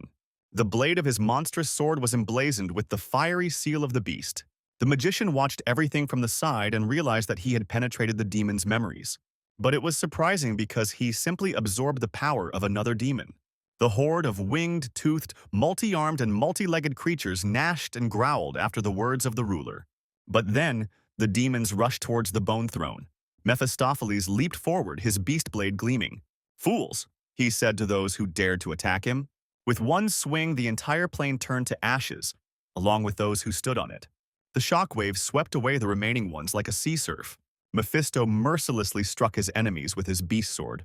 The fools thought they could defeat the king so easily, he shouted at them, and an unusual melancholy could be heard in his voice. He chopped, cut, and stabbed tirelessly. Elric had already forgotten Mephisto's original power, because now he was an evil spirit. Before him was the greatest and noblest of the demon lords, walking with a severed head in his hands. For some reason unknown to him, the magician could sense everything that the demon sensed. And right now, Mephisto deeply regretted what had happened despite his triumphant laughter. He was simply following the path that fate had prepared for him. A sinner who lives and breathes sin and cannot leave this path. That is why the lonely demon king was nicknamed the Original Sin. Evil emerged from Mephisto's shadow, and its aura took on its true form. But then the wizard felt the gaze of a pair of hot coals on himself, and the vision ended at that very moment. He was again standing in the middle of the throne room. When the takeover was complete, a weakened Norris fell onto the carpet. Augustine noticed the boy's worried look and asked if everything was okay. The others were also surprised by his silence. But then the magician pulled himself together and hastened to calm them down. In reality, much less time had passed, he noticed and looked at Norris, who was lying unconscious. And it seemed that Mephisto had already felt that his soul had been looked into. His gray face frowned more than usual. Elric didn't know why this happened. He simply absorbed the demon's power with the help of the Seal of Hol, and was sucked into the seal of Mephistopheles. Now their souls were connected, and the demon was no less surprised than the man, because now he was just an evil spirit. The magician asked him what he thought about it, and Mephisto grimaced arrogantly. After all, he was not an omniscient old man. The power of the seal that Elric absorbed seemed to have once been controlled by the demon lord himself. This explained the seal's wolfish appearance, the wizard thought. But it was strange that Mephisto didn't recognize it right away. It's all because he is a king from birth and has always lived at the top. One of a kind, the noble demon said again in an arrogant tone. It's just that no one wants to be friends with him, Elric said jokingly. And the demon got angry. And at the same time he asked Mephisto what he saw in his memories. But Mephi simply snorted like a stubborn horse and turned away. After all this, Norris was put to bed to rest. The king and his adopted daughter Irina were afraid to leave his bed. The minister took the magician's hand and sincerely thanked him. Then the wizard wished him a speedy recovery, and Norris declared that he would try for the sake of his majesty. Everyone smiled at this touching scene, and the magician was already wondering when the main plot would begin. He looked at Irina and the young tiger and thought that now was the time. The demon behind him snorted contemptuously. The worst Melvinger always showed off in public, but in his thoughts he was full of calculations. Elric replied that this had only happened a couple of times and asked the demon not to read his thoughts anymore and not to peek like some kind of crazy person. While the demon hissed and complained, Valence handed him a small chest. As promised, the magician received a map of King Julius's treasures and the results of their research into strengthening the body. The things mentioned were indeed inside, and the king also asked to look under the fabric. The magician was surprised but picked up the red handkerchief from the bottom of the box. Under it, he discovered the roots of the rarest plant of the East. This thing was incredibly valuable, so he could not ask why such royal generosity. And then the boy told him the ancient legend of the Beastman. When this world is about to fall, the hero king with the art of the body will lead everyone to prosperity, appearing at the right moment. Then a harsh winter will come. The lands and hearts will freeze. But a hero will appear, and the ice will thaw and spring will return again. After reading these hemistiches, the king told the wizard that he was now sure that Elric was the hero from this legend. Hearing about winter, the magician touched the pocket where the ice egg lay. He remembered the words of Otto, who ordered him to end the winter. These words did not just come back to him from the legends. Justin regretted that he returned late, which meant that he had come to anthropomorph on the orders of the Beastman, Elric assumed. The king said that the wizard was a hero and deserved such a gift, and the magician humbly accepted it. Having settled all their affairs, they headed to the flower temple in their carriage. The feathered servant, trembling with fear, bowed to the ground before his terrible master. He asked for forgiveness and croaked something about next time. But the dark power of the nine-tailed fox lifted him into the air, squeezing his thin throat. and the gloomy sound of broken cervical vertebrae was heard. His place was immediately taken by another servant with deer antlers, who announced that Melvinger was heading to the Flower Temple. Then the Lord ordered to burn this temple to which Melvinger's ancestor had once gone. And burn everyone in the temple, too, the demonic fox growled menacingly. Meanwhile, the carriage climbed further north to the mountain ranges that were covered with black snow. Fortunately, its interior space allowed all the noble guests and the squadron of knights to be comfortably accommodated. The boy king rode with them and tried to tame Gilton the tiger, but the white and proud beast did not give in. They created the most noise and fuss, constantly running around, which amused Sean. He turned his gaze to Elric, who was talking about something with Herman Weil and his beautiful daughter Isabel. Herman felt the boy's hand and asked if he had thought about learning fencing. The magician was surprised to hear such a proposal, but did not rush to answer out of respect. Herman noted that the young duke quickly learned martial arts and was even able to improve them. This is an extraordinary talent. Fencing skills would be useful for combat involving the art of developing the body, Lord Weil stated. But as soon as the conversation turned to apprenticeship, he was interrupted. Not so fast, old man Augustin told him, and released a fighting aura. The knights immediately grabbed their swords. Gilton sternly urged them to be reasonable and stay put. One wrong move and their heads could explode. The former commander of the revolutionaries told them, his predatory eyes flashing. The two elders looked at everyone with the air of being ready to bury anyone who dared to contradict them. Even the boy king, just in case, darted towards Hayes's warm chest. Herman called on the elders to calm down, because there were children and women there, and they really came to their senses and moderated their teaching ardor. Herman assured old Augustine that he in no way wanted to take his student away from him. The guy just didn't look like an ordinary magician, and he could become stronger if he was taught fencing. It sounded convincing, but the old man again assumed a crazy look, declaring that he was not a fool and did not believe in this nonsense. A strong aura pressed down on Herman like a shadow, but he did not retreat and asked the elder mockingly if he was really afraid that his student would be stolen from him. All this time, the servant Carl faithfully and tirelessly drove the horses in the moonlight. Suddenly, the carriage jumped up on the spot along with the horses and almost overturned. The elder and Lord Weil moved quickly through the cold sky. Augustine gathered mana in his hand to restrain the night. His power formed a terrifying hand of God in the sky that covered the moon and stars. But Herman only gripped his sword tighter and filled it with aura. Lightning flashed, and Augustine's divine hand was cut in half by one blow of the blue lion's sword. Meanwhile, Gilton decided to warm up with the knights and stood in front of them riding on his tiger. He politely invited them to fight, and his tiger bared his teeth and growled. The knights understood what a dangerous enemy they had before them, so they all attacked together. The snowy plain on the edge of the forest suddenly became a field for a heated battle. The demon still didn't understand why the madmen were fighting. Elric immediately turned up his nose. The whole point is that he is incredibly talented, he told the demon, and he grimaced contemptuously at the undisguised narcissism. In their dialogue, they again switched to mental speech, ceasing to look into each other's souls. The demon asked him if he was going to intervene, as the battle between the two old men made him feel sleepy, and the mage intervened, his weakening spell instantly cooling the fighting spirit of the combatants. He asked them to calm down and promised to learn fencing. That's what they decided on, after which they returned to the carriage and sat down at the negotiating table. Augustine believed that the guy still had a lot to learn from him. Gilton also had many excellent skills, but the magician's answer was simple. He wants to become stronger. No matter how much he improves his body, without knowledge he will hit a wall. His demon enemies are very strong, and additional skills will come in handy. But this does not mean that he will abandon the path of a magician. Fencing will only be his support. Herman confirmed his words, saying that he did not want to drag the guy into the world of martial arts. Then Elric turned to Augustine and Gilton and said that if they were against it, he would refuse because he was their student, and humbly placed his hand on his chest. The teachers looked at each other as if making a common decision.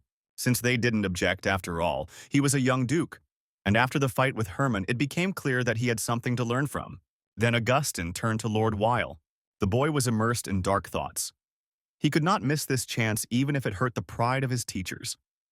Herman was one of the best swordsmen on the continent, and he will squeeze it out completely. The young duke smiled greedily. But after a short training session, he became the first to feel the rainbow on his lips. The magician was squeezed dry like a lemon. Herman laughed, holding a wooden training sword on his shoulder. He didn't think the guy would get tired so quickly. For the first time, Elric felt insignificant. forced to swing his stick thousands of times without using any mana. Lord Weil recalled that this is usually started from early childhood. Then Mephi intervened in their dialogue and said that he had made a decision. When he descends into this world, he will be as kind as God himself to the Blue Lions, he said in a mocking tone. Dance, princess, said the magician of words of power. And the evil spirit began to spin in a luxurious evening dress and ballet steps. They were distracted from these games by Carl, who announced that they had arrived at the place. Elric stepped out decisively. He was already tired of waiting. But when he looked back, he was very taken aback, because this place was called the Flower Temple. But instead, he saw empty ruins forgotten by both God and the devil. Now this temple was closed because of the General of the East, but Valence announced his arrival, so it should be opened. Mephisto grinned when he saw the ruins. There had been so much talk about the temple that he was curious if everything had been preserved. This place was created in case of the destruction of the world, something that would harm the saving ark, the demon said. Humans, dragons, and giants, frightened by the army of the demon god, planned to be reborn after the world fell in war. But in those days, the Melvingers stopped the invasion. The demon threw up his hands. Elric considered his words and touched the ancient medallion on his chest again. He had already seen the destructive picture of the past that was sealed in his legacy. But then the earth trembled under their feet, and the delighted king pointed his finger. The ruined arch began to shine with all the colors of the rainbow. It was ancient and powerful magic. Mephisto grinned contentedly with his sharp teeth, thinking that he might meet someone familiar there. Bright sunlight flooded the cold stone of the ruins, casting long shadows. And then a miniature figure in a cloak appeared from the gate. Folding her hands like a priestess, the girl removed the hood from her face and introduced herself as Huniatrukvex. She was the caretaker of the temple, and fortunately, she could be called a gardener. After a quick introduction, she invited them inside to take shelter from the cold winds. The king and the wizard looked at each other as if asking each other what next. And together they headed towards the blindingly bright door. Inside them were wide meadows and mountains that tenderly held fragrant plains and hills in their ridges. The temple stood nearby, looking like a princess's dollhouse, with a wide colonnade framing it in a semicircle as if protecting it from the open plains. Usually, with the arrival of winter, the temple rests and does not accept guests, the gardener informed them, leading their party across the soft grass. Only at the Tiger King's request were they allowed inside. She asked them to observe the rules of decency while the god fell into hibernation, and Elric heard surprised cries, "Man, man!" A fairy with transparent wings shaped like butterfly wings hovered above him. She said that she had not seen people for 40 years. The gardener introduced her as Nar, the goddess of daffodils. Not a fairy, but a goddess. The magician was surprised. Nar immediately complimented Hayes on her beauty, and she reciprocated with a sweet smile. But the goddess didn't favor old Augustin, calling him gloomy. He chuckled and replied that it was not for her to speak of old age, since she had lived for over 1,000 years. Seeing Isabel, the chatty goddess told her to work on her unrequited love and praised her for her scent, which was the best of all, which greatly embarrassed the girl, causing her to blush. Elric looked sullenly at the noisy goddess who knew no tact. But when Nar approached him, she covered her nose, and she began to tremble as if she had smelled something foul and creepy. The demon mockingly told the goddess that she must be a pumpkin flower or a gardenia, judging by the noise she made.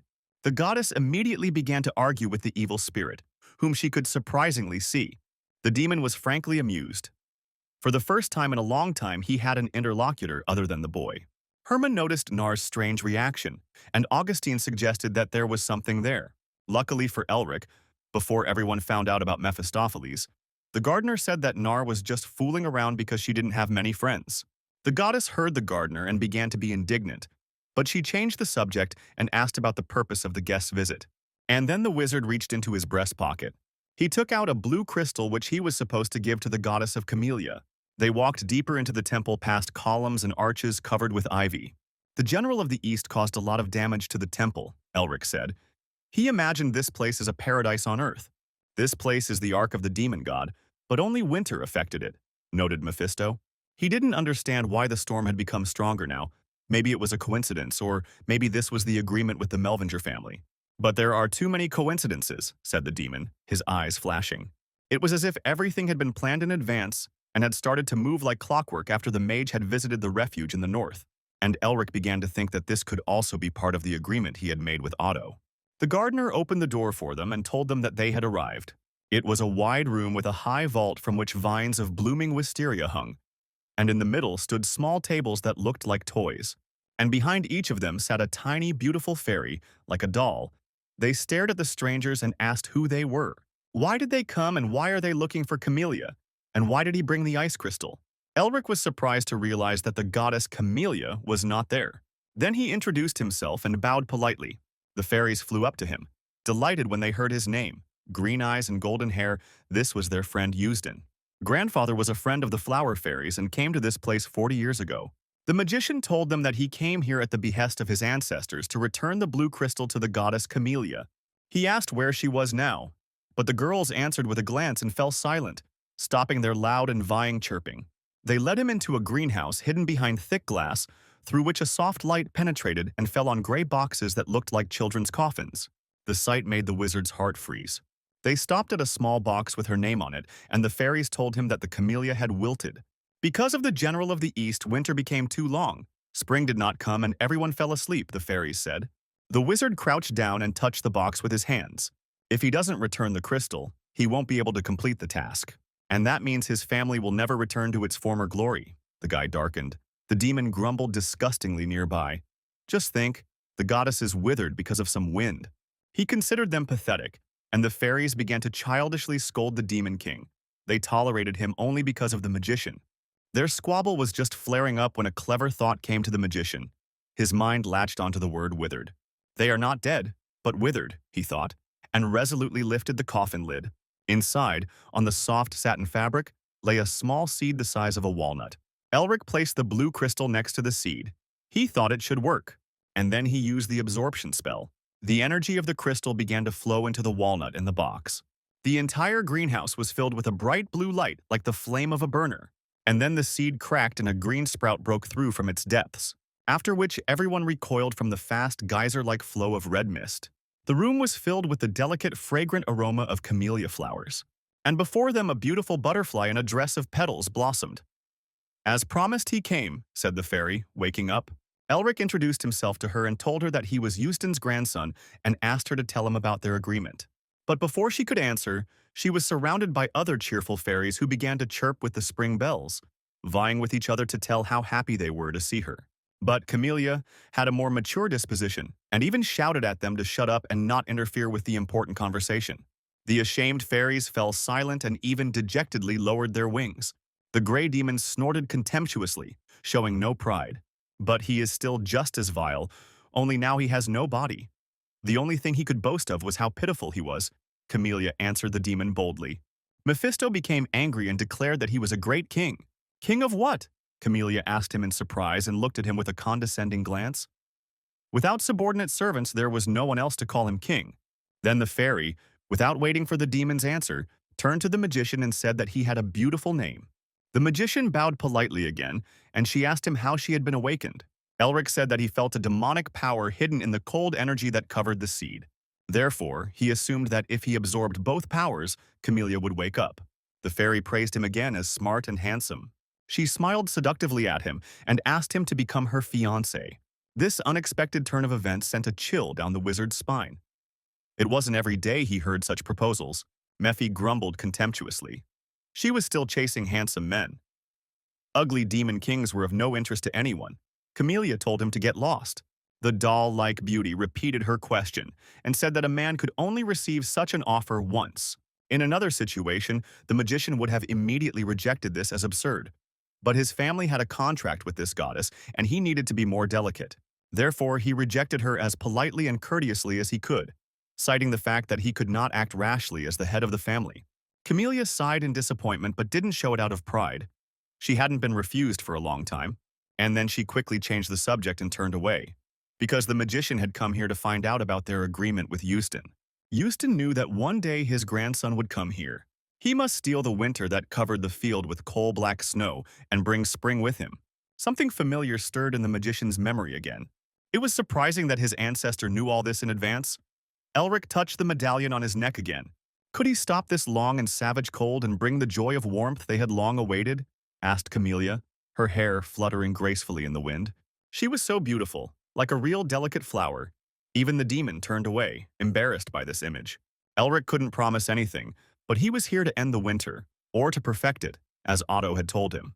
Camellia smiled, lost in memories. Such words sounded like the spirit of an old grumbler.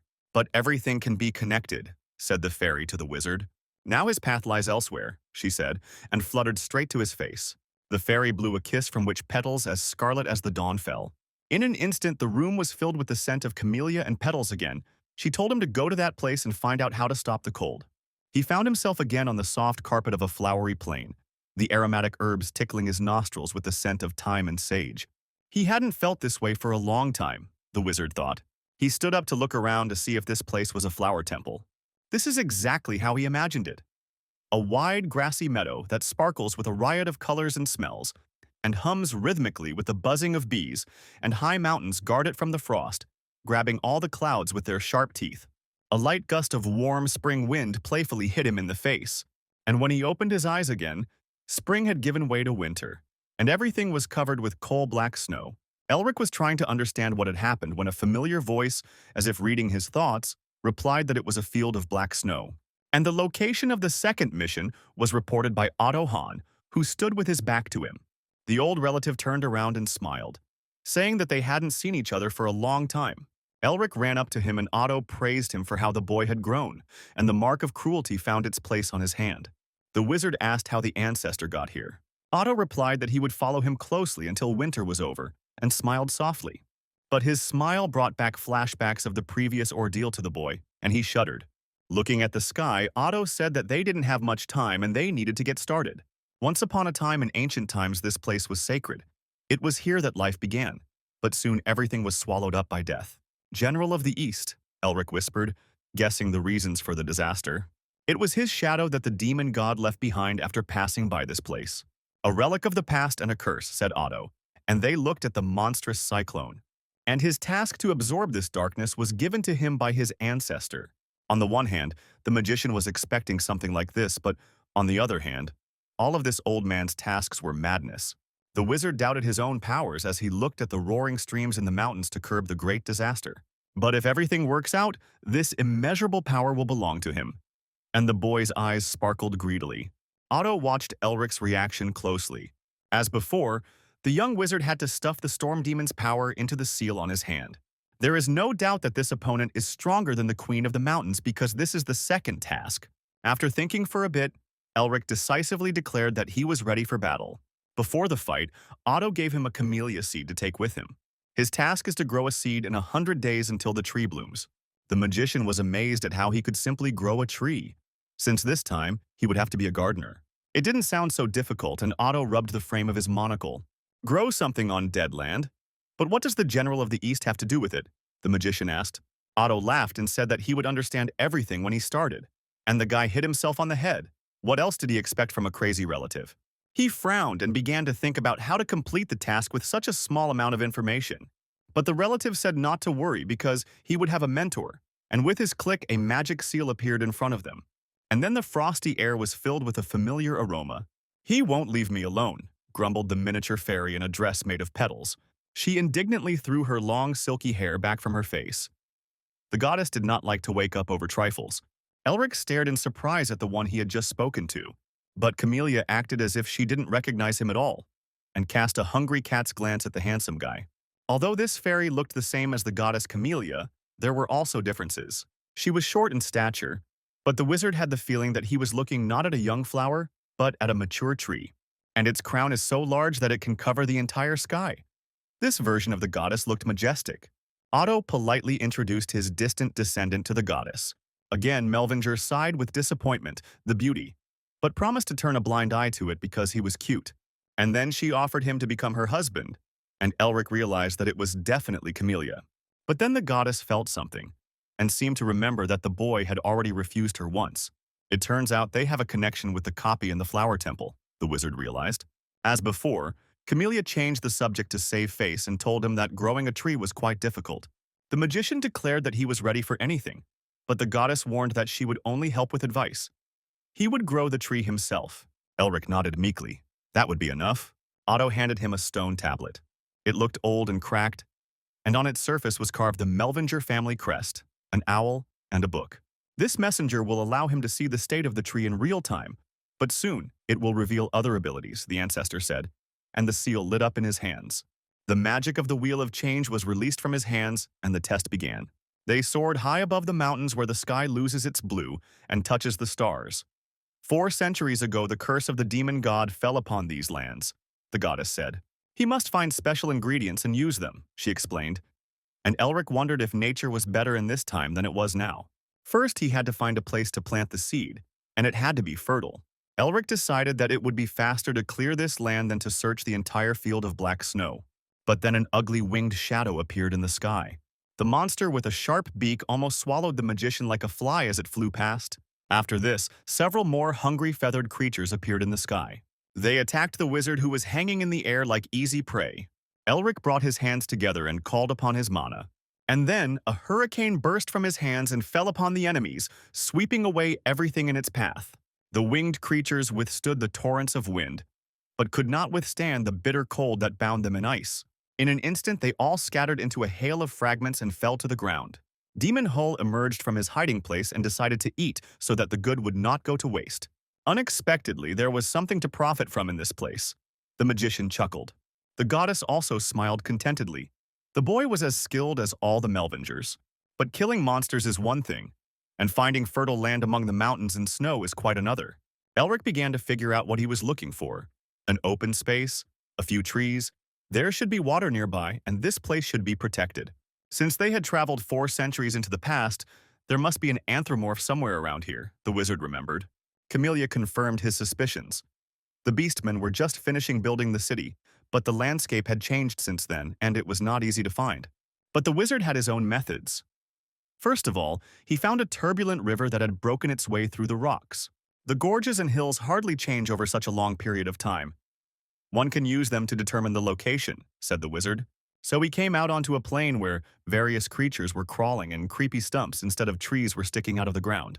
Camellia praised him for his resourcefulness. Elric remembered the surroundings of Anthropomorph quite well. The magician extended his hand to prepare the ground. Ice blue mana burst from his seal. He asked the goddess if this would be enough for the plant to grow. That was more than enough, she replied, looking around at the impregnable wall of sharp ice and the shimmer of the protective dome. Most monsters won't get past this barrier. It was the first time the goddess had seen a man speak the dragon language so fluently. A wildfire blazed up in her chest, and she was surprised at herself that she liked this talented boy. Elric landed and looked around the place he had prepared. And then his pocket sparkled like gold polished to a shine. It was a sign of a stone tablet that signified the success of their endeavors. The wizard reached into his pocket and pulled out a stone tablet, but his face darkened. The mission had failed and he would be returned to day 0, the fiery inscription stated. The magic of the gears clicked loudly and they moved again into the sky above the sharp mountain peaks. As before, if he failed the task, he would return to the beginning, only now he didn't have to die to do it. Everything was in the spirit of old Otto. Elric looked at the mountains covered in black snow and thought about what he was missing. Camellia yawned tiredly and said that she would go to the outside world to sleep and opened a portal for herself. And she told the boy to wait for her return and think about the task. After listening to his objections, she disappeared and was gone. The black sun cast a dim light on the cold rocks. The river still washed the ancient bones of the mountains. The wizard lay on the cold ground and thought about his task. He was impatient to resolve everything as quickly as possible, so he jumped up abruptly. He concentrated and used his mind's eye to scan the valley. Golden energy spread out in all directions in waves of flame. Not far away, just underground, he felt something. And as soon as he felt it, the ground under his feet began to shake as if someone was gnawing at it. Elric jumped up. And at that very second, a sandworm in scaly armor broke through the crust of frozen ground. Deathworms are so large that they can swallow an elephant alive, and are dangerous even for experienced magicians. The Monster Encyclopedia's section on sandworms only gave one piece of advice. If you encounter one, run. A black hole full of needle-sharp teeth opened up beneath him, and wherever he looked, there was an abyss. Elric gathered ice crystals around himself. Apparently, the previous attempt failed because of this worm. But to defeat him, you first need to break through his skin. The needles turned into hundreds of swords. The worm pressed itself to the ground and wrapped itself in rings to protect itself. Hundreds of swords crashed down onto his thick armor with a clang. But the magic did not penetrate these scales. So Elric moved straight towards the gaping mouth. But before reaching the monster and hitting it, it managed to spit out a rain of green liquid. Elric didn't expect such an attack and quickly put up a honeycomb shield. The contents of this monster's stomach were such a strong acid that it burned through even the energy barrier. But at that very moment, the worm decided to return to the cozy depths of the earth. Elric chased after him. If he let this bastard go now, he wouldn't be able to complete the task. The worm fell to the ground and the frozen crust cracked again. And then he turned sharply and again tried to grab the wizard. His retreat was feigned, and this time the magician got a cunning opponent. The guy's face darkened. Just a little more, and everything would have to start over. This time, a green rain of acid flew at him again. I had to quickly run away to avoid being dissolved in it. The magician performed several dizzying somersaults in the air. But the creature did not lose its aim and was again preparing to spit at him. Then Elric used the weapon spell and his body was surrounded by veins of different forces. The blue lion taught him this trick. You need to concentrate all your energy in one point. He threw all this away along with the art of strengthening the body. The world momentarily lost its colors from such tension. After such a blow, the wizard fell to the ground and barely covered himself with a shield. If he hadn't used his ultimate attack, he would have been turned into mincemeat long ago. But he didn't want to perform such a feat a second time, he thought, looking at the seal. The tablet told him that part of the task had been completed and the first restriction had been lifted. The tablet in his hand suddenly began to shine brightly. The power that was emitted from the tablet was absorbed into the seal on his right hand. And then everything became quiet. Even the wind around calmed its daring gusts. Elric didn't think he would get the fourth seal so quickly, and thought that he needed to use it to absorb the Eastern General. But the guy didn't even know the true name of this demon, so he scratched the back of his head in annoyance. Mephisto would definitely be laughing at him now. He remembered the demon with the gray face. This only increased the wizard's zeal to figure everything out on his own. Since the cleaning was finished, he decided that it was time to get to work on the garden beds. But then the demon Hull gave him a warning. It wouldn't have been Otto's test if it had ended so simply. The ground beneath his feet began to shake again. The monster encyclopedia noted that worms sometimes gather in groups, and before the wizard's eyes the earth foamed like a sea and spewed forth a dozen hungry leeches. They began to resemble a monster from ancient legends with 1,000 heads on long necks. Several long and obscene words addressed to his ancestor flashed through the wizard's head. He grabbed his head and screamed, because for some reason he was constantly getting tasks of a devilish difficulty level. For the first time, he wondered how the Tiger King's ancestors had managed to build a city here over the sandworm's home. Only Elric's teachers could have dealt with such a group of monsters, but their abundance meant that the land here was truly fertile. Therefore, no matter what, he must try to complete this task, the wizard decided and slowed down his heavenly run. He laughed when the crazy thought struck him that he could fight the freaks a couple of times and then go fishing. But reality was merciless and it was not an easy walk. After 34 attempts, he lay on the ground completely broken.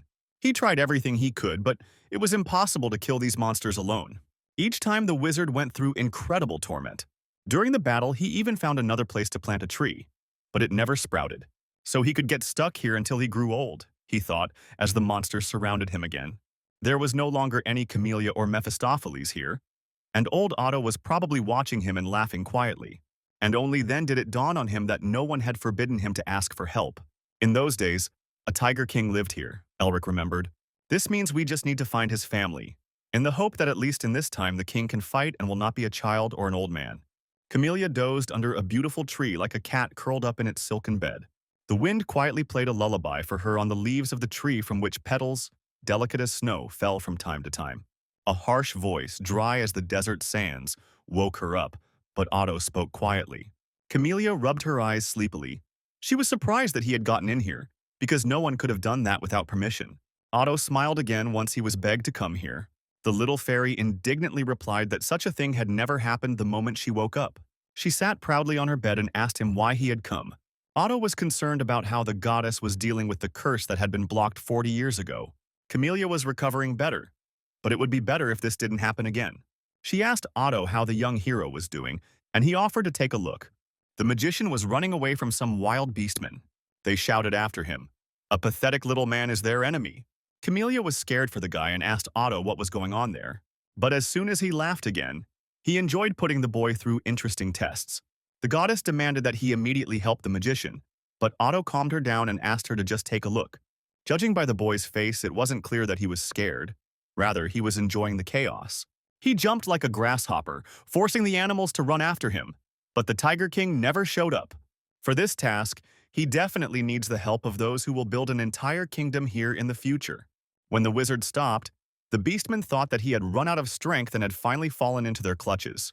It is difficult to find a specific beastman in these places, so the mage decided to attract his attention and used a secret art. The beasts cowered in fear from such unprecedented power, their instincts screaming at them that they were facing a true leader.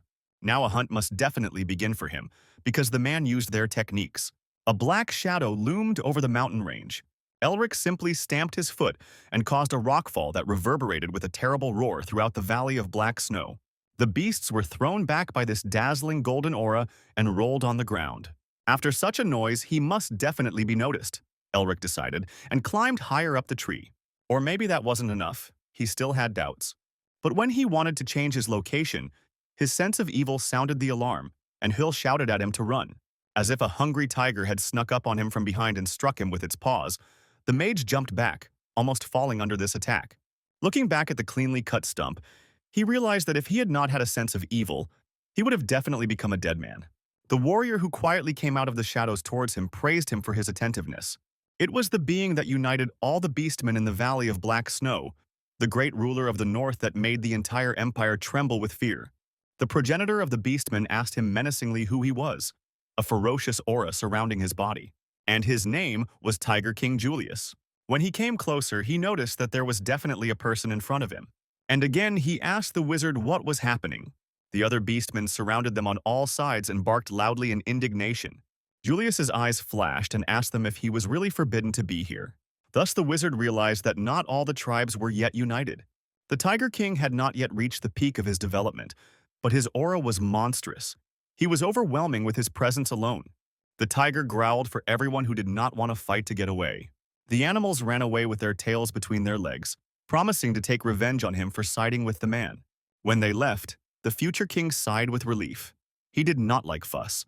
Elric was surprised that he had just been protected, which meant coming here wasn't a mistake. He bowed politely and thanked her for her help, but did not finish. A strong paw squeezed his throat with a steel grip. Julius demanded to know where he knew the art of strengthening the body. The magician would have been glad to tell, but his throat only made a hissing sound. And then Julius took pity and let him go, but warned that if they lied to him, he would twist his head off. Elric came up with a story that he was a refugee whose family could no longer bear the oppression and tyranny of the empire, and so they came here. Along the way, his parents were killed by monsters, and one beastman raised him and taught him the art. The magician shamelessly lied. He told the tearful story with such zeal that by the end he began to believe himself. What was the name of this beast? Julius asked him, and it was difficult to tell from his face whether he believed it or not. Elric pretended to look down. Every time the teacher told him that he had long forgotten his name. And since he did not want to disturb the teacher's memory any further, he simply called him Mentor. The tiger looked again into the emerald eyes, which had taken on the appearance of an innocent lamb. The Tiger King is incredibly sensitive. He can tell whether a person is telling the truth or not by their heartbeat and muscle tension. But these senses are easily deceived if you know how to control the flow of blood. Julius growled that they were now brothers, and the magician thought that he had succeeded. Since they practiced the same art, it should have brought them closer together. Elric wiped the fake tears from his face. Putting his hand on his shoulder, Julius asked if he had a place to spend the night. The tiger gave him a riding wolf, and together they set off towards his home across the snowy plain. But then a portal opened again next to Elric, and a familiar, gentle, and thin voice was heard. "And why isn't there a single normal one among the Melvingers?" Camellia asked him, immediately perching on his shoulder. She told him not to worry. Julius shouldn't have sensed her presence. The goddess asked the young wizard if he really thought he could pass for one of his own for this savage. Elric didn't think so, but he expected that Julius would still stay close. Now their people were immersed in internal strife, so it was important for them that their warriors knew how to fight. The search for strong warriors was also necessary for Tigress Julius. They arrived at the camp, and Camellia doubted whether the other beastmen would accept their leader's decision. After all, there was enmity between their races. Many young warriors lost their loved ones because of the war with people. It is not surprising that when they saw a person, they bristled. But Julius confidently declared to everyone that this man was now their brother. Of course, no one heeded his words. They only hissed louder in contempt. Then the leader ordered everyone to calm down and gather themselves. For many years, the people of the empire persecuted the beastmen, so their open hatred was understandable.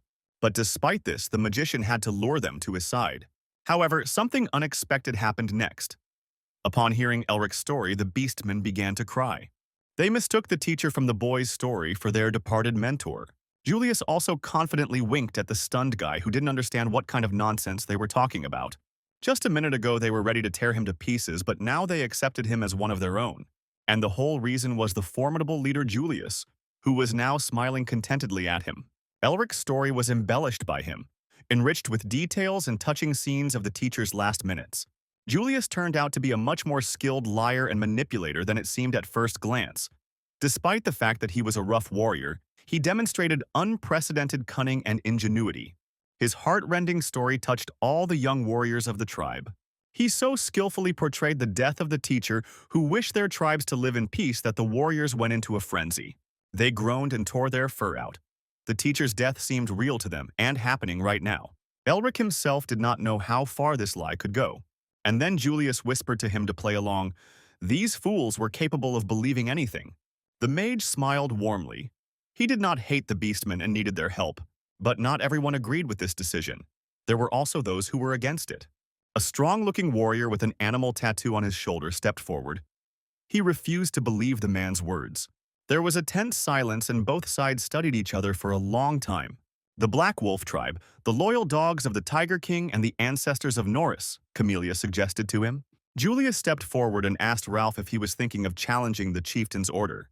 The proud wolf immediately replied that he did not do this, and yet he was not prepared to accept a representative of a lower race of people, even if he was telling the truth. But Yuli didn't like such views. He growled savagely at Ralph and reminded him of their principles. They are all abandoned and persecuted, and are one family, regardless of their origin. And if he forgot about this, the leader threatened to immediately wring his neck. It seemed he had one stern answer to any questions or complaints. Ralph scowled at the man, but did not dare openly contradict the leader. Elric stepped forward and praised Julius for the anthropomorph's good intentions, and he was surprised that the boy had heard of them. The wizard explained that he had heard rumors while he was wandering through the fields. Although they still had many enemies, many tribes shared Julius's approach of setting aside racial prejudices. He was rejected as a human by the same people, but was accepted by a teacher. And now he has found his brothers, Elric told them, with a radiant smile. If Mephi saw him now, he would choke with laughter. Such an act of Julius was worthy of the title of Tiger King. But now he must prove by action that he is worthy of joining them, said the wizard, his eyes flashing with determination. Ralph already understood what the stranger was getting at. Their hierarchy in the tribe was built on strength. Therefore, everything can be decided in battle. If Elric wins, he will remain in the tribe as part of it. If not, he will leave it forever. Ralph grinned angrily. His pride hurt that the pathetic man was challenging him. But Elric answered him with the same contempt, wondering if the chieftain's dog had really lost his nerve. His good-natured image of a simpleton and naive guy instantly evaporated, and he began to mock the wolf. Of course, he couldn't contain his anger and immediately bared his claws. Elric used the art of strengthening the body, because this was the only way he could gain their authority. But then Julius himself separated them by powerfully stamping his foot on the ground, causing both opponents to lose their stance. They rolled over and both tried to keep their balance. Julius asked them before the fight began whether they would accept the result, even if their lives were at stake. Then the Black Wolf confidently declared that if the man wins, he will recognize him. Elric also swore an oath on the honor of his non-existent teacher.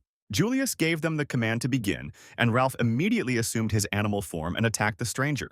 His claws could tear apart any monster no worse than sharp swords. Elric had no doubt that his fictitious legend would soon be exposed, but he needed to prove himself to Julius. He dodged the claws and prepared to attack himself. The Black Wolf howled terribly and showed his bared fangs. Elric quickly closed in, gathering all his strength into one blow. His palm slid across the wolf's ribs, but the damage was devastating, and Ralph caught his breath. After the first missed one, Ralph realized how much he had made a mistake in this life and began to whine. But before he could recover, a fist was already flying at his face. The fight quickly turned into a one-sided beating, Elric moving faster than his opponent could see. The other warriors shuddered, because Ralph was the strongest warrior of Julius's guard. And then the proud wolf fell to his knees, broken as never before. Julius briefly praised him for a good fight. That was more than enough. But then Ralph's eyes flashed with anger. He seemed to explode with anger. His fur stood on end and his eyes became bloodshot. When anger overwhelms a beastman, he becomes several times stronger but loses the ability to control it, the wizard recalled. It was dangerous to fight face-to-face with such a beast. so Elric was forced to use magic and shouted words of power. A stream of ice hit the berserker. He knocked the wolf onto the ground, which had become slippery with ice. And then magical chains rushed at him like snakes. They securely chained the maddened wolf, who was tearing and throwing. The wizard gave him a hard slap on the back of the head so that the boy could rest a little. Having lost consciousness, Ralph again looked like an ordinary dog. A murmur ran through the ranks of the warriors. The man had just used magic, which meant his words were a lie. But for Elric, this was the only way to keep the wild wolf alive. In any case, his deception was sooner or later revealed, and the guy looked guiltily at Julius. It was high time to come up with a new excuse before the tiger said anything. But then Julius laughed good-naturedly as if nothing had happened. The boy was much more interesting than it initially seemed. He not only mastered the art of strengthening the body, but also magic. Elric told him that he didn't want to use magic, but it was the only way to keep Ralph alive. But Julia didn't care about such trifles. On the battlefield, the strongest wins. Such are the rules of a ruthless world. And only now did the leader Julius become interested in the name of the stranger, and the magician introduced himself. According to the duel, he could be accepted into the tribe, and the chief asked if anyone had any objections. There were none, so everyone solemnly welcomed the new member of the tribe with a loud cry. Meanwhile, the tablet on the magician's chest lit up again. He took it out to read, and Camellia appeared next to him.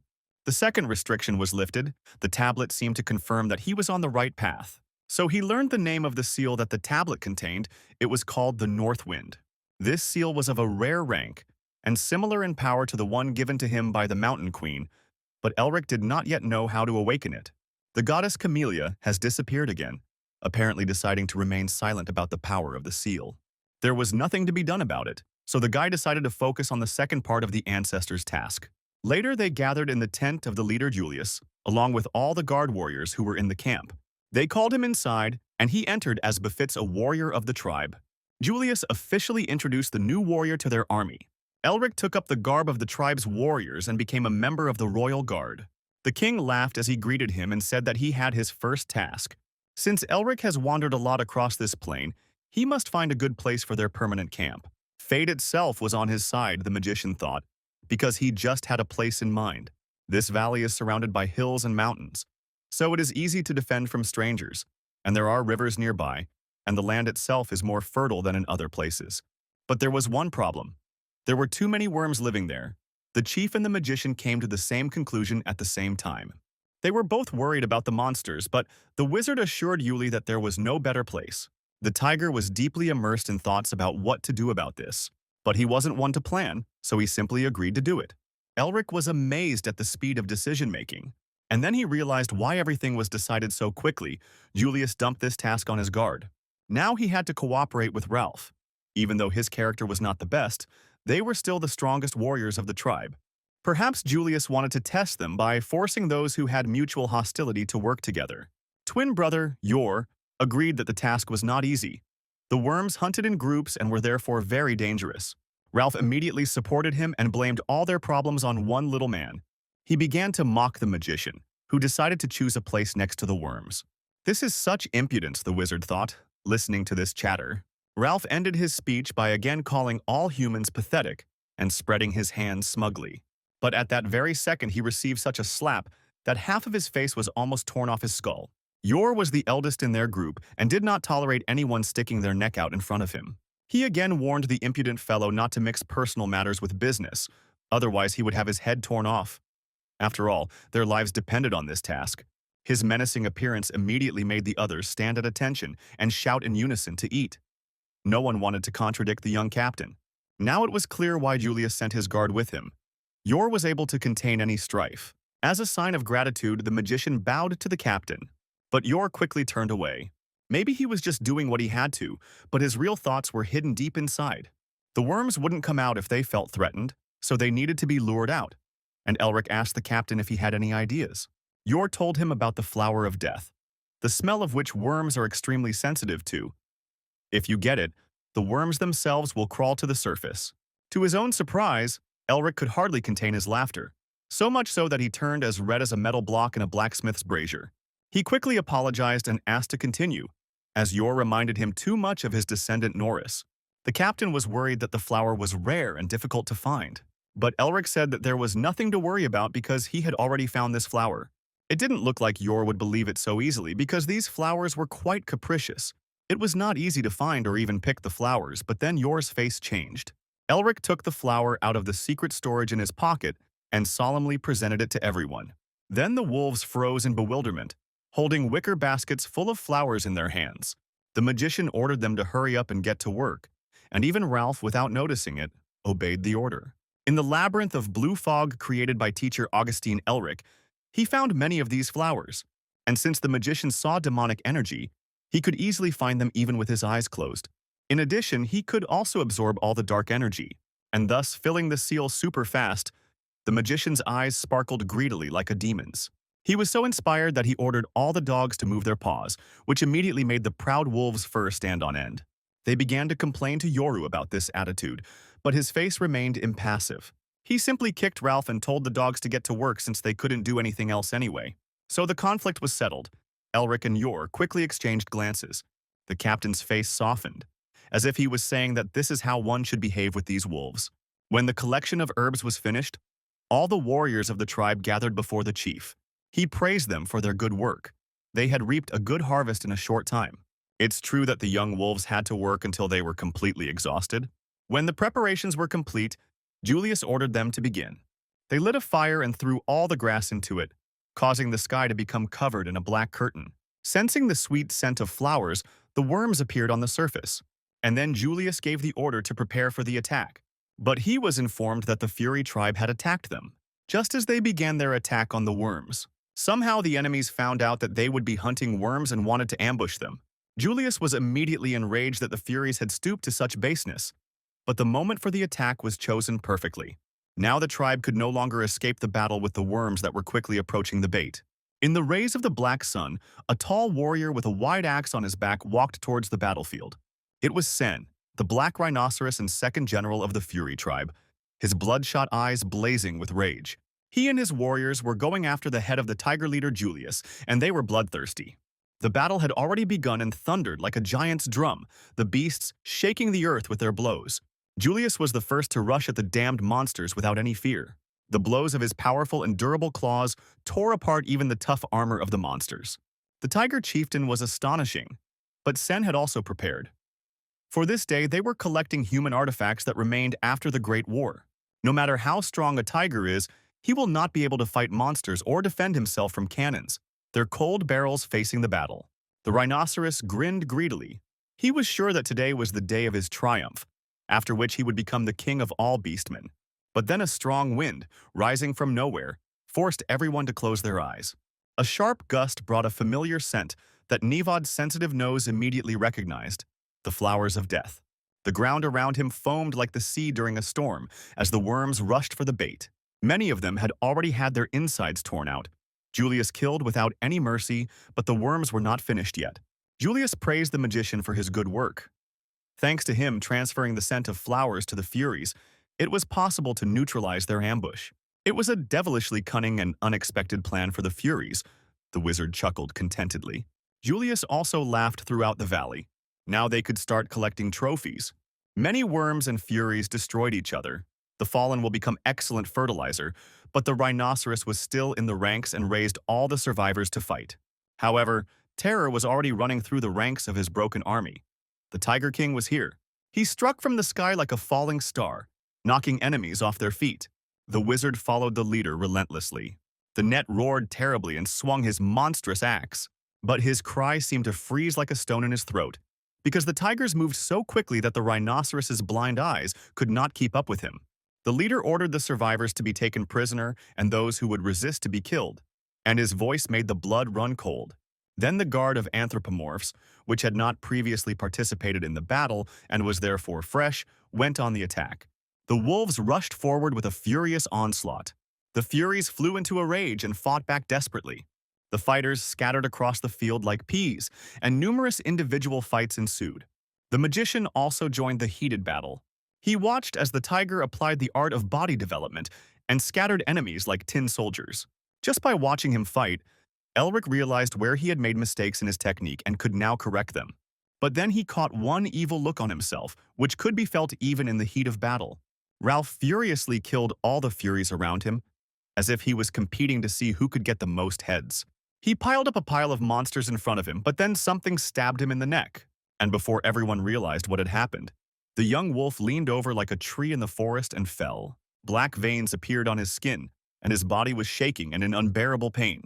Elric stood over him triumphantly and asked the young dog if he was all right. But Ralph couldn't answer and fell to the ground with his eyes closed. Then the wizard absorbed all the dark energy that had taken possession of the wolf. Tom immediately felt better, and Elric asked the free wolves to carry Ralph to the camp. When the wounded man was carried away, Elric suggested proceeding with the next part of the plan before the remaining enemies returned. But first, Julius wanted to thank the wizard for saving his warrior. He and all the guardsmen beat their chests in recognition and smiled at him. One could say that now he was truly accepted as part of the tribe and as his brother. Elric sat on the carcass of a worm and watched as the captured Furies were led away to the camp. All of them would make good slaves for hard labor. His nostrils were tickled by the sweet scent of the goddess Camellia, who appeared very close and was amazed that he had so quickly become friends with the beastmen. The wizard reproached her for having appeared only now, but the goddess justified herself by saying that she believed that he could handle it himself. Elric nodded and began to harvest. The demon hole in his seal had been asking to eat for a long time. There was much more demonic energy here than he expected. His wind seal increased several times at once. After a hearty meal, the demon burped contentedly and returned to his haven. At least Elric won't have to clean up anymore. All the worms have disappeared, leaving behind clean land. Now that the monsters were no longer threatening the seed, he could plant it. The failure message no longer appeared, meaning he had done everything correctly. The mage sat down in front of the small mound and waited. After some time, the seed, watered and warmed in the ground, sprouted, and the tablet in the magician's hands lit up with a message. The third limitation was removed, the understanding of desire. The wizard moved to the Temple of Flowers, which stood in the middle of a mirror-smooth icy plain.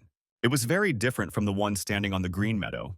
Inside, the walls were covered with a thick layer of frost, and when he entered the spacious hall, he saw a figure on the throne that from a distance resembled Camellia. Only she exuded the demonic power of a demon queen. She reclined majestically on her throne, her long hair flowing over her shoulders like a frozen waterfall, her skin sparkling like snow. Elric never imagined that the goddess Camellia was once the ruler of demons. Considering her energy level, she must have been very strong. The goddess fluttered her eyelashes and looked at him with only her eyes that glowed like bloody rubies. The magician wondered how they could exist simultaneously as a bright, fairy-like goddess and a dark demon mistress. But then his vision was interrupted, and he was again sitting on the cold ground with the tablet in his hands, and Camellia was calling him anxiously. She was worried because he suddenly fell silent and did not answer her. But now the wizard knew that the wind seal originally belonged to the Camellia. The goddess looked down and asked where he got that from. Then Elric told her what he saw in the tablet. She was alone in the empty castle, beautiful as a winter dawn, lonely and sad as the northern sea, and its power was akin to the power of the wind seal that he had absorbed earlier. Now it's just a forgotten story of the past, Camellia answered thoughtfully and looked into the distance. But that meant that the cold that spread through the valley of black snow belonged to her. But he no longer obeyed her because she became Camellia, the goddess of flowers. Elric wondered if the purpose of the test might be to correct the traces of the past. Camellia avoided giving a direct answer. All she could do was give him some gardening advice. And I also remembered the words of Otto Hahn. From now on, he must absorb the general of the East. To grow a tree, you need to take away all the cold of the storm, the wizard realized. Camellia warned him to be vigilant with the general, as he was the biggest obstacle in this test. A moonless, quiet night descended on Anthromorph. The city slept peacefully under warm roofs. 3 months had passed since he had planted the tree, and during that time a whole city of beastmen had grown up around it, which served as additional protection for him. The heavy, full-bodied buds of the Camellia were soon to open. Elric was admiring his work when the wolf Ralph ran up to him and said that the chief was waiting for him. The wizard's face darkened. He already knew what awaited him and was not at all happy about it. The moon came out from behind the clouds and it became a little brighter, and the magician found himself on the ground again after being knocked down like a boy. The magician grumbled, "This is just bullying," and tried to get to his feet. The Tiger King laughed. The boy himself asked him to train together as a reward for saving Ralph, and now Julius tried his best. The wizard wanted to practice the art of body development, but now he was simply beaten every day. Julius chuckled and told him not to give up so easily, since he was one of them now. It was true. The training was producing results, so it wasn't in vain. Elric took a fighting stance. The leader hit his fists and suggested returning to the technique of the ferocious tiger appearance. But he sensed something and his cheerful mood immediately changed. "Training needs to be postponed," said Julius. Before the boy could figure out what was going on, the chieftain jumped in the other direction. A line of beastmen, including women and children, appeared towards the open gates of the fortress. They looked like ragamuffins and were most likely refugees. The king and the wizard greeted them from the high walls of the fortress. These people lost their homes and loved ones when they first encountered the Eastern General's disaster. A stream of refugees crept into the city, and there was no end to them. At that time, the storm was at its peak and only weakened centuries later. King Julius was able to gather and unite the people. He calmed the chaos and horror, but he was powerless against the storm. Julius ordered Ralph to gather all the captains in his tent. He ordered Elric to put on his battle gear and follow him. Then the king jumped off the wall and ran to the border. Ralph reluctantly called the man and gave him some kind of bottle. Embarrassed, he thrust the bottle straight into the wizard's hands, saying that he could do with it whatever he wanted. And then he galloped away just as quickly. Camellia explained to the wizard that this was a special medicine produced by the Wolf clan in limited quantities. Elric was very lucky that such a remedy happened to be in the hands of a cute wolf, she said. The wizard did not expect this from his former rival. Soon a council of beastmen gathered, headed by King Julius. Many captains told him that their tribes were devastated and that they had lost the lands for which their ancestors had fought and cultivated. Elric waited at the entrance to the tent until he was called. Julius wanted to ask him for a favor in front of everyone, and the guy already knew what they would talk about. He wanted to find the cursed Eastern General and asked the magician to light their way with his spells. The beastmen warriors looked at him with hope. Julius did not rush the boy with an answer, giving him time to think. And then Elric agreed decisively, and his voice did not waver. Then the king slapped his hands on the table with satisfaction, and he ordered all the leaders to gather the best warriors for the campaign the next day. The inspired leaders instantly left the tent and rushed to their warriors. The magician was amazed by their coherence within the king's army, and once again did not regret having become close to him. A joint battle could also have been part of Otto's plan. The next day, even before the dim sun rose in the sky, they left the fortress in a friendly formation. Elric moved along with everyone, marching in step. Together they were a formidable force. To guide the army, he held lamps, and so they reached distant lands where there was no sun even during the day. Julius had always admired magic and sorcery, no matter how much he encountered them, and then Elric offered to teach him the basics. But the king refused because he already had a court magician, and then the boy was indignant that he decided to use him too easily. Then Julius suggested switching roles. Despite his title as the strongest king, he was constantly acting childish. After they met the magician, the tribe changed a lot and the king considered the boy to be a fallen lucky star for them. Therefore, the king had a gift for him. The final part of the art of developing the body, said Julius. The magician was so surprised that he stood up in place. It was a royal gift. Greatly surprised by such a gift, he turned to Julius. He looked menacingly at the boy. Of course, he knew why the brat had gotten close to him. The lantern's light illuminated only them. The entire army was lost behind a curtain of darkness and snow, so it seemed as if they were alone. How long had it been since he'd realized all this? The mage asked. Then Julius stepped straight towards the guy. A man who had learned their art after meeting a hermit could still exist, but magic was not so easy to learn. From the very beginning, Elric provoked the hostile tribes to gain their trust, said the tiger, glaring at the boy. But if he knew everything why he was accepted, then the magician was surprised. But the king suddenly brightened up. Everyone has their own interests. In the end, he accepted the guy for his own good. From the powerful blows, one of the mage's shoulders became lower than the other, and a stream flowed from his lips. Camellia, who saw everything, laughed. From the very beginning, it was Julius who used the mage, and not the other way around. Even so, he had no reason to pass on the latest secrets of the technique. But the king gently stroked the wizard's golden hair in a fatherly manner. He has been through a lot, and it would be unfair if the guy dies defending someone else's people, Julius said. Elric was touched by this kindness. He was receiving it again from those he did not expect. The king wanted to pass on knowledge to him so that the boy could survive on the battlefield. Even though all this might not have been what it seemed, since Elric did not live in these times, he still thanked Julius. But then the goddess Camellia distracted him, informing him that now was not the best time for such conversations. The wizard also felt the energy that the demoness Camellia emitted from his vision. The enormous anger that corroded the soul quickly approached their army. That malice could only be described with one word: Demon. Elric recoiled from the black shadow. And then everything disappeared and the wizard was left alone in the middle of the wasteland and darkness. He could no longer sense either the goddess Camellia or the army of beastmen. The general's demonic power cut off all his magical flows. And now, if they fall into the trap, the Tiger King and his warriors will easily die unless the wizard gets rid of this darkness. Elric looked at the seal of the icy wind that was connected to the goddess and the general of the east. With her help, he could open the way, but for this he needed to awaken her, which was not an easy task, and the magician grabbed his head. And besides this seal, he had nothing. He clenched his teeth in frustration. Otto's face and his words about how he had to absorb the darkness flashed through his mind again.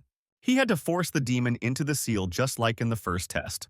And then the wizard concentrated and cast aside all unnecessary thoughts, stretching his hand forward. He whispered words of power and began to absorb. Elric hoped to absorb the cold with the seal of cruelty, the darkness slowly being drawn into his hand like water into a funnel. The seal of cruelty glowed brightly on his hand. And the wizard began to absorb the demonic power with the seal of Hull and thus tied the new power to his own. When this power entered his veins, he screamed hysterically, feeling himself being pushed apart like ice in a crevice. Suddenly, the magician found himself in a vision. The people around him were rejoicing and happy. He looked at his hands to see whose vision he was in. And then, the boy in the throne room began to call the queen and presented her with a bouquet of flowers. He brought them to his mistress because they had just bloomed and reminded him of her with their beauty. It was a vision in which Camellia did not become a demon. Her delicate, refined face was softer, and her skin gave off warmth and life. Her subjects were eager to compare the beauty of their mistress and the flowers, believing that they were similar to each other. But some considered the queen more beautiful than even fresh flowers. Smiles of joy from the sight of their mistress never left their faces, but the bottomless malachite of her eyes looked sadly from under long, curved eyelashes. They asked her why she was silent, and laughed again, and then a sigh came from her chest as if she had come to terms with everything. The vision of people melted away like smoke, and the magician was left alone with a luxurious beauty on the throne. Somehow the mage understood the queen's feelings of loneliness. Everyone who loved her was gone, and now a sucking emptiness filled her heart, like a hunger that could not be satisfied. This emptiness devoured her from within, emitting like a candle flame. The people she lived for have disappeared, and now she faces darkness and oblivion as soon as the fuse burns out. The queen walked to the window, her hair falling like a cascade down her back. Once upon a time she had vassals and people. She looked into the distance, and the wind seemed to try to take away her heavy thoughts and sadness, but only caught the silky strands with its transparent fingers. Now the queen is left alone, imprisoned in the cold stone of the palace in the middle of barren lands where nothing grows. Snow-buried empty houses in which family hearths no longer burned, smoke no longer curled from chimneys, and sparks of laughter no longer sparkled from windows. She thought about just falling asleep, and the wind howled louder as if echoing her sadness and continued to flutter the thick web of her hair. She hugged her knees and continued her conversation with the wind. But then a shadow of a smile touched her face, and the queen thought that she would definitely not be bored. The magician was also surprised. Her world had not changed over the centuries, as had her snow-white face. And then a glimmer of hope appeared, and a green sprout confidently broke through the thickness of the snow. The queen bent down to examine the sprout. She usually had no feelings for gardening, but this time she gently dug up the earth around her with her hands. She used magic to support the sprout and not damage it. And then she placed it in a crystal bed, a cozy pot that she created. Time passed, and the sprout thanked her by becoming a beautiful plant. And the first thing it did was burst into flames of scarlet flowers in the midst of all this darkness and cold, as if denying their existence with its refined beauty. The queen's hand gently stroked the green, thin leaves, and for the first time in many centuries she smelled the scent of flowers, fragrant and intoxicating. He drove her into a frenzy, and, grabbing a crystal vase, the queen ran through the dark corridors of the palace. She rushed along like a white shadow, her dress rustling quietly in the wind. And all this is done to give the flower a new home, a wide flower bed in a greenhouse, where there is a lot of sun and no biting wind. Her hand gently stroked the sunset-red petals that seemed to be reaching out to her. The queen smiled. Elric watched her transformations as an invisible witness. Even though this world was completely covered in snow, flowers began to appear in different corners of it, and the palace itself turned into a blooming garden for the queen. Her first sprout grew into a real tree with a dense flowering crown. The queen who ruled over ice and snow now spent her time among flowers. She who was destined to live in the embrace of winter began to die, scorched by the spring warmth. She held her heart, unable to bear the heat of feelings that were melting her like wax. And her garden, as if following the call of her heart, became more beautiful every day, giving free rein to a riot of colors and aromas. She again remembered the warmth of the people that had warmed her before. And then she lay down on the soft velvet carpet of flowers, her hair flowing like a silver hand across the green plain. And the Queen of Winter melted away as snow melts with the arrival of spring. But her dreams gave birth to a new life, just as her spirit was reborn in a new guise. The flower goddesses have not changed since then. They have remained young and blooming, and yet the magician wanted to know what happened next, and how this beautiful place became empty. Darkness entered this garden like the bitter fumes of an oil lamp and frightened the fairies. The demon god appeared in the garden as a clot of black viscous ink. Without a doubt, it was the essence of the demon god, although it was different in appearance from the one the magician saw in the dragon's nest. The demon extended his hand, and his ink stained the queen's whiteness. "Winter must remain just winter," he said, lifting her body. Ink ran down her graceful face like dirt, where two bloody rubies flashed. Thus she became the most beautiful of the demon queens, and sadness was forever frozen on her white porcelain face. "Spring will never come to these lands," said the demon god. The general of the east screamed. The piercing screech was so loud that even the invisible magician shuddered.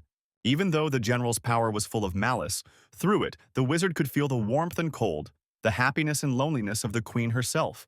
Now the fourth restriction has been lifted, and the wizard understood how to use the wind seal. He waved his hand and powerful magic awakened behind his back. He snapped his fingers and spoke words of power. "Appear, for I am lonely." At the same hour, streams of wind, sharp as the sultan's yataghan, struck in all directions. The wind cut through the darkness and cold, and for the first time in a long time the stars laughed over the endless plain, and the morning dawn shone, chasing after them. Camellia congratulated him on the successful completion of the task, although she did not know what he saw there, and the magician said that it was a flower garden, and he promised to make him the same. Camelia's eyes widened in amazement. Until her very last breath, she wanted to contemplate beautiful flowers, and for this purpose she was reborn as the goddess Camellia. Now he could end the winter and return the spring stolen by the demon god. The girl's eyes became wet like spring lakes that burst from their banks from the melting snow. She didn't even dare ask him about such a thing, but the wizard only laughed. "Are there scores to settle between friends?" he asked. And then he sped off towards the sun. The already fragile little goddess of flowers shrank even more from such generosity, even though she had drawn a line the boy had easily crossed. Meanwhile, the Beastman army was in trouble. Their best warriors were already exhausted, and only the Tiger King was still standing. Their enemy, the stone giant, looked silently at the fluttering of the midges at his feet. Their fists could not even scratch him. The warriors had already lost heart in the face of such a threat. He stood tall as a mountain and was stunning in appearance alone. And Julius held on with all his might, protecting the others. He was waiting for the magician who was supposed to find a way to deal with this thing. But this was not the end of their problems. The wolf warriors perked up. An entire army, which the refugees had spoken of, was moving towards them, and it consisted entirely of stone soldiers. Julius sternly told everyone not to be afraid of their numbers, and promised individual training at home to those who wavered. He grinned as his blood boiled with anticipation of a glorious battle, like metal in a blacksmith's vat. He rushed with the wolf guard straight into the giant's ranks. Chop and shred. Two words of power flew over the entire battlefield and sang with a terrible roar of debris. The beastmen froze in surprise and interrupted their attack. And when they looked up, their faces brightened. The wizard found them already at night, when the full moon was shining in the sky, filling the entire valley with silver. He came down from the sky and apologized for being late. Julius grinned. He was glad to see that the boy had not run away, and Elric chuckled with displeasure. Had he ever run away? And then he pointed to the mountain in front of them that was stronger than rocks, and no attack had any effect on it. Elric looked at the giant with his inner vision. There was probably something more complex going on here. He saw that the energy accumulation was near his left leg, which is why Yuli's attacks on the head did not cause damage. The tiger wanted to impress the giant with his strengthening art, he said, covering his mouth with his fist in embarrassment. And then, getting into a fighting stance, he invited the guy to repeat after him. He took off like a crossbow bolt after being released with a dry clang. And then Elric followed his mentor's example, imitating him in everything. Together, they quickly rose into the air towards the stone titan's head. Along the way, Julius explained that one should not consider the art of developing the body as based on instinctive teaching. This art requires knowledge of the basics and precise movements, he said, as the giant's hand swept over them like a mill. This is what allows the technique to release maximum power at the right moment, and the power also depends on the sequence of movements. Julius made several sharp throws and swung his paw with sharp claws. His ferocious tiger paw exploded into a shockwave. These were not simple movements, although their principle was clear, but their application required skill. Imagine his surprise when he saw how the boy repeated his movements with complete precision. The wizard's fist pierced the stone giant and cracks appeared. The stone flesh could not withstand the pressure and was pierced through. It was more than just imitation. The wizard copied his technique and combined it with his own. Together, they unleashed a hail of blows on an enemy who had seemed invulnerable before. While the magician repeated after Julius, the disparate techniques of his martial art were built into a single system, and the three seals also began to connect with each other. He concentrated all the power he had on the tip of his attack. When they landed after the attack, Elric felt the giant's energy leaving his body. He grinned because now they could attack any part of his body. King Julius also grinned. Now it was time for the final part of his mastery. The two tigers prepared to jump, accumulating power in their aura. The first part of the beast's art is its gait, and they stood in a fighting stance, firmly clinging to the ground. The second part is the tiger's claws, and the fighters jumped on their prey. And the third part, sharp fangs that need to be sunk as deep as possible. The stone could not withstand this blow and turned into a sandy swarm of debris that scattered far and wide. The fangs that have sunk into the prey will never let it go. Having received a hole in his chest, the giant raised his hands to protect his head. The tiger once again brought down upon him the power of its furious claws and fangs. Elric quickly approached his head while the idol was distracted by this attack. They took to the air again like hungry vultures. Julius, fill your fist with crushing power.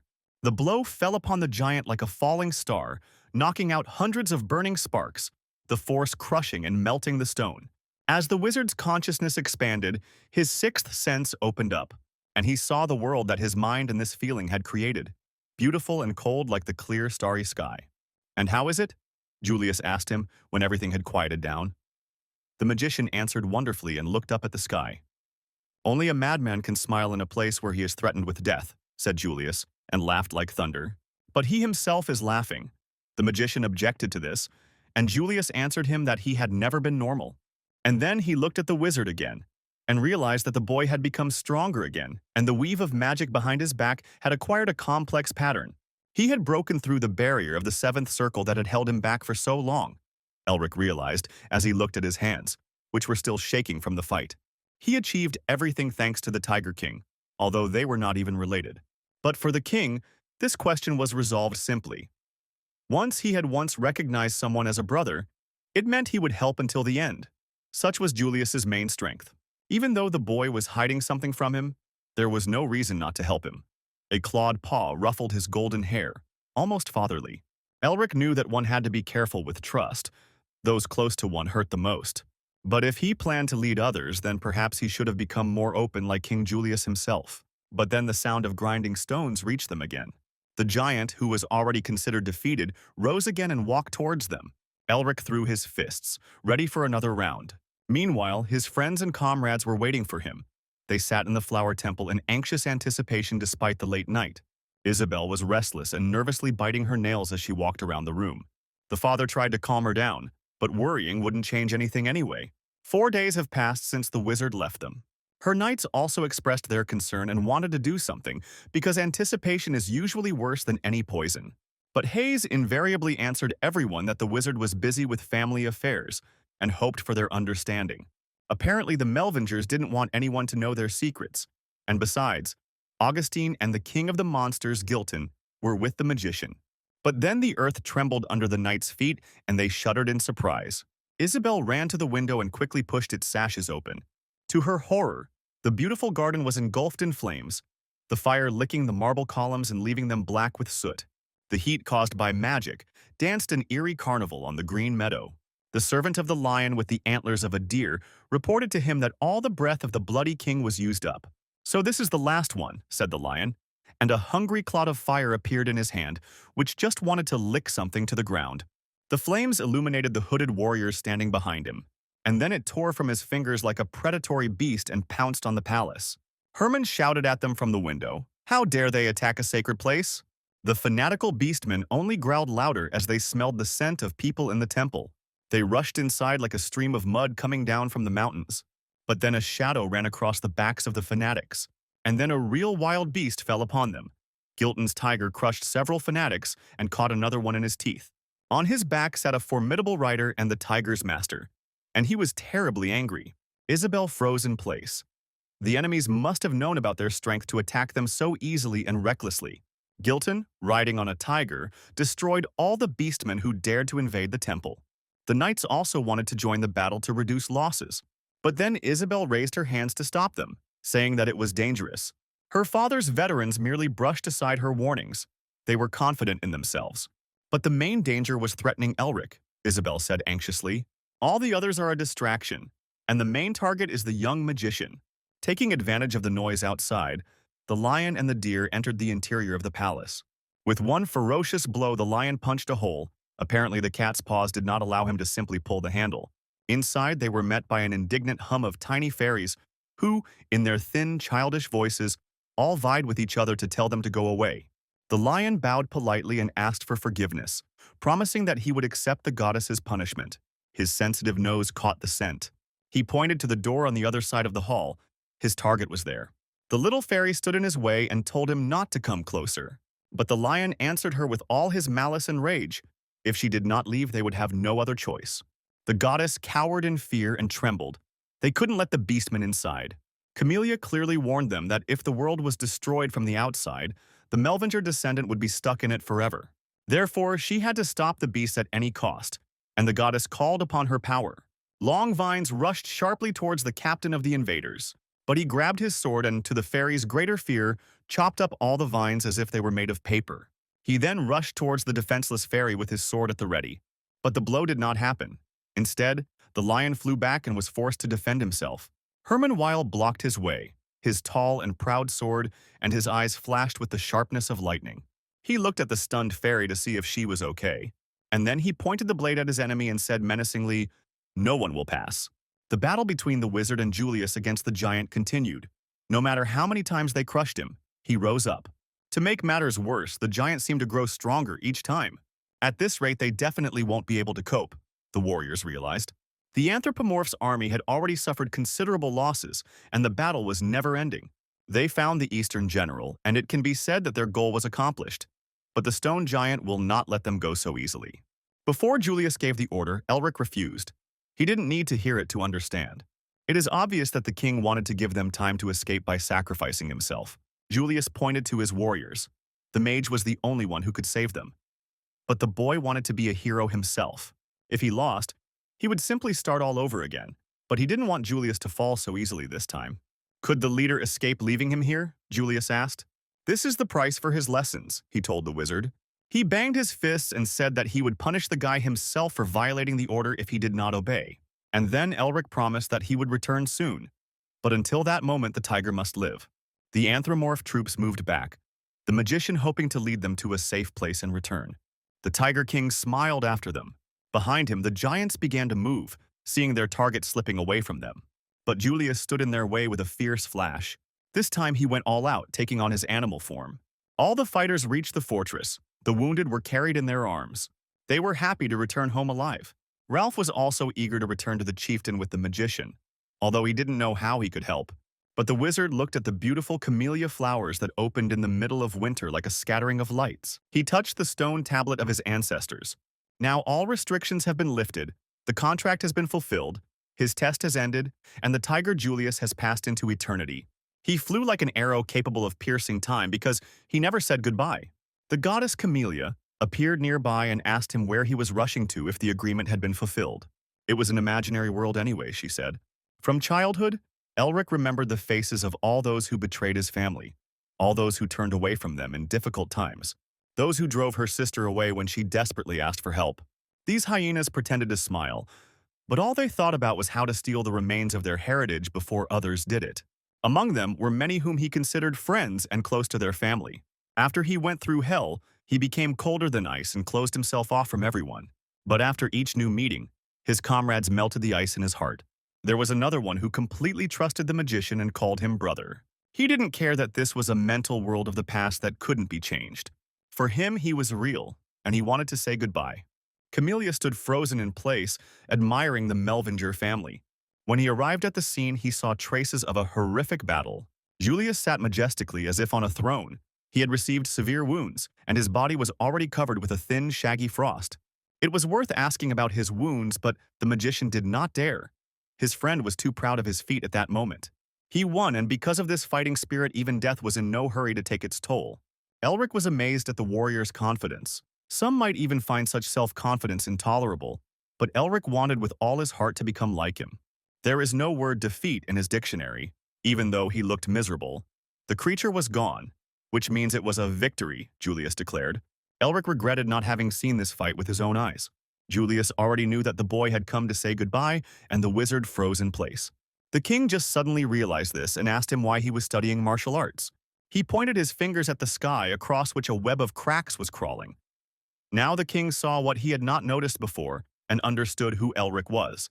That's why Julius was so calm after the terrible battle. He overcame his limit, and the truth was revealed to him that this world is not real. Elric wanted to say something, but the chieftain raised his hand, stopping him. In the end, he didn't care what would happen after his death or who the wizard really was. All they can do is focus on the present that is unfolding right in front of them. They watched as the sky fell apart. Julius asked him to name his real name. Elric Melvinger, said the wizard. As if realizing something, the tiger burst into laughter. The king rose. The magician fulfilled his request and saved his family again. In gratitude, he will show him something interesting. A parting gift from my brother, said the tiger. This is what he used to drive away the giant. Despite the wounds, the king moved easily. He slowly showed the magician the correct movements and stances. Elric memorized every movement with his whole body like a sponge absorbing water. Until the very end, the king did not hesitate even once. And the magician watched without blinking, so as not to miss anything in his parting gift.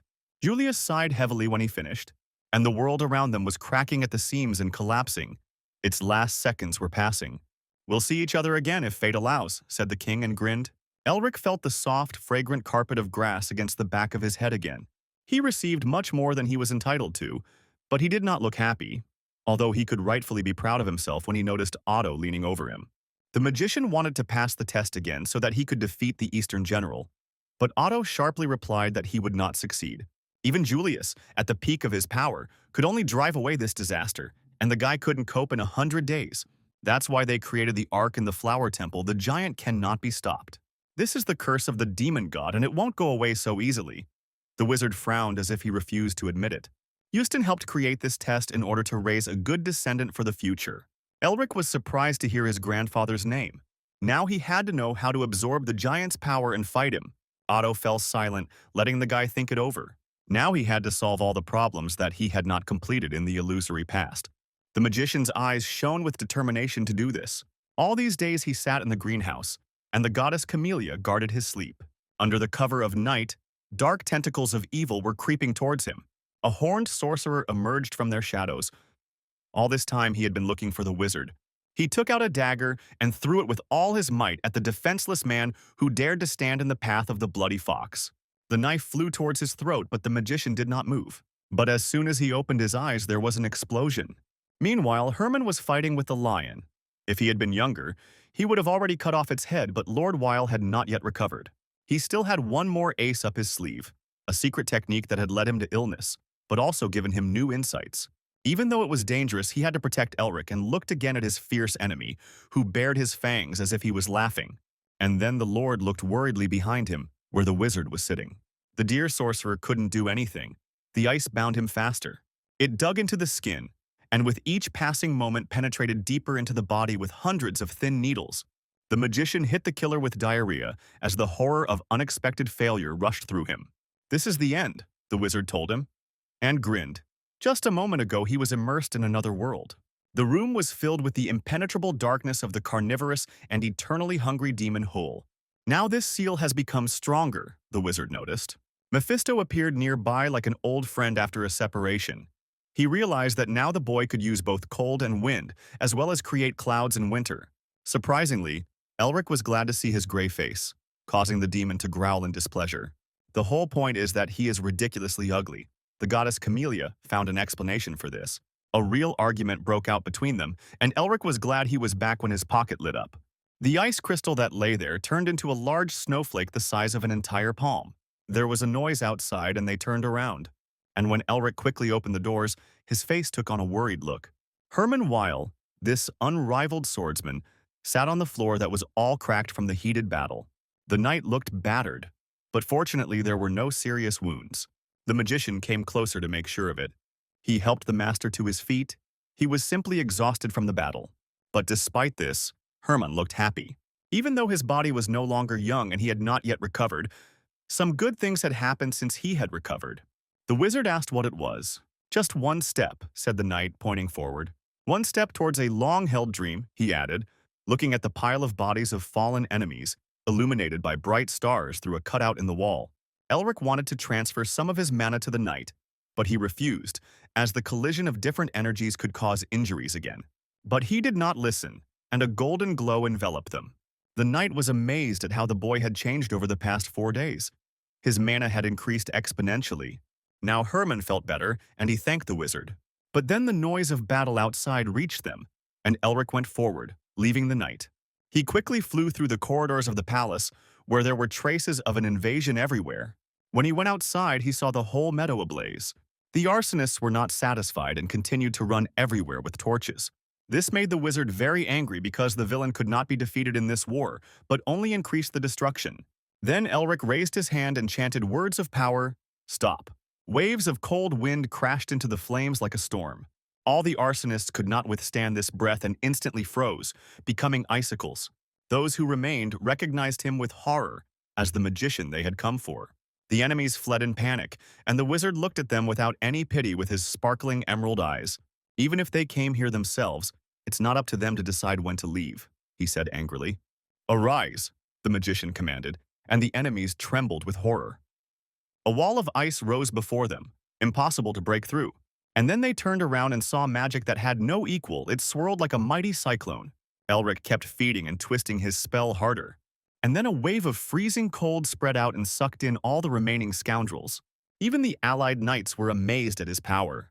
The entire green meadow turned into a valley sparkling with a scattering of precious stones. Snow as white as a sheet covered their flowers, and the fairies came out of the castle to look at the new beauty. Frost gently embraced every branch on the camellia tree.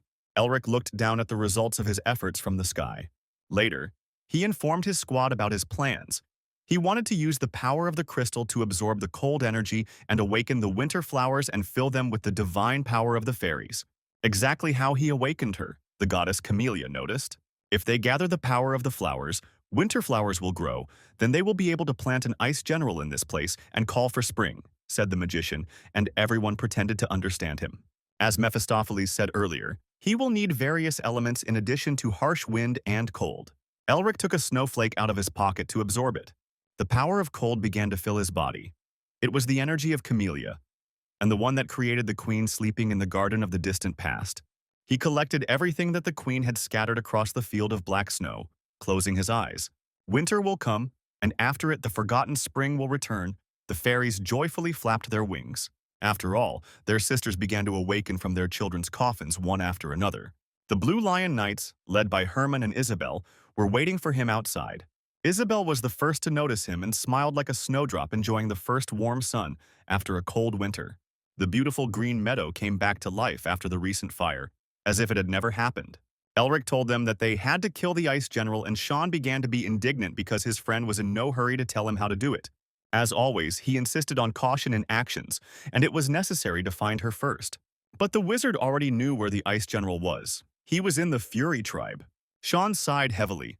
He had long since come to terms with the fact that his friend was a reckless madman.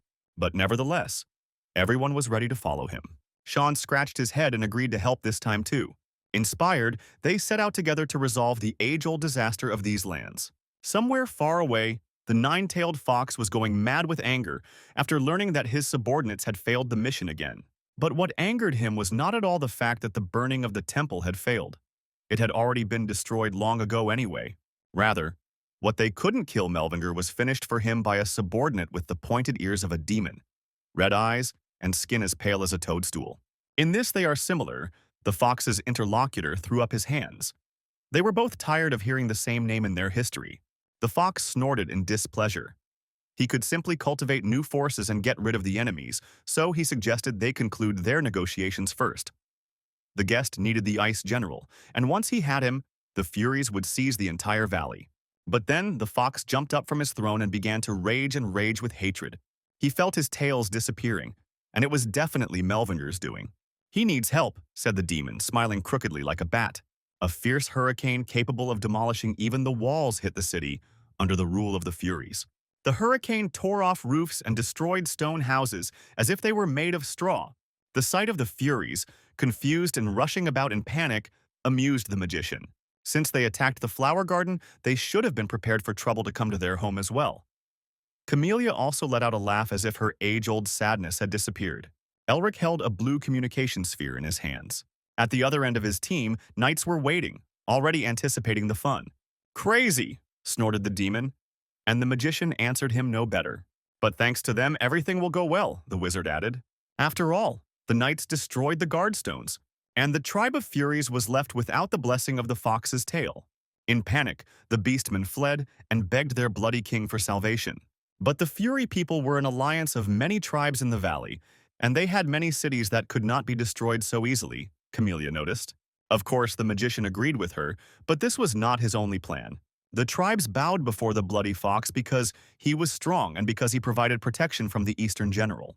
But if the tribes and cities realize that there is no longer protection, they will fall into rage and distrust. And after that, the Fury tribe will be absorbed by the Anthropomorph, and then they will take everything they want, Elric said confidently. Late at night, no one slept in the castle. The beastmen were holding a council. The deputy commander-in-chief bent over the map and plunged into heavy thoughts. The enemies would not have attacked them if they were not confident that they could defeat the king. He tried for a long time to understand what they were up to. And then he drew a line on the map, and an alarming guess dawned on him. The attacked cities were part of the Night Domain's defense, and a black polygon appeared on the map. It was in this region that the Ice General's real body was hidden. If the beastmen find out that the Furies hid him there to rule over everyone out of fear of disaster, the entire kingdom will fall like a house of cards. And then the general gave the order to mobilize all troops. During the test, Elric learned about the Night Domain, but did not know the exact location of the disaster body. So he began attacks around it so that the Furies themselves would lead them to the right place by gathering troops. And now, from a bird's eye view, he saw the long caterpillar of an army on the march, crawling along the ground. Camellia was glad that they were fighting on the same side. The demon also appreciated the hero's cunning. Elric relayed information about the enemy to the Blue Lions, and they were ready. They agreed to proceed further according to the plan, and Herman briefly agreed. And yet he hoped the guy would not take unnecessary risks, but the magician asked him not to worry and wait for the signal. Elric returned the ball to his bottomless pocket. It was time for him to move on too. The Furies set up camp in the forest, confident that nothing would threaten them there. The commander of the fourth group, Temple, gathered everyone together to read the order. He saw a warrior at the very end of the line and called him. This lion looked scared and unfamiliar, so everyone immediately stepped aside as if he were a leper. Lev introduced himself as Rick L. and said he had come on orders. Even though he looked like a newbie, it was still suspicious. Temple had not received orders for the new fighter and looked at him sullenly. But then he decided to ignore it, since most likely the lazy people from the office had messed everything up again, and ordered the newbie to return to duty. He will tell them the essence of the task on the way, but now it's time to move out, said the captain of the Lions. Mephisto grumbled again. He knew that the beastmen were stupid, but this was the first time he had seen such fools. Elric replied that he had long ago learned to pretend, and that through the magic of the transformation of the seventh circle, no one would catch him in a lie. And then he warned the demon that he missed his dancing and would watch it if he continued to mock him. Captain Temple led them to the place and ordered them to defend it, so that not a single fly could get through. Elric watched everyone closely, right behind enemy lines, and then, using concealment magic, he headed deeper into the rear, where he felt a powerful energy. This means that the Ice General must be there.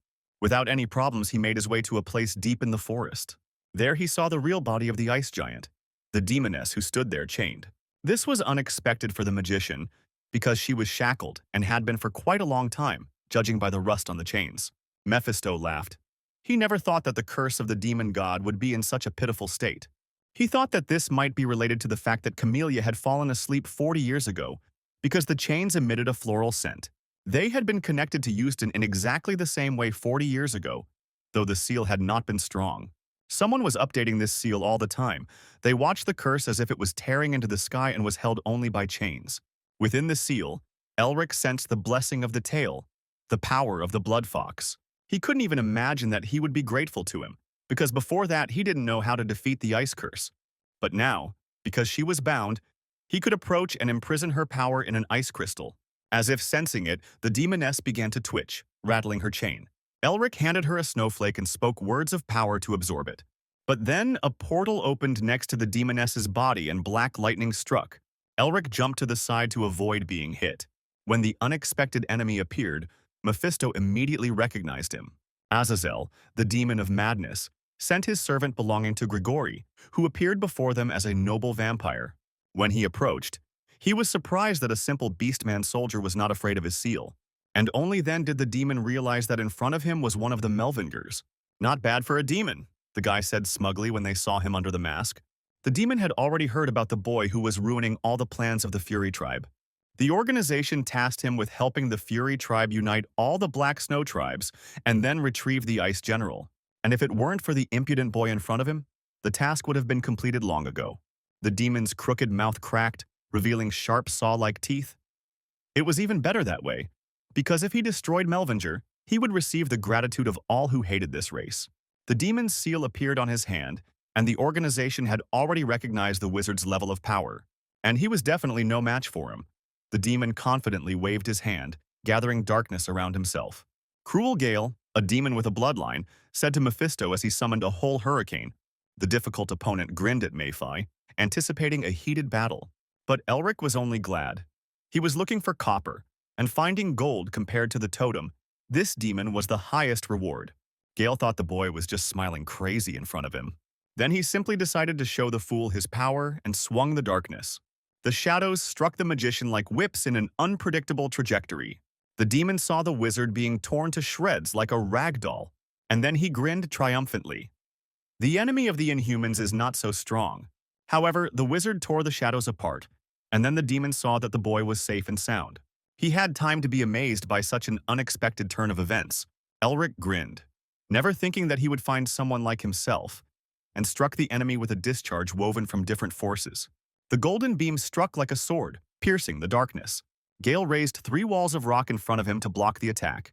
But the magic projectile pierced him like a knife through butter. And then the demon recognized the abilities of the Ice General and was again amazed by the power of the magician using the northern wind and the winter blizzard.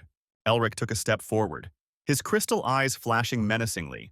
The wind absorbed and crushed everything, met with a blizzard that forged ice. It was one of the great powers of the demon god that they needed to destroy the Empire and revive Lord Azazel. They had to get the Ice General at any cost. The boy easily used powers that even a demon had problems with, and of all his enemies, he was the most dangerous. Elric broke through the veil of darkness and grumbled, "They are fighting, so why is the demon thinking here?" And then he immediately used the ferocious tiger dash that Julius had taught him. The demon cowardly recoiled but immediately lost his arm. He didn't expect the magician to go into close combat. To protect himself, he jumped back even further and summoned a barrier in front of him. With the help of magic, he quickly restored his arm, but the boy was much stronger than he was told. So now Gale was thinking hard about what to do. At the level of an archmage, and with the art of body enhancement, he definitely won't be able to defeat such an opponent. That's why he decided to use magic to escape, to warn his superiors and tore up the scroll. But to his horror, the magic didn't work. Gale froze in bewilderment. The wizard appeared behind him and grabbed him by the head. Of course, he made sure that the enemy did not escape. The demon's head struck the frozen ground like a battering ram, causing it to crack and split. The wizard chuckled. This victory had come too easily to him, even though he was worried. And Mephisto snorted that Azazel's follower couldn't be strong. But in fact, he was amazed that in 4 days the boy had become stronger. It was unclear what he had been doing during his test. If only he had known that Grigori's influence would spread even to these lands, the wizard was amazed. There was nothing more to be learned from the dead man, so he simply absorbed his seal. But then the eternally hungry demon Hill warned him of the danger. A black shadow burst from the hand of the decapitated Gale and struck Elric, sending him flying. He landed to the side, trying to understand what had happened. After all, his opponent was definitely dead a second ago, because his head was smeared in a thin layer like butter on the ground. The clod of blazing malice grinned and spoke. "That's who killed Kaya," he said. "It was the power of a demon king, no less." The magician's entire body was numb from the pressure of his power. Mephisto shuddered, thinking that their enemy had already awakened. An ominous aura hung over them like a heavy cloud. The demon Azazel smiled sweetly at them. 30 years ago, humans won the demon war because they lacked a strong leader. But everything could be different if the great Lord Azazel is reborn. For the Imperial family and the Magic Tower, it is a matter of life and death. Elric nervously asked Mephisto if he should retreat, but he said there was no need. Before them was only a copy, an incomplete image of Azazel himself. That was how it could be perceived. All four great demon lords are either sealed or dead, but as long as their names live, they continue to exist. This meant that somewhere there was Azazel's true name, Elric realized. Otherwise, Grigory wouldn't exist. Mephisto chuckled. Azazel's minions are constantly experimenting with his name in order to revive him. This means that they are behind all the events in the human world, just like the totem that stole the lives of the peasants. Elric frowned as he assessed the depth and hopelessness of their problem. He would definitely have to face Grigory in the future, so Elric called out to the terrifying shadow. The guy decided not to run away, and the demon grinned contentedly, calling upon the power of the seal. He immediately summoned several powerful tornadoes that drilled into the ground and wriggled like mad snakes. And then this brutal storm hit the guy. Elric mimicked in his own way the demon's words about how he must die, and he responded by raising his tornado larger and more powerful than those the demon had. The two prominences collided with a deafening howl. Meanwhile, ice chains erupted from the ground to bind Azazel's shadow. But the demon reflected them by simply cutting the magic links with his aura. However, Elric took advantage of this to get behind him while he was distracted. The image of a tiger appeared behind him as he struck with the art of King Julius. It was a monstrous blow from which the earth's crust burst. But the demon lord's shadow only smirked and playfully stopped the blow. Elric was amazed that his tiger claws and fangs were blocked so easily. He combined them with the spell and chanted words of power. Rip!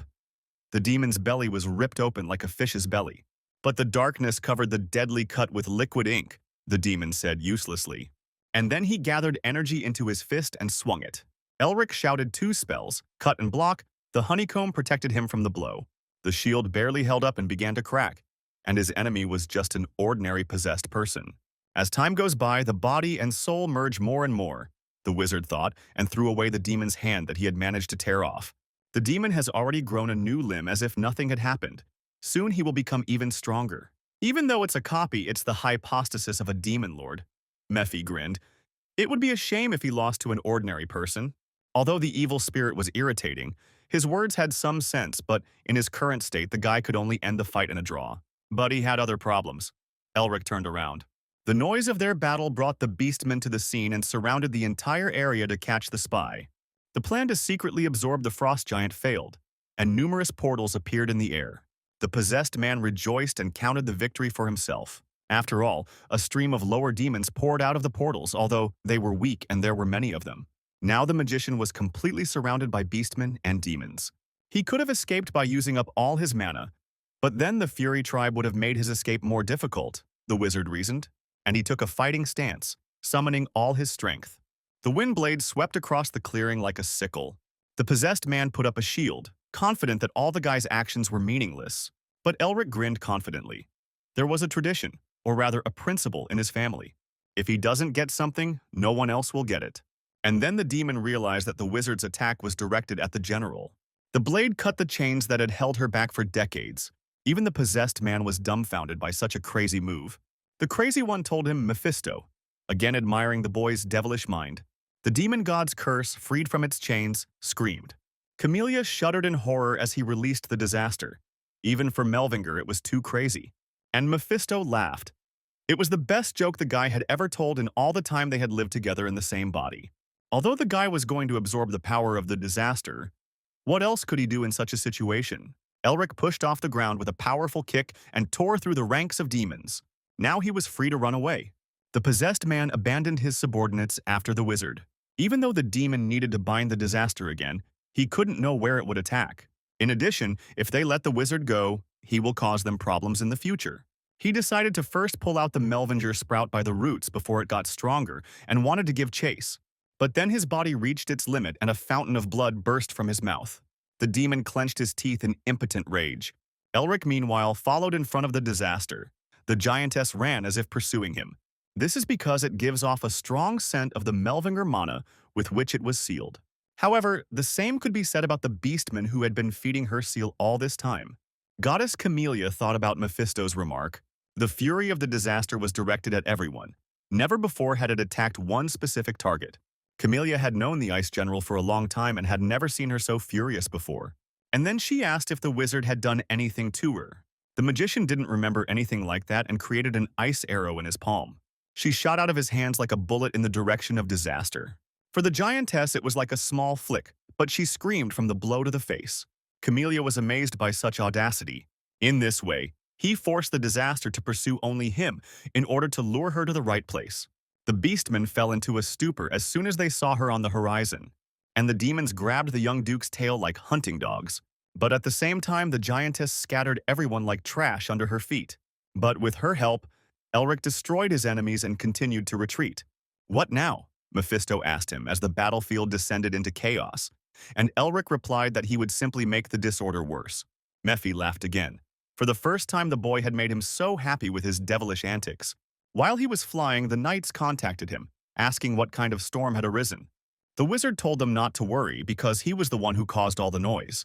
The knights begged him to be careful, because if he was wounded, Isabel would eat them alive.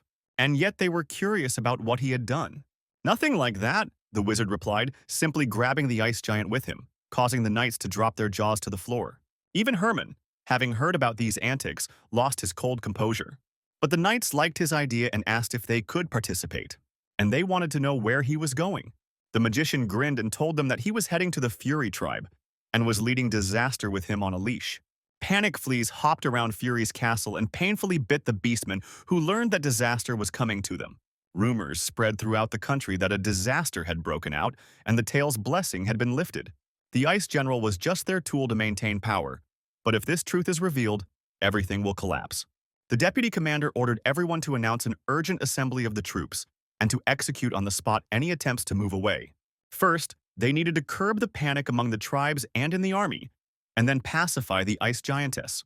And all this because of one damned little man who needs to be killed. The commander was angry. He ordered his shaman observers to find the wizard, and they, startled, answered him that they had already found someone similar. The commander grinned contentedly and asked where.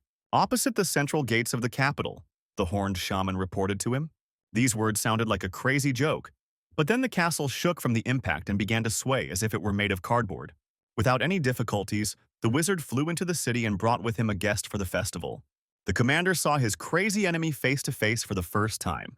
The giantess's fury burst into the castle, but the commander did not know what to do with it. The magician wiped the sweat from his forehead. He was tired from the endless running. Mephisto once again sympathized with those who were fighting against the boy. He had infuriated the giantess with just one flick, and now she was taking out her rage on the defenseless beastmen of the Fury tribe. And now he has prepared a real fun for everyone by collecting a lot of ice arrows around himself. The projectiles struck like spears, ramming the protective honeycomb dome that hung over the city. The commander left his headquarters and rushed outside shouting for them to catch and stop the wizard. But his path was already blocked by blue lions who entered the fortress without any obstacles, because the guards had fled in panic. Then the commander of the beastmen sent them to attack the knights. But at that moment he looked at the sky and saw it crumbling. The protective dome crumbling into pieces, and now nothing protected the city from the ice giant. Meanwhile, Elric decided to lure the giantess into the very center. But then the ground under the main square cracked like ice on a river. And from under the ruins a nine-tailed fox rose up, bringing down a couple more neighboring buildings. He let out a thunderous cry that echoed throughout the city. Standing at his full height, the Bloody King was taller than even the city walls, and his warriors immediately fell to their knees before his figure.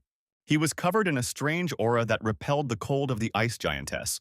But this power was not mana or demonic energy. Green eyes, golden hair, and a foul stench means Melvinger. The nine-tailed fox growled when he spotted the wizard. Elric prepared for battle. He was even glad that he didn't have to look for this monster.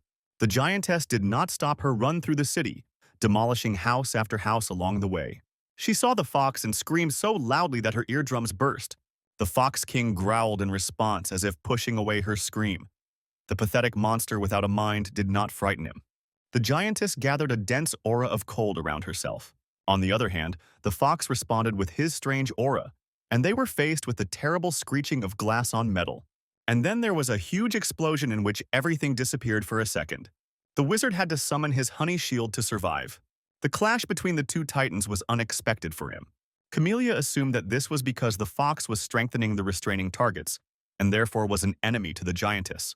The two giants stood ready to attack again, Elric thought, and Camellia asked him what was wrong. Without saying anything, the wizard rushed in the other direction. He took an ice crystal out of his pocket, and Camellia showered him with questions, not understanding what the guy was up to. Green fire engulfed the giantess from all sides, and Elric took advantage of this and flew straight to the disaster the blood fox saved him. The magician could not miss such a wonderful opportunity and held out the crystal towards the giantess. Cold energy swirled around the crystal in the mage's hands. Mephisto grinned when he realized the guy's plan. As usual, he stole what he wanted and defeated enemies without any unnecessary movements.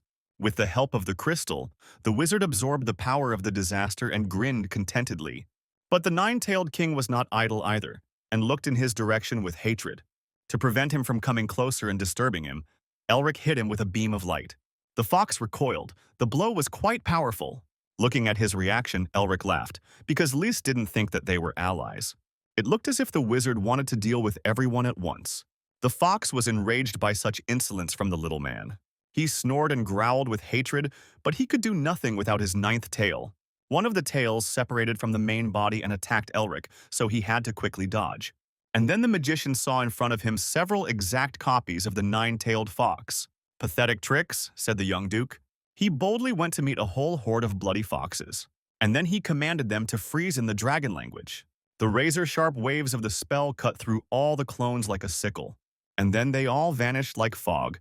Such tricks did not work on the magician. But then he noticed movement in his direction. Elric tried to use anti-magic and dispel the spell. But before he could, the fox's spell penetrated his body, causing the wizard to go limp and drop his hands. The fox intended to steal the art of body strengthening from the boy's memory, and thus regain his ninth tail. Thus the Blood King entered Elric's mind world, gray and lifeless as the old family estate. It was surprising that the soul of such a skilled magician lived in such a wretched place. The fox was amazed, sneaking up behind the boy. But it was even easier for him this way. He just needed to tear the soul into pieces, he thought, and saliva dripped from his bared mouth. He stretched out his paws to take away all the boy's knowledge. But then the bloody king felt that someone was watching him closely and shuddered from this gaze. The fox shuddered, but it was too late, because a shadow with sharp fangs pounced on him. The king was instantly thrown out of the wizard's inner world, and he painfully clutched his heart. Elric was also breathing heavily after it felt like someone had ripped out his insides. But the magician did not remember what happened to him and asked Mephisto about it. He turned away in embarrassment, saying that he didn't know anything. Meanwhile, the fox became even more enraged and began cursing filthily. He unleashed green flames to burn the boy to the bone. Looking at this riot of terrifying fire, the beastmen rushed to run. They knew that if this wave touched them, it would be the end. Elric put up his golden shield. He didn't know what was happening and what the enemy was planning. And then the green flame became so dense and bright like the sun, and it became painful to look at. The fox caught his breath. He couldn't remember the last time he had used so much force at once. However, even his fierce fire did not harm the ice giantess. He hoped that he had at least incinerated the damn Melvinger. However, then he heard the mocking voice of the wizard who asked him to show even more power. The castle of Antramofres was immersed in the rays of the sunset, but there was no peace within its walls. The young Tiger King was breathing heavily and holding his trembling heart. To calm him down, the faithful Norris knelt down and reminded him of the dignity of the tiger. But the boy was still worried. The beastmen betrayed them and attacked the city. Their peoples had been at odds for a long time. Could the king's words really change anything? Everyone would look down on him, the boy worried. But then he heard Hayes's voice reminding him of his desire to restore the beastmen's kingdom and help everyone live happily. And only the king of Anthropomorph could do this, she was sure. Sean agreed with her and told the boy to be calm because they would be right behind him. It worked. He nodded several times, now confident that everything would work out. He just had to do it, he decided, looking at everyone who supported him. Valence also remembered the wizard who gave him the chance to make this dream come true. If Elric were here, he would take control of the entire meeting, laughing as if nothing had happened, and he would crush anyone who interfered with him. So the young king kept his image in his head and confidently stepped forward through the open doors. Inside, courtiers and leaders of other cities and tribes of beastmen were waiting for him, looking sullenly, as if they wanted to suppress him. But when the young king entered inside, they all bowed their heads. After all, his eyes sparkled like yellow amber with power and grandeur. Elric, meanwhile, was absorbing the power of the Frost Giantess. Camellia reminded him worriedly that it would not ease the disaster, but the mage knew it. He also knew that the giantess was studying her opponents and becoming stronger. Still, he gained something. His winter seal became much stronger. Then the magician stood between them and suggested that the bloody fox surrender since he was already exhausted. He really was breathing heavily, cursing the annoying boy. Once upon a time, he died quietly after being rejected by his tribe. But fortunately, he met a master with a mysterious power who saved him. For centuries, the fox studied the secret techniques of this master, and so he acquired a formidable power that no one else had. And then he was able to gather an army under his banner and fight for the royal throne.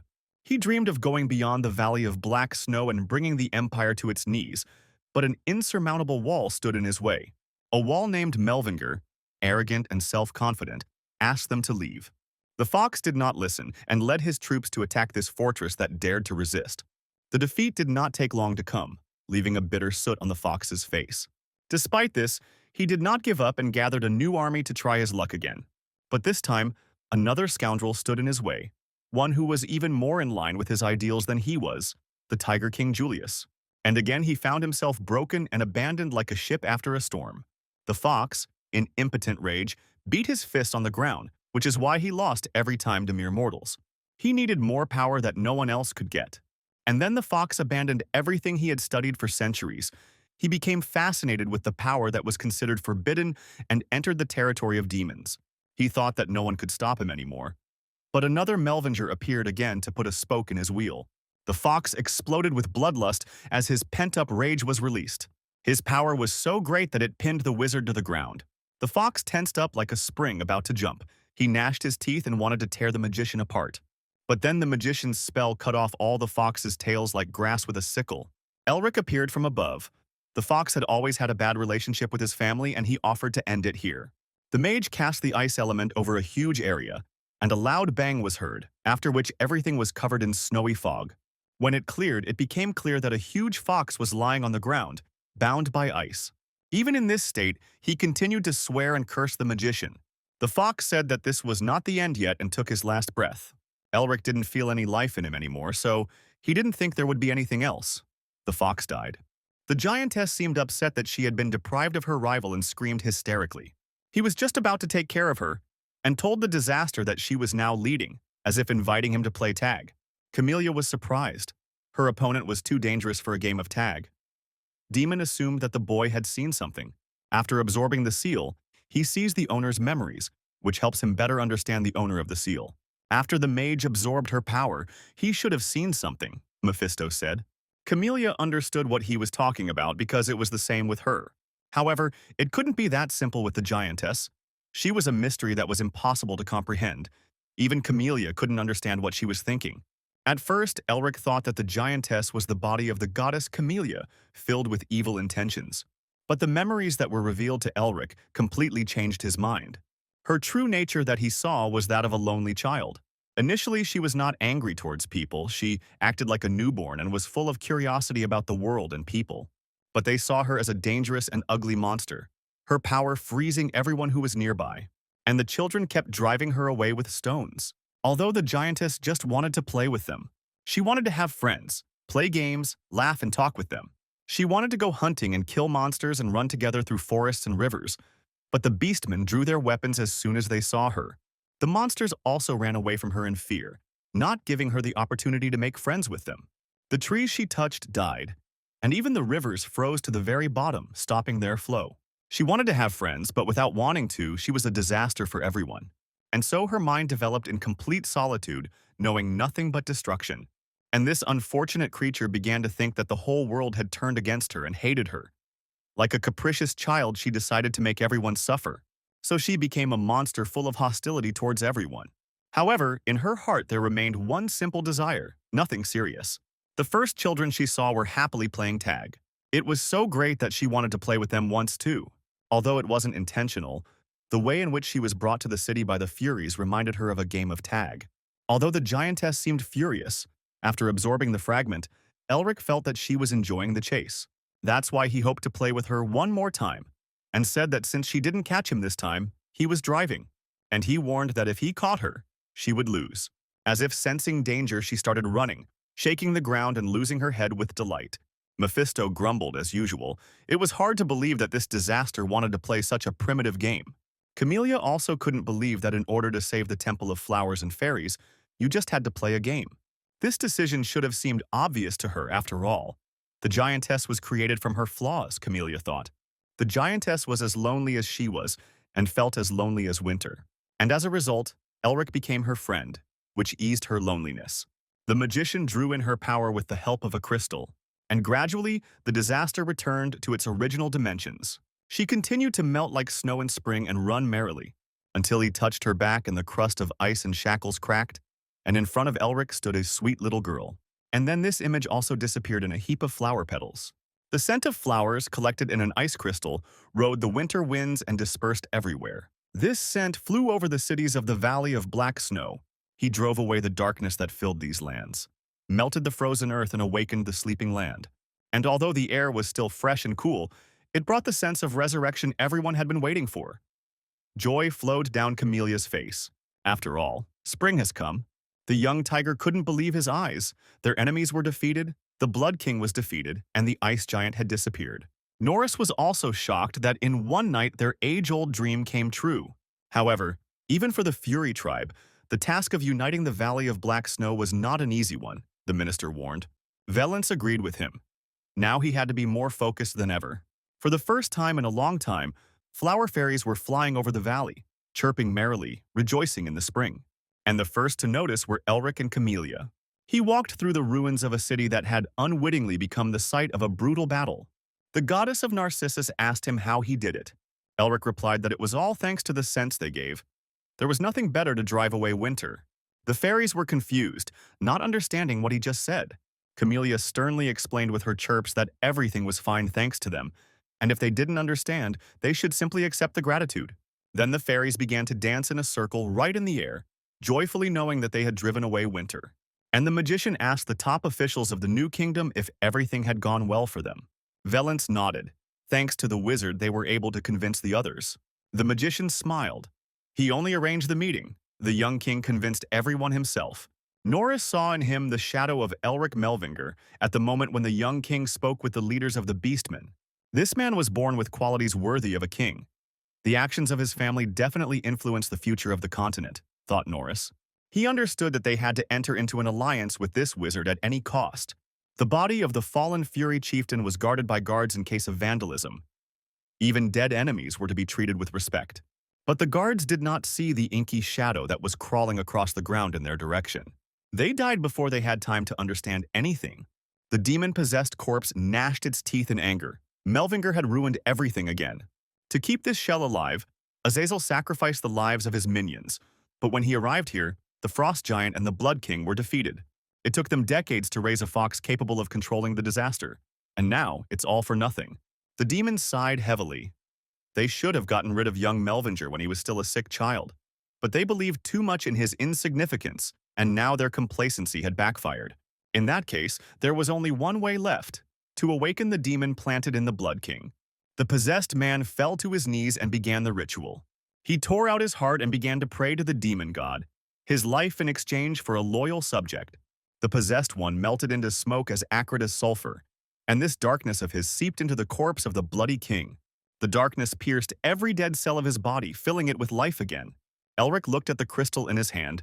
Now he had all the attributes that created winter, and he realized that he had to end it. He didn't know how to do this yet and asked Camellia if she knew, but she only threw up her hands and gave an evasive answer. However, at that moment the wizard felt as if he had been struck by lightning and was overcome by an ominous feeling. It seems the nine-tailed fox wasn't lying when he said it wasn't the end. The magician realized when he saw the eerie shadow rising over the city. He accompanied his awakening with a bloodthirsty roar. Camellia shouted to the magician that someone had performed a resurrection ritual and revived the fox, and if this was left like this, a new disaster would appear. Elric frowned. It was all going too well to be true, he thought. putting his hand in his pocket. He took out a communication ball from there and ordered Hayes to immediately remove all the beastmen from the city. The fox was surrounded by ugly shadows, and he himself was spewing flames like a demon, but the magician still rushed towards him. Mephisto asked the boy, puzzled, what he would do alone, since this was clearly not an enemy that would be easy to deal with. Camellia finally agreed with the demon, since last time the giantess helped the wizard. But Elric had one idea, although he wanted to study the thing first before using it. Camellia didn't understand what he was talking about, and then the magician put the crystal in his mouth. He wanted to end the winter right now. Both the fairy and the demon began to shout at him in turn to spit out the filth. The ice grabbed his face with tenacious fingers as if it wanted to tear it from the bones. And then the magician's eyes filled with blue light and lightning bolts. Elric called for winter to come. Powerful gusts of cold wind surrounding him. Mephisto grumbled. That fool was causing problems for himself again. The ice crystal itself was a mystical item, but now there was a frost giant trapped inside it, making it even more dangerous. The same entity that plunged the valley of black snow into darkness and cold for a long time. Elric simply couldn't withstand the enraged mana that was tearing him apart. From the incredible amount of mana, all his seals grew rapidly, absorbing this power, but his channels could not withstand such pressure. And the demon, as if sensing this sharp surge of strength, growled. And then his heart was filled with a bright light. When the magician opened his eyes, he saw that he was standing in a familiar winter world. Otto asked the little girl, the spirit of the ice giant, if she would come with him, and the girl nodded vigorously several times. The old man was surprised that she agreed without even knowing him, but Otto smiled and opened his arms, surprising that they considered such a kind girl an enemy. And then the little girl threw herself on his neck and hugged him tightly. And then she saw Elric and ran towards him. He told her not to thank him, but rather to think about what she would do on the other side. Otto praised him. The boy did better than they could have thought with Houston. They assumed that he would simply defeat the ice giant and imprison him in a crystal. But he managed to understand what she really was like and calm her down. The old man thought that he should have tried to understand this entity himself earlier. Then the little girl would not have suffered so much. It was time to give him winter, Elric demanded. But Otto replied that he needed to continue his training and study one season after another, to which the magician was indignant, since he had already done so much. Otto scratched his beard and told the boy that he was not worthy yet, but he would get everything in due time. Then Elric leaned over to the little girl and told her that the old man in front of her was a bad man and called her to him. And the girl obediently ran away, leaving her confused ancestor. Elric realized that Otto wanted to do something by taking the baby with him and told him that he would not let him do this by taking her hand. Otto shook his head. The boy was becoming more and more impudent with each passing day. That's how low their family had sunk. But Elric objected that it was not for an old man to speak about bullying, and again asked whether they would give him winter or not. Possession will not give him anything. First, he needs to build a solid foundation, the ancestor stated. Elric himself was happy to build it, but the situation outside was not conducive to this. Camellia supported the boy as best she could with her own strength and shouted at him to wake up. The demon rushed towards him, growling terribly. All this time, the magician was in the mental world. Fortunately, time flowed differently here. But if he lingered, he would be finished. He showed with a gesture. Otto started grumbling again and grabbed his head. He let the guy go, but told him to look into the residence when everything calmed down. The wizard accepted the gift, which contained all the elements to summon winter. The ice on the magician's face slowly disappeared, and he returned to normal. The raging forces found their point of balance. But before he came to, the demon fox grabbed him with its paws. Winter will find him in a terrible and heartless state. The main thing is that the demons don't eat him, Otto told him at last. The demon's fist was cut by beams of light, and then it exploded and the fox had to unclench his fingers. Elric stood in the air, his emerald eyes sparkling. Mephisto laughed. Just think, even if the guy had help, how quickly he absorbed the highest level seal. It was an incredible talent. The fox belched bloody fire towards the wizard. Strike, said the magician of the word of power, the seal of snow adorning his hand. The ice giant's power struck the fox demon and caused him to stagger back. Camellia was amazed that the magician actually received winter and freely controlled it. Then the fox struck with his fierce claws, but sharp ice spikes quickly pierced him right through. Elric rejoiced. His magic had reached a new level. Now the different elements in it were combining and strengthening each other. Together they formed the common seal of winter. The fox growled angrily. He broke the ice spikes. Such wounds could not stop him. How noisy he is, thought the magician. who was already tired of these endless screams, and then he ordered him to shut his mouth, and strong chains bound the violent demon fox. "Now it will be quiet," the wizard chuckled. To make sure the demon didn't get out, Elric added chains that tightly squeezed him. Now that the enemy was immobilized, he could attack and jump towards the fox. But the demon broke the chains and bloody fire was gathering in his mouth again. Elric shielded himself, and suddenly the fox became much stronger. Even the seal of winter could not contain this power. The fox absorbed energy from the surroundings and thus became stronger. And to kill the demon, you need to get to its core, and foxfire prevents this. So the new demon king is not far away. Then the demon Hool volunteered to help, but the magician only grinned. The crocodile simply wanted to devour the enemy. After a short argument, Hool rushed at the fox demon with his huge mouth open. He bit the fox's throat and began to drink his blood. Now the enemy was stuck again. Half measures were not enough.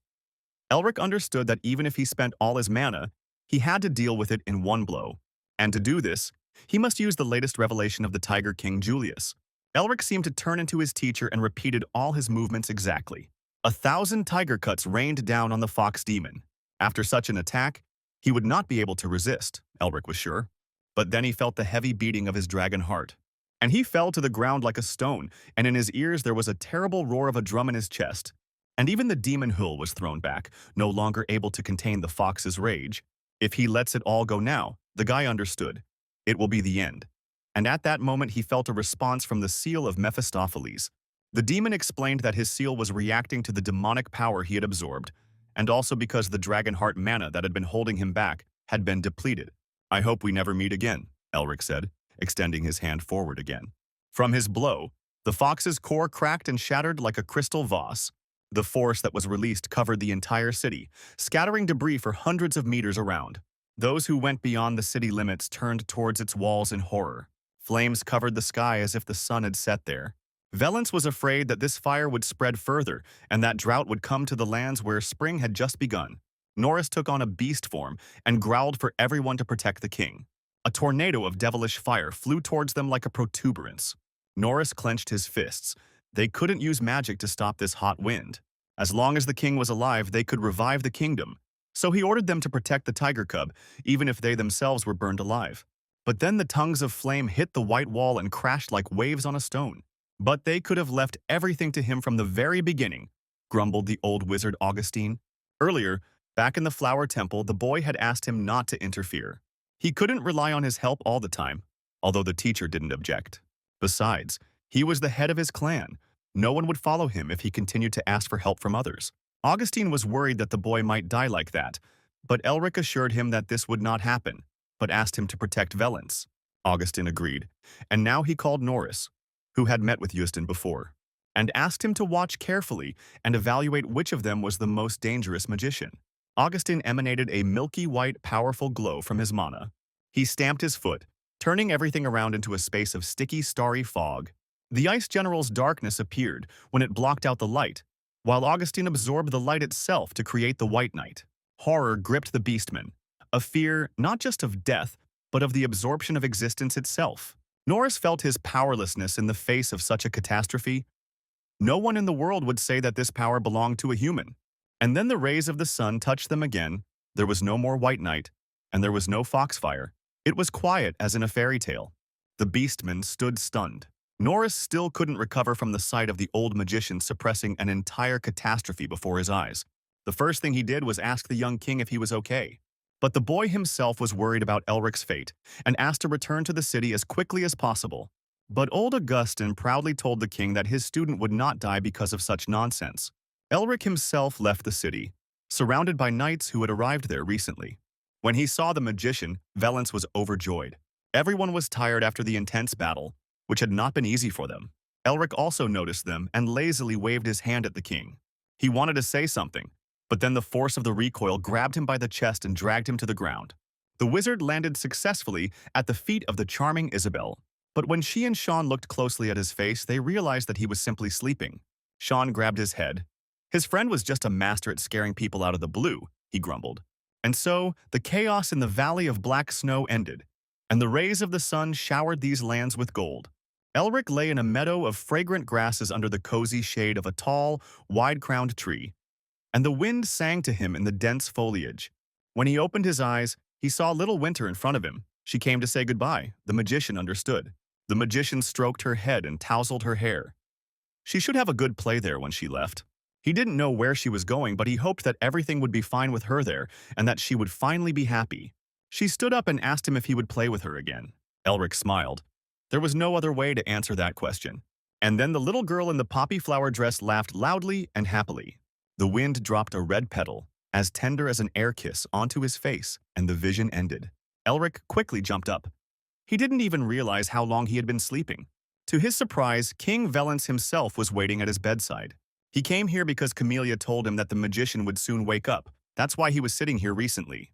The boy resolutely held out the book with the tiger seal. Elric was surprised because he had already received research on the techniques earlier.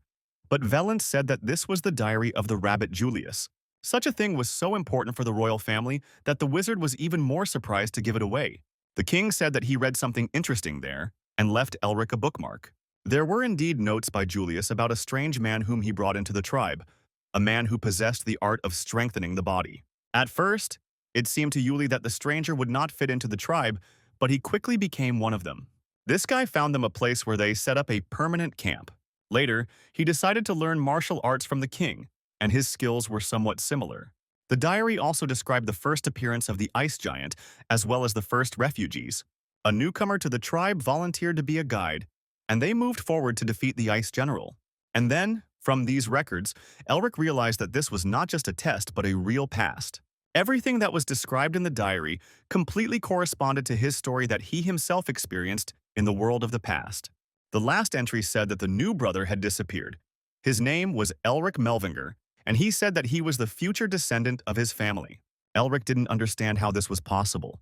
The tests really seemed too realistic to him, which meant there was magic that allowed one to return to the past. Now he knew nothing about it, and could only return to Otto in their winter residence. Elric got out of bed. He needed to return to the Empire as soon as possible. But then Sean burst into the room, and seeing that his friend had woken up, he sighed with relief. Of course, that's the only reason he wouldn't have barged in like that, and the magician asked what happened. War broke out in the Empire. Alarming words flew from his lips, and the young duke was dumbfounded.